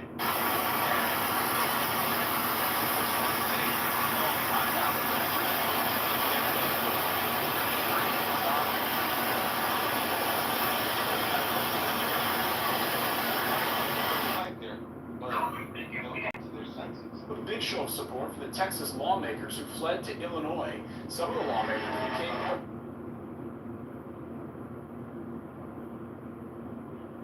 I think in the long term, that's right now. I think the biggest concern is, and again, you said I haven't worked with kids in years. I'm talking. I think that's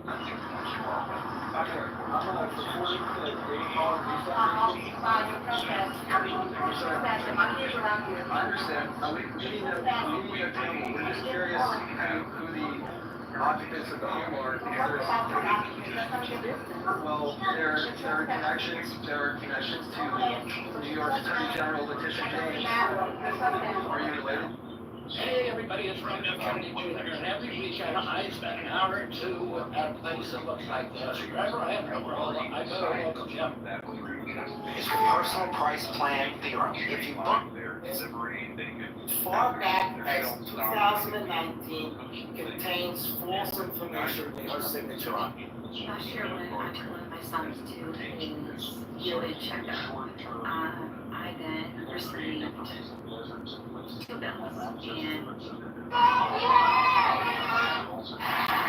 Bundle every major group agreed.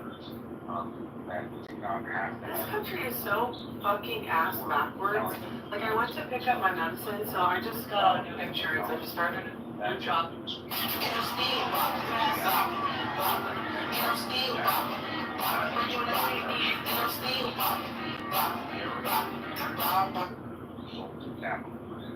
Increases those entry-level jobs and those middle-level jobs cease to be necessary. You're not going to let him stop us. Are you with me on that? It also means, as Mark was saying earlier,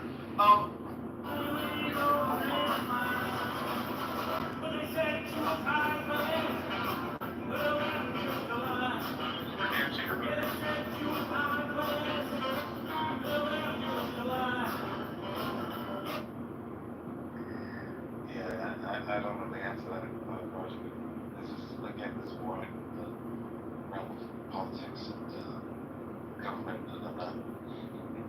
Yeah, it's a little out of my purview. Well, then let's look at AI as an effect bias. It's one of the a lot of people are going to leave because these are very accomplished and skilled people who maybe don't want to be in an agency where they could get fired if Laura Loomer decides that, she's found out about them and wants to make a phone call to the president. And that really harms.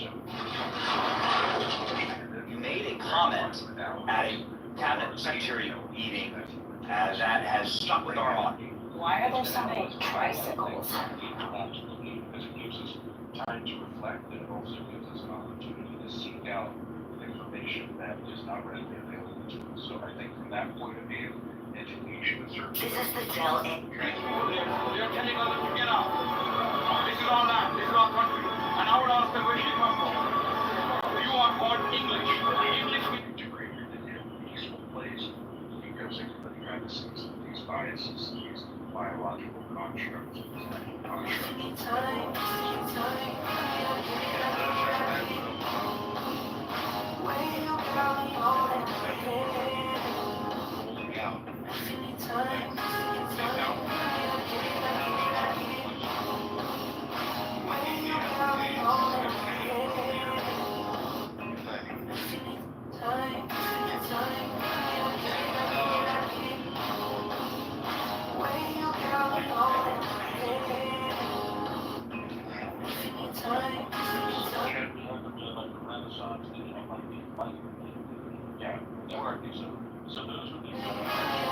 The Deputy Attorney General offered to wear a wire into the White House phrase. He said, I never get searched when I go into the White House. I can easily wear a recording device. They wouldn't know I was there. Now, he was not joking. He was absolutely serious.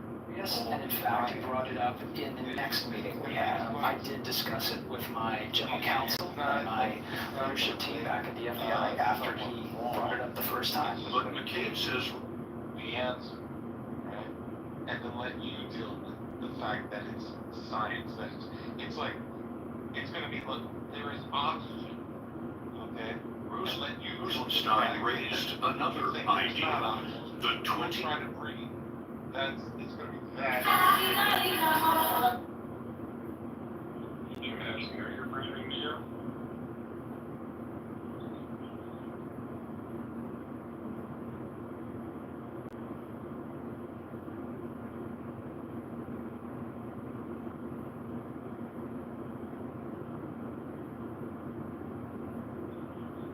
So let's take that to its nth degree. So we rewrite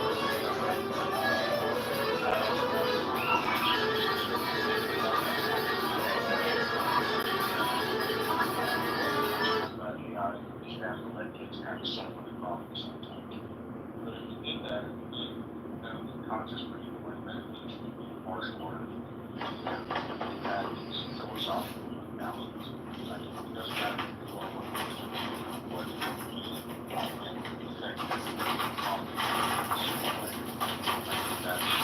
that's the way this is great for everybody, not just and this is happening. I think that's actually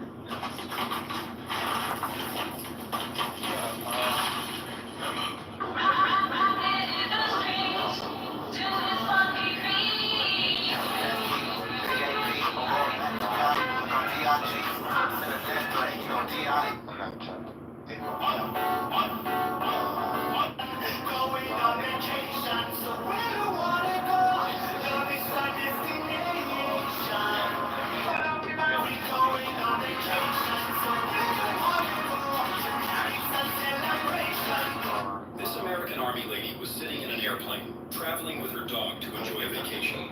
As the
This guy was just rear-ended by that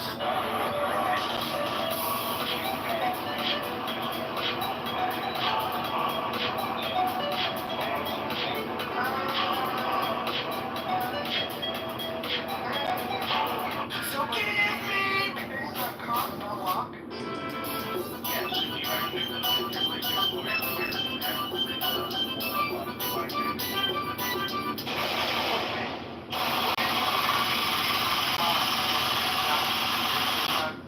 Answer the thing that you said that morality. So if you're looking at their objective morality, if you're looking at that, then how do they make decisions based on morality? And yes, Locke heavily influenced to be 100% correct.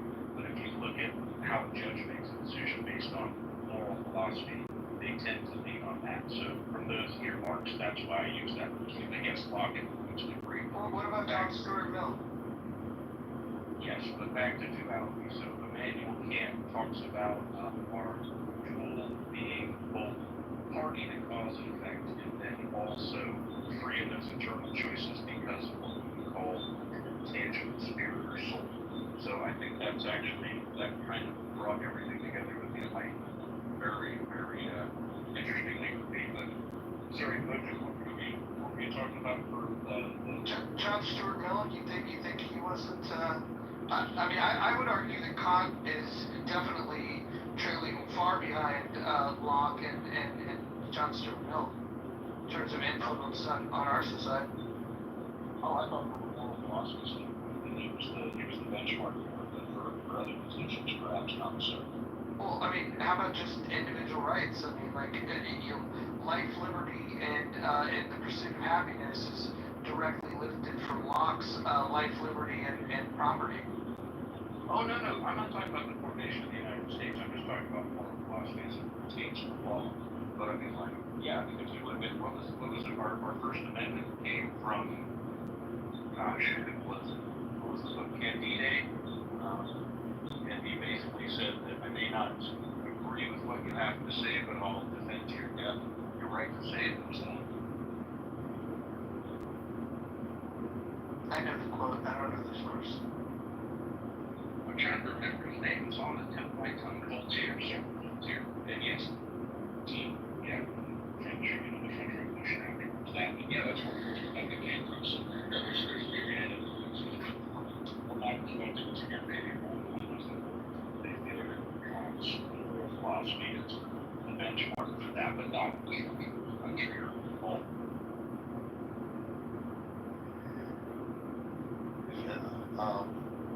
The type of thing I'm talking about with young people is not,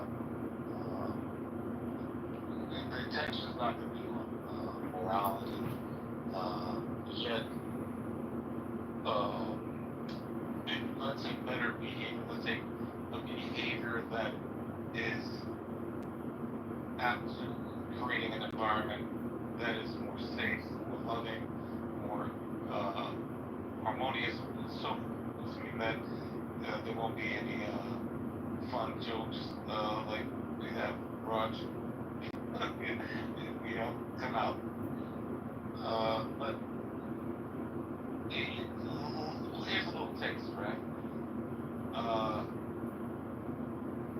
Take on the idea that it's something new, right? That's something that you might already know. That life is you pushed out. You follow me, Joe? Life, your experiences you pushed out. Your reality is your own personal reality, right? You follow me? Yes, sir. Right. So when you have that, right, as factors, then blame is no longer something that you can embrace, right?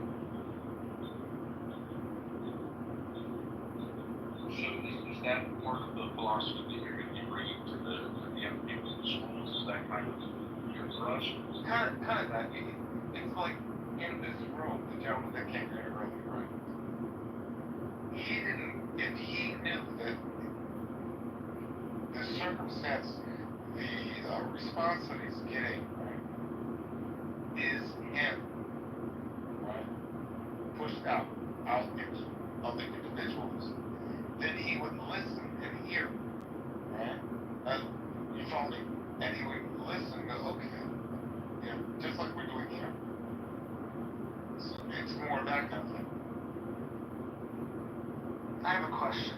So, when we think about Kant, would you agree that Kant was the one that held the door open for collectivist ideologies with this idea of duty instead of believing that people will act out of their own self-interest, that they ought to act out of this sense of duty to others. I would say in many ways, all of these collectivist ideologies that we have, we hear people talk about Hegel, we hear people talk about Marx, but I think the problem that I see, which is actually anti-American and very much against the spirit of individual freedom, is this sense of duty that Kant refers to. Well, in the want to talk about it as collectivism. So he's identifying all sorts of things. And yes, duty talks about actions, which are personal choices. He talks about idealized things like universal laws and how we should worship out. But the question about duty, he probably looks at it from Christian philosophy in a similar way. He does kind of reference a lot of those things in the spirit of the soul. But the duty is to a higher calling. So let's say you have a universal law, which means it's equally applicable to everybody.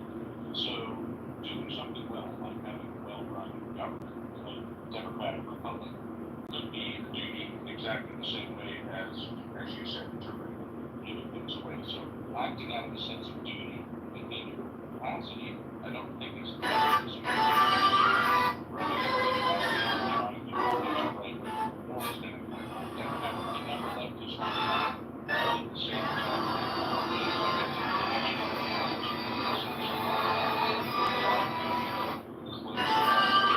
but from the sense of duty being collectivist and anti-American, no.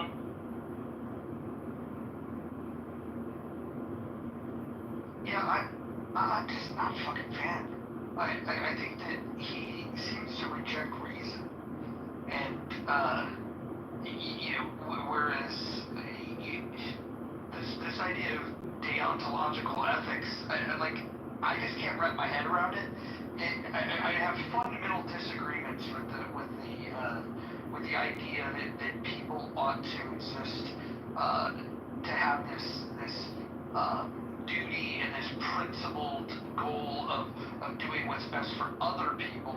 And it's not that you can't do for other people, but human nature is driven out of self-interest, rational self-interest. I don't think he was the most rational guy. In fact, I would say that he objects. He opposes the idea of an objective reality in general. Yes, and that's actually one of the things that I was saying, that the philosophy is going to be reflected in the person, and you're 100% correct. But people know that the duty thing is as much of an issue as logic insofar as he's trying to choose for you. He just investigated what a person. Snake to snake. And he talks about those bureaucrats. So yeah, they're all theoretical, but everybody has their favorite philosophers. He happens to be one that I've studied for a number of years, and I have a soft spot for him, so sorry if you don't like it. Fine, we can all disagree. I don't think he's the worst human being, but from my education in going through philosophy, it seems like the philosophers that get referenced the most are derivative of Kant that happen to be collectivists, right? It seems like those were the people that, and right, wrong, or indifferent, they caught their influence from Kant. And I shouldn't necessarily blame Kant for the derivative material that's created through his influence. But I think it's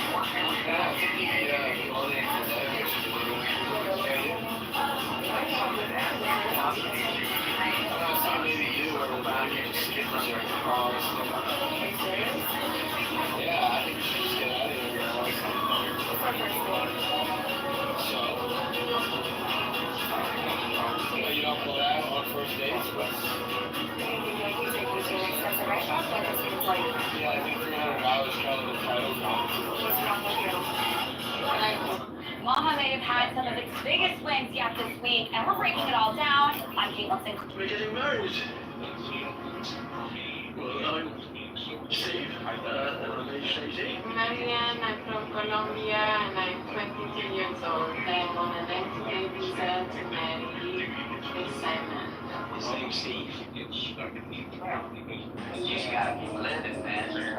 L-I-V-I-N. You just gotta keep living, man.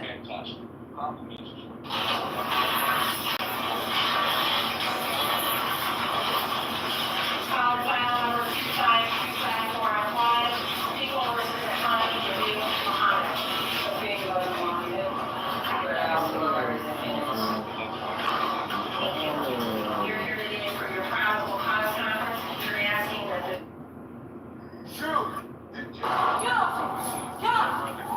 Yeah! security for the mall. Yeah, I'm not gonna move at all. I will actually kill every who comes here. Okay, you don't want that. I don't care. That's what I'm about. Okay, look, I'm just trying to talk to you. Okay, I'm gonna sleep right here so you can do what you wanna do. Okay. Either protect and defend or I'm gonna destroy your human being. Did I say that? Shh, just listen. No, I'm telling you right now. Listen to No, what- no, we're not doing You know that. what? Babe, you better step back, dude. Step back. I'm gonna f your up. Okay, you better step back right I now. said get the f out of here now. Step back. I'm gonna fight. Sit here, they're fight. Get off me. You come any closer, I'm gonna shoot you. I'm gonna shoot you, dude. I'm gonna shoot you. Take two minutes. Get out of here now. Get up, stop. Get up, stop. I'm gonna shoot you.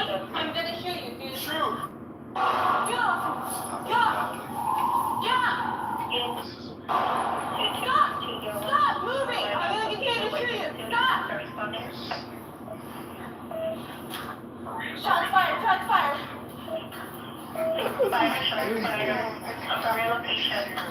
In front. Lower level. Suspect down. Dolly, I would imagine, is probably no. Get off. I'm just coming over because the security for the mall. Yeah, I'm not gonna move at all. I will actually kill every.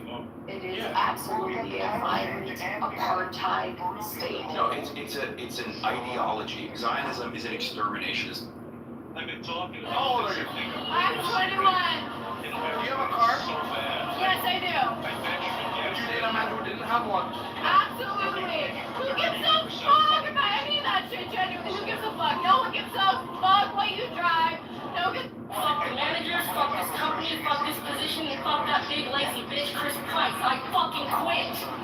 A Louisiana Walmart employee by the name of Chicago spends millions on non-violence and street intervention. I ain't never got none of that money. I'm just saying that I want to preface what I'm about to say with that. As the most pro-worker city in America, it turns out you can be pro-worker and pro-business. And so I just want to dismantle this notion that somehow our city is hostile or inimical towards the interests of the business community. What I've always said is that we're open for business, but we're just not for sale. We have to do everything in our power to. We're gonna be going to jail today. Inspiration's what's on your Are we gonna fight? I'm also on my parents' house. That's my bad. That's my fault. I can't. Come on, look at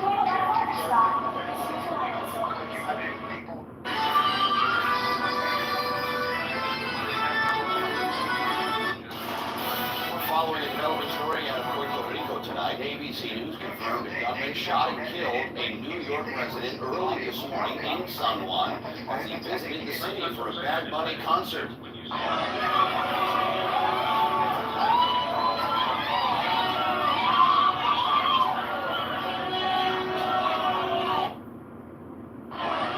You talk to people, you get a sense, just the way they speak English, that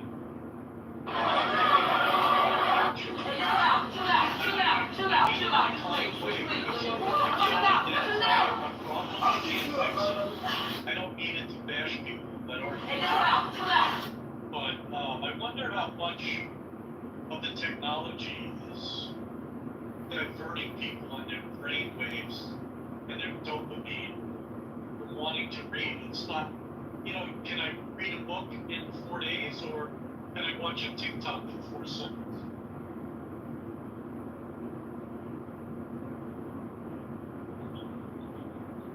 TikTok for books. Yeah, that's a good one. There it is. The TikTok version of Great Expectations in 14 seconds. Yeah, they have, I think, YouTube influencers that are, I don't know how popular they're influencers.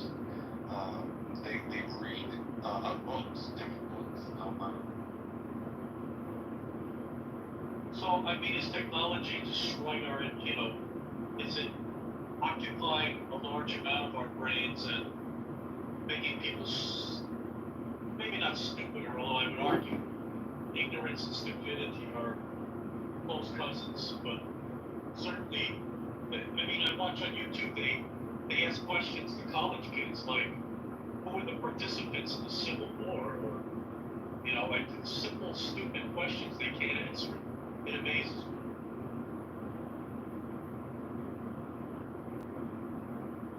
Can I approach this from a totally different area? I'm based in Europe, so it's like 21 in the morning, so it's very late. My son, who's 16, has a place in a US high school, and I've been trying to get a visa from the US Embassy, and they're here in the UK. And it's been very difficult because they said we don't have ties to any specific country, but we actually do. My dad has a Swiss and a British passport, and we're living in Spain. And then they came back to us and said, well, actually, we're looking at your son's social media profile. He's 16. And they're saying, yeah, there's no signs that he has any specific ties or allies to any specific country. He's 16. I've told him not to post anything. But the fact that they're actually following your social media profile, and then they hold it against you because you're not actually posting anything about where you live in. Yeah, it's a bit of a challenge. I'd love for my son to come and have his education now, 16, back in the US. We have a place in the school, but trying to get a student visa, it's very restrictive right now. And I know I'm trying to catch my vision here because I know you're having a completely different conversation here. But you know what? Just trying to get a student visa, it will be a great asset to the US. And I mean, I know that the US will be a great asset to him.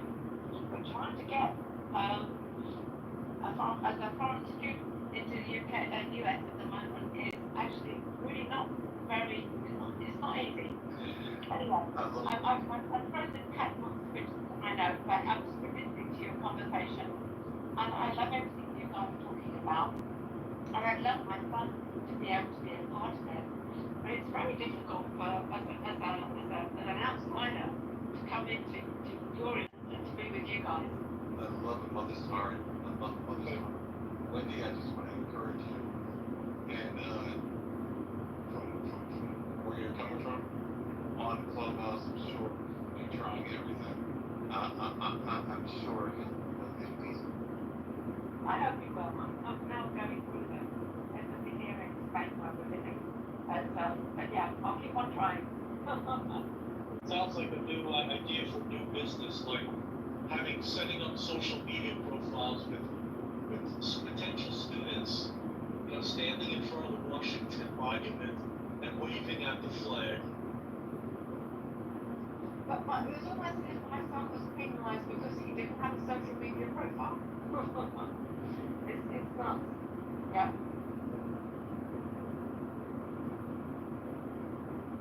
Yeah, I have no answers. I don't know anything. All I know is it's gotten a lot harder with the current administration. They're almost xenophobic. I mean, somebody with a Swiss and British passport, they should be actively recruiting your son on a daily basis. I totally agree. I think he would be a great asset. And but yes, it's what it is. Just tell him he was just a little too good for us. You know, that our country is not in his love. Tell him the truth. We'll give him a warm welcome in this room. Thank you. But I will wake him up. It's probably what is it now? It's almost 5 in the morning here, so maybe I won't pick him up now, but yeah, I'll take it. Thank you guys. Joe, maybe we could start writing some recommendation letters from we've got all these people here. I don't know, I'm just throwing it out. Well, what the hell, I don't know if it'll help or hurt. They're gonna figure out who we are. I think at the end of the day, we all need to figure out who we are. Cannot keep us out here all day, lady. Sir, please return to your vehicle. We're doing everything we can. It's not good enough. We're just... Please return to your vehicle. It's not gonna hold on. No, my daughter is...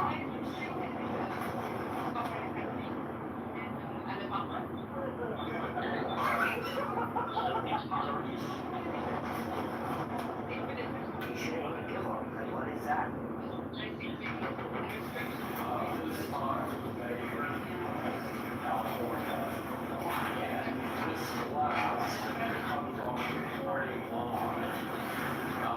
It's great for President Trump. It's a unique Unit 1.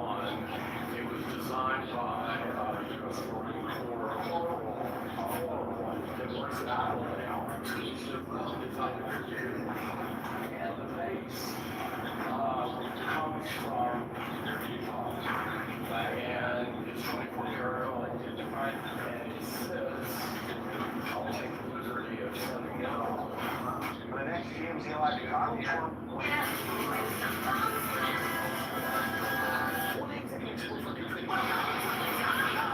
money to send it to a private school down in Alabama, in the United States, soon. And I'm sorry about the students. You can pay for it, you can probably afford it. I think an immigration lawyer would be your best bet, just like me. No, you're absolutely right. I'm in touch with a lawyer and see what we get to.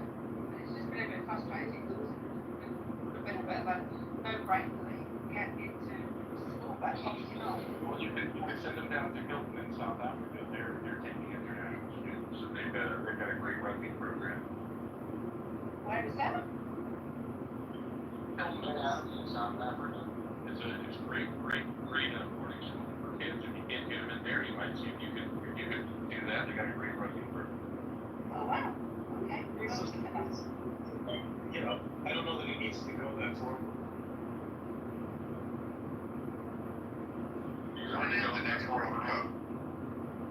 Right. Hey, Wendy, why Montgomery, Alabama, of all places? Because my partner is from Alabama, and he's there at the moment. He's been there for the last quite a bit of time. And It's like morally okay. It's so, like we said, socially acceptable. So yeah, it is kind of a gateway into that, unfortunately. My friends who were alcoholics over my life, they always wanted to reminisce about the old times. It seems like, they want to drink and then play songs of old times and tell stories of the old times. It's just like a repeat record.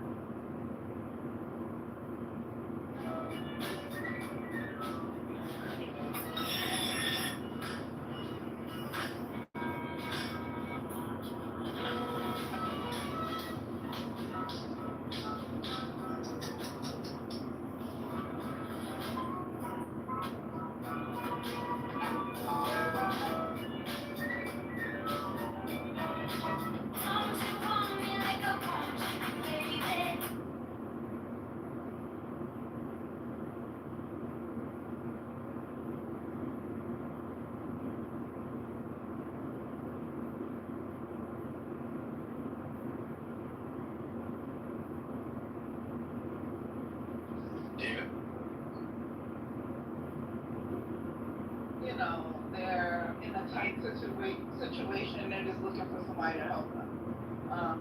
So yes, you should do more research, but I don't blame the victim, I blame the scammer. And, those people are just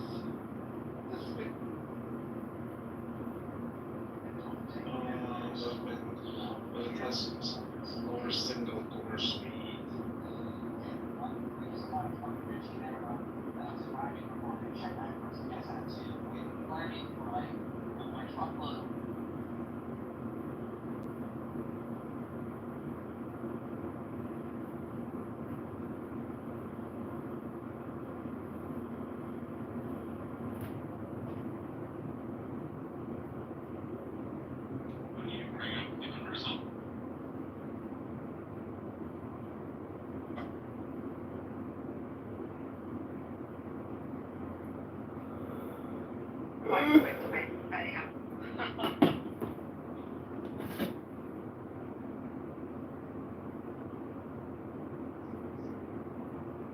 Well, thank you for sharing.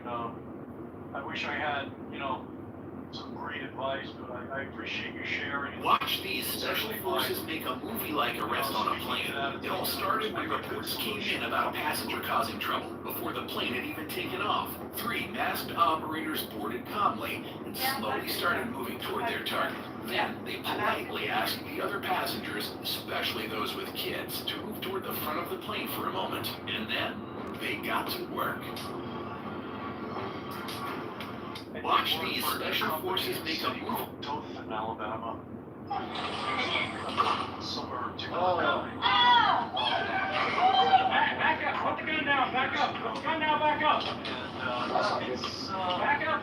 you gotta be very information, Montgomery area. Who's more jacked, the U.S. Marines or the Navy SEALs? Marines are known for being lean and explosively strong. Their training focuses on full body conditioning and building mental toughness. You'll find plenty of muscular Marines, but actually, size isn't the main goal. It's more about efficiency on the battlefield. Gangsters would often grab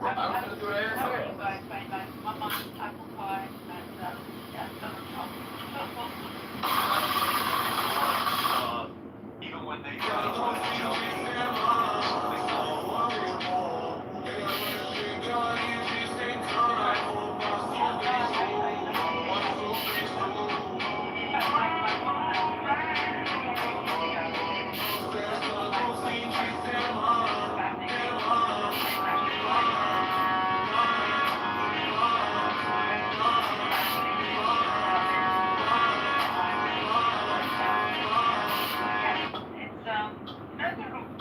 This is the craziest grenade launcher you've never heard.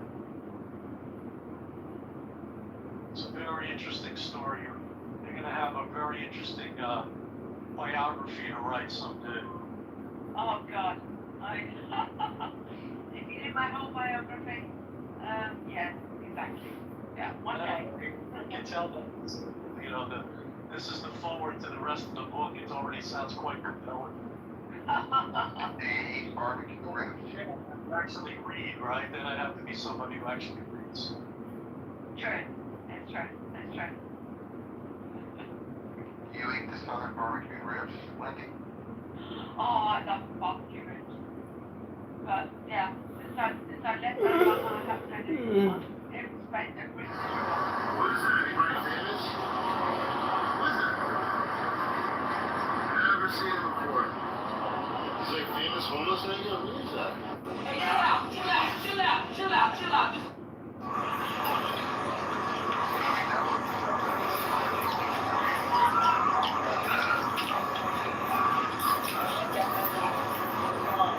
Over $400 million. No blacks, no Jews, no gays. High up in the Ozark Hills in the state of Arkansas, dozens of people have been working hard, building houses and new homes for their community. It's called Return to the Land, and it is a town open to white people only. They are millennials and Gen Z.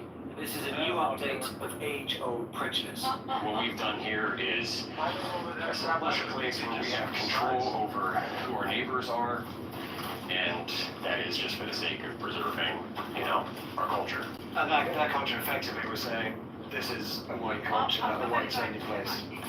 White American culture. But what this sounds like is bringing back segregation. Is that a fair assessment? It's free association. So we're not trying to keep other people down. This is a small settlement in the middle of the Ozarks. They have been kept out. You don't let everyone into your home. Around 40 people live here. Hundreds more from across the world have paid to be members. And while the men do the physical labor, the women take care of the children who live here full time. We live in a very loving community if you're part of the community, but if you're black, if you're Jewish, if you're gay, you can't be part of that community. You might be wondering how any of this can be legal. Return to the Land is structured as a private members association, which they believe allows them to discriminate on the basis of ethnicity, along with other factors. That has yet to be tested in the courts, and may well fail. The Arkansas Attorney General has said his office is now reviewing the matter as a result of our reporting, and that there is no room for racial discrimination in Arkansas or anyone in a free society. Blacks, This is a scene of a judge schooling a black woman. The cause of the incident was that 28-year-old Cassandra Jackson did not submit the documents within the designated time, which made her very angry and led to an argument with the staff in the hallway. At that time, Judge Michael Bachman was presiding over the trial in court and rushed out of the courtroom upon hearing arguments. After Bachman ran all the way to catch up with Jackson, he began escorting her back to the courtroom and even grabbed her shoulder. I didn't let go until I pressed her onto the jury bench after entering the courtroom. Subsequently, Bachman was arrested by the police on charges of contempt of court, and the police even forcibly dragged her out of the courtroom due to her resistance. Jackson was not released until 2 days later, when another judge ordered the dismissal of her charges. I've never seen a judge behave in this manner. It's as if he decided he's going to be the bailiff and the sheriff and the judge and the prosecutor all in one to chase after somebody, drag them back into the courtroom. Actually, with you, if you go to Atlanta, they actually have one of the largest in South Africa. of the 3 people.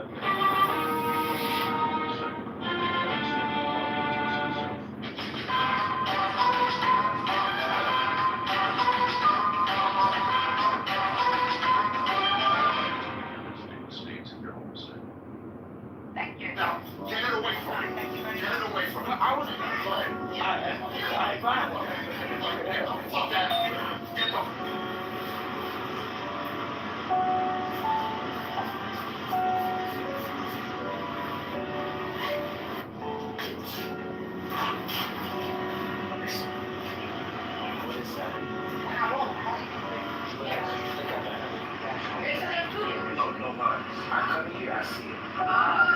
I don't know what that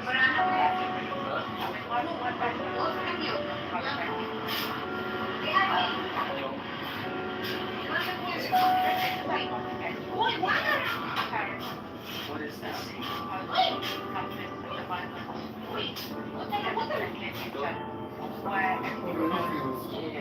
actually, no way I've had to see this one on top of the toilet. I don't know. I think it is the bathroom.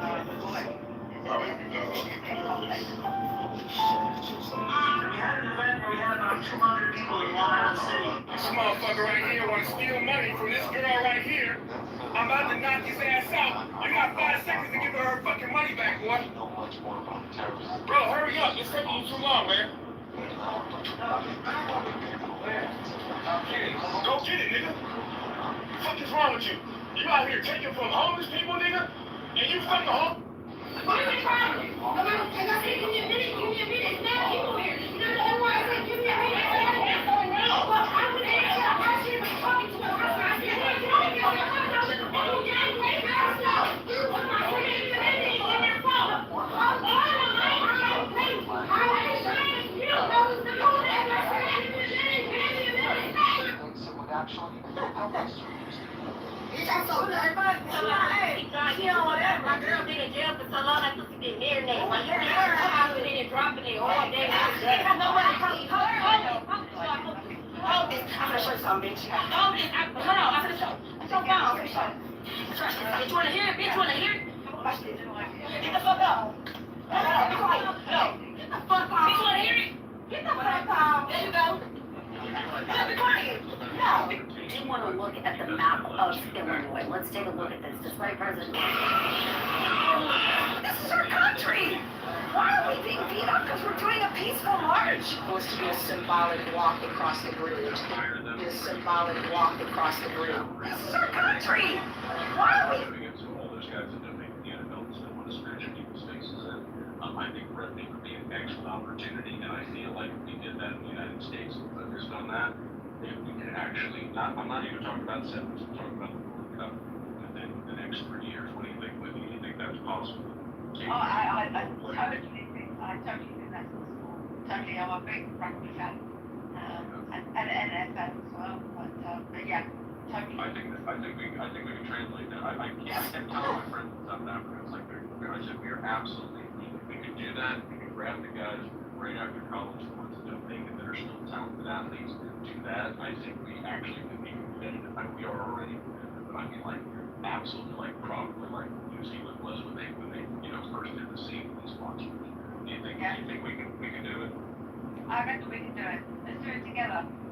Okay, we'll have to set it up in Alabama. It's actually But I'm so busy giving them. familiar with the area, so we can. It's nice and hot down there, so it'd be great for going runs. And yeah, okay, just need to get out there and get the big. The reason I'm talking to you is you're both and to do all these things. You need to find us sponsors, Swiss sponsors that are more than willing to throw tons of money at U.S. rugby with the expectation that it's more than commodities trade. They just make their bets for the World Cup in the future, and I think it'll pay off. Yeah, no, I think that's a great plan. Perfect. Okay, that's what I think.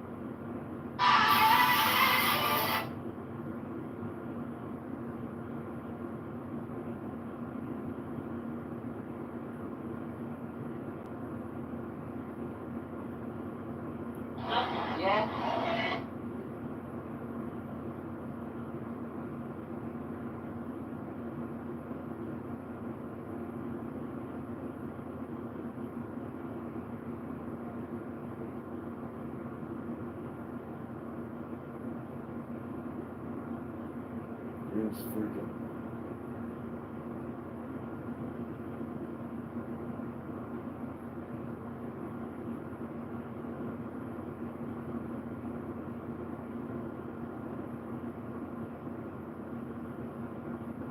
Guys, I'm on Eastern Standard Time. It was wonderful to talk to all of you. Thank you so much for people who gave me information I didn't know or challenged on concepts today. Have a wonderful evening, everybody, and catch you soon. Right on, Joe. Yeah, it's 5 o'clock in the morning for me, so I've got to get out on the street before I get up and running. So lovely to speak to you all, and hope to catch up soon. Yeah, no problem. This room will stay open, even if I'm the only person here. It'll also be streamed on YouTube.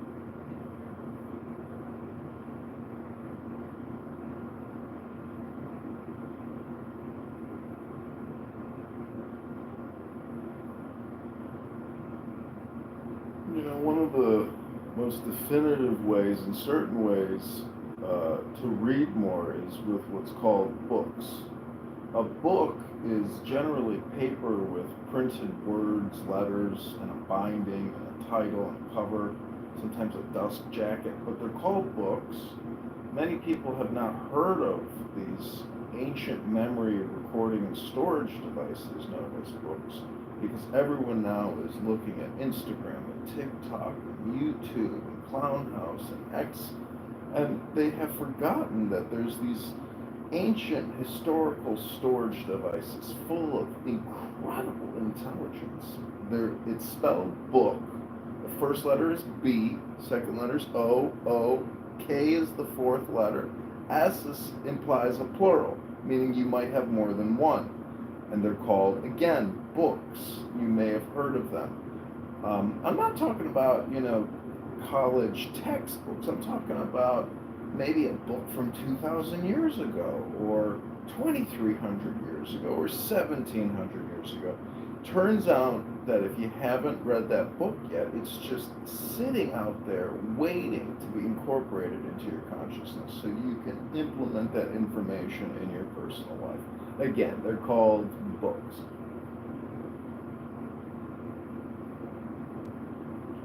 The best sailing book I ever read was called How to Sail.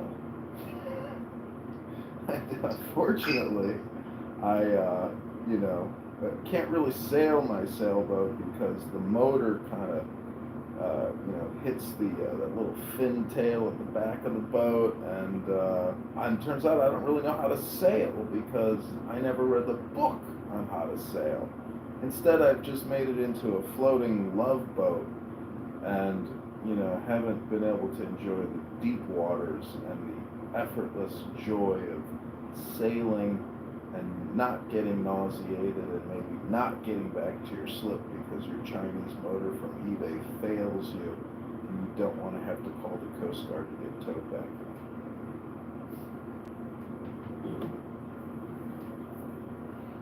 know what, John? My youngest son is 16. He's the one I'm trying to get into Montgomery County in Alabama. But part of the reason is that he needs to read books. And you actually, I think that's still very much part of the US education, that you actually have to read so many books. Whereas here in Europe, it's just been non-existent. And yeah, such a shame. Such a shame. I totally agree. So important.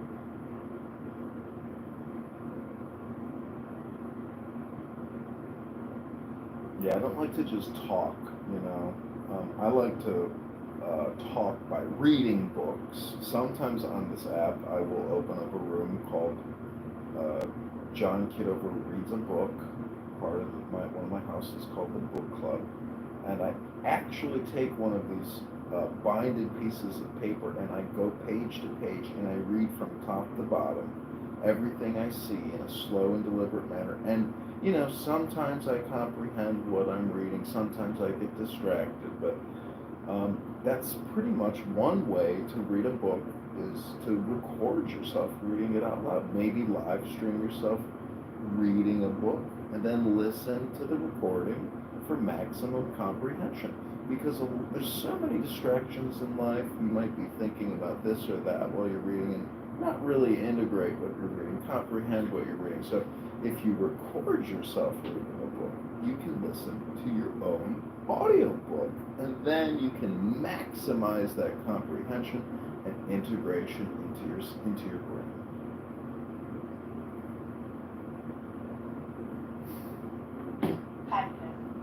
Let's go reading a book! John, are we ready for the book club? Should we put this together for this week? I'm ready. I'm ready to read a book, and you know, I don't need to hear this person and that person and this person and that person saying the same things on Clown House. You know, if they had a book and it was something good, I would give them 5 minutes of my ear. I'd rather hear them read a book to me. What if we picked a monthly book for everyone to read? No.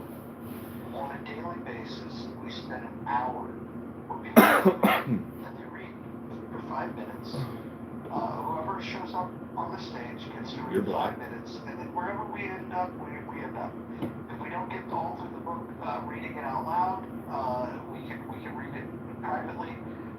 But every day we come back for 1 hour to read from that book, and we do that once a month. We'll get through 12 books throughout the year, and everybody will have read it together.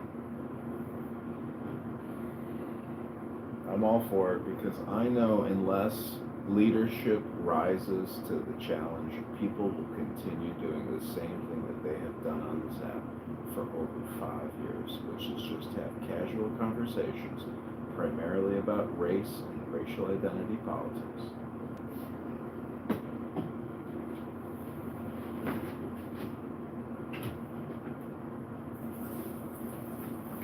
I'm up for it too, even though I'm in Europe. I'll find a way to sit in with you guys.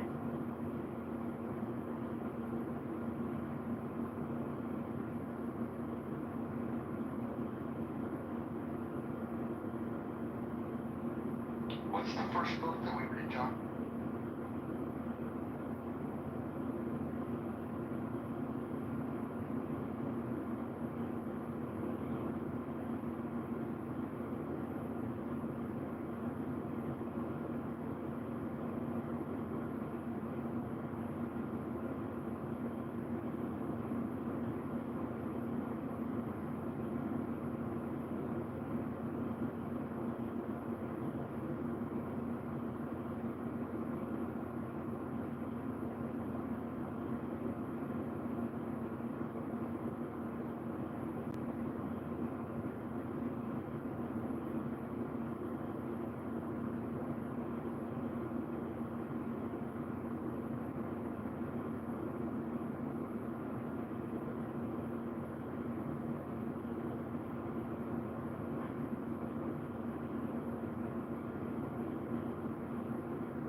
Sorry, Mojo, I stepped out of my office here. What did you say? Did you say you wanted to read Thomas Paine, or what did you say? Well, what's the first book? What do we want to read? I would start with The Tao Te Ching by Lao Tzu. That to me is a very universal book that many people will never touch, read, enjoy, experience the beauty of the Tao, the wisdom of the Tao.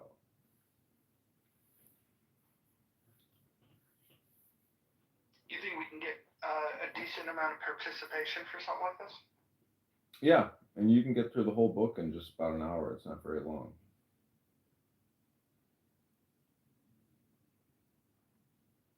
And everybody loves the Tao.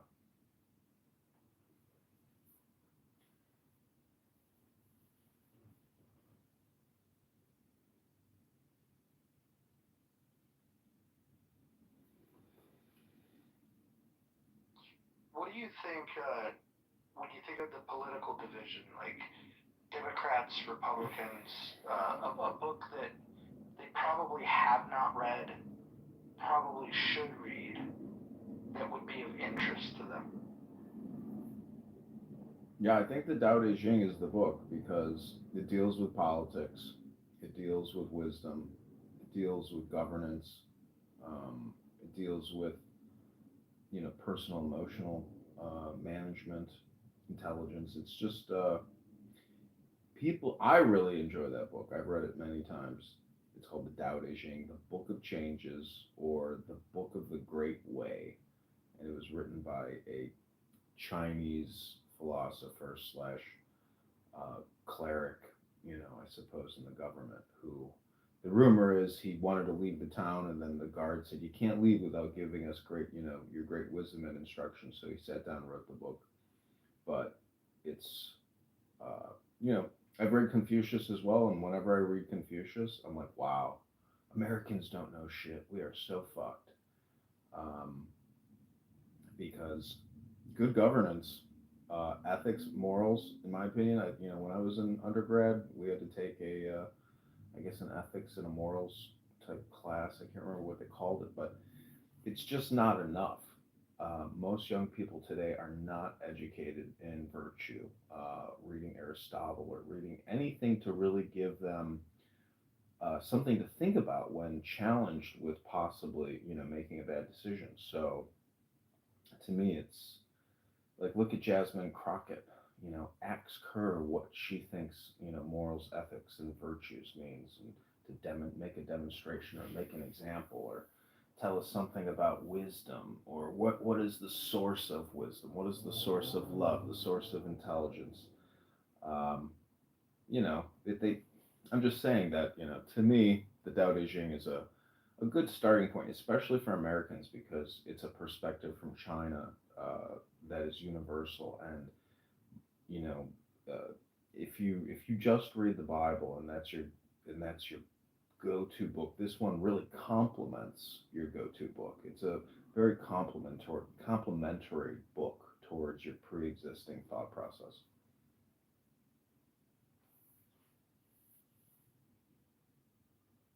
Yeah, I'm up for it. I think we should put that together. I'm also wondering if there's books that would intrigue the lefties on Clubhouse to come and participate. Like if we were to like read like The Veil of Ignorance, for example, would that pull them in? You could read Rules for Radicals by Saul Dialinsky, because ironically enough, the beginning of that book talks about Taoism and Buddhism, and getting no's and how you organize, by getting no's. It's kind of an interesting introduction in Saul Dialinsky's book about how to politically organize by, I guess, just by communication.